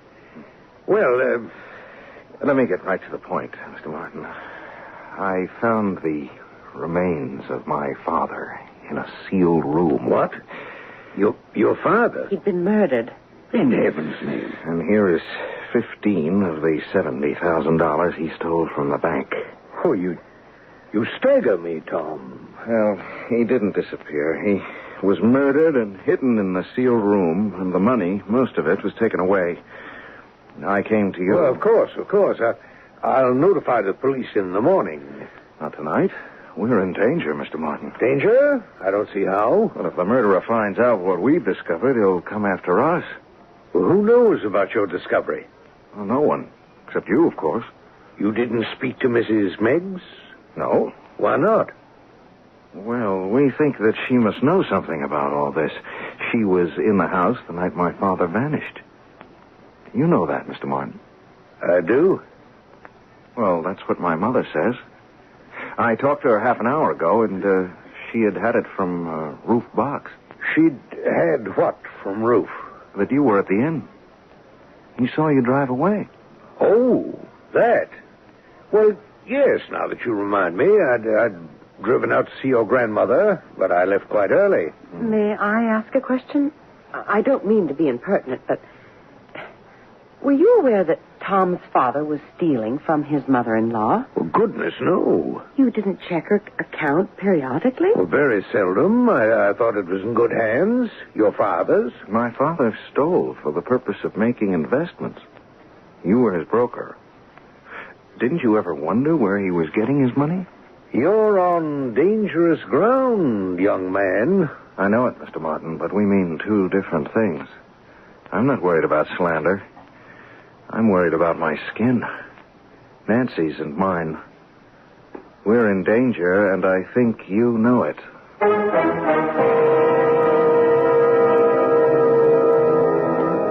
200 years ago, Samuel Johnson remarked, "There is nothing which has been contrived by man, through which so much happiness is produced, as by a good tavern or inn." True enough.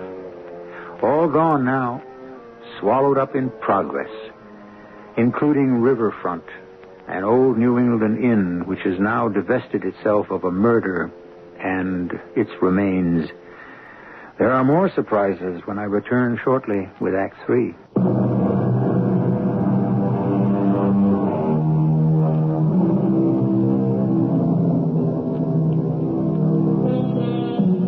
Other sins can only speak.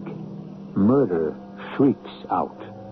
That metaphor by John Webster from his 16th century play, The Duchess of Malfi, best expresses the repugnance we feel when we learn that someone has been murdered. Murder cries to be solved. And Dr. Tom Lodge confronts one, that of his long-missing father.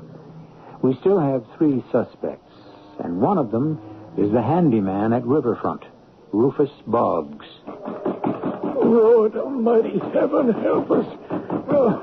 Go on, open up. Come in, Ruth. No, Lil. Oh, what's wrong? You're white as the snow. He was there all the time, Lil. What are you talking about? Tom's father. You sound crazy. Now sit down and go slow. Now, what's this about Tom's father? I found him in a room in the cellar. Tom's father? I was going round the inn. I was riverside when they drove off, leaving all the lights on, and I went up to the door, and it wasn't closed tight. I opened it and called hello.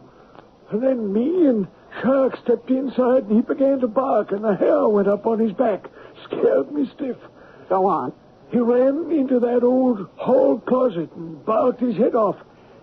There's a trap door there. Did you know that, Lil? No. A trap door to where? Well, a room, sort of, under the common room. I had my flashlight, so I kneeled down and played the light around it. And I saw it. A skeleton. Oh, my.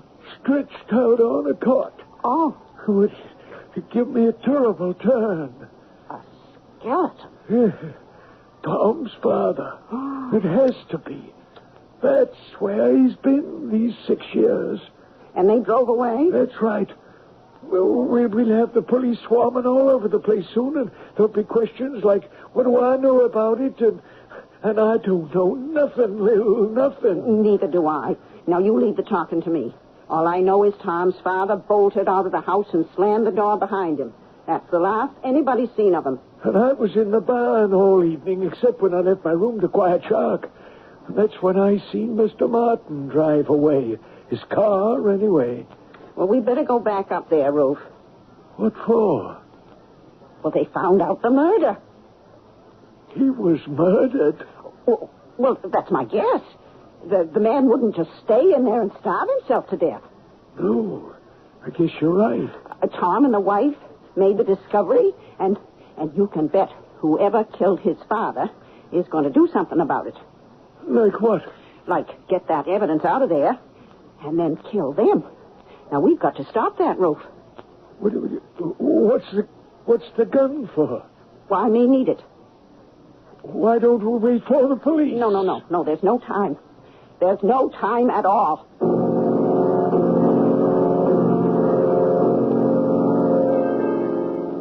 There was a message at the hotel desk? Mrs. Meggs telephoned. She has to see me, and she's driving into town. When did she call? Half an hour ago. Sure to be here any minute. You were pretty rough on Mr. Martin, darling. Yeah, but his role strikes me as funny. I mean, funny odd. Look, he was my father's friend and broker. He must have wondered where the money was coming from for those stocks my father bought.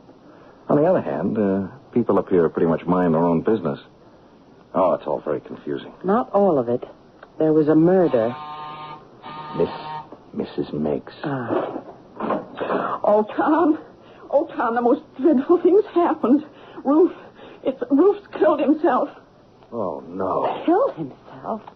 You found him out, and that's why he did it. You found the room and the skeleton. Where did you find Ruth? At the inn. The door was unlocked. I went in with Shark and turned on a light. And there he was, Ruth stretched out on the floor, dead, shot in the head. I near fainted. I ran back to my house. I didn't know what to do. You didn't call the police? Well, I phoned you.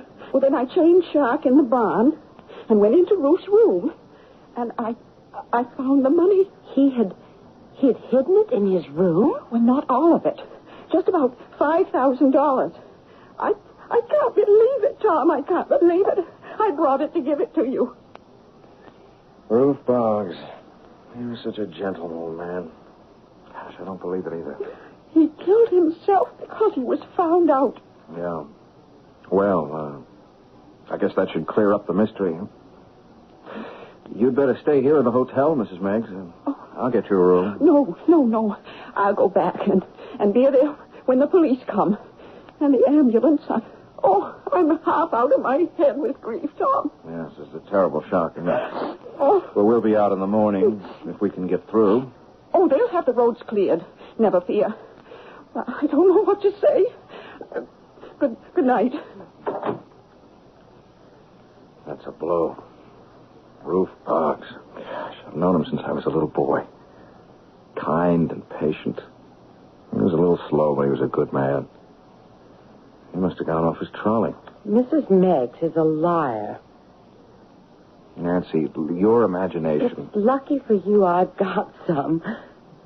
Ask yourself a few questions, darling. But from what you remember, did Ruth ever go into that inn? Oh, well, rarely. But, look, he saw us drive off, and maybe we left the light on. So he goes in, finds the skeleton, and shoots himself? Well, that's what Mrs. Meggs says. His dog is always with him? Sure. So the dog went into the inn with him? Go on. Then how come Mrs. Meggs heard the dog howling outside? Yeah. Mrs. Meggs had said goodnight to us. Why did she want to return to the inn? Not for the reason she gave, Tom. I think Ruth told her what he found, and they returned to the inn together, and she shot him. Oh, that's crazy. Is it? What about this? Where did she find the $5,000? In his room. Just like that? She could walk into Ruth's room and just like that find $5,000? If he'd stolen the money, he'd have hidden it. Yeah, well, all right, that's the point. Her story does sound kind of pat, doesn't it? Sure, because it's a lie. Darling, she murdered Ruth just as she murdered your father 6 years ago. All right, but just saying it doesn't make it so. I mean, how do we prove it? 2 ways. The police can check on the gun used to kill Ruth, and they can also help us to find the rest of the money. I kept asking myself, where did it all go? Well, for all I knew, it just flew away. Oh, that's what I think, too. Are you serious? Very. The money flew away? Yes. You give me a day with the police, and I think I can find that money. And when I do, we'll put Mrs. Meggs behind bars for life.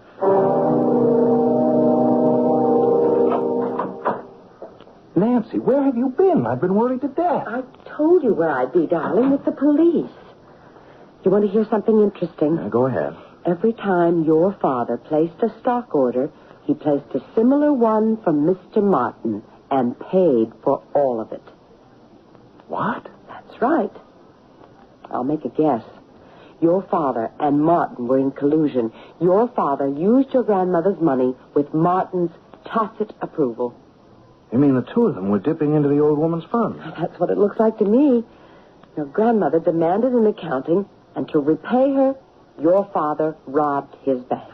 Oh, gosh, it gets worse and worse. But it's going to get better and better, darling, because the police have supplied me with 2 very helpful pieces of information. The gun? Yes. They traced the gun. Rufus Boggs never had a handgun as far as the police can tell, but old man Meggs did, and he had a permit to carry it. The permit expired when he died, but the gun was never turned in. It was Meggs's gun, which was used to murder Rufus.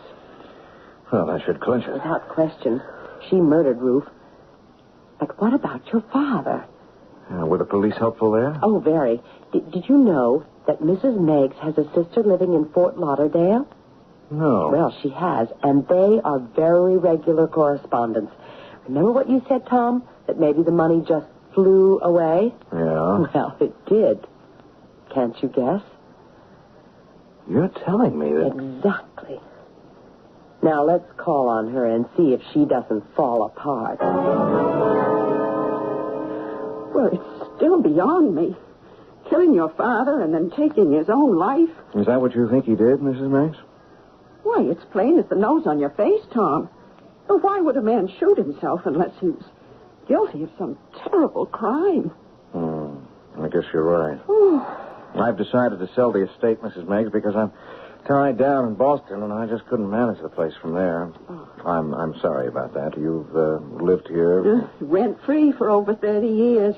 That was part of the agreements when Meggs and me moved out here. Yes, I know. Well, if you would like to stay on... No, thanks. I don't want charity. Have you thought about what you're going to do? Well, Meggs left me a little insurance, and I kept it tucked away. I might move to where it's a little warmer than up here. Arizona, maybe. Not Florida? Pardon me? Isn't that where your sister is? Why do you ask? Your sister confessed that there are 5 savings accounts in Fort Lauderdale banks in your name, Mrs. Banks. And the police here in White River want you to explain how it happens that there is a small fortune waiting for you down there. Over $15,000. It's no business of theirs. Oh, yes, it is. I found $15,000 in the stove in the sealed room. You placed 5 more where you said Ruth had hidden it, $20,000. That plus the 15 makes $35,000. Half the amount my father stole from the merchant's bank. How do you explain that, Mrs. Meggs? And how do you explain that the bullet that killed Rufus Boggs was fired by your handgun? My handgun? I never in my life owned a handgun. Your husband did, and he didn't fire that shot from the grave, did he? You murdered Ruth to save your skin, Mrs. Meggs, so you'd better tell me, and tell me quick, what happened 6 years ago to my father. I didn't touch him. He didn't crush his own skull, Mrs. Meggs. Martin killed him. His friend, Martin. That's more like it. Go on. Your father came to give your grandmother money. She turned him away. He had the money with him. Martin spoke to me, said he'd divide it. Half for him and half for me. I was afraid. I'll just bet you were. Well, then he struck your father and killed him. We hid the body in the sealed room. And from time to time, you dipped into your half of the money and sent it to your sister for deposit. And you murdered Ruth to cover the old crime. Well, I didn't know what to do. I was crazy with fear. I just lost my head. I doubt that, Mrs. Meggs. You deliberately murdered the old man. Tom, please, be merciful. If you and Martin don't hang for the crime, the court will be merciful. You're cold-blooded killers. You deserve to die.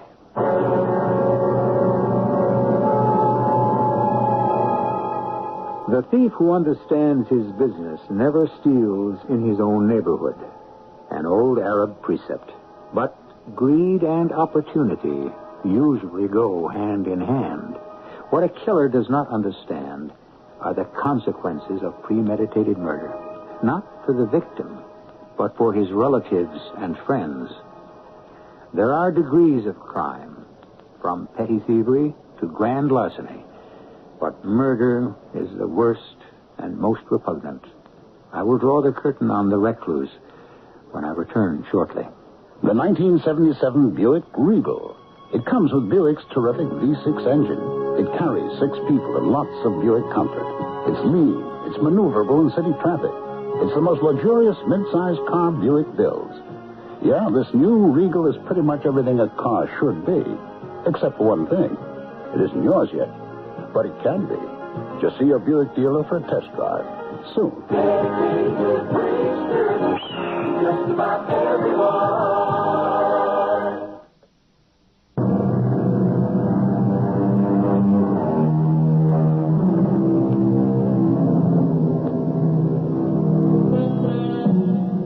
Tom Lodge and his mother had lived for 6 years under a pall of shame.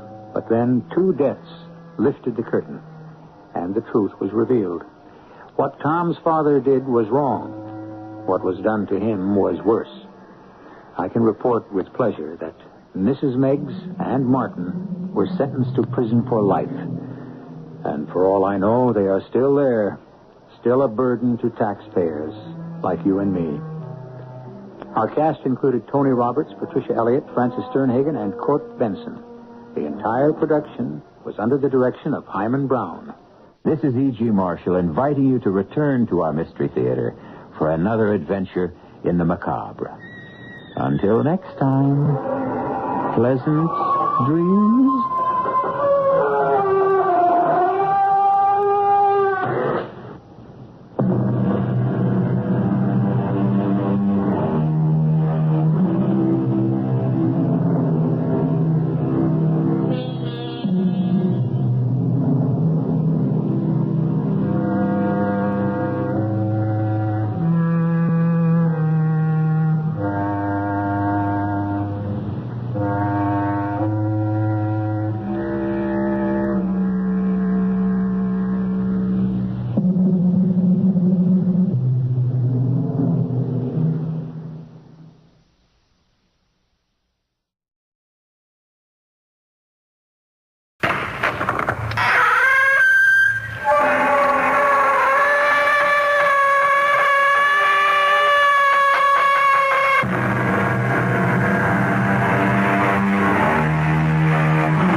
Marshall, your host for another story of the macabre.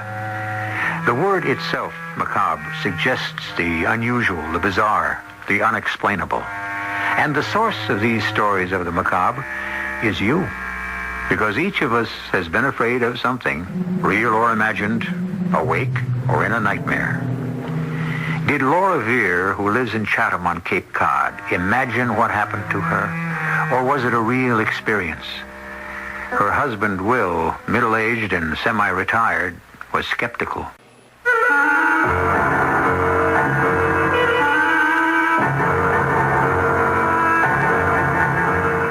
Our mystery drama, The Red Circle, was written especially for the Mystery Theater by Roy Windsor and stars Ann Petoniak and Robert Dryden.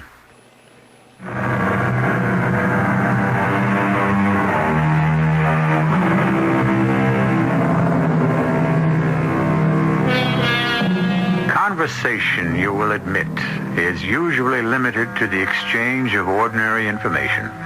We talk about the weather and rising prices, an invitation, children, ordinary everyday subjects talked over and over again without much change. Then something unusual happens. Someone you know is a lottery winner, or your son or daughter comes home and says, "I'm married." Or out of the blue, you open the door, and there, to your surprise, is a friend you haven't seen for years. And that's what's happening to Laura Veer. Yes, yes. Come in. Min! Hello, Laura. Why, Min Wilkins! I have never been so surprised. It's been several years. Come on in, come in. Oh... Now, let me look at you. Why are you here? Are you still living in Lowell? How's Carol? Years. This room's the same and you ain't changed, Laura. I always liked the room. Thought about you a lot. Oh, I wrote you several times after you and Clyde left the Cape. I know. I was never much at writing. Well, when I didn't hear from you, I was afraid that somehow I'd offended you. Oh, no, nothing like that. No. We were friends from when we were girls, and even after you married Will and I married Clyde, whom Will didn't care much for. Well, we remained friends. Tell me, what brought you back to Chatham? Is Clyde with you? Oh, no, I'm all alone. Are you staying? Because if you are... No, I'm not staying. I just came to see you. Oh, Min, I am so happy that you did. And Chatham, the lighthouse and the beach and the school and, just the town and how I remember it. How's Carol? Married to a nice man named Thompson, which was good to get her away from that house. Oh, does that mean that Clyde and... Oh, Clyde is cruel, Laura. Oh, I'm sorry to hear that. Is he still working at that? Oh, no. He went to Boston because he found work. But then he took another job, and now he's kind of a handyman. Min, I'll prepare some tea. Oh, no, please. You like my suit? Oh, yes, it's very nice. Checks are very becoming. Carol bought it for me. She lives in Lowell? No, in Boston. She's never in Lowell. Will you come to visit me, Laura? It's a nice town. Oh, sure. Of course. Next week? Well, I suppose I can get away. Is it urgent? Is something the matter, Min? Well, it's the bequests and that sideboard from my mother you always liked. Pardon me? I don't understand. Well, the sideboard is for you, and the dining room set, which is antique, goes to Carol, along with her old bedroom furniture and the poster bed. Min, my silver, which you and Will gave me, and I want my sister to have that. And then there's a cedar chest. And it goes to the neighbor woman who is the widow because... Min, please stop this talk. Bequests. Now, what kind of talk is that? My goodness, we're the same age, and I'm not thinking about dying at 54. Now, you just stop. You just give me the shivers. It's all in my will. All right. In 20 years or so, those bequests will be made. I hid it. Well, wasn't that foolish? Oh, no. It's under a lot of money, and it's what my father gave me and what I saved. Now, Clyde doesn't know about it. Oh, no. Only me and you. Min, I think you should confide in Carol. You'll find it and take care of everything, Laura. Min, just let me prepare some tea. No, thank you. You do like my suit. Oh, yes, very much. The jacket isn't too tight, is it? Does it rub against your throat? No. Oh, because of the red circle, you mean? Yes. Well, it's an allergy made the circle on the neck. An allergy to what? Well, I guess you might say gold. Min talked in a strange way, Will, and all she could talk about were bequests. It was spooky. Min? Oh, I always found her pretty down to earth. Even after she married that good-for-nothing Clyde Wilkins. For your sake, I was sorry Min moved away, but nobody misses Clyde. Silent, disagreeable man. Is he working? Uh-huh, as a carpenter. She wants me to visit her next week. What for? Next week? Oh, for old time's sake. You know, I don't really want to go, but I feel obligated. Can you drive me up? Why not? Real estate's slow right now, and Betty can handle anything that comes in. Sure. You name the day, I'll loaf around Cambridge. Oh, thank you, Will. I really don't want to go. Her visit upset you, didn't it? Talk about death is always gloomy, telling me who gets what when she dies and where she's hidden her will, the money. What? What's that? I don't want to bore you with all that she said. No, I'd like to hear. I'm not so sure you should pay her a visit. She sounds a little crazy. Oh, wait till you hear. By the way, how'd she get here? Drive? No. I said goodbye and walked out with her, but there was no car in the driveway. Bus? There aren't many scheduled trips from Boston, Laura. She must have come by car. Well, isn't that funny? I have no idea how she got here.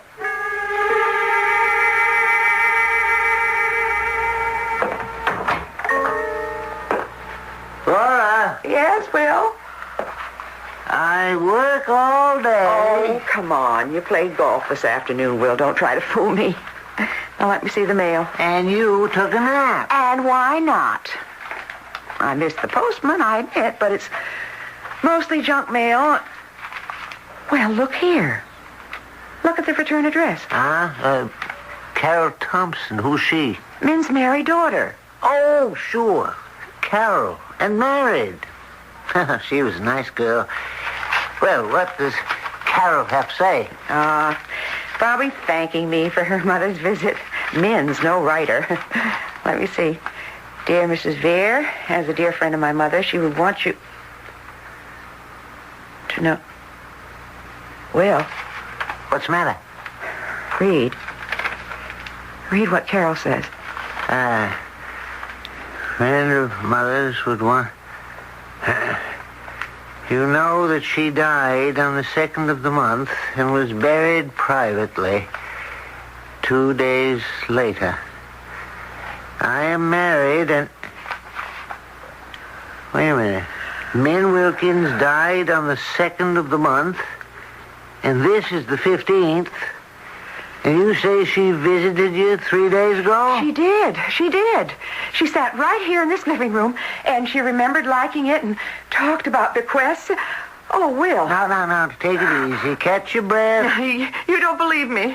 Well, how can I? But, Will, it's true. No, it can't be true, Laura. The woman was dead and buried 3 weeks ago. She couldn't have called on you just 3 days ago. But she did.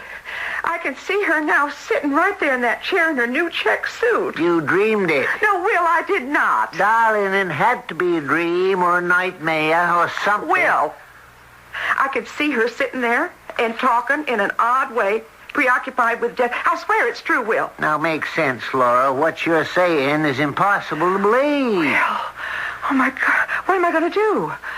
You're going to forget the whole thing. The bequests, Carol, Clyde Wilkins, all of it.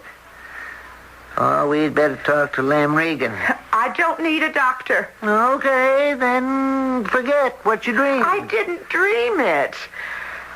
Min Wilkins was here. Well, that takes care of the letter from Min's daughter. Will, I need her address. No. Now, please. I won't have you writing and upsetting her. This closes the subject. Now, let's forget it. Carol? Yes? What is it, Father? Who telephoned? I have a right to know. I pay the bill. Who was it? Mrs. Laura Veer. What's that old busybody want? She called from Chatham? Uh-huh. I wish I'd answered. I'd tell her where to head in. Oh, Mrs. Veer is an educated, kind woman. She was Mother's best friend, and she was always nice to me. Or have you forgotten? What'd she want? She thanked me for writing to her. You did? What about? Mother's sudden death. I've written to her other friends, too. Less said about it, the better. I think she's coming up for a visit. No, she isn't. I don't want to hear. You don't have to see her. I will. I thought you was going home. You got rid of all Min's clothes and her other junk. I'll leave as soon as the movers have come and gone. The bedroom said I had as a girl. Mrs. Veer said Mother told her that I was to have it. When did your mother say that? She ain't seen this stuck-up friend for years. She saw her a few days ago. Mrs. Veer said Mother left a will. Oh, yeah? Nice news to me. A will? That's got to be read out by a lawyer. She couldn't afford that. What about the dining room set? It's an antique and Mother wanted me to have it. So you say. You're selling the house and moving into... Yeah? Moving into where? Go ahead, say it. I know what you're thinking. Now, I don't want to hear no more about Miss Veer and your mother's will when there isn't one. You grabbing this and that. Good night. She described the suit I gave to Mother, the check suit. How could she know about that suit? She couldn't. Your mother hadn't seen her for years. Mother visited Mrs. Veer a few days ago. Get out, Carol. Go home before I lose my temper. Mrs. Veer swears she talked to Mother a few days ago. Have you lost your mind? Your mother's been dead and buried for over 3 weeks. Let her rest in peace. I don't see how she could.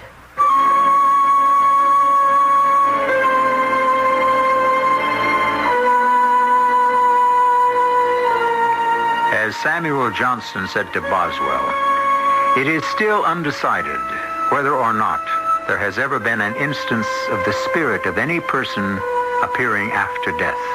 All argument is against it, but all belief is for it. That may be the problem here.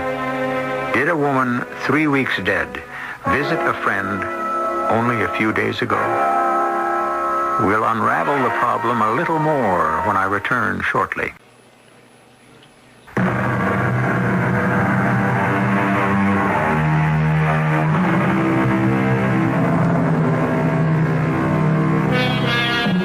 It's possible to have a dream which is so vivid that you would swear it happened, or that you knew it would happen.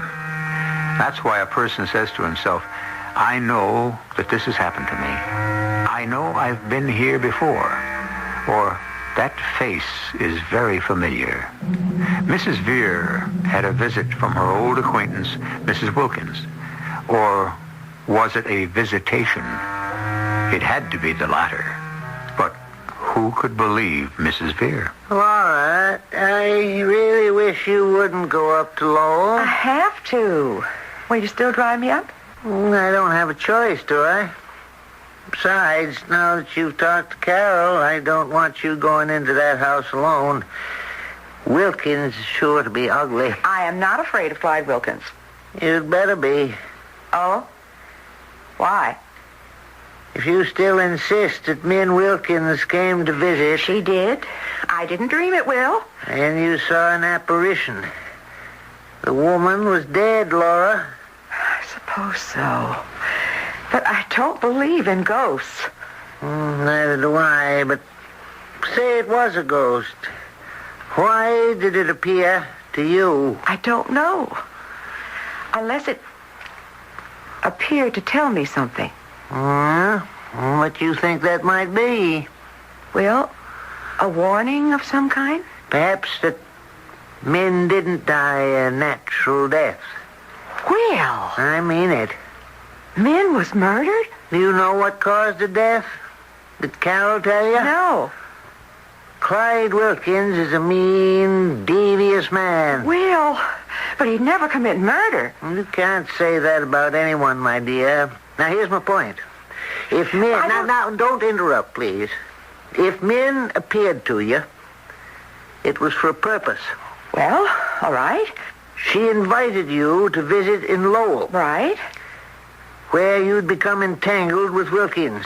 Well, I'll just tell him about Min's visit. He won't be as understanding as I am about what she said, Laura. That's why I'm going with you. Will, you make me feel afraid. Well, if Clyde murdered Min and you suspect him, you should be afraid. If he didn't, he'll still be abusive. Either way, it won't be a pleasant visit. That's why I'll ask Lem Regan to go with us. Why a doctor? And he's also the official police doctor. And he has a permit to carry a gun. Well,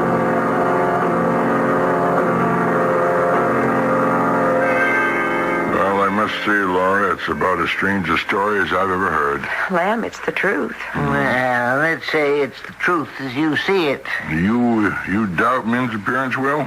Well, to be honest, and without meaning to offend my dear wife, of course. Don't you? Well, I don't believe Min visited Laura because, realistically, it was impossible. Still, Laura insists that she did. And then there's the matter of the bequests. I don't follow that. Well, Laura's been very specific about them. What goes to this person and that, like that. Well, maybe. But Laura's known Min all their lives. Laura's always liked that sideboard. I'm sure she heard Min talk about what she wanted Carol to have. A subconscious catalog of who gets what when she dies. Correction, now that Min is dead. You do agree with that, don't you, Laura? That Min is dead? Yes. Carol said so. Now, say that Will is correct. No, I won't say it. I couldn't have known about that. What? Just skip it. Have you remembered something else? I'd rather not say. Why not? It might be important. I think it is. Well, then... No, I'll tell both of you later. For now, it's my secret. Why are you being so mysterious? Will, you've been indulging me, and Lem's just being polite. But he doesn't really believe that Min called on me. Well, you'll see. Both of you. Now, if you'll excuse me, I'll check the upstairs and the kitchen. What was that all about? You know something, Will? I'm convinced. Well, I'm not. Nerves. Well, she had a bad scallop. No. Laura's in good health, and there isn't a bad scallop anywhere around here. No, I'm convinced of something else. Your theory. If you accept the mad premise of the visit, it could make sense. You remember Clyde Wilkins? No trustworthy man. He could have murdered her. If she was murdered. We don't know, but I think that Laura does.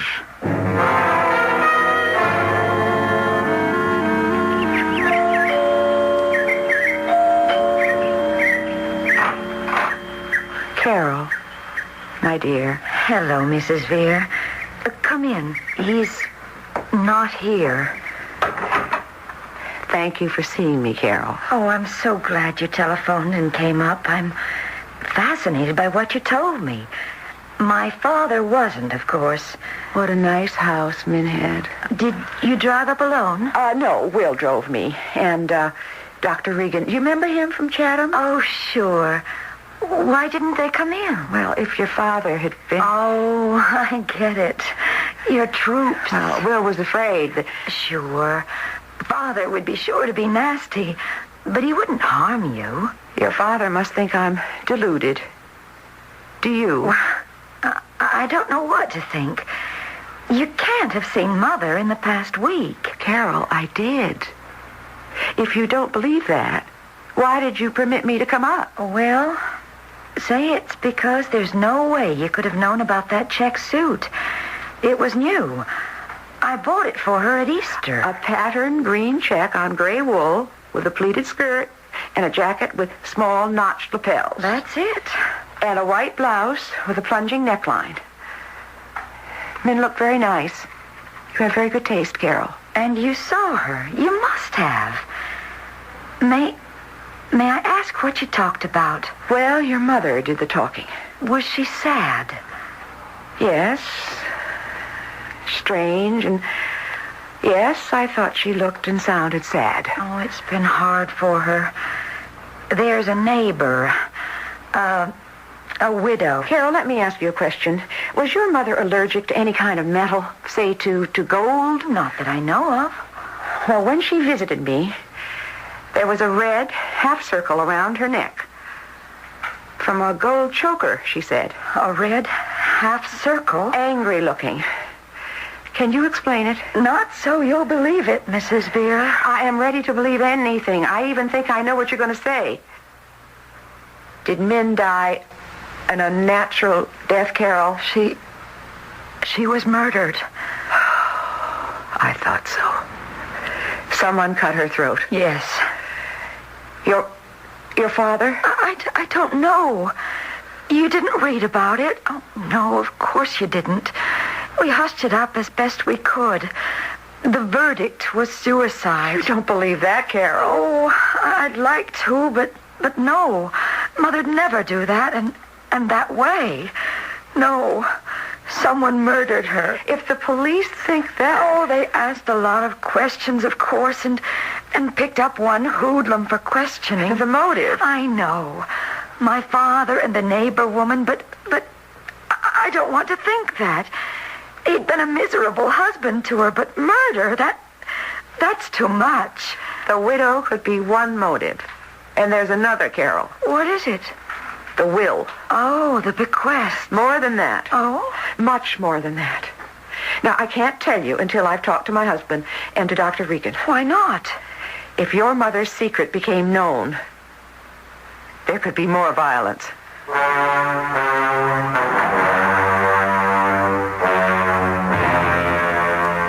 So you sneaked her in behind my back. Your supper's on the kitchen table. I told you I didn't want that Miss Vere in my house. How could I turn her away? Easy. Tell her to go away. Anything else? I'm leaving. Did your movers strip the place? I canceled them. Is that so? Well, dandy. You don't want your bedroom set? I don't want anything. I've seen the last of this prison and of you. Dandy. That's gratitude. Gratitude?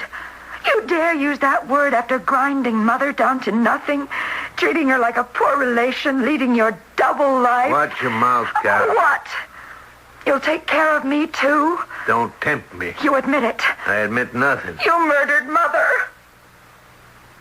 You're a fool.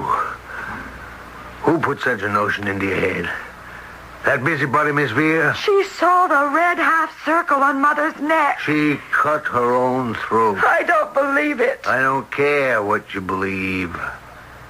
Subject's closed. Not if I have my way. Mother's will. Oh, come off it. There is no will. Yes, there is, and that's why.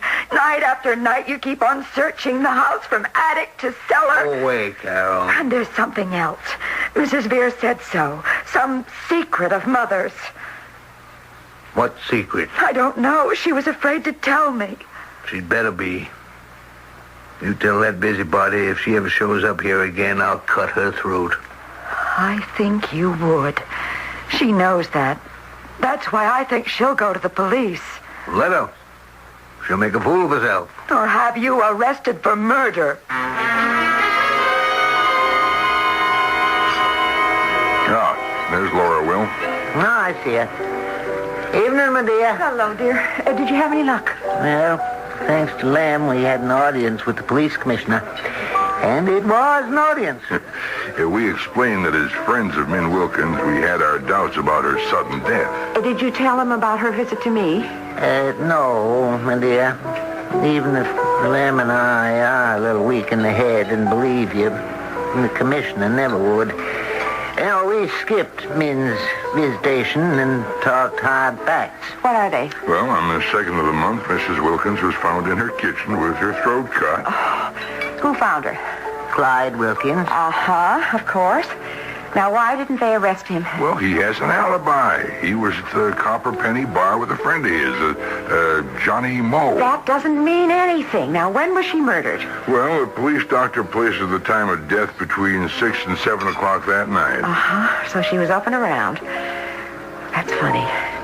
Was there any sign of a struggle? We asked that. No, it wasn't. The police are inclined to think that Min took her own life. Well, I don't believe that. I can't say I do either. What strikes me as odd is why there were no signs of a struggle. Now, Min was awake and dressed. Where was her body found? In her kitchen. See, the person who murdered her must have been known to her. It wasn't a stranger. It had to be Clyde. He's a strong brute. Yeah, I'd say Clyde, but the alibi An alibi can be bought, Lem. Yeah. Well, it's a muddle. It is. The police are letting it die down. Well, I'm not. Now, there's something I know that I haven't told you. Let's have it. Min had a hiding place somewhere in the house. I know where it is because she told me. And I know what she had hidden. The will and a considerable amount of cash hidden with it. Which Clyde wanted to get his hands on. Lem, does Clyde Wilkins know you? Would he recognize you? I don't know. I doubt it. He never was a patient of mine, and I grew this mustache a year ago, so why? Are you willing to do something illegal? Laura, what a thing to ask. You stay out of this, Will. I want to trap the person who murdered my friend. Well, I'm for that. The hidden will and the money, those two things are what somebody's afraid will be found by me. I said you'd be in danger if you didn't drop this fool investigation. I know that. I admit that I was afraid about Clyde. Now it's Clyde and two others, Will. One of them murdered Min, and I want that person caught and charged.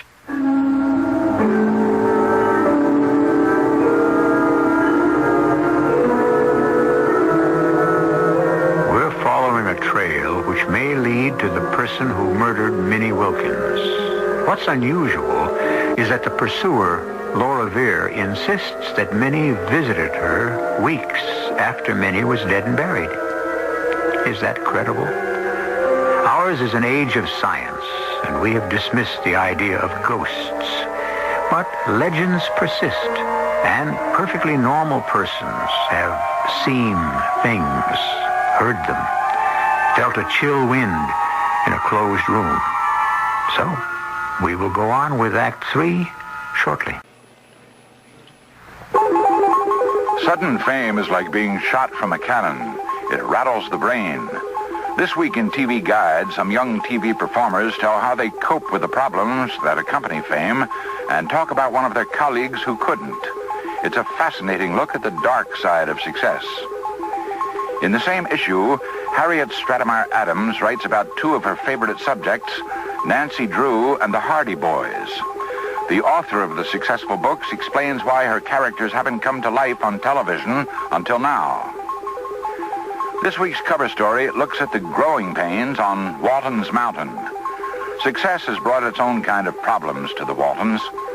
After 5 years on the air, the adults are getting restless, and the kids are, well, just not kids anymore. Read about the predicament this week in TV Guide's cover story. America's biggest selling magazine, on sale everywhere.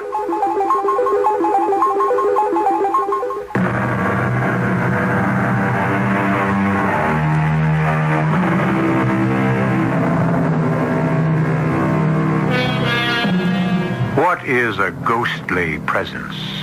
Some say it's the thought shell of an earthbound mind. Or to simplify it, put it this way. It's a record left in the air, in space, by passions existing in the past. Some persons may have the ability to see apparitions to whom they appear and are very real. Some, like those who possess extrasensory perception, are receptive to those airborne passions existing in the past and can make them materialize. Well, so be it. That's what we're dealing with here. It is the next morning, and Dr. Lem Regan rings the doorbell of Clyde Wilkins' house.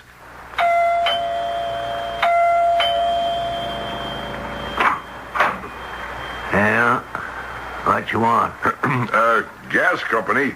I come to read the meter. Oh. Well, I'm just going off to work. Oh, it won't take long. All right, well, then come in and hurry it up. I can close the door behind me. No, none of that. I stay till you go. Okay. The door to the basement. There. Off this hallway. Haven't you been here before? Oh, sure. The lady used to leave the downstairs basement door open, but it's locked, so I... Okay, get it over with. Hop in, Lem. Duck down and get rid of that jacket, Lem. All right. Oh. Everything go all right? Yeah, it worked perfectly. You found the hiding place. I'll never understand how you knew where it was, Laura, but I found it and planted your note. Now, what next? Well, I think I know what's going to happen.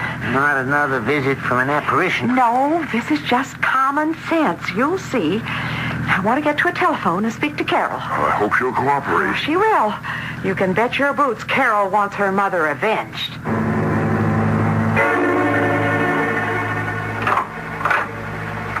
Well? Well, what? I never thought I'd see you again. I'd like to speak to you. Okay if I come in? Come ahead. Where's Miss Vere? How should I know? Back in Chatham, I suppose. What do you want to know? I wish you'd talk to her for me. No way. You hate her. No, I don't. I only said she's a busybody, and she is. But I got to find something out. She said there was a will. That your mother had some things written down about... Bequests. Yes, you didn't believe her. The old frump knows something. What's so important about the will? Keep everything for yourself. Maybe the widow will want them. There's money there, Carol. Where? Your mother squirreled away money somewhere in the house, probably where she hid the will. So that's what you've been looking for. Not the will, the money. And you want Mrs. Vere to tell you where to look. That's the last thing she'd do. She'd tell you? Maybe she would. Or maybe she's already told the police. Huh? What for? It's an unsolved murder. But the police don't give up. They'll get the person who murdered Mother. I'll give you half the money, Carol. Half of what? You don't even know if there is money or how much. Min got a chunk from your grandfather. Maybe $7,500. And she hid away maybe another $2,000 or $2,500. You could use $5,000. So could I. She wouldn't leave it to you. The money's mine. We'll see about that.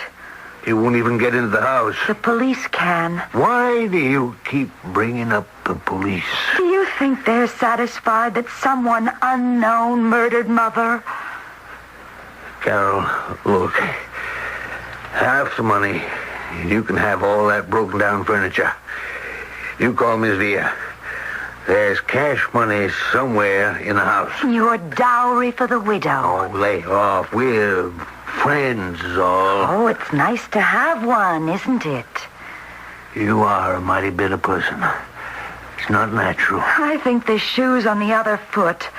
I care about the murder. You only care about that money. I hope it's never found. I'll find it all right, without any help from Via or from you. You remember Mr. Veer, dear? Oh, of course. Hi, Mr. Veer. How attractive you are. This is Dr. Regan. Oh, of course. I remember the poison oak. My goodness, that was many years ago. Carol, please sit down. Well, I wondered if I'd hear from you again, Mrs. Veer.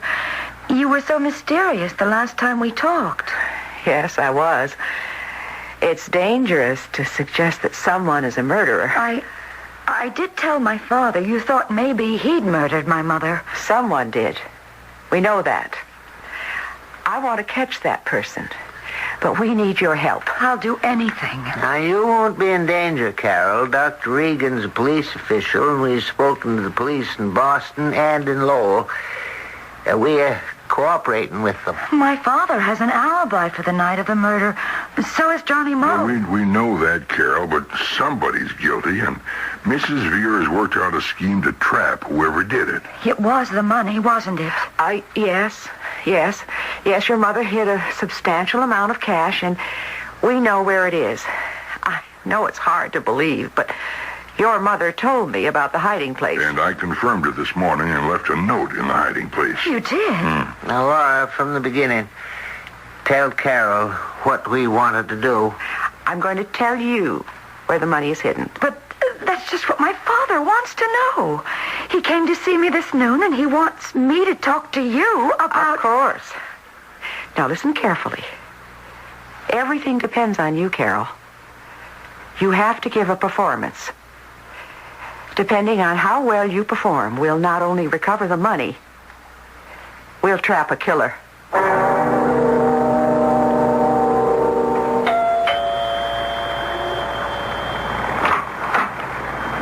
Well, my unnatural daughter, I thought you'd never want to see me again. I don't. Then run along. I'm going out to eat. You don't care about the money? What's that? Come in. Well? You wanted me to telephone Mrs. Veer. You did? You come to your senses? She said she'd tell me where the $10,000 are hidden if you'd make me a promise and keep it. My word. She doesn't think so. What's the promise the old bat wants me to make? Can I trust you?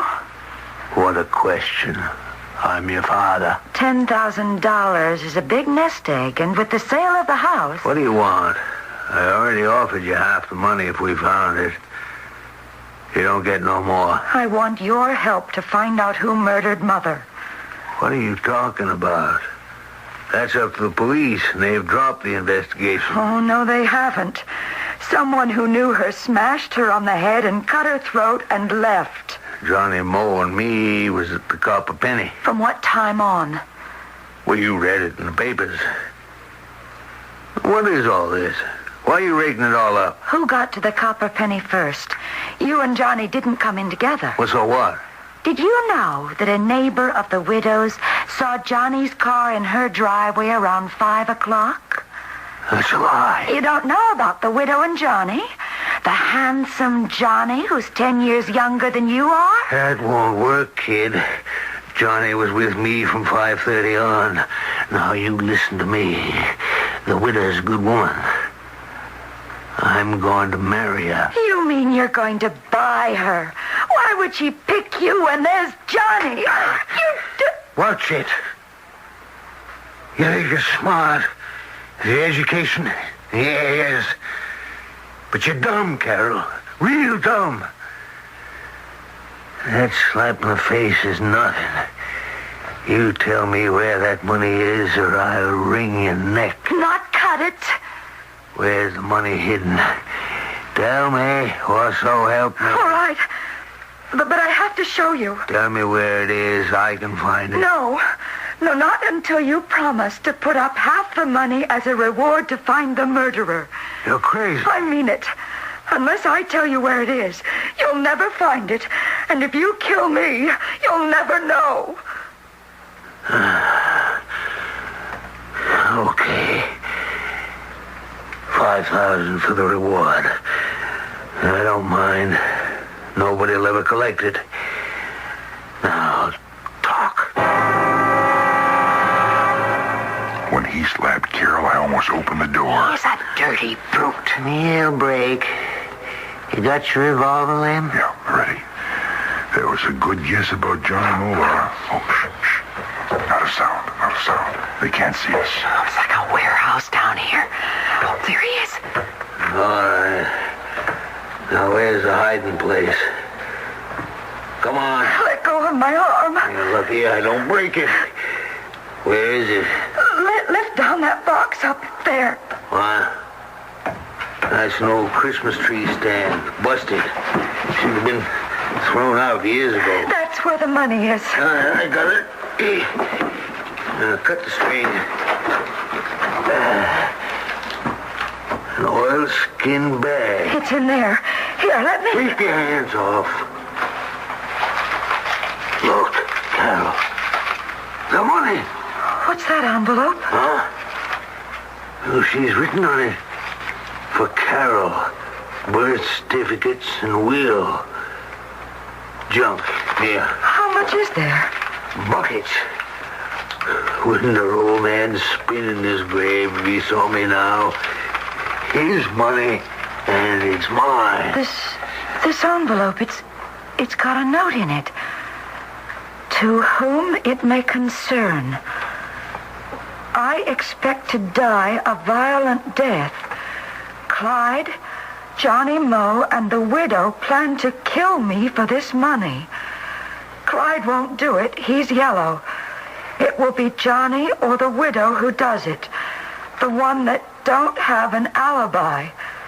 Clyde is a dumb fool. The widow is Johnny's woman. They'll double-cross him. Give me that! Don't move, Clyde. What? I'm a police official. Dr. Regan, hand over that piece of paper. Laura, you murdered Min. No, honest, no. Me and Johnny... Have alibis, and that leaves only one person who could have murdered Min. Your neighbor. The widow. Was she? No? How did Min know? The police have her in custody, Mr. Wilkins. And experts are searching her house and examining her clothing for bloodstains. You'd better talk. The three of you conspired to commit this crime. And all of you will go to prison for life. Thanks to an apparition. The apparition of Min Wilkins, who visited Mrs. Veer, who's now avenged her foul murder. Perhaps in time, the three who conspired to murder Min Wilkins would have been apprehended. But passing time covers events with the dust of fading memories, and an unsolved murder would have been forgotten, except for that apparition. Min came back from the grave to arouse her friend Laura Veer. A story of the macabre.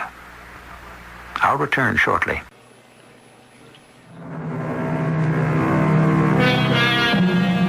We've come full circle from the appearance of a specter to the arrest of a murderous trio because Laura Veer possessed information that was impossible for her to attain. How did she acquire it? Out of thin air. Say she was attuned to it. All we know is that Mrs. Veer was avenged. Our cast included Ann Petoniak, Robert Dryden, Catherine Byers, and Joe Silver. The entire production was under the direction of Hyman Brown. This is E.G. Marshall inviting you to return to our Mystery Theater for another adventure in the macabre. Until next time, pleasant dreams.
Welcome. I'm E.G. Marshall.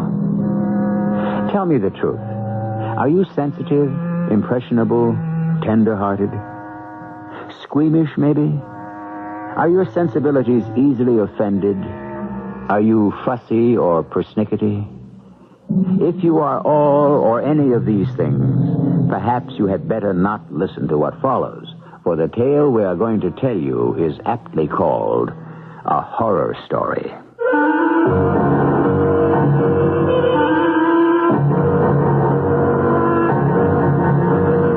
Our mystery drama, A Horror Story, was written especially for the Mystery Theater by Elspeth Eric and stars Robert Dryden.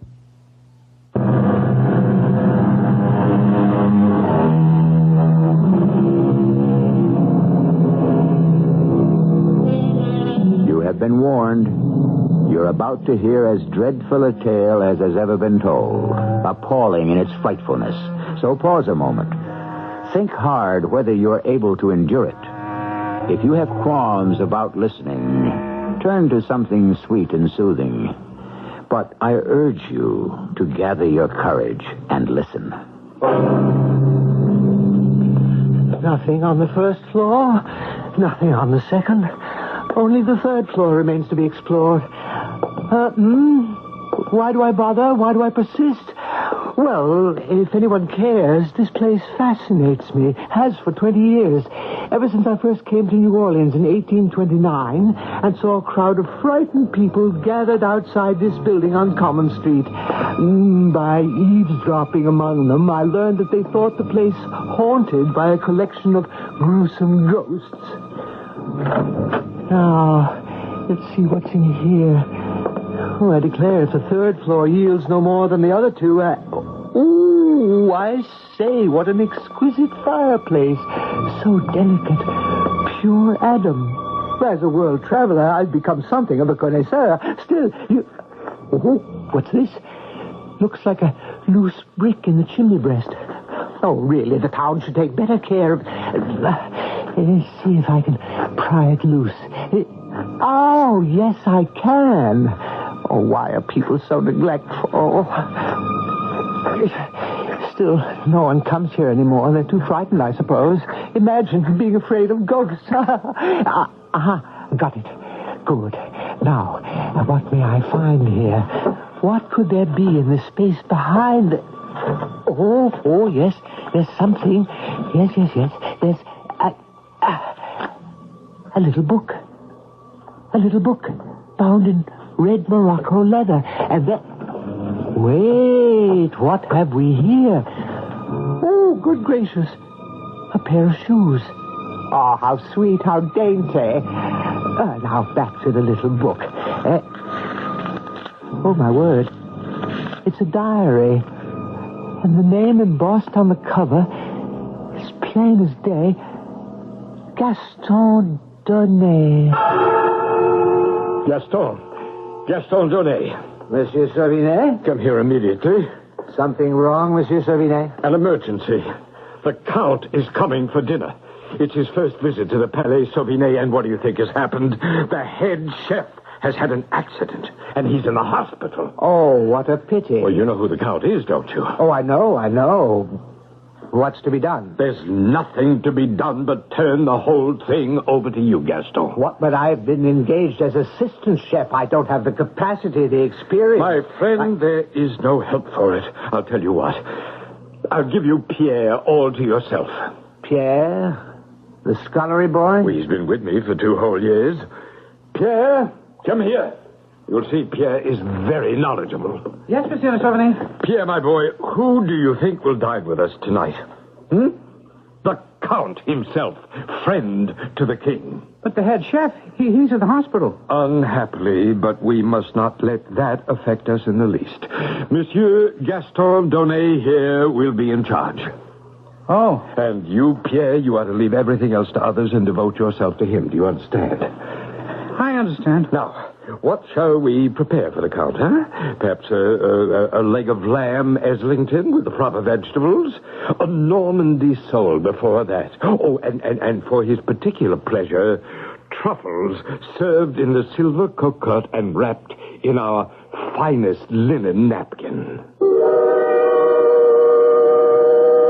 Oh, the poor Gaston Donnet, poor chap. It's no small thing to prepare a superlative dinner for an important client. I know. I've wandered the world. I've been in Paris, more than once.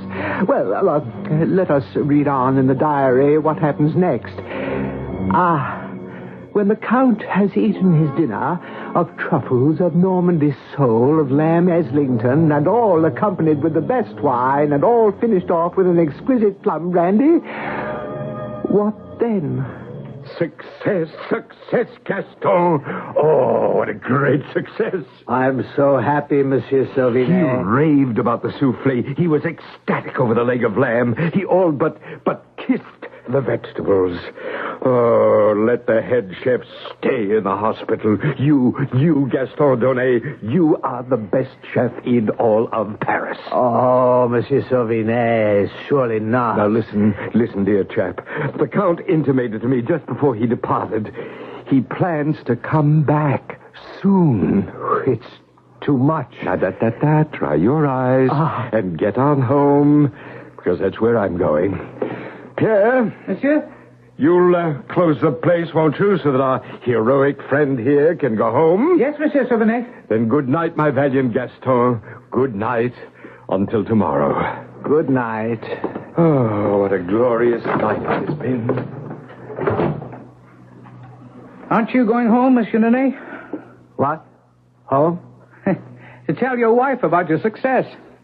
I have no wife. Oh, there must be someone you can boast to. Monsieur Sauvinet said the Count adored the soufflé and the lamb. All but kissed the vegetables, he said. But he said nothing about the truffles. No, he didn't. The beautiful truffles in the silver cocotte. Pierre, did the Count enjoy the truffles, do you think? Well... If so, why didn't Monsieur Sauvinet mention it? Well, they were a little overcooked. Overcooked? You said overcooked? I heard the Count remark to his lady friend that they were slightly overdone. After all, they require only 7 to 8 minutes in the oven, and yours were in there for 10. That's not so. Oh, yes, I noticed. At least 10 minutes. Why, you dirty little beggar. Why, you... Keep away from me. Keep away from me. That knife. No, the knife. Put down the knife. Filth. Filth. Oh, you killed me. Piece of dirt. Nothing but a piece of dirt. Absolutely incredible. Fantastic. Oh, my, I'm not at all sure I should let you hear this part. It's well, we've read this far together, and I know you're perishing to find out what comes next, so... All right. Gaston Donnet, as you've heard, stuck a kitchen knife right through Pierre's heart, and Pierre fell down dead. Then Gaston, appalled at what he'd done, dragged the boy's body into the little cuisine, and there he... Oh, dare I tell you.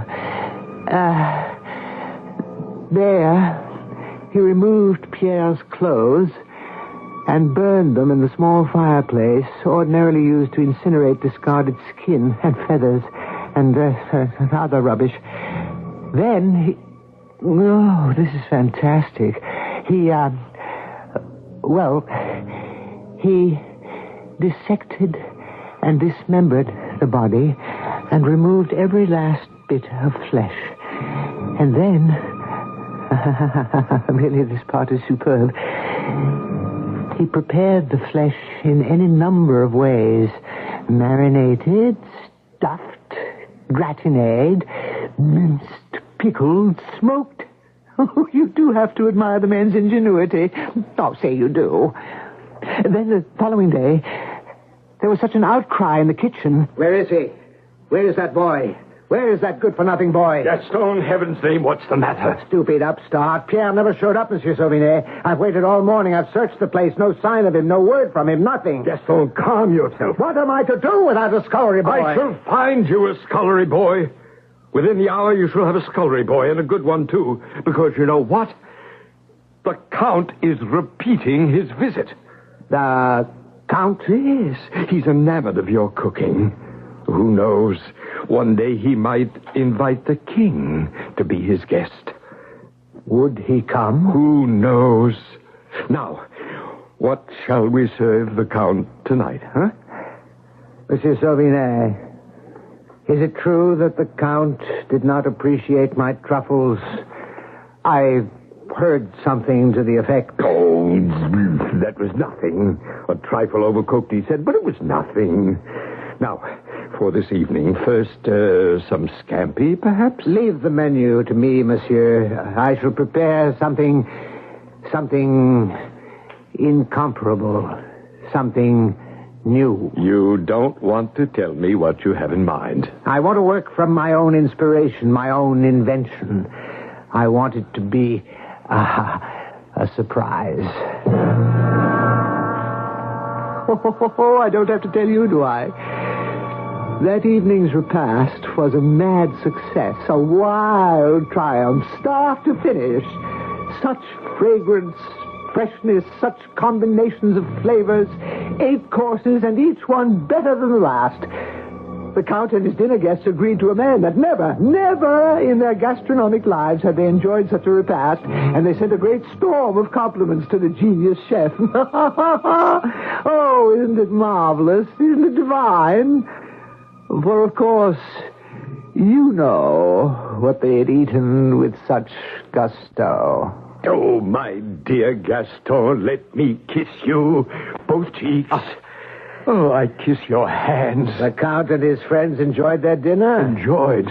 They were rapturous, Gaston. They were ecstatic. They were beside themselves. Ah, I'm so glad. And the new scullery boy, Francois, he served you well? Well enough. Francois' a good boy, but you need no one but yourself and your incomparable talent. Ah, you're very kind. Gaston, I cannot keep a secret. I must tell you. What secret is that? The Count is coming back. Oh? And this time, tomorrow or the night after, but certainly within the week, he hopes to bring a guest, a solitary guest. A lady? Oh, I think not. A gentleman, a high-born gentleman.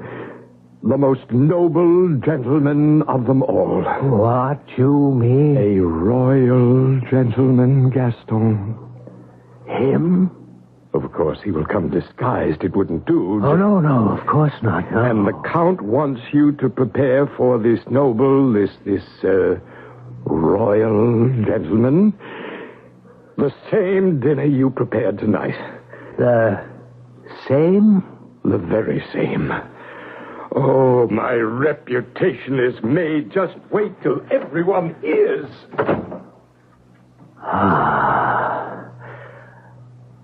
Francois,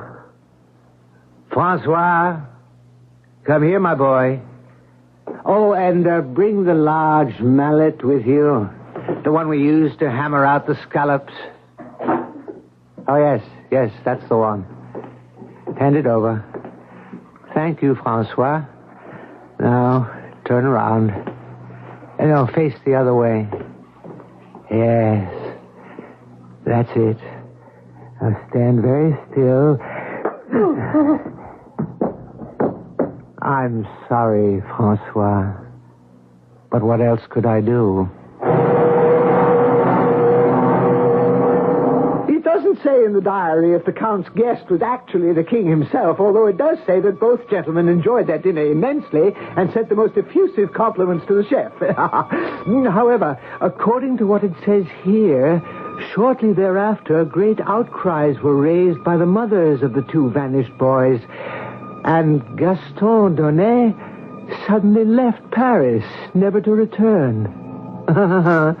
Which is quite understandable, wouldn't you say?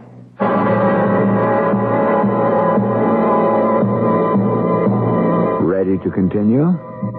Be very sure, won't you? Because there's more to come. And if your heart stops or your hair turns white, don't blame me.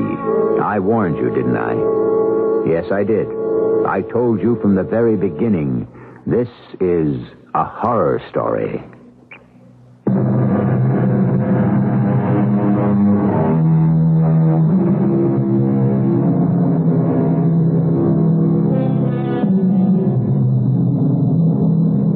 Shall we proceed, sweet ladies, kind gentlemen?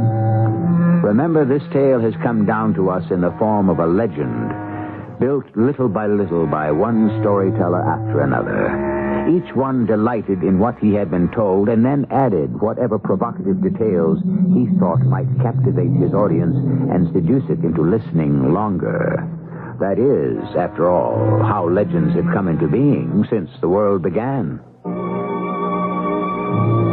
Ready for the diary again, And for a change of scene? In 1829, New Orleans was already a fair city and a prosperous one. A proud and stylish and extremely forceful man, Mr. Poncet, was the leading citizen of New Orleans. And into his office one day stepped a sturdy, aggressive man who looked to be about, 50 years of age. Mr. Poncet, I believe. The same, sir. And whom do I have the pleasure of addressing? My name is Ferraud, sir. Lucien Ferraud. A stranger to New Orleans? Well, not completely, sir. I have been plying my trade for some months. And your trade is? I am a shoemaker. You mend shoes, do you? No, I do not mend shoes, Mr. Poncet. I make shoes by hand.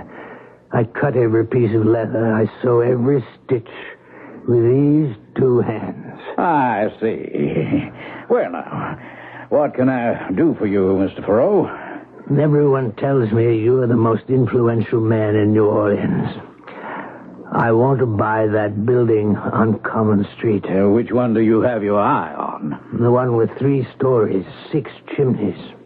It's the only one vacant at present. And you want to move your shoemaking enterprise into that building? I do, sir. Isn't it a bit large? 3 floors? 1 floor. The first one will suffice for my workroom. The 3rd floor, that will be my home. I have walked through it. The light is wonderful. And the exquisite fireplaces in every room. But do you need so many rooms, a man living alone? Nah, but I shall not be living alone. I got married yesterday. Did you now? Well, that's splendid. Congratulations. As soon as Camille said yes, I made up my mind that the building on Common Street must be mine. You're married? Alas, I am a widower. But my beloved wife blessed me with a daughter, my angelic Monique, who is more precious to me than all the world's treasure. Of course. How old is Monique? 17 in a few months. Soon she will make her debut. Oh, how splendid. It will be splendid, I promise you that, sir. I'm willing to spend half of all I've got to see that she's introduced to society in the grand style. Perhaps when she has chosen her gown and had it made, perhaps you would come to me for the shoes. Perhaps I shall. By the way, Thoreau, what do you propose to do with the second floor? You'll have your little shop on the first, you'll have your living quarters on the third, but what about the second? What'll you do with that? Oh, I'll find a use for it. Things are settling down.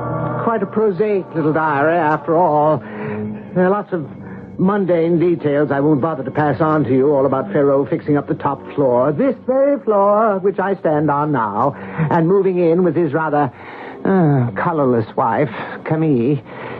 Grandiose claims of how his shoemaking industry flourished. A lot of petty boasting that you wouldn't be interested in. But now... yes. Here it starts to get interesting again. You like this part, I think. Good morning, Mrs. Oh, I was looking for Mr. Lucien Thoreau. Is he here? He's gone out on an errand. But he will be back. He didn't say when. Oh. I wanted to ask him to make something for me, something very special for my daughter, Monique Ponce. You work here for Mr. Thoreau? I'm his wife. Oh, I'm sorry. I didn't realize. I haven't had the pleasure. Tell me, Mrs. Thoreau, are you enjoying your new home? It's very nice. Your husband's fame is spreading, all over New Orleans. So he tells me. Everyone says his slippers are the softest, the most pliable, so flexible. The ladies who worn them say they can dance all night and on into the morning. So I've heard. I'll tell you why I'm here, Mrs. Thoreau. I wanted to order a pair of his wonderful slippers for my daughter, Monique. Look here, I brought a swatch of the material her dress is to be made from. My daughter has dark hair and dark eyes. Well, you can see. This is the material. Damask, isn't it? I believe that is what they call it.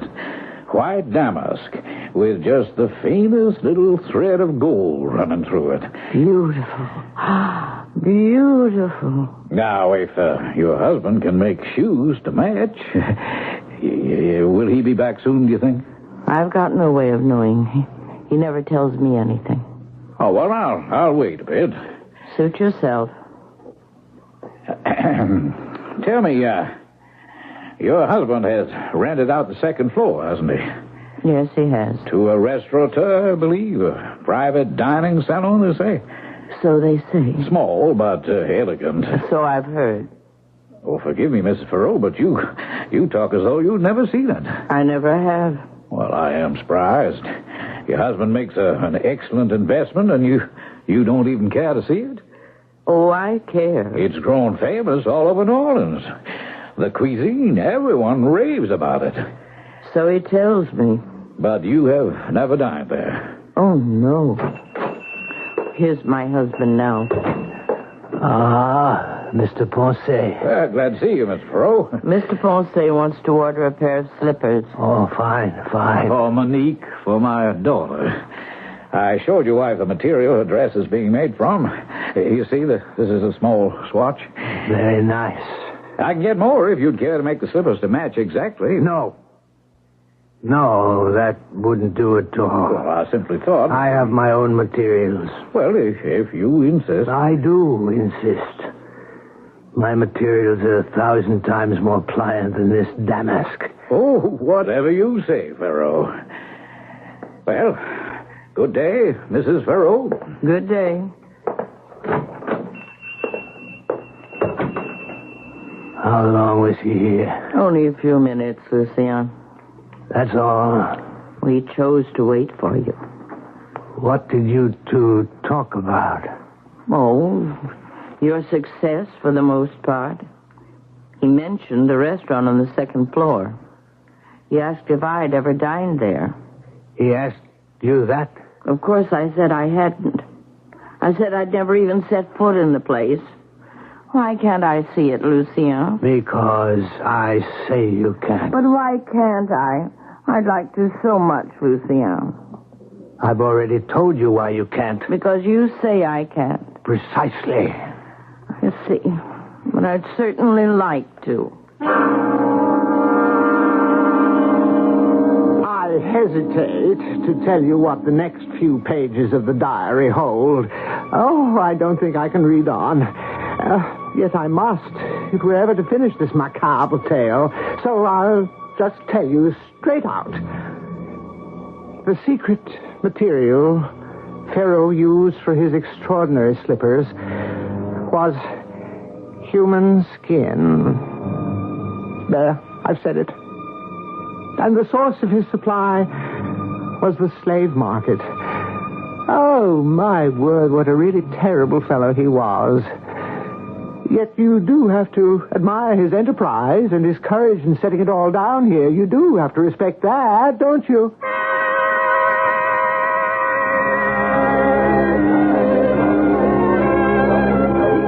Yes, sir? Do you have a reservation? Oh, yes. The name is Ponce, table for two. Ah, may I show you to your table, Mr. Ponce? I suppose you might as well, but keep an eye out for my daughter, will you? We're dining together. She has dark hair, dark eyes, and she'll arrive alone. I'll watch for her and bring her to you. Ah, here's your table. Can I order you an aperitif? Oh, no, thank you. I'll just wait for my daughter. As you wish, sir. My appetite has been whetted by what I've heard of your cuisine. I'm looking forward to... I beg your pardon. I think I see a lady alone. It could be your daughter. Monique. Her name is Monique. Good evening, madame. You're expecting a gentleman? No, I'm by myself. I just wanted to see what it looks like. The management does not permit ladies unescorted. Are you the owner? I am the owner. Now, if you please... Lucien Ferraud is my husband. He's your landlord. I cannot permit you to stay. He owns this entire building. It's his shoe shop on the first floor. I help him there sometimes. And we live on the third floor. But I've never set foot on this floor, and I thought... Absolutely impossible. If I could just look in this once... On the other hand, come with me. I'll show you the whole place. Oh, it's lovely. I'll show you everything. You're very kind. Through this door here, if you please. Is there another room? Yes. Through here. Oh, but... Gone. But I don't... but this is the kitchen. It is the kitchen, and that is the back door. But I don't want... And you're leaving by the back door. No, I don't You're leaving now. I don't want to leave. Now, Camille, this instant. You called me Camille. Oh, Lord. How do you know my name? Shut up, woman, shut up. Why? Lucien. It's you. What on earth have you done to yourself? Shut your mouth. But you look so young. You sound so young. You're quite different. You be quiet and get out, Camille. You'll ruin me. What's the point of this masquerade? Why are you pretending to be two people? You're a fine shoemaker. Why do you have to be a chef as well? Why should I be one man when I can be two? But which is my husband?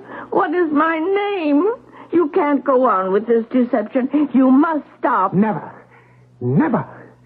We shall be so rich, Camille. No. I won't go on this way. I can't. I don't know who I am, who you are. I'll tell everyone. You'll tell no one. You're joking me.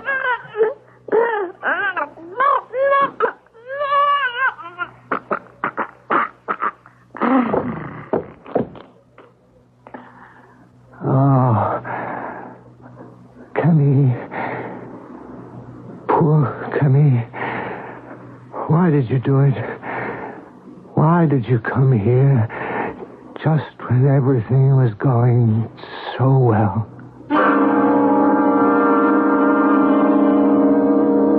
Poor Camille, indeed. For her desperately ambitious husband strangled her right there in his own kitchen. And that... Oh, merciful heavens, I hate to tell you what comes next, what it says here. As he looked around him, and the pots and the pans and all the accoutrements of his profession, the thought crossed his mind that... Oh, how can I say it. He thought to himself, what a fantastic dish I shall serve my customers tomorrow night.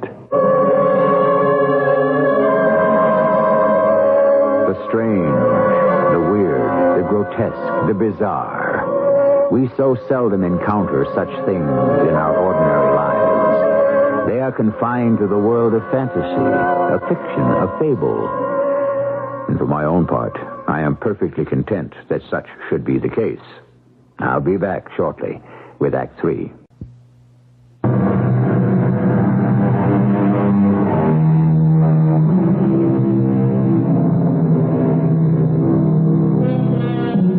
Back to our legend, which was invented to curdle your blood and freeze the marrow in your bones. If it has not done so, then it has failed in its purpose. For to make you gasp, exclaim, to make the hairs on your body stand on end, why, that is the very proper purpose of a horror story.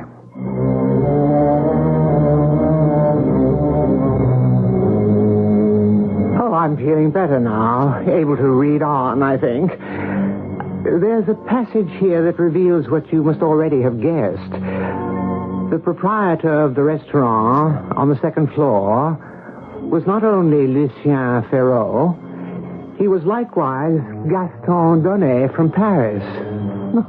Oh, dear me, how things are turned around in this world. It's enough to make one's head spin. Well, anyway, the diary goes on quite calmly for a while, and then... Ah, Mr. Ferraud. Mr. Ponce, welcome to my little shop. You're looking extremely well. Oh, thank you. I never felt better. And your charming wife, is she doing well? Satisfactorily, thank you. I'm sorry not to see her. She's elsewhere. You know, it was to your wife that I first showed the little swatch of damask. She admired it so much. And I told her about Monique's debut. She seemed most interested. Yes, I'm sure she was. Oh, yes, we had nice little chat. We spoke of your tenant. My tenant? The man to whom you let the second floor. Oh, yes. And the restaurant that he opened. Why, it's become almost as famous in New Orleans as your delectable little slippers. Has it indeed? Yes. Well, shall I fetch the slippers, Mr. Ponce, for your daughter? Ah, Monique's slippers. Yes. Of course. That's what I came for. I have them right here. Here. Here they are. Oh, Mr. Ferraud. Oh, my friend. You like them? Like them? I have no words to convey what I feel. How white they are. How pure and white. Yes. Oh, they are like jewels. Royal jewels. I call them my masterpiece. Has your wife seen them? Emmy? No. I haven't shown them to her. It'd be so nice if she were to come in right now. That is unlikely. Before I take them home? You might have a long wait. Yes, you're right. I must take them home and show them to Monique. God bless you, Ferraud, and give you continued success. Have you guessed it? Has your clever little mind penetrated the secret of Lucien Ferraud's latest adventure? Have you succeeded in following the intricacies of his criminality? If so, I don't have to tell you that the soft and subtle slippers which Mr. Ponce carried home in triumph were made of the white, young skin of Camille Ferraud.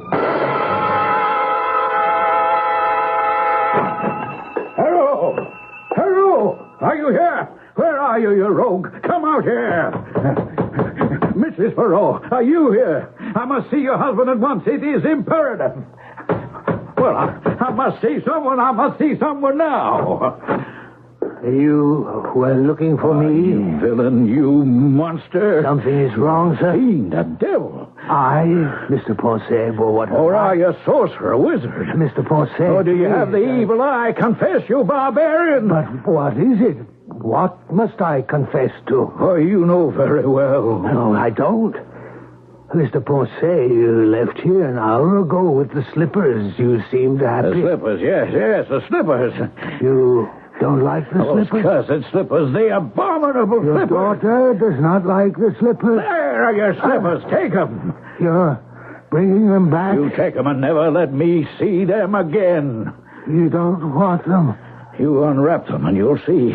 Unwrap them and see what you have created. Unwrap them and behold your masterpiece. I shall.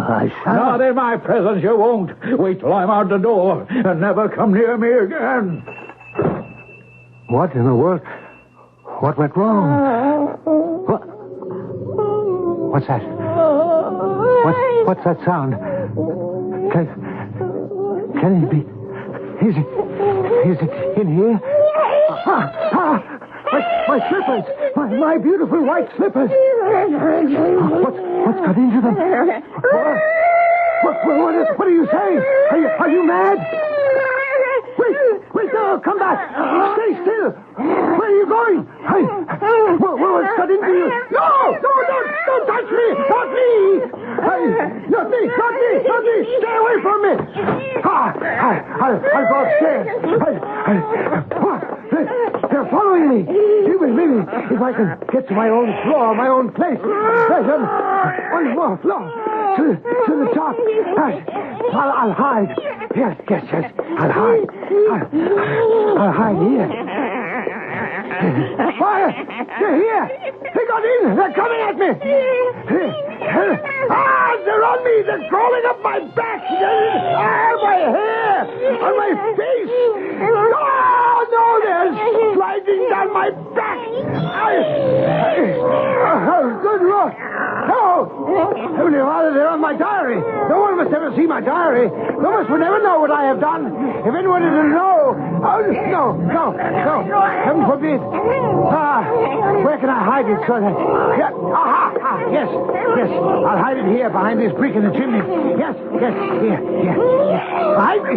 Behind this brick. No one will ever find it. Now. As if we'd got the brick. Oh, Lord! The slippers have skittered into the chimney. They're sitting on top of the diary. At any rate, they're not chasing me. Put back the brick now. A piece. A little piece. Yes.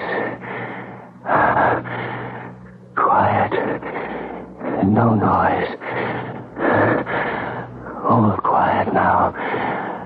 It's all very quiet. Camille, where are you? Where have you gone, Camille? And Francois and Pierre. The police. They're here to get me. They're going to arrest me. But what have I done? I haven't done anything. Just tried to make a living. Had a little success. And I'm innocent. I'm innocent.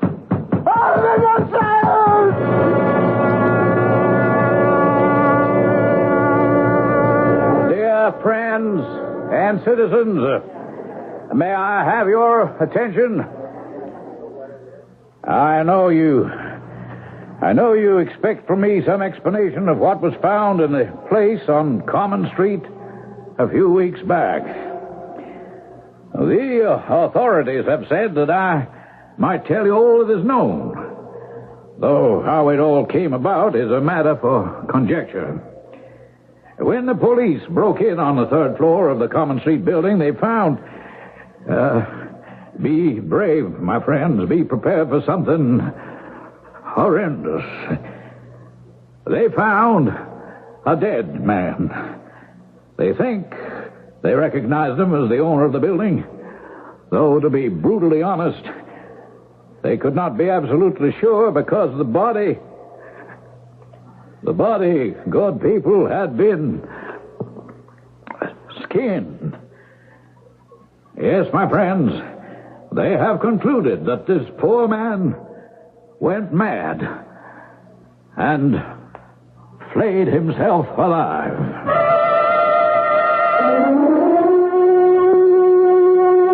I know what you're saying to yourself. Yes, I do.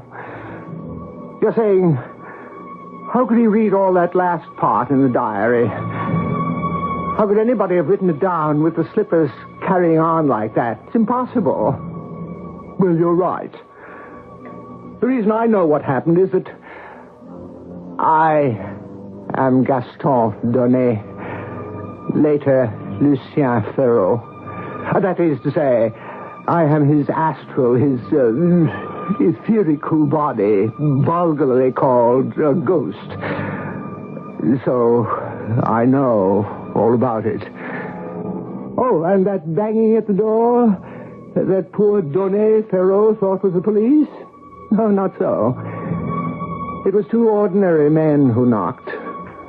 One wanted to buy the restaurant for an astronomical sum. The other had come all the way from Paris. A certain wealthy count had died and left a quantity of money to Gaston Donnet in memory of a marvelous meal he had cooked for the count some years before. All that work for nothing. Where did I go wrong?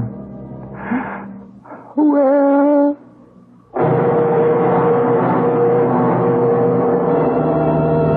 It seems clear that there was a place on Common Street in New Orleans 150 years ago, and a man certainly did rent it, and opened a shoe shop on the first floor, and rented out the second floor for a restaurant, and lived with his wife on the third floor, and later died. And no doubt there was something strange about the man. But those are all the verifiable facts we have.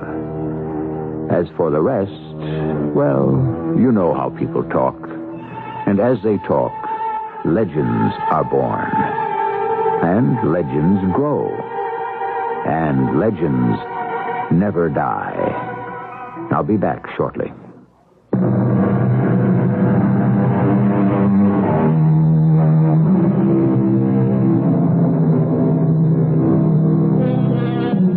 The horror story in modern literature started with The Castle of Otranto, written by Horace Walpole, quickly followed by The Mysteries of Udolpho by Anne Radcliffe. Honoré Balzac took up the form and improved on it in France. Bulwer Lytton rivaled him in England. And in America, it was brought to a peak by our own Edgar Allan Poe. Let's face it, the horror story is here to stay. Our cast included Robert Dryden, Mary Jane Higby, Ian Martin, and Arnold Moss. The entire production was under the direction of Hyman Brown. This is E.G. Marshall inviting you to return to our Mystery Theater for another adventure in the macabre. Until next time, pleasant dreams.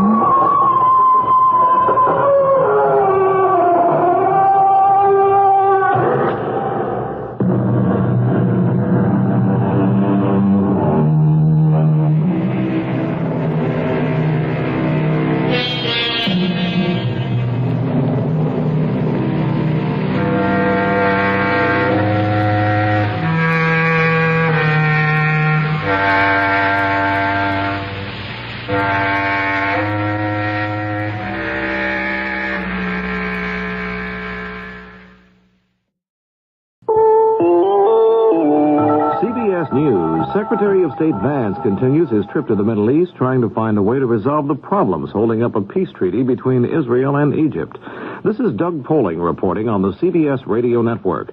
Vance would like to see the treaty signed before the deadline of this Sunday, which was previously agreed upon. Before going on to Jerusalem, Vance met in Cairo with President Sadat. Bernard Kalb has a report. Their meeting lasted more than an hour, and Sadat, who usually enjoys his encounters with reporters, surprised everyone by declining to answer questions, so Vance soloed. He reported good progress without being specific, and he indicated that the U.S. and Egypt had discussed ways of getting around Sadat's insistence on rewriting a provision in the draft peace treaty, a rewrite resisted by Israel.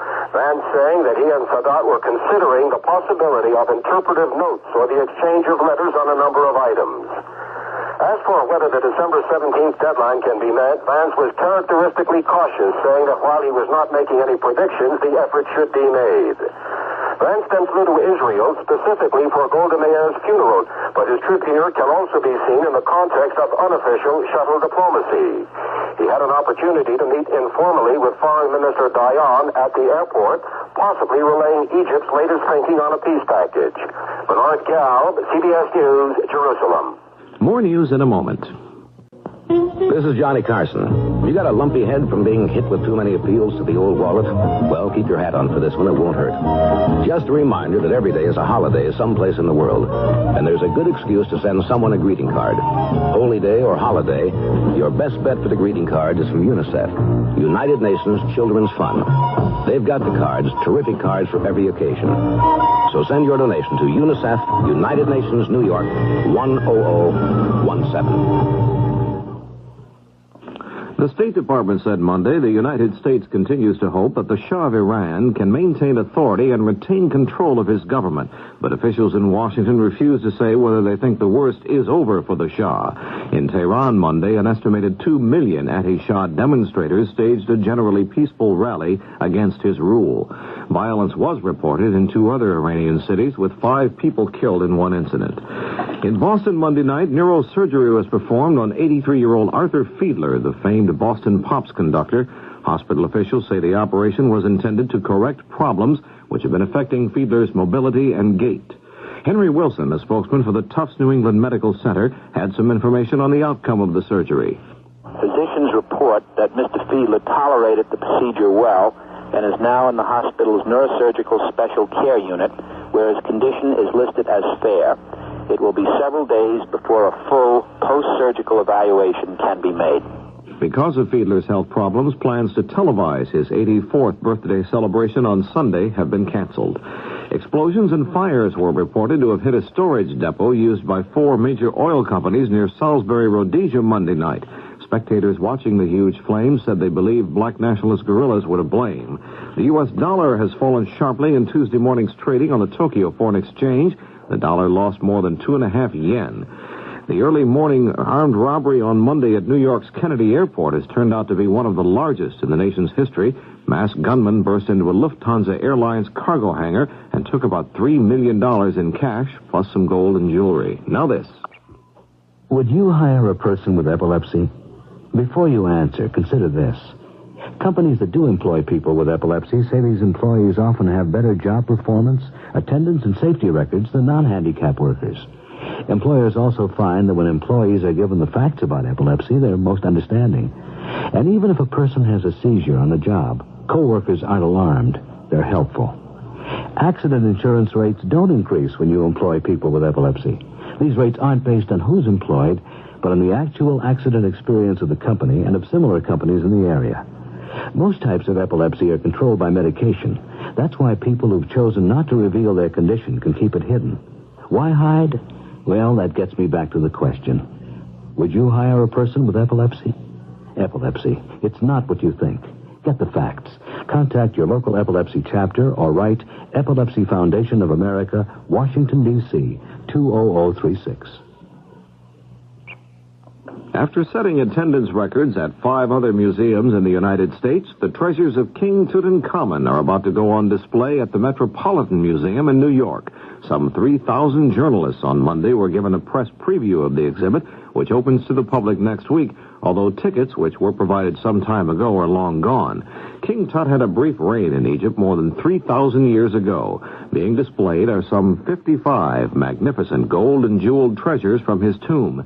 Said one awed spectator Monday, it proves that you can take it with you. This is Doug Poling, CBS News.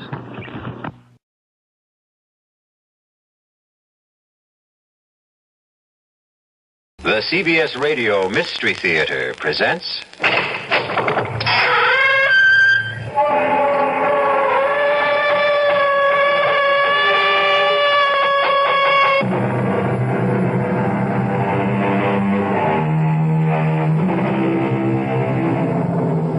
Come in.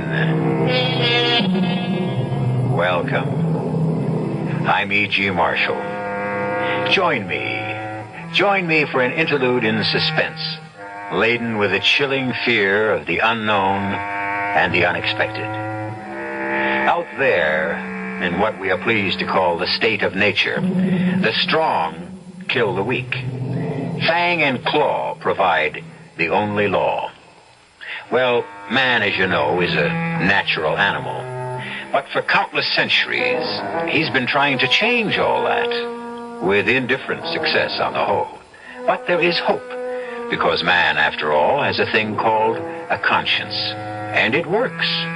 Not always as promptly or completely as all of us might wish, but it works. And sometimes it may start working before we're even aware of it.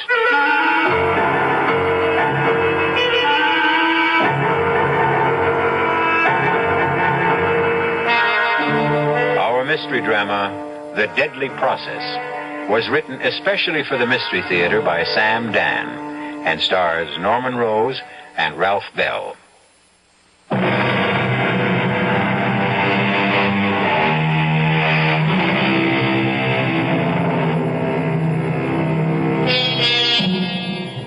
Sometimes a reunion can result in a most traumatic experience. You know, these get-togethers of old army buddies or old college pals. The greatest pain does not really result from the awareness of the thinning hair and the thickening paunch. It comes from the stinging stab of recognition that precious time is now gone forever, and golden opportunity has been irretrievably wasted. And this pain will leave an aching void for a fulfillment that can never come. However, neither Walter Stallings nor George Loomis has arrived at this point of the evening yet. Hey, George, remember the time you had a thing for that Latin professor's wife? Oh, her. Oh, yeah. He was at least twice her age, and she was so frustrated, so unhappy. Well, someone had to bring a bit of sunshine into her life. Poor little girl. Hey, you remember? You were all set to elope with her. I got Red Garrity and Stan Jakowski from the football team to sit on you till I could pound some sense into your head. Oh, I hated you that day, Walter. She only meant it as a gag. I didn't see it then. Actually, Walt, I see a lot of things now. Oh? Like what? Well, it seems to me that whenever I was in a real jam, you were always there to bail me out. Just coincidence. I don't know if I would have made it without you. Hey, George, shouldn't you call your wife? Why? Oh, won't she be worried?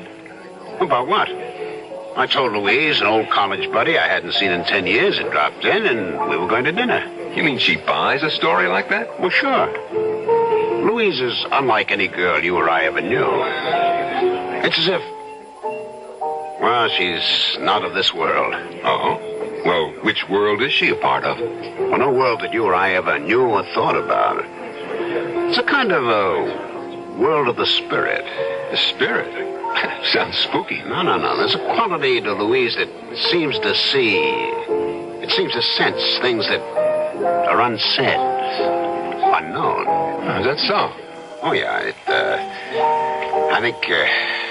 I think you'd be a shock to her system. New subject. George, why do you think I called you today? You happened to be in town. No. I didn't happen to be in town. I came to see you. I heard that you were with Tricon Chemical. Yeah, I'm just about hanging in there. Yes, but you are head of special research projects. Today. Tomorrow I may be out on my ear. Because you can't come up with an ore reduction process. How did you know? Everybody knows. Here, Tricon's sitting on the world's biggest known ore deposit, and you can't figure a profitable way to bring it up. And that, Walter, may cost me my job. All is not lost, old buddy. Back in college, you remember Professor Pelham? Pelham? Yeah. He was the great authority on the reduction of non-ferrous metallic ores, and I was his star pupil. Oh, Pelham, of course. I remember that paper you wrote. The theory was absolutely sound, but the technique was ahead of its time. But the technology exists today. It can be done. Hey, Walter, I have this feeling You're going to save me again. I have the paper right here. Are you interested? Am I interested? Is a drowning man interested in a life preserver? And look, Walter, there's a fortune in it for you. No, I don't care about the money so much. I'll tell you what I need. Well, anything, Walter, anything. If this can work out, you're going to be a rich man. I need the credit. Hey, George, let's call it the Stallings-Loomis process. But I didn't do anything to... But you will. You have to make certain refinements to adapt it to your particular situation. Yeah. I have the feeling. I just have the feeling I'm saved. First thing in the morning, I'll get an agreement drawn up. Oh, come on, George. Two old buddies like you and me, a handshake's enough. Share and share alike. Is it a deal, George? It's a deal.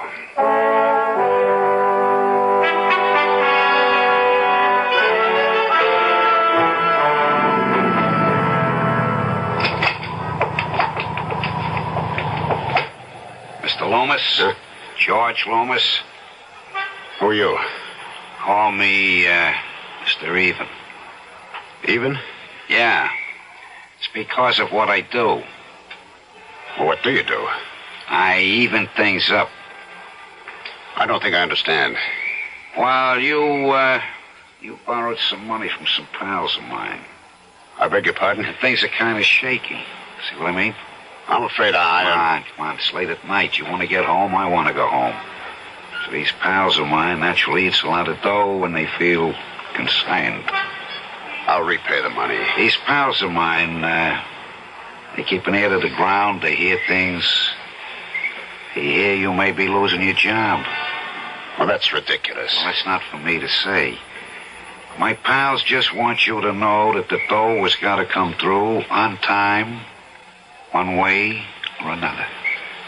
Well, you tell your friends that there's nothing to worry about. Not anymore.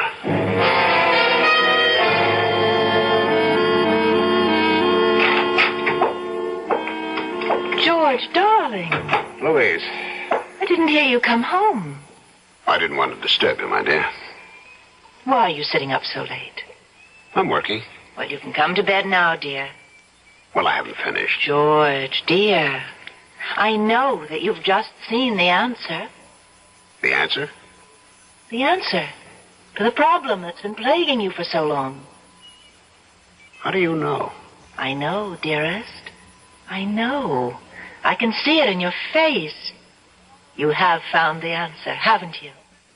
I've been considering a new approach. And? And it looks promising. It's a highly technical process. It has to do with the separation of certain metallic ores.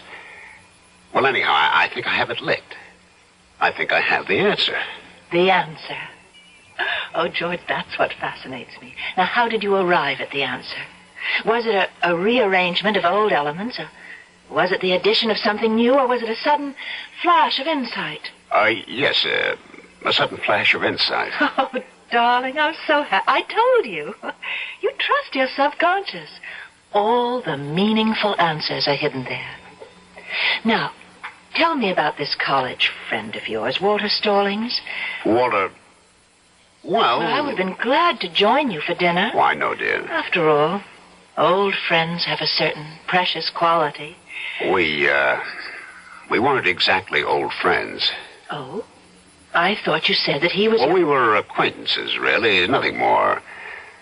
I only saw him because I didn't want him to think I was snubbing him. Well, that was very kind of you, darling. Well, I didn't want to hurt his feelings. I can't imagine you hurting anyone. It killed an evening. I suppose such things can't be helped.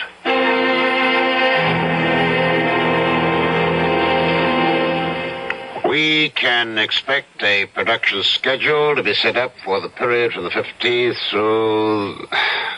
Miss Dawson, you'll have to check that date, and with Kelsey and his people, they have those dates. We must also make sure... Oh, George. Hey, Walt. Nice day. Let me shut this thing open. How did I get in here? Well, let's say I sweet-talked that receptionist into looking the other way.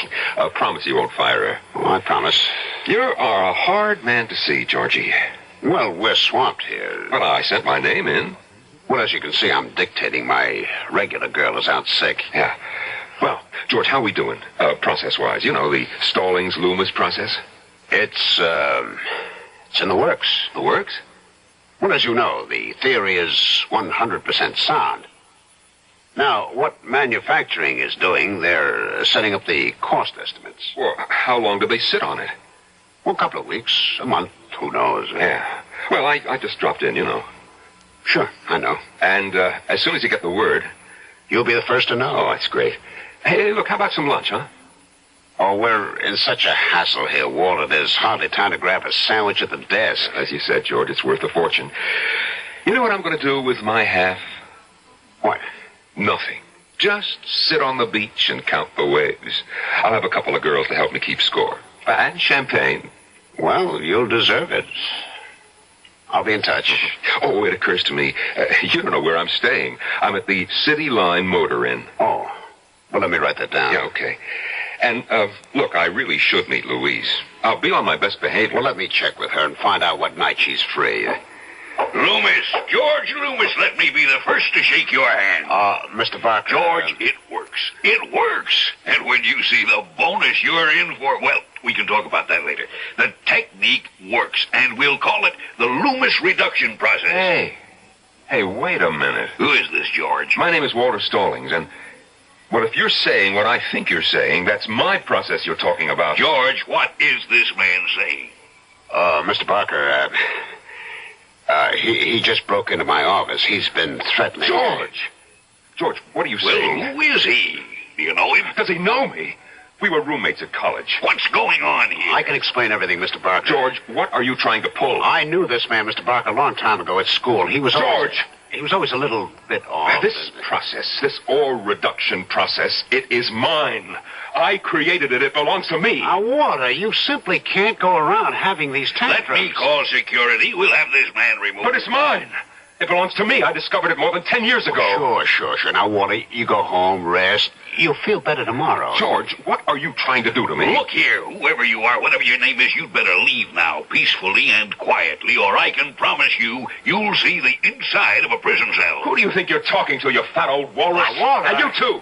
You steal my process, and you think you can throw me in jail. All right, Walter, that's enough. You thief. Now, take it easy, Let's Walter. call the police. Sure, let's call the police, and let's give them a good reason for coming. And now, for you, fatty.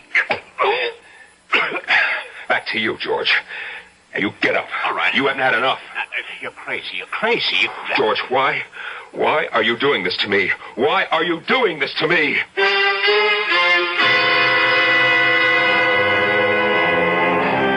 Why? We ask why also. And yet, it's the oldest story in the world, isn't it? While half a loaf may be better than none, the entire loaf is best of all. The loaf will have to be sliced, and we shall see who will hold the knife when I return shortly with Act 2.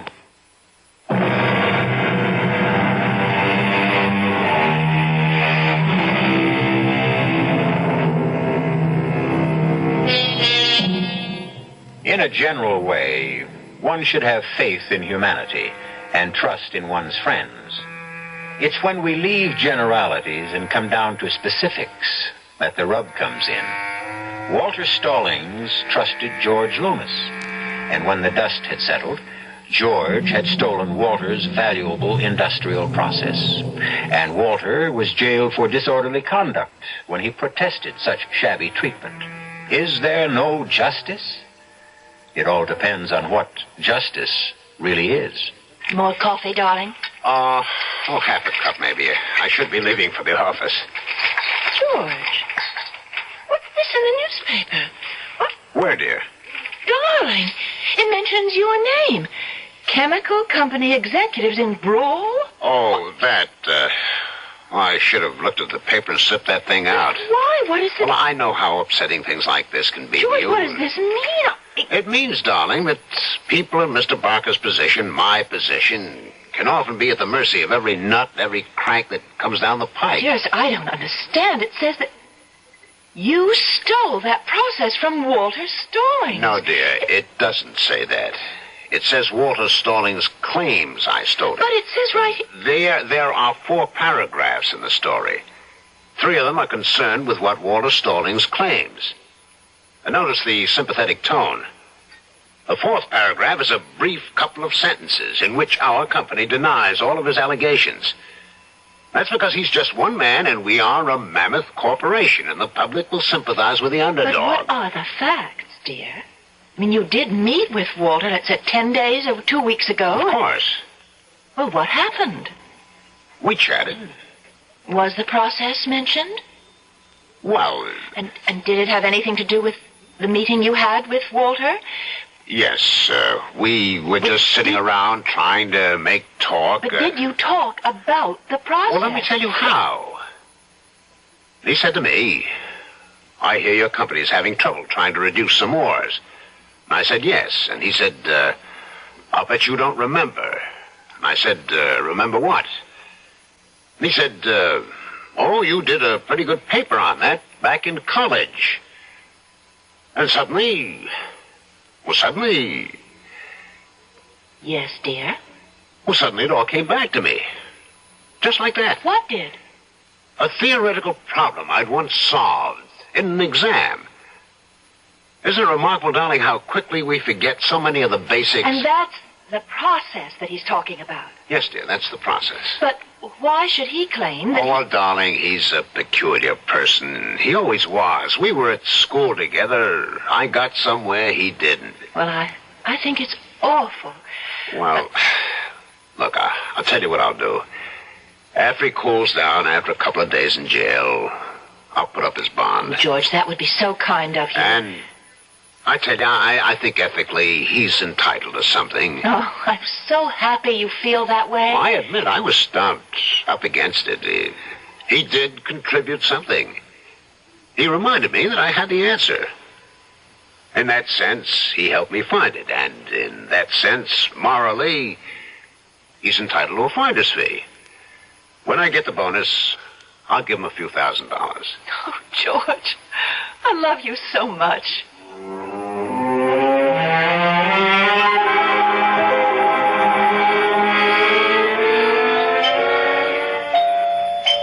George, is that you? No, it isn't George. It's Walter Stallings. And you must be Louise. Yes, who... May I come in? What? It does look like a china shop. I promise I won't be a bull. What are you saying, Mr. Stallings? Walter, after all, when a woman's husband steals a man's most precious possession, the woman can at least call him by his first name. What are you... What am I doing here? Well, I can't get to see George at the office. They have security guards all over the place. Please, Mr. Stallings, Walter, I'll tell you what I'm doing here. I've come to beat the living daylights out of George. What good would that do? I didn't say it would do any good. But, my dear Louise, what is left? Listen, I have a feeling for people. I just know that you're not a bad person. Oh, is that so? Actually, you're a very good man. Now, Walter, why do you insist that my husband stole your formula? Because it's the truth. I cannot believe that George, who's so gentle, so kind and sensitive, could think of behaving in such a despicable manner. I guess you believe that. Oh, yes, it's a lovely little place you have here. Everything seems so delicate. It's peaceful. It's a world of its own. And I hope the real world never breaks in here. But it has broken in. I'm sorry. May I get you a cup of tea? Tea? Here's a woman's husband steals my work and she offers me a cup of tea. I like you, Walter. Oh, you like me? There's something about you that's very straightforward. You're an honest man. Wait just a minute. Are you saying that I am right and George is wrong? You can be honest and still be mistaken. Yeah, sure. Walter, listen to me. Try to shed your anger. I am entitled to my anger. I know what happened. Are you convinced that the formula belongs to you? Now, look here. Please, answer. Yes. Then you don't need anger. You don't need bitterness. What do I need? You need peace of mind, calm, serenity. I always had those things. It's because my formula's been stolen that I'm no longer serene, calm, peaceful. If you truly owned those qualities, you could never really lose them. You know, you're a witch. Please. I came in here with blood in my eye, ready to kill. And now... And now? Well, now I feel so different. What did you do to me? Nothing. You probably found yourself. Yes, I did. I just remembered something. What? Oh, the basic relationship that existed between George and me. And what was that? Oh, well, you wouldn't want to hear it. No, if it's the truth. Well, he was kind of dumb. I was always getting him out of jams. That's how you saw it. This is typical of the stupid things he's always done. You're not supposed to be angry, remember? Oh, I'm not angry. I bear him no malice. It's his way, and he can't help it. Why did I blow my stag? Oh, wait a minute. Good Lord, I have my proof. You mean what appears to be proof? Pelham. Professor Pelham. Who? My old metallurgy prof. He's an internationally respected authority. He'd remember. I'm sorry, Louise. For what? Well, you love George, and you helped me just now to come up with the evidence that can destroy him. No, Walter. The truth will never destroy anybody.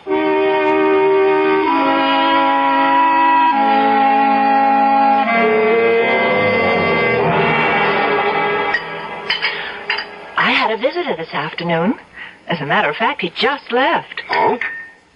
Walter Stallings. Walter... He's really a very sweet person. Louise, the man is violent. No. He's just troubled, confused. Look, if he even made so much as a hint of a threat... We became friends. I don't believe it. Why not? He's just a nice man. Oh, darling, you don't know anything about... About what? About the real world. Dear, why do you keep insisting I know nothing about the real world? I'm very much aware of it. He's hysterical, unstable. He could have beaten you. There's only one way to treat wild animals. Oh, and what's that? Lock them up. In the first place, he's not an animal. Secondly, locking people up never solves anything. And thirdly, we found a way to handle the problem. You what? He must be made to face reality. And reality is that he must give up these hallucinations that the process belongs to him. Well, I agree with that completely. Now, he happened to mention an old college professor. Oh. What was the name again? Pelham? Pelham? Yes, he said that Pelham could vindicate him. He said that? Well, of course. We know it's impossible. Pelham will disillusion him. Well, Professor Pelham will, won't he? Well, of course. And thus, Walter will have to face the truth. I gather he respects Pelham, and Pelham has no ulterior motives, so he'll have to accept Pelham's word. So you see, my darling, these things always work themselves out. You don't need violence, force, and... Where are you going? Oh, I forgot to tell you. I'm due back at the shop. You have to work again tonight. I'm afraid so. Oh, well, try not to stay too late. Well, I mustn't make a promise I can't keep. I'm afraid I'll be out very late.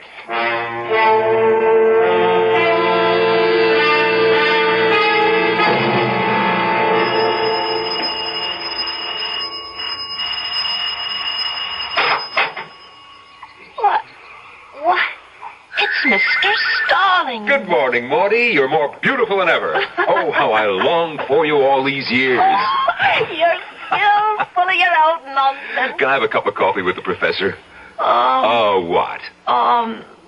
Yeah, the professor. He ain't in. Oh? He's, gone to one of them, conferences. Where?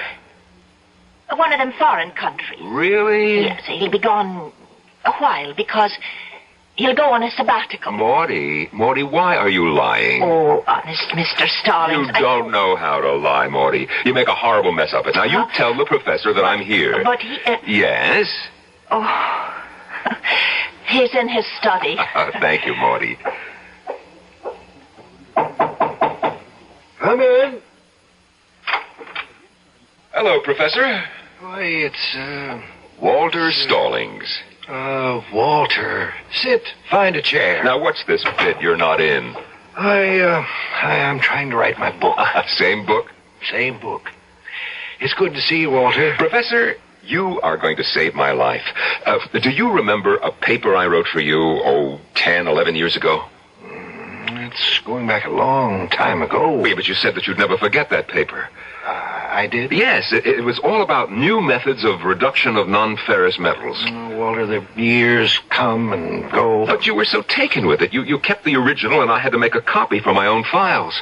Walter, if I kept copies of all the papers my students wrote, my home would be a warehouse. Professor, you wrote such glowing praise on practically every page. I'm sorry, I just can't recall it. Look, I brought the idea in that paper to George Loomis.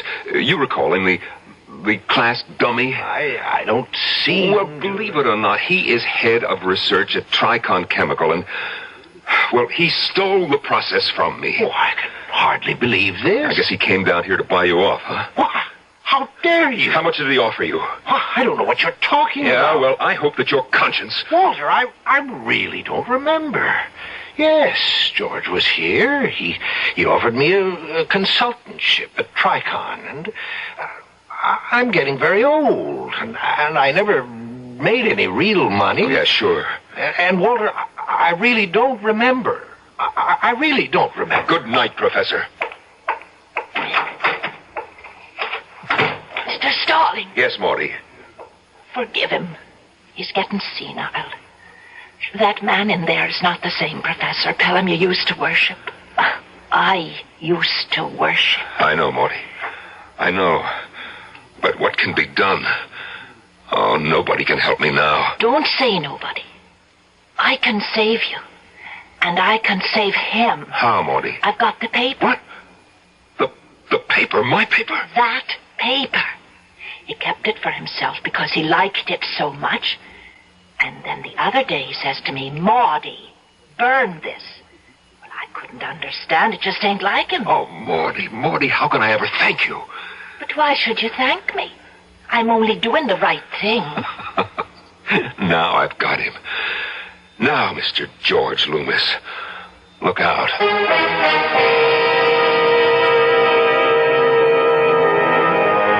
He stands there, Walter Stallings, holding a sheaf of technical-looking typewritten pages.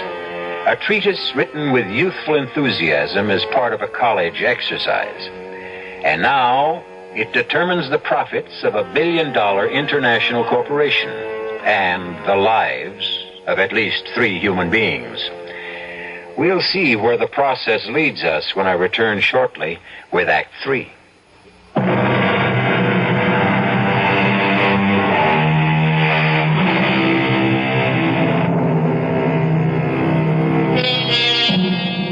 Somewhere, sometime, someone has surely given us the following advice. Always get it in writing.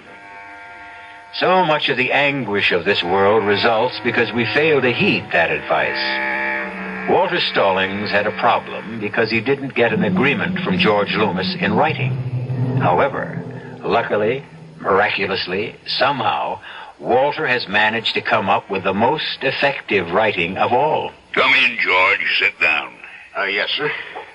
George, we have a problem. Stallings is taking us to court. He hasn't a leg to stand on. Are you sure? He's a crank. It's one of those nuisance things. Are you sure he has no proof? Nothing. Written? Oral? Absolutely none. Then we have to fight him. But something bothers me. What's that? I've had some research done on him. He seems to be a very competent man. He has a good reputation. What makes you think he can't win in court? Mr. Barker, he doesn't have a chance in the world. I hope so, George. For your sake.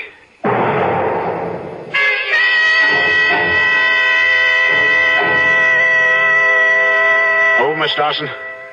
No. I won't see anyone. Oh, just tell him I'm out of town. Hello. Now, look here, Mr. Mr. Even. You still owe my pal some money. Look, I received a promotion. I'm getting a bonus. Yeah, that was as of yesterday. But I am getting a bonus. Yeah, but today is a lawsuit. Oh. Yeah, oh. Well, what does it mean? Big corporations are constantly being sued. Regardless, if this guy wins... He can't win. If he wins, where would it leave you? Out of a job and broke. You see the position I'm in. As a starter, I'd have to bust your legs. Well, he can't. What? Can he win? He has a chance. Okay. So now I know where we stand. I know what I gotta do. I may be wrong. He has to have no chance at all.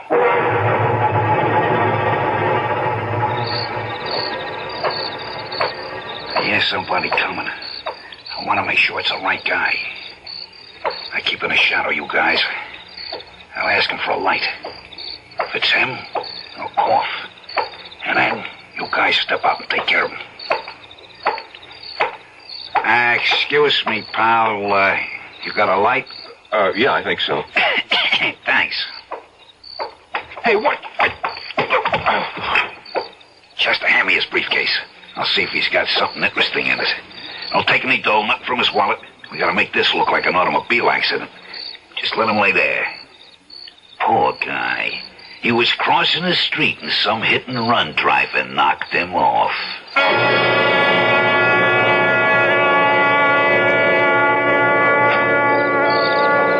Mr. Stallings. Walter. Of course, Walter. Please, come in. Thank you. Walter? Yes? Is something the matter? Why do you ask? There's something about you that... Yes. I don't know. It's as if you're not really here. As if I'm... Imagining it? No. This isn't a dream or a delusion. I'm awake.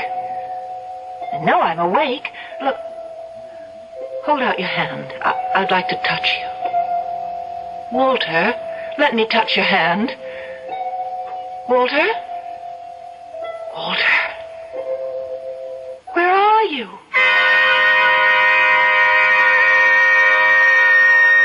Now, darling, it must have been an illusion of some sort. But I'm so positive. When did you say it happened? Exactly 9 o'clock. I was just about to listen to the news. Darling, here is why he couldn't have been here. George, why do you insist? Because at 7 o'clock he was found by a police car. What? A hit-and-run driver. Oh, no. He was taken to the hospital. He was... Dead? Almost. He's in a coma. He's not expected to live. But he was here. No, darling. I saw him. We spoke. Darling, it's your imagination. I'll go to him. I'll go to the hospital. You can't. How would it look? It would look like what it is, a visit from a friend.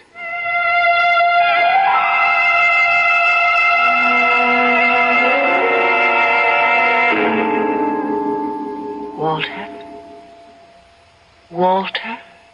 He can't hear you, Mrs. Loomis. He can, Doctor. He can. And I can hear him. Louise. Yes, Walter. I had to leave you before because I wasn't dead yet. What are you saying, Walter? Mrs. Loomis, he isn't saying anything. Louise, I have to see George. When I'm dead, he mustn't worry. I'll still help him. Of course. You'll help George. I've always helped him. I'll still help him after I'm dead. Walter. Oh, Walter. Mrs. Loomis, you must leave now. After I'm dead, I'll come back for George. Mrs. Loomis. Yes. Goodbye, Walter. Goodbye for now. Doctor? I'm sorry, but there isn't a chance in the world. He can hang on for minutes, days, but we can't save him. But I was just talking to him. You heard. I heard nothing. He wasn't saying anything. But I heard him. I heard him. Mrs. Loomis, it's just your imagination.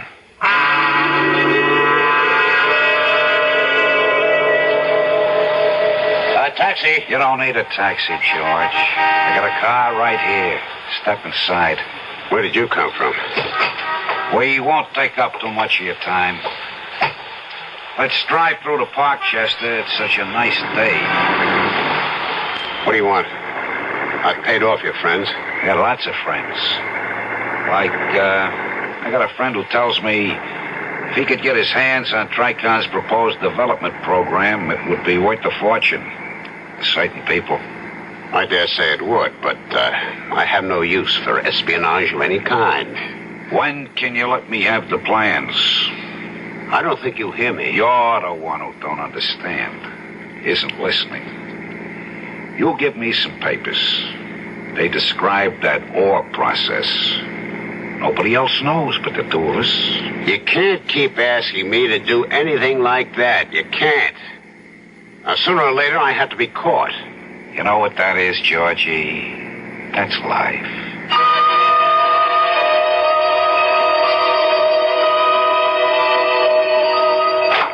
Louise! She isn't home. What? Walter. Well, I thought you were in the hospital. No. I'm dead. What are you saying? You're here? Yes. I'm here, but I'm dead. Look, either you're crazy or I'm crazy. George, I'm here because you sent for me. I sent for you? You always sent for me, George, one way or another. You always used to bring me all your troubles. Yeah. And you're always so helpful. Maybe that's why I hated you.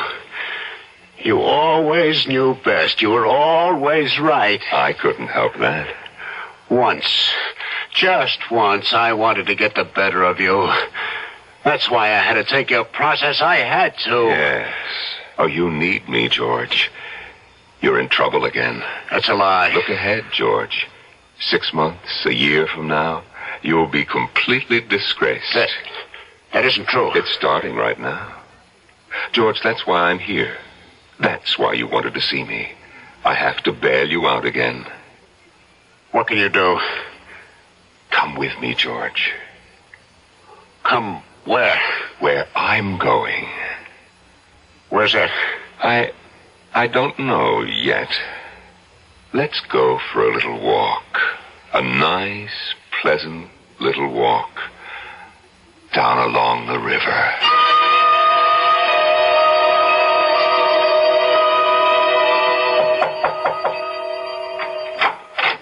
Mr. Barker. May I come in, Louise? Please do. Where's George? Well, I know he was home this afternoon. He might have gone out for a walk. Is something wrong? I am deeply disturbed. Is it possible that George and this Walter Stallings are in cahoots? Is it a plot to hold up the company, a big shakedown? Oh, how could you possibly suspect, George? I was driving down Garfield Boulevard and I saw them. It was just a half hour ago. Saw whom? George and this Walter Stallings. But you couldn't have. They were walking down the street together. You saw it? Like two long-lost friends. Are you sure? Look, young lady, I never make a mistake. I know what I saw. But Walter Stallings is in the hospital in a coma. I was there this morning. I understand your loyalty to your husband, but I'll bet my life on what I saw. By the time I could turn my car around, they disappeared somewhere down River Street. Oh, excuse me. Do you mind if I answer that, Mrs. Loomis? If that's George, I want to confront him without your... Certainly, Mr. Barker. Hello? Is Mrs. Loomis there? Who's calling? This is Dr. Coleman. You can tell me first. Walter Stallings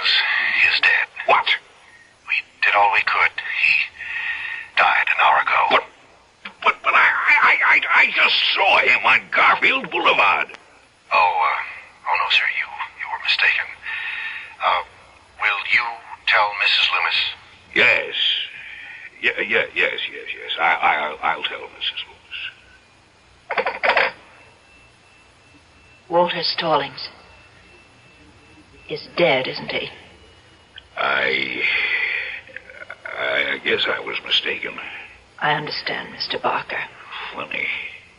But I did see him. Promise you won't say anything to George when you see him. I promise. I won't say anything to George. If I see him.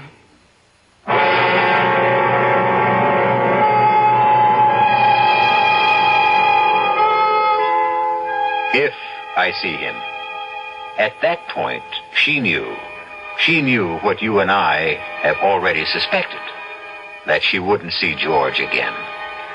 She wasn't really surprised when George's body was found in the river a few days later. She knew it was necessary for Walter to help George once again. And for better or worse, that was the way it had to be. I'll be back for better in a few moments.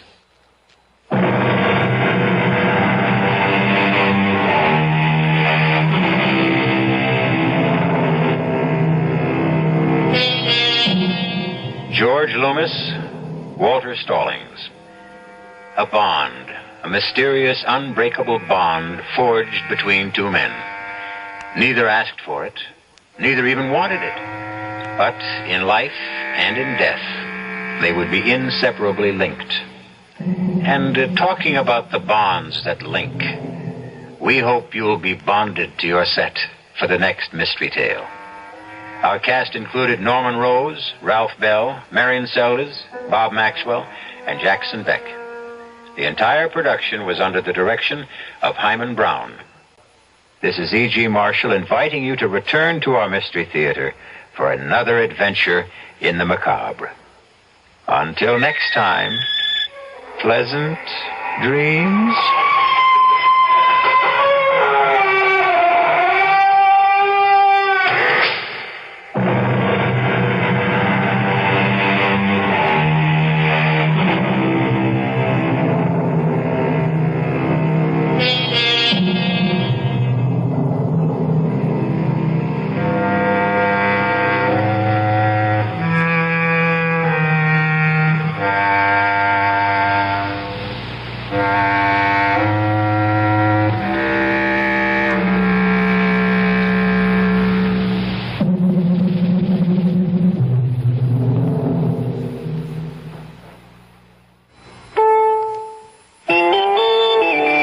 CBS News presidential lawyer James St. Clair has refused repeatedly to say whether President Nixon will obey any adverse ruling from the Supreme Court on the Watergate tapes. I'm Jim Kilpatrick reporting on the CBS radio network. St. Clair held a nationally broadcast news conference Monday evening. The most frequent question was, would the president obey a Supreme Court order on the tapes? Something aides had said he would do in the past, but St. Clair declined to be specific. I'm sorry to have to disappoint you. The same basis for my declining to answer, I think, in the past has to be adhered to now. To answer the question so that it will not be misunderstood would require speculation on my part and lead to other questions as to what if the court would say this and what if the court would say that. I think most lawyers would recognize that it's highly improper to discuss a case that's pending before a court that's under consideration by that court. And therefore I feel it inappropriate until such time as the court decides the matter to not inject my views as to what that decision either will or ought to be. Presidential lawyer James St. Clair.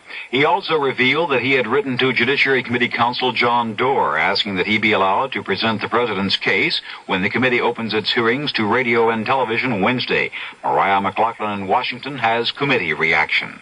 Mr. St. Clair has no further role as I see it. That's the reaction of Judiciary Committee Chairman Peter Rodino to a request by the President's lawyer that he be allowed to sit in on the impeachment debate which begins on Wednesday. That portion of the impeachment proceeding is the first to be open to radio and television coverage. And it's expected to take about 4 days, and then there will be the vote. And many members, like Democrat Elizabeth Holtzman, say the committee members will rise above politics. It's essential that we look at this to the best we can, not as partisans, not as Democrats or Republicans, but look at it from the point of view of our love for the Constitution, our respect for the rule of law, and our feeling for this country. Most of today was spent listening to a counter-impeachment brief by Assistant Minority Counsel Sam Garrison, who spent much of his time emphasizing just what were the constitutional requirements to establish an impeachable offense. Mariah McLaughlin, CBS News, Capitol Hill. It is 7 a.m. Tuesday morning on the island of Cyprus. The last word from the country was that the ceasefire was holding, but that was hours ago from the United Nations command. There is no new word from Cyprus itself. The ceasefire went into effect after Turkish jets were over Nicosia, and according to Dean Brelis in Nicosia, made bombing runs on the airport. Newsweek magazine reports that an hour after the original uprising on Cyprus that ousted Archbishop Makarios, U.S. intelligence agents intercepted a message from the rebels to the Greek regime on the mainland saying Operation President is underway and on schedule.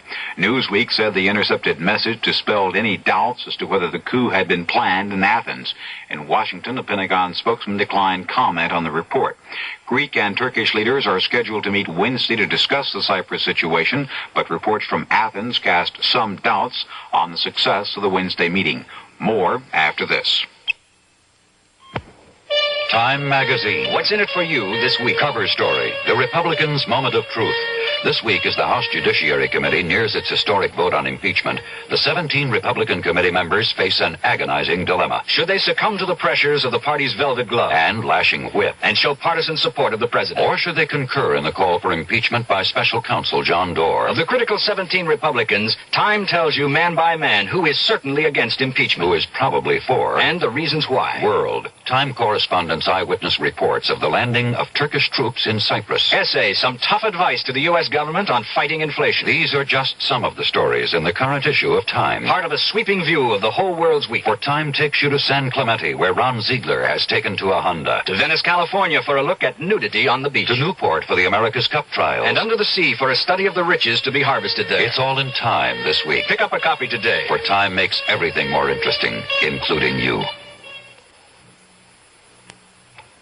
President Nixon will appear on nationwide radio and television Thursday evening with the economic speech before a group of specially invited Los Angeles business leaders. According to the White House, the purpose of the Thursday speech is to tell the nation what the president is doing to halt inflation. The Gulf Oil Company says its profits increased 50% during the first half of 1974. I'm Jim Kilpatrick, CBS News.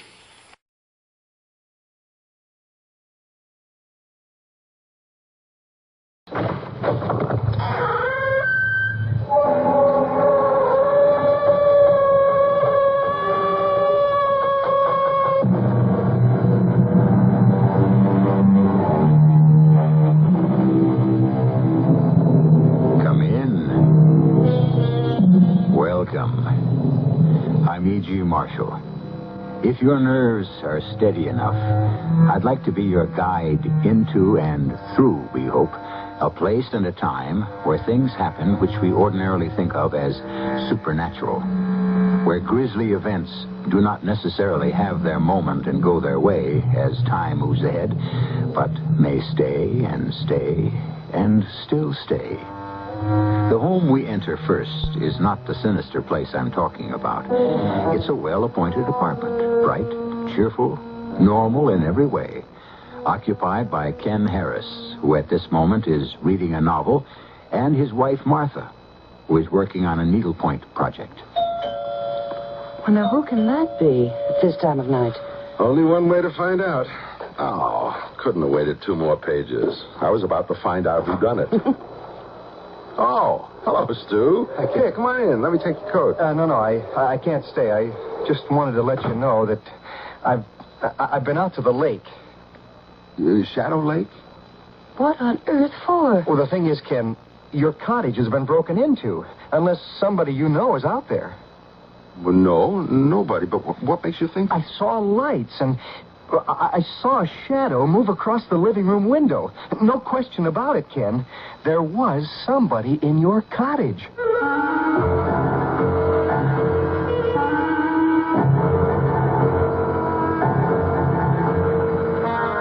Our mystery drama, Return to Shadow Lake, was written especially for the Mystery Theater by Fielden Farrington and stars Nat Polen and Joan Lovejoy.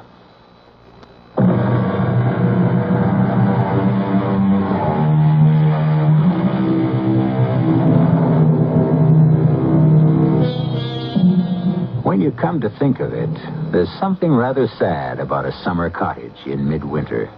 Its purpose is negated. Its rooms, built to contain the sounds of pleasure, are silent. Its meaning has been stripped from it. It is empty, or should be. But according to Stu Ralston, the summer cottage owned by Ken and Martha Harris out on Shadow Lake is not empty, and whoever is in it has no business there. You say you saw lights in the windows, too? That's right. Well, but all the utilities have been turned off for the winter. There's no electricity. But we left a couple of hurricane lamps in the utility room, Ken. Couldn't somebody have found those? It was a dim light. It could very well have been a lamp or even a couple of candles. Huh. Did you notice if there was a light in the utility room windows, too? No, I don't think there was. All I was aware of was the light in the living room and the shadow of a man walking past the front window, or maybe a woman. I couldn't be sure. Stu, what on earth were you doing out there in the first place? Oh, I just thought I'd drive out, you know. Looking for Claudia. Did you actually think you'd find Claudia out there? No, of course not. I suppose that was in the back of my mind, but I didn't really expect to find her. Our cottage was empty. Stu, Claudia has been missing since...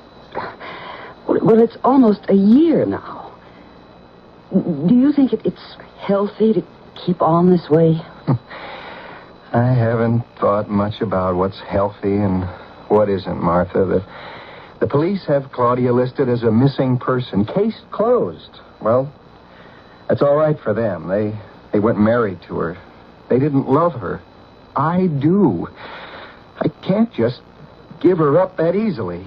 But out at Shadow Lake, in the middle of winter? Well, she used to go there when she was upset about things.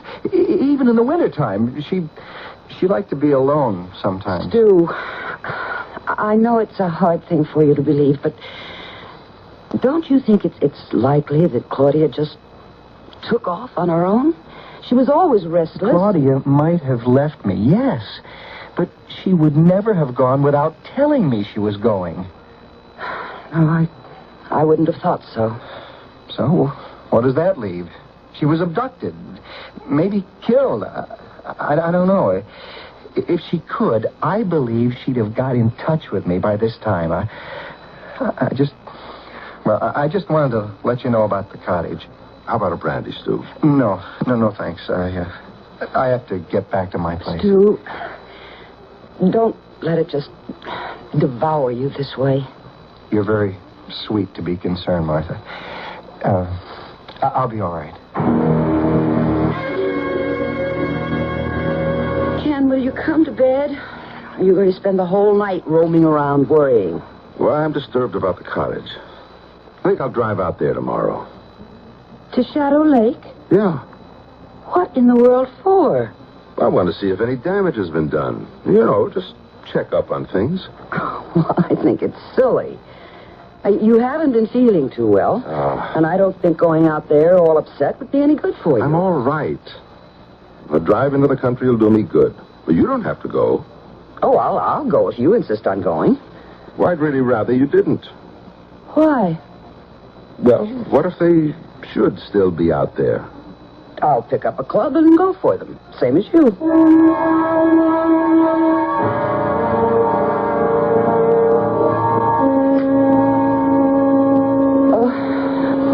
Oh, 7:30. Ken, wake up. What? Oh. Did you set the radio clock for 7:30? Yeah, I want to get an early start. I forgot. You still want to go out there, huh? The time is 7:32 on a miserable Sunday morning. Heavy snow warnings are out throughout the area. Motorists are advised to stay off the highways if possible. An accumulation of 5 to 8 inches of snow is predicted. The temperature right now is 18 degrees, and it won't get out of the 20s all day. Cloudy and cold tomorrow with a strong possibility of continuing snow. So if you're in bed, stay there. If you're not, go on back. Well, so much for driving out to Shadow Lake. I've driven in snow before. But you're still not thinking about going, are you? Didn't you hear what the man just said? Yeah, he said it's snowing. 5 to 8 inches. Oh, it never snows as much as they say it's going to. I've got studded snow tires. Even got chains in the trunk if I need them. Ken, why are you so determined? It's way out of proportion. Can't you see that? Well, I told you, you don't have to go. Well, actually, what you told me was you'd rather I didn't go. No? I'll go.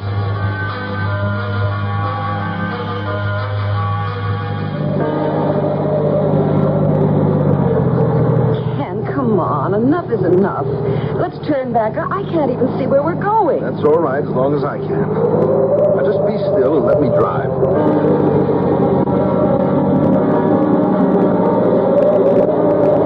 All right.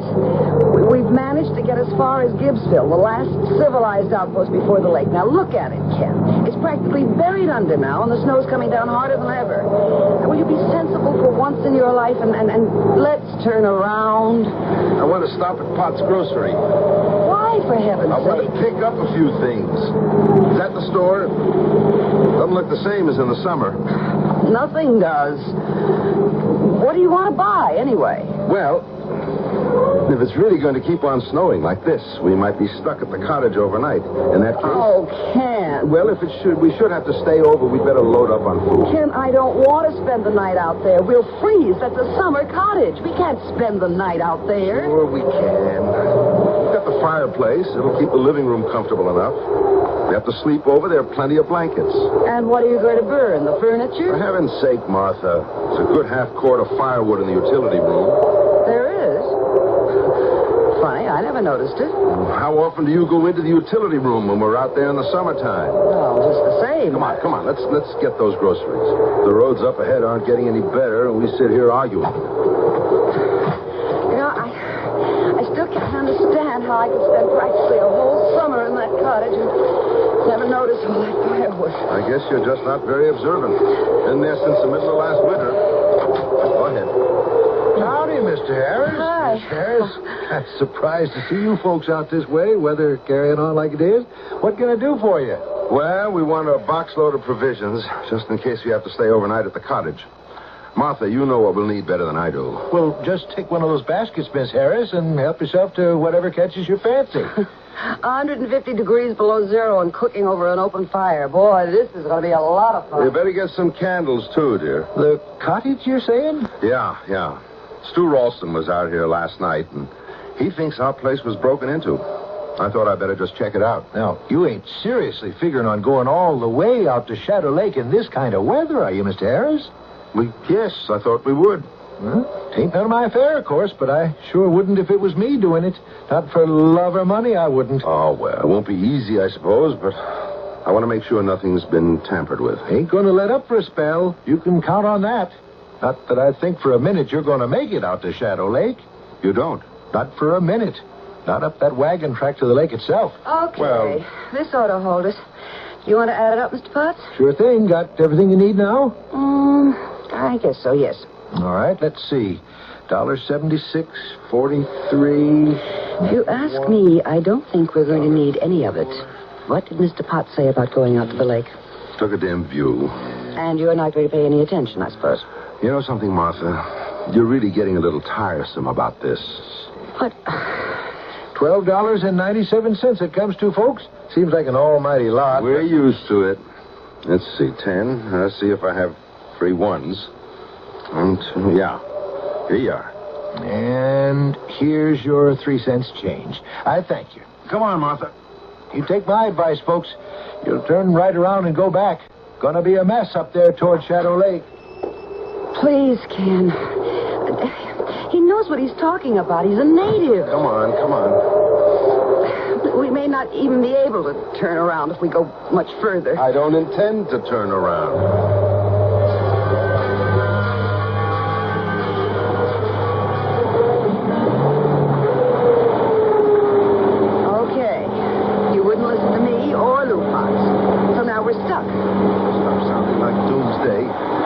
Can rock us out of here.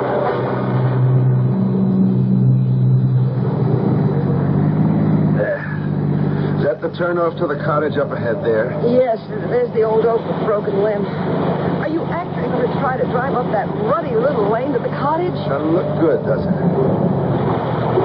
No. I guess I better not try it. Oh, thank goodness. Well, we've had a nice Sunday morning drive. Now I just hope we can get back. Oh, listen, there's plenty of gas in the tank. You sit here. Keep the motor idling so the heater works and you'll be perfectly comfortable. I'm going to walk back to the cottage. Oh, Lord, give me strength. I've got boots and fleece-lined gloves and a warm coat, and I've got a cap that pulls down over my ears. Now, why shouldn't I walk? Snow up to his armpits, and he wants to know why I shouldn't walk. Oh, what is it, a mile and a quarter? If I can't walk that far, snow or no snow, I'd better give up. Okay, I'm coming with you. Are you out of your mind? Sure, we both are. Well, what are we sitting here for? Let's get going.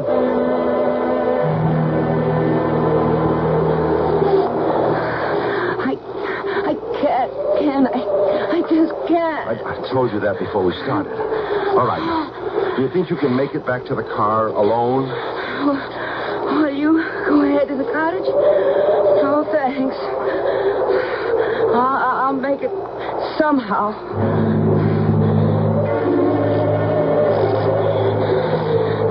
Ken, please. Don't lie down. And this... Don't you know better than to lie down in snow now? I have to. Ken, I'm so tired. Stay on your feet. Martha. Just a little... Don't lie down. If I can get this box of groceries, blood, and this tree fort. There. Now, Martha, I told you not to lie down. Just for a little while. All right. I can carry you if I have to. Can we go back? It's further back to the car now than it is to the cottage. You can't. I can carry you. We could rest a couple of minutes, couldn't we? No. If we stop now, we stop for 1 minute to rest now. We're dead.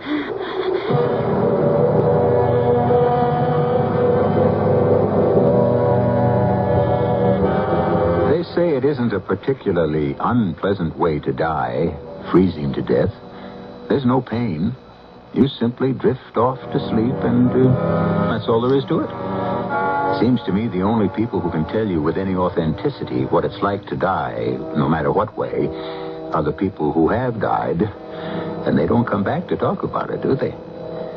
I'll be back shortly with Act 2.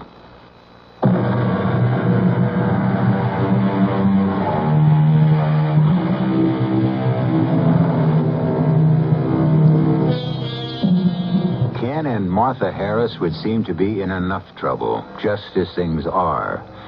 Martha has collapsed from exhaustion and exposure, and Ken, carrying her the rest of the way to the cottage, is near exhaustion himself. He plods through the nightmare of snow to another nightmare. For what awaits him at the cottage, if he makes it, is far more terrifying than any accumulation of clean white snow. Martha, I can see it. I can see the cottage. Oh, Lord, don't, Martha. Don't go to sleep. We're going to make it. Don't let yourself sleep. Oh, we're here. Look, here are the steps. So heavy. Why should she be so heavy? Martha! Oh, worst thing. Panic.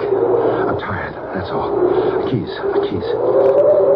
Martha, do you think you could stand up for a minute while I just get into my pocket? I've got only these two hands, and I have to... Martha, could you just try... Hey, you are. Help me. Oh, thank heaven. You're not... Okay, now. Just... Oh, we made it. You hear me, Martha? We made it. far as just to the rocking chair. Remember? You always liked the rocking chair. Are we home? We're in the cottage, Martha. We made it. Going to be all right. Can I just take a little sleep? No, not yet. I've got to start a fire. It'll warm the room up. But until it does, I want you to stay awake. Oh, poor kid. I give you such a hard time. If you just stay awake, everything will be all right. Just don't go to sleep.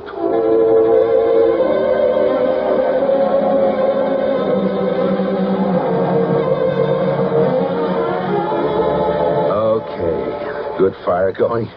You're wrapped up in blankets. Everything's going to be all right. Oh, my feet are beginning to hurt like anything, Ken. Good sign. Means the circulation's coming back. I'm so tired. Well, it's warm enough now for you to take a nap. I've got to go out for a while. Out? Yeah, I'm all right. My feet don't even feel cold. I'm dressed for it better than you are. I've got to go back and get the box of groceries. Oh, Ken, can't we just forget the stupid groceries? I don't see how you can make it all by yourself back to where you left that car. Well, I've got to. There are 3 cans of tomato soup in the pantry. Now, that's all. Ken, does it look like somebody's been here? Not that I can tell so far. I'll go over everything better when I get back. I wish you wouldn't leave. Come on, it's not all that far. Well, the truth is, I'm scared. Scared? Well, if somebody was in here last night, what if they came back? In this kind of weather? Forget it. I guess you're right. Okay. Okay. I better get going. I may be a while. It'll be pretty slow, especially on the way back with that load of groceries. Okay. I feel as though I could sleep for about a week anyway. Good. You just sit there and fall asleep. See you later. Ken, be careful. I'll be fine.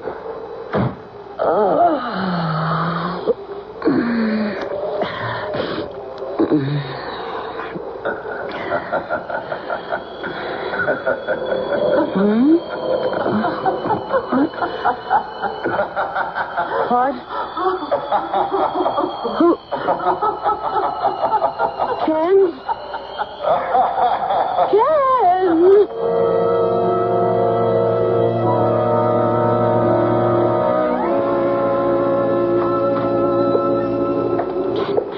Be quiet. Don't make any noise. What the hell are you doing wandering around without even any shoes on? What is it? What's the matter? Ken, there's somebody in the cottage right now, right this minute. What makes you think that? I heard them right after you left, a man and a woman. They were laughing. Right after I left? Yeah, I went to sleep. I couldn't have been more than a minute, and they woke me up with their laughing. But you must have dreamed it. No, absolutely not. I was not dreaming. The laughing woke me up, and they kept on for a while. And for a while after I was awake. Ken, I know I was awake. And then when I called out, they stopped. Did you look for them? No, I couldn't. I was scared. Okay, I'll go check it out. Just let me get this carton out to the kitchen. It weighs a ton. Oh, I'll come with you while you look for them. All right. Feet still hurt? Some, but not as much as they did. I can walk all right. Okay. I want to check out on the utility room first. Well, you were in there when you got the firewood, weren't you? So, I'll look again. You just stay here, just outside the door. No, I'm coming in with you. Will you stop that? Just once, will you do as I say without giving me an argument? Oh, all right. Just outside the door here. Just until I've had to look around. I said all right.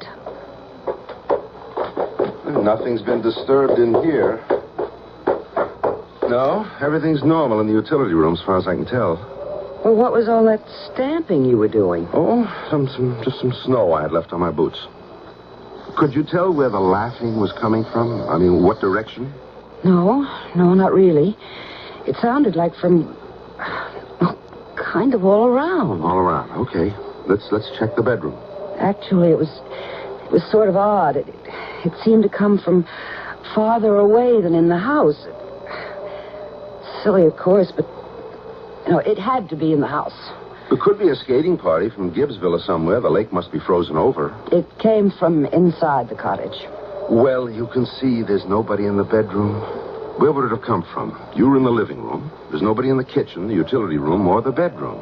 Well, that's all the rooms we have, Martha. I didn't dream it.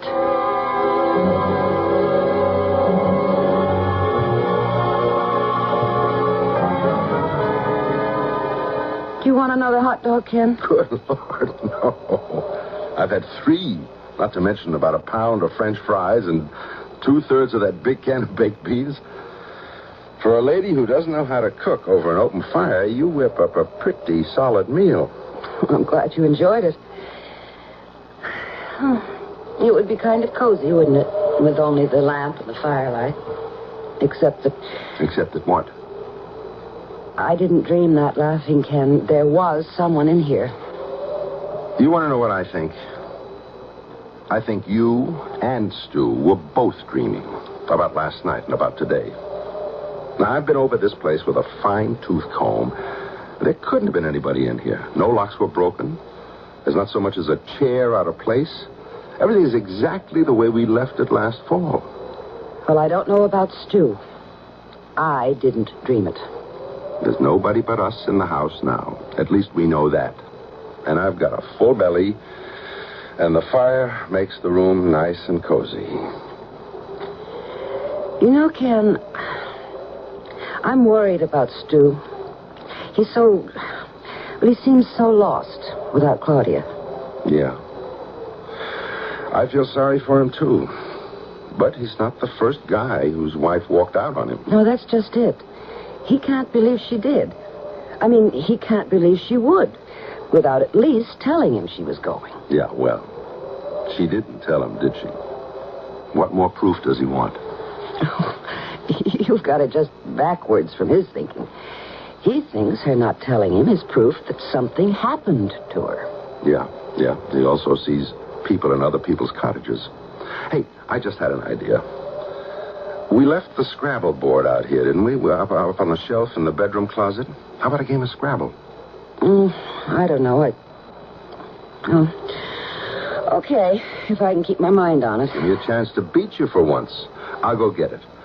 And, Martha, if you say you want to come with me, so help me, I'll clobber you. Okay, I'll sit right here. I won't budge. I'm pretty sure I left it in there up on the closet shelf. I won't be a second. Don't hurry. I won't be going anywhere. It's no good, I tell you. I can't do it. What did you say, Ken? I didn't say anything. Can't do it or won't do it. All right, won't, if you like it better that way. We'll see about that. Ken! What's the matter? What happened? Ken, I heard them again. They were talking this time. Didn't you hear them? I didn't hear a sound. You mean the people you thought you heard laughing before? I did hear them. But they were talking this time. He said he couldn't do something and... Ken, where are they? Well, I'm afraid they're just in your head, Martha. Oh, no, you don't. Just because you didn't hear them, you're not going to make me out to be off my rocker. Come on, Martha. You're nervous, you're upset, and who wouldn't be? So am I. Okay, let's play one game of Scrabble and get to bed. I piled enough blankets on that bed to smother us, never mind keep us warm. All right. But I heard them. They've got to be here somewhere.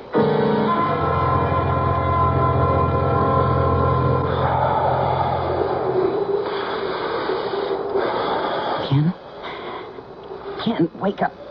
Ken, come on, will you wake up? What? What is it, Martha? Look. At what? Can't you see it? The flickering? The fireplace in the living room is burning. Oh. Well, it's probably just part of a log that wasn't all the way burned up. Smoldered for a while and then caught again. Go to sleep, Martha. No, that's a fire, a whole fire. We couldn't see an ember or something from clear back here. What are you doing? I'm going in there to see what's going on. A fire like that just doesn't build itself out of ashes. Somebody built it. Don't you want to catch them? All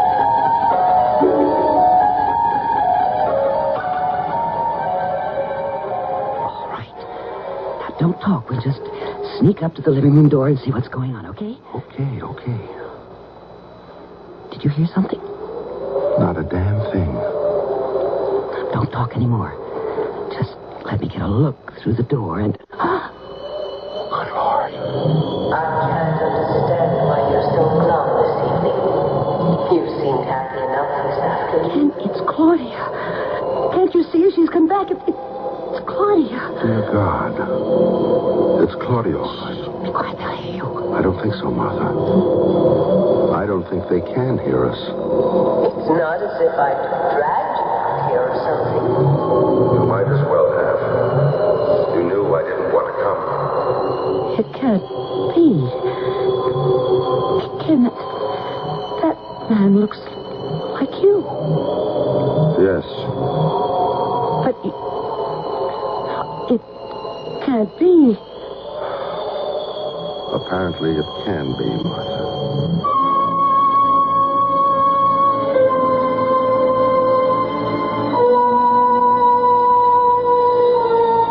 Ken Harris stands beside his wife, watching a scene in which he, Ken Harris, sits in front of the fireplace talking to Claudia Ralston.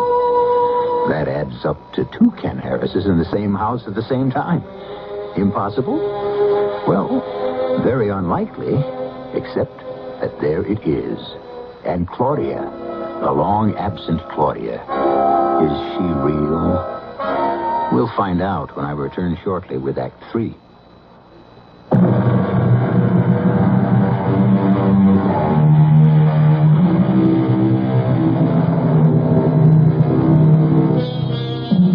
It is held by some that events of great dramatic impact may leave their imprint so deeply stamped upon the scene of their occurrence that it is never totally erased. Not by the absence of the participants, nor by the passage of time. Perhaps this is what we're witnessing here in the living room of the Harris' summer cottage. Perhaps something is about to happen which has happened before and left its indelible mark on Shadow Lake. Ken, how could it be you? You're standing right here beside me, and yet you're sitting there in the living room talking to Claudia. I don't see how it could be. It's something beyond our understanding. They're not really here, Martha. I mean, not really in this place at this time. I don't understand it either. I just want to get away from it. She's talking again. It isn't easy for me either, Ken. Not one bit easier than it is for you. I told you in the beginning, weekends are out. I hate lying to Martha. You know that. So we steal a weekday when we can. We come out here and have a cold, miserable afternoon and a short evening together and then go back to the city and wait for our next chance to sneak away. We said in the beginning, and you agreed that... I know what we said in the beginning, and I can't stand this hole-in-the-corner business much longer. That was all it was ever meant to be. You should never let it start. Well, we did let it start. You can't undo that. And now it's not enough. It's too much. I think we have to stop now. It's gone much further than we meant it to. They just faded away. They're gone. They were never here, Martha. They weren't real. And the fire is dead. And everything is just gone. It was, I don't know, some kind of illusion. We imagined it. It was something that happened before, wasn't it? Something that actually happened.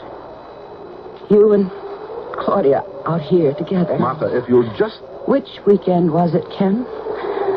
The time you had to go to Chicago to close that deal with whoever it was that time? That's enough. We're going to get dressed and get the hell out of this place before it drives us both nuts. Now, No, we're not. We're staying right here. But, Martha... I'm scared.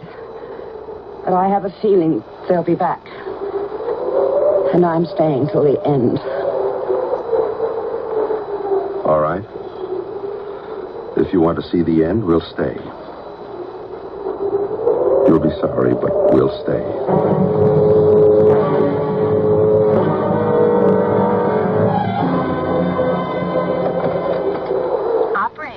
Hi, Mabel. This is Lou Potts. Hello, Lou. What in the world are you doing up this time of night? Oh, inventory. Have to do it sooner or later, and I wasn't anxious to leave the store in this kind of weather. Oh, ain't it awful? Still snowing, looks like, out the window. Yep, still snowing. What can I do for you?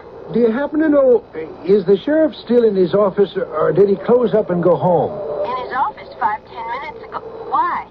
Want me to ring him? No, I just thought if it turns out he's still in his office, maybe I'd stop by and say hello. Some kind of trouble going on, Lou? Wouldn't you know it before I did if there was?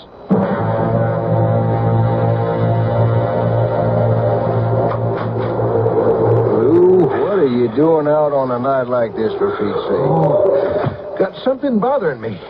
Gosh, it's cold out there. Yeah, it happens every winter, seems like. How come you're still around this late at night? Oh, waiting for folks like you to show up. Got something bothering them. Well, what is it you got on your mind? Well, you remember the Harrises? Got a summer place up there by the lake? Harris? Oh, sure. Pretty little thing she is. Well, they stopped in at the store this afternoon and filled up with a box of provisions to take out to the cottage with them. Today, I told them I'd hear in so many words they was damn fools. I've been watching all day, waiting for them to come, and I ain't seen them. I would have, too, if they drove past. I must be stuck up there. Yeah, I guess there's nothing for it, but I go on up there and see, or try to. I knew it, Ken. They're coming back. I knew they would. We shouldn't be here. We should have gone away. Shh, be quiet. You want us to stop seeing each other. You had your fun, and now you're ready to go back to Martha. Is that it? We agreed in the very beginning that it would have to end this way, Claudia. And I may have agreed to that at the start, or seemed to. But I won't have it that way now. I don't really see that you have much choice. You don't? No. I love Martha, Claudia. This was never more than just a little affair. Is that what you mean? A little fun. Something you could toss aside whenever you got tired of it. Claudia, we both agreed. Oh, you and we're both agreed. I don't give a damn what I agreed to. All right. What do you want from me? I want you to tell Martha tomorrow that you want a divorce. That's simple enough, isn't it? And if she asks you why, tell her. I won't do any such thing. You know that, Claudia. Do you want to bet? I won't. All right, then. I'll tell her myself. Her and Stu both. Let them do the divorcing. And don't you think they won't? I only hope Stu doesn't blow your brains out. You're not going to do that, Claudia. Do you think you can stop me? Yes. I think I can. You're not a very nice person, really. Yes, I'm quite sure I can stop you. They've faded away again. Just faded away, as if they were nothing but air. Less than hair, Martha. They're nothing at all. They're a memory.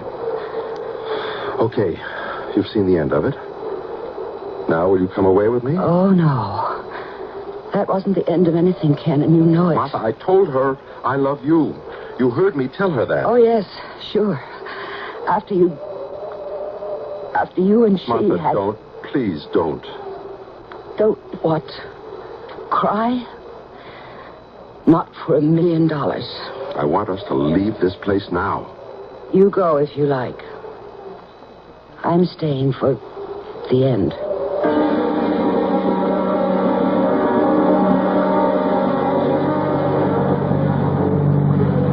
Well, they must have made it as far as the turnoff anyway. I ain't seen hide nor hair of the car. Oh, there it is. Yep, up ahead there. That heap of snow? Yeah, must be. Stopped just this side of turnoff to the lake. I sure hope they had enough gas to keep the heater going. Else they're frozen to death by now. Yeah. Well, don't look like there's anybody in the car, Lou. I guess I'll just have to walk on up there myself. You're as crazy as they are, Hal. Yep. Now, you sit here and stay warm, Lou. I got snowshoes in the trunk.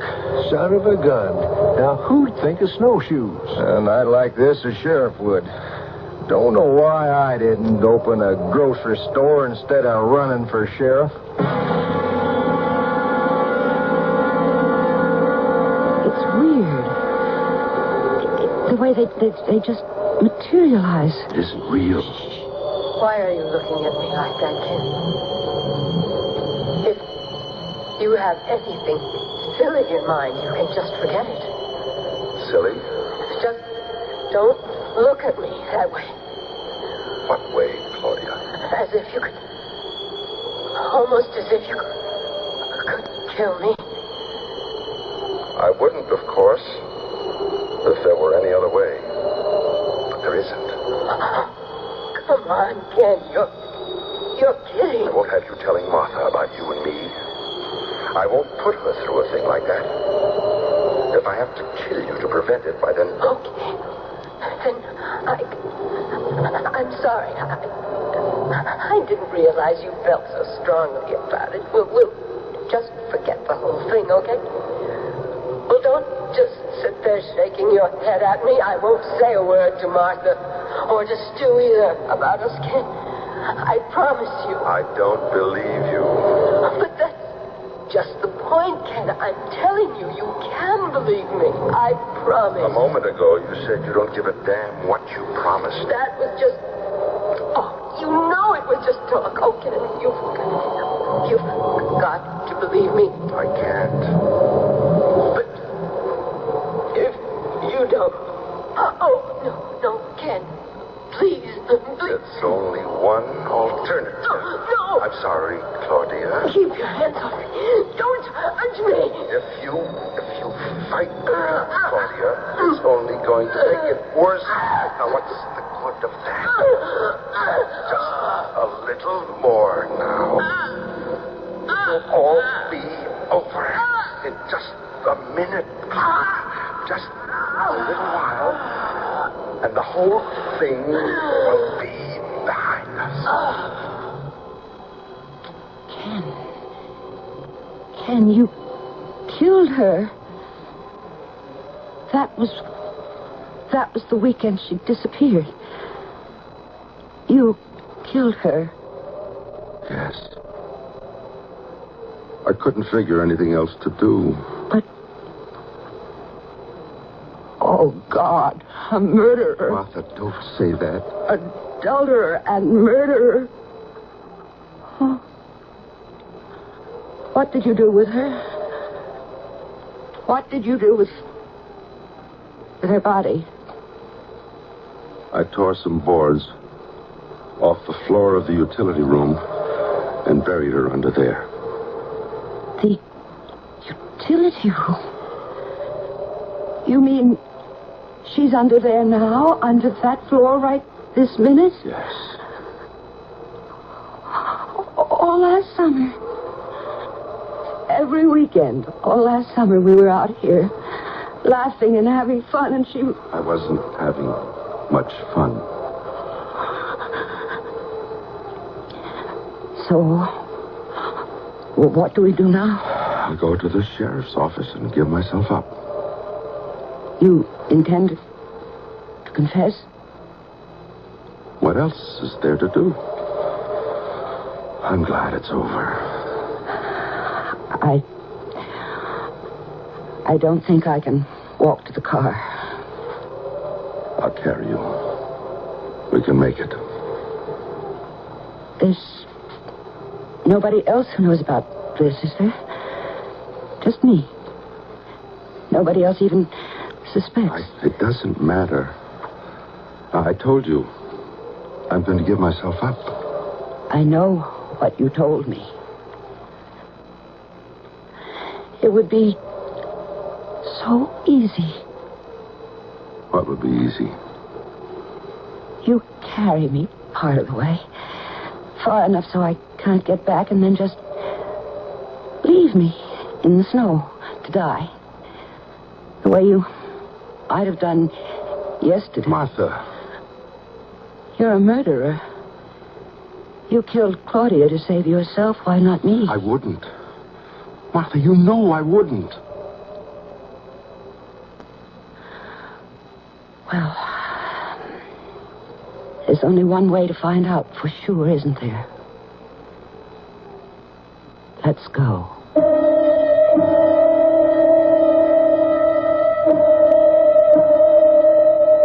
Ken Harris does not know that the sheriff is making his way toward the cottage, but the going is slow. It will be some time before the two meet.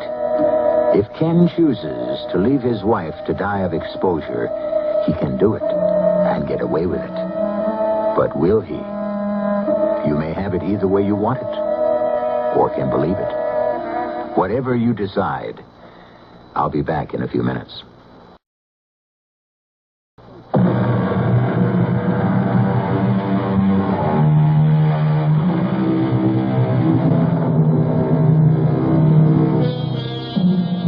A murderer, a reluctant murderer, granted, has either been exposed for what he is, or has been prodded to the brink of a further and even more despicable crime.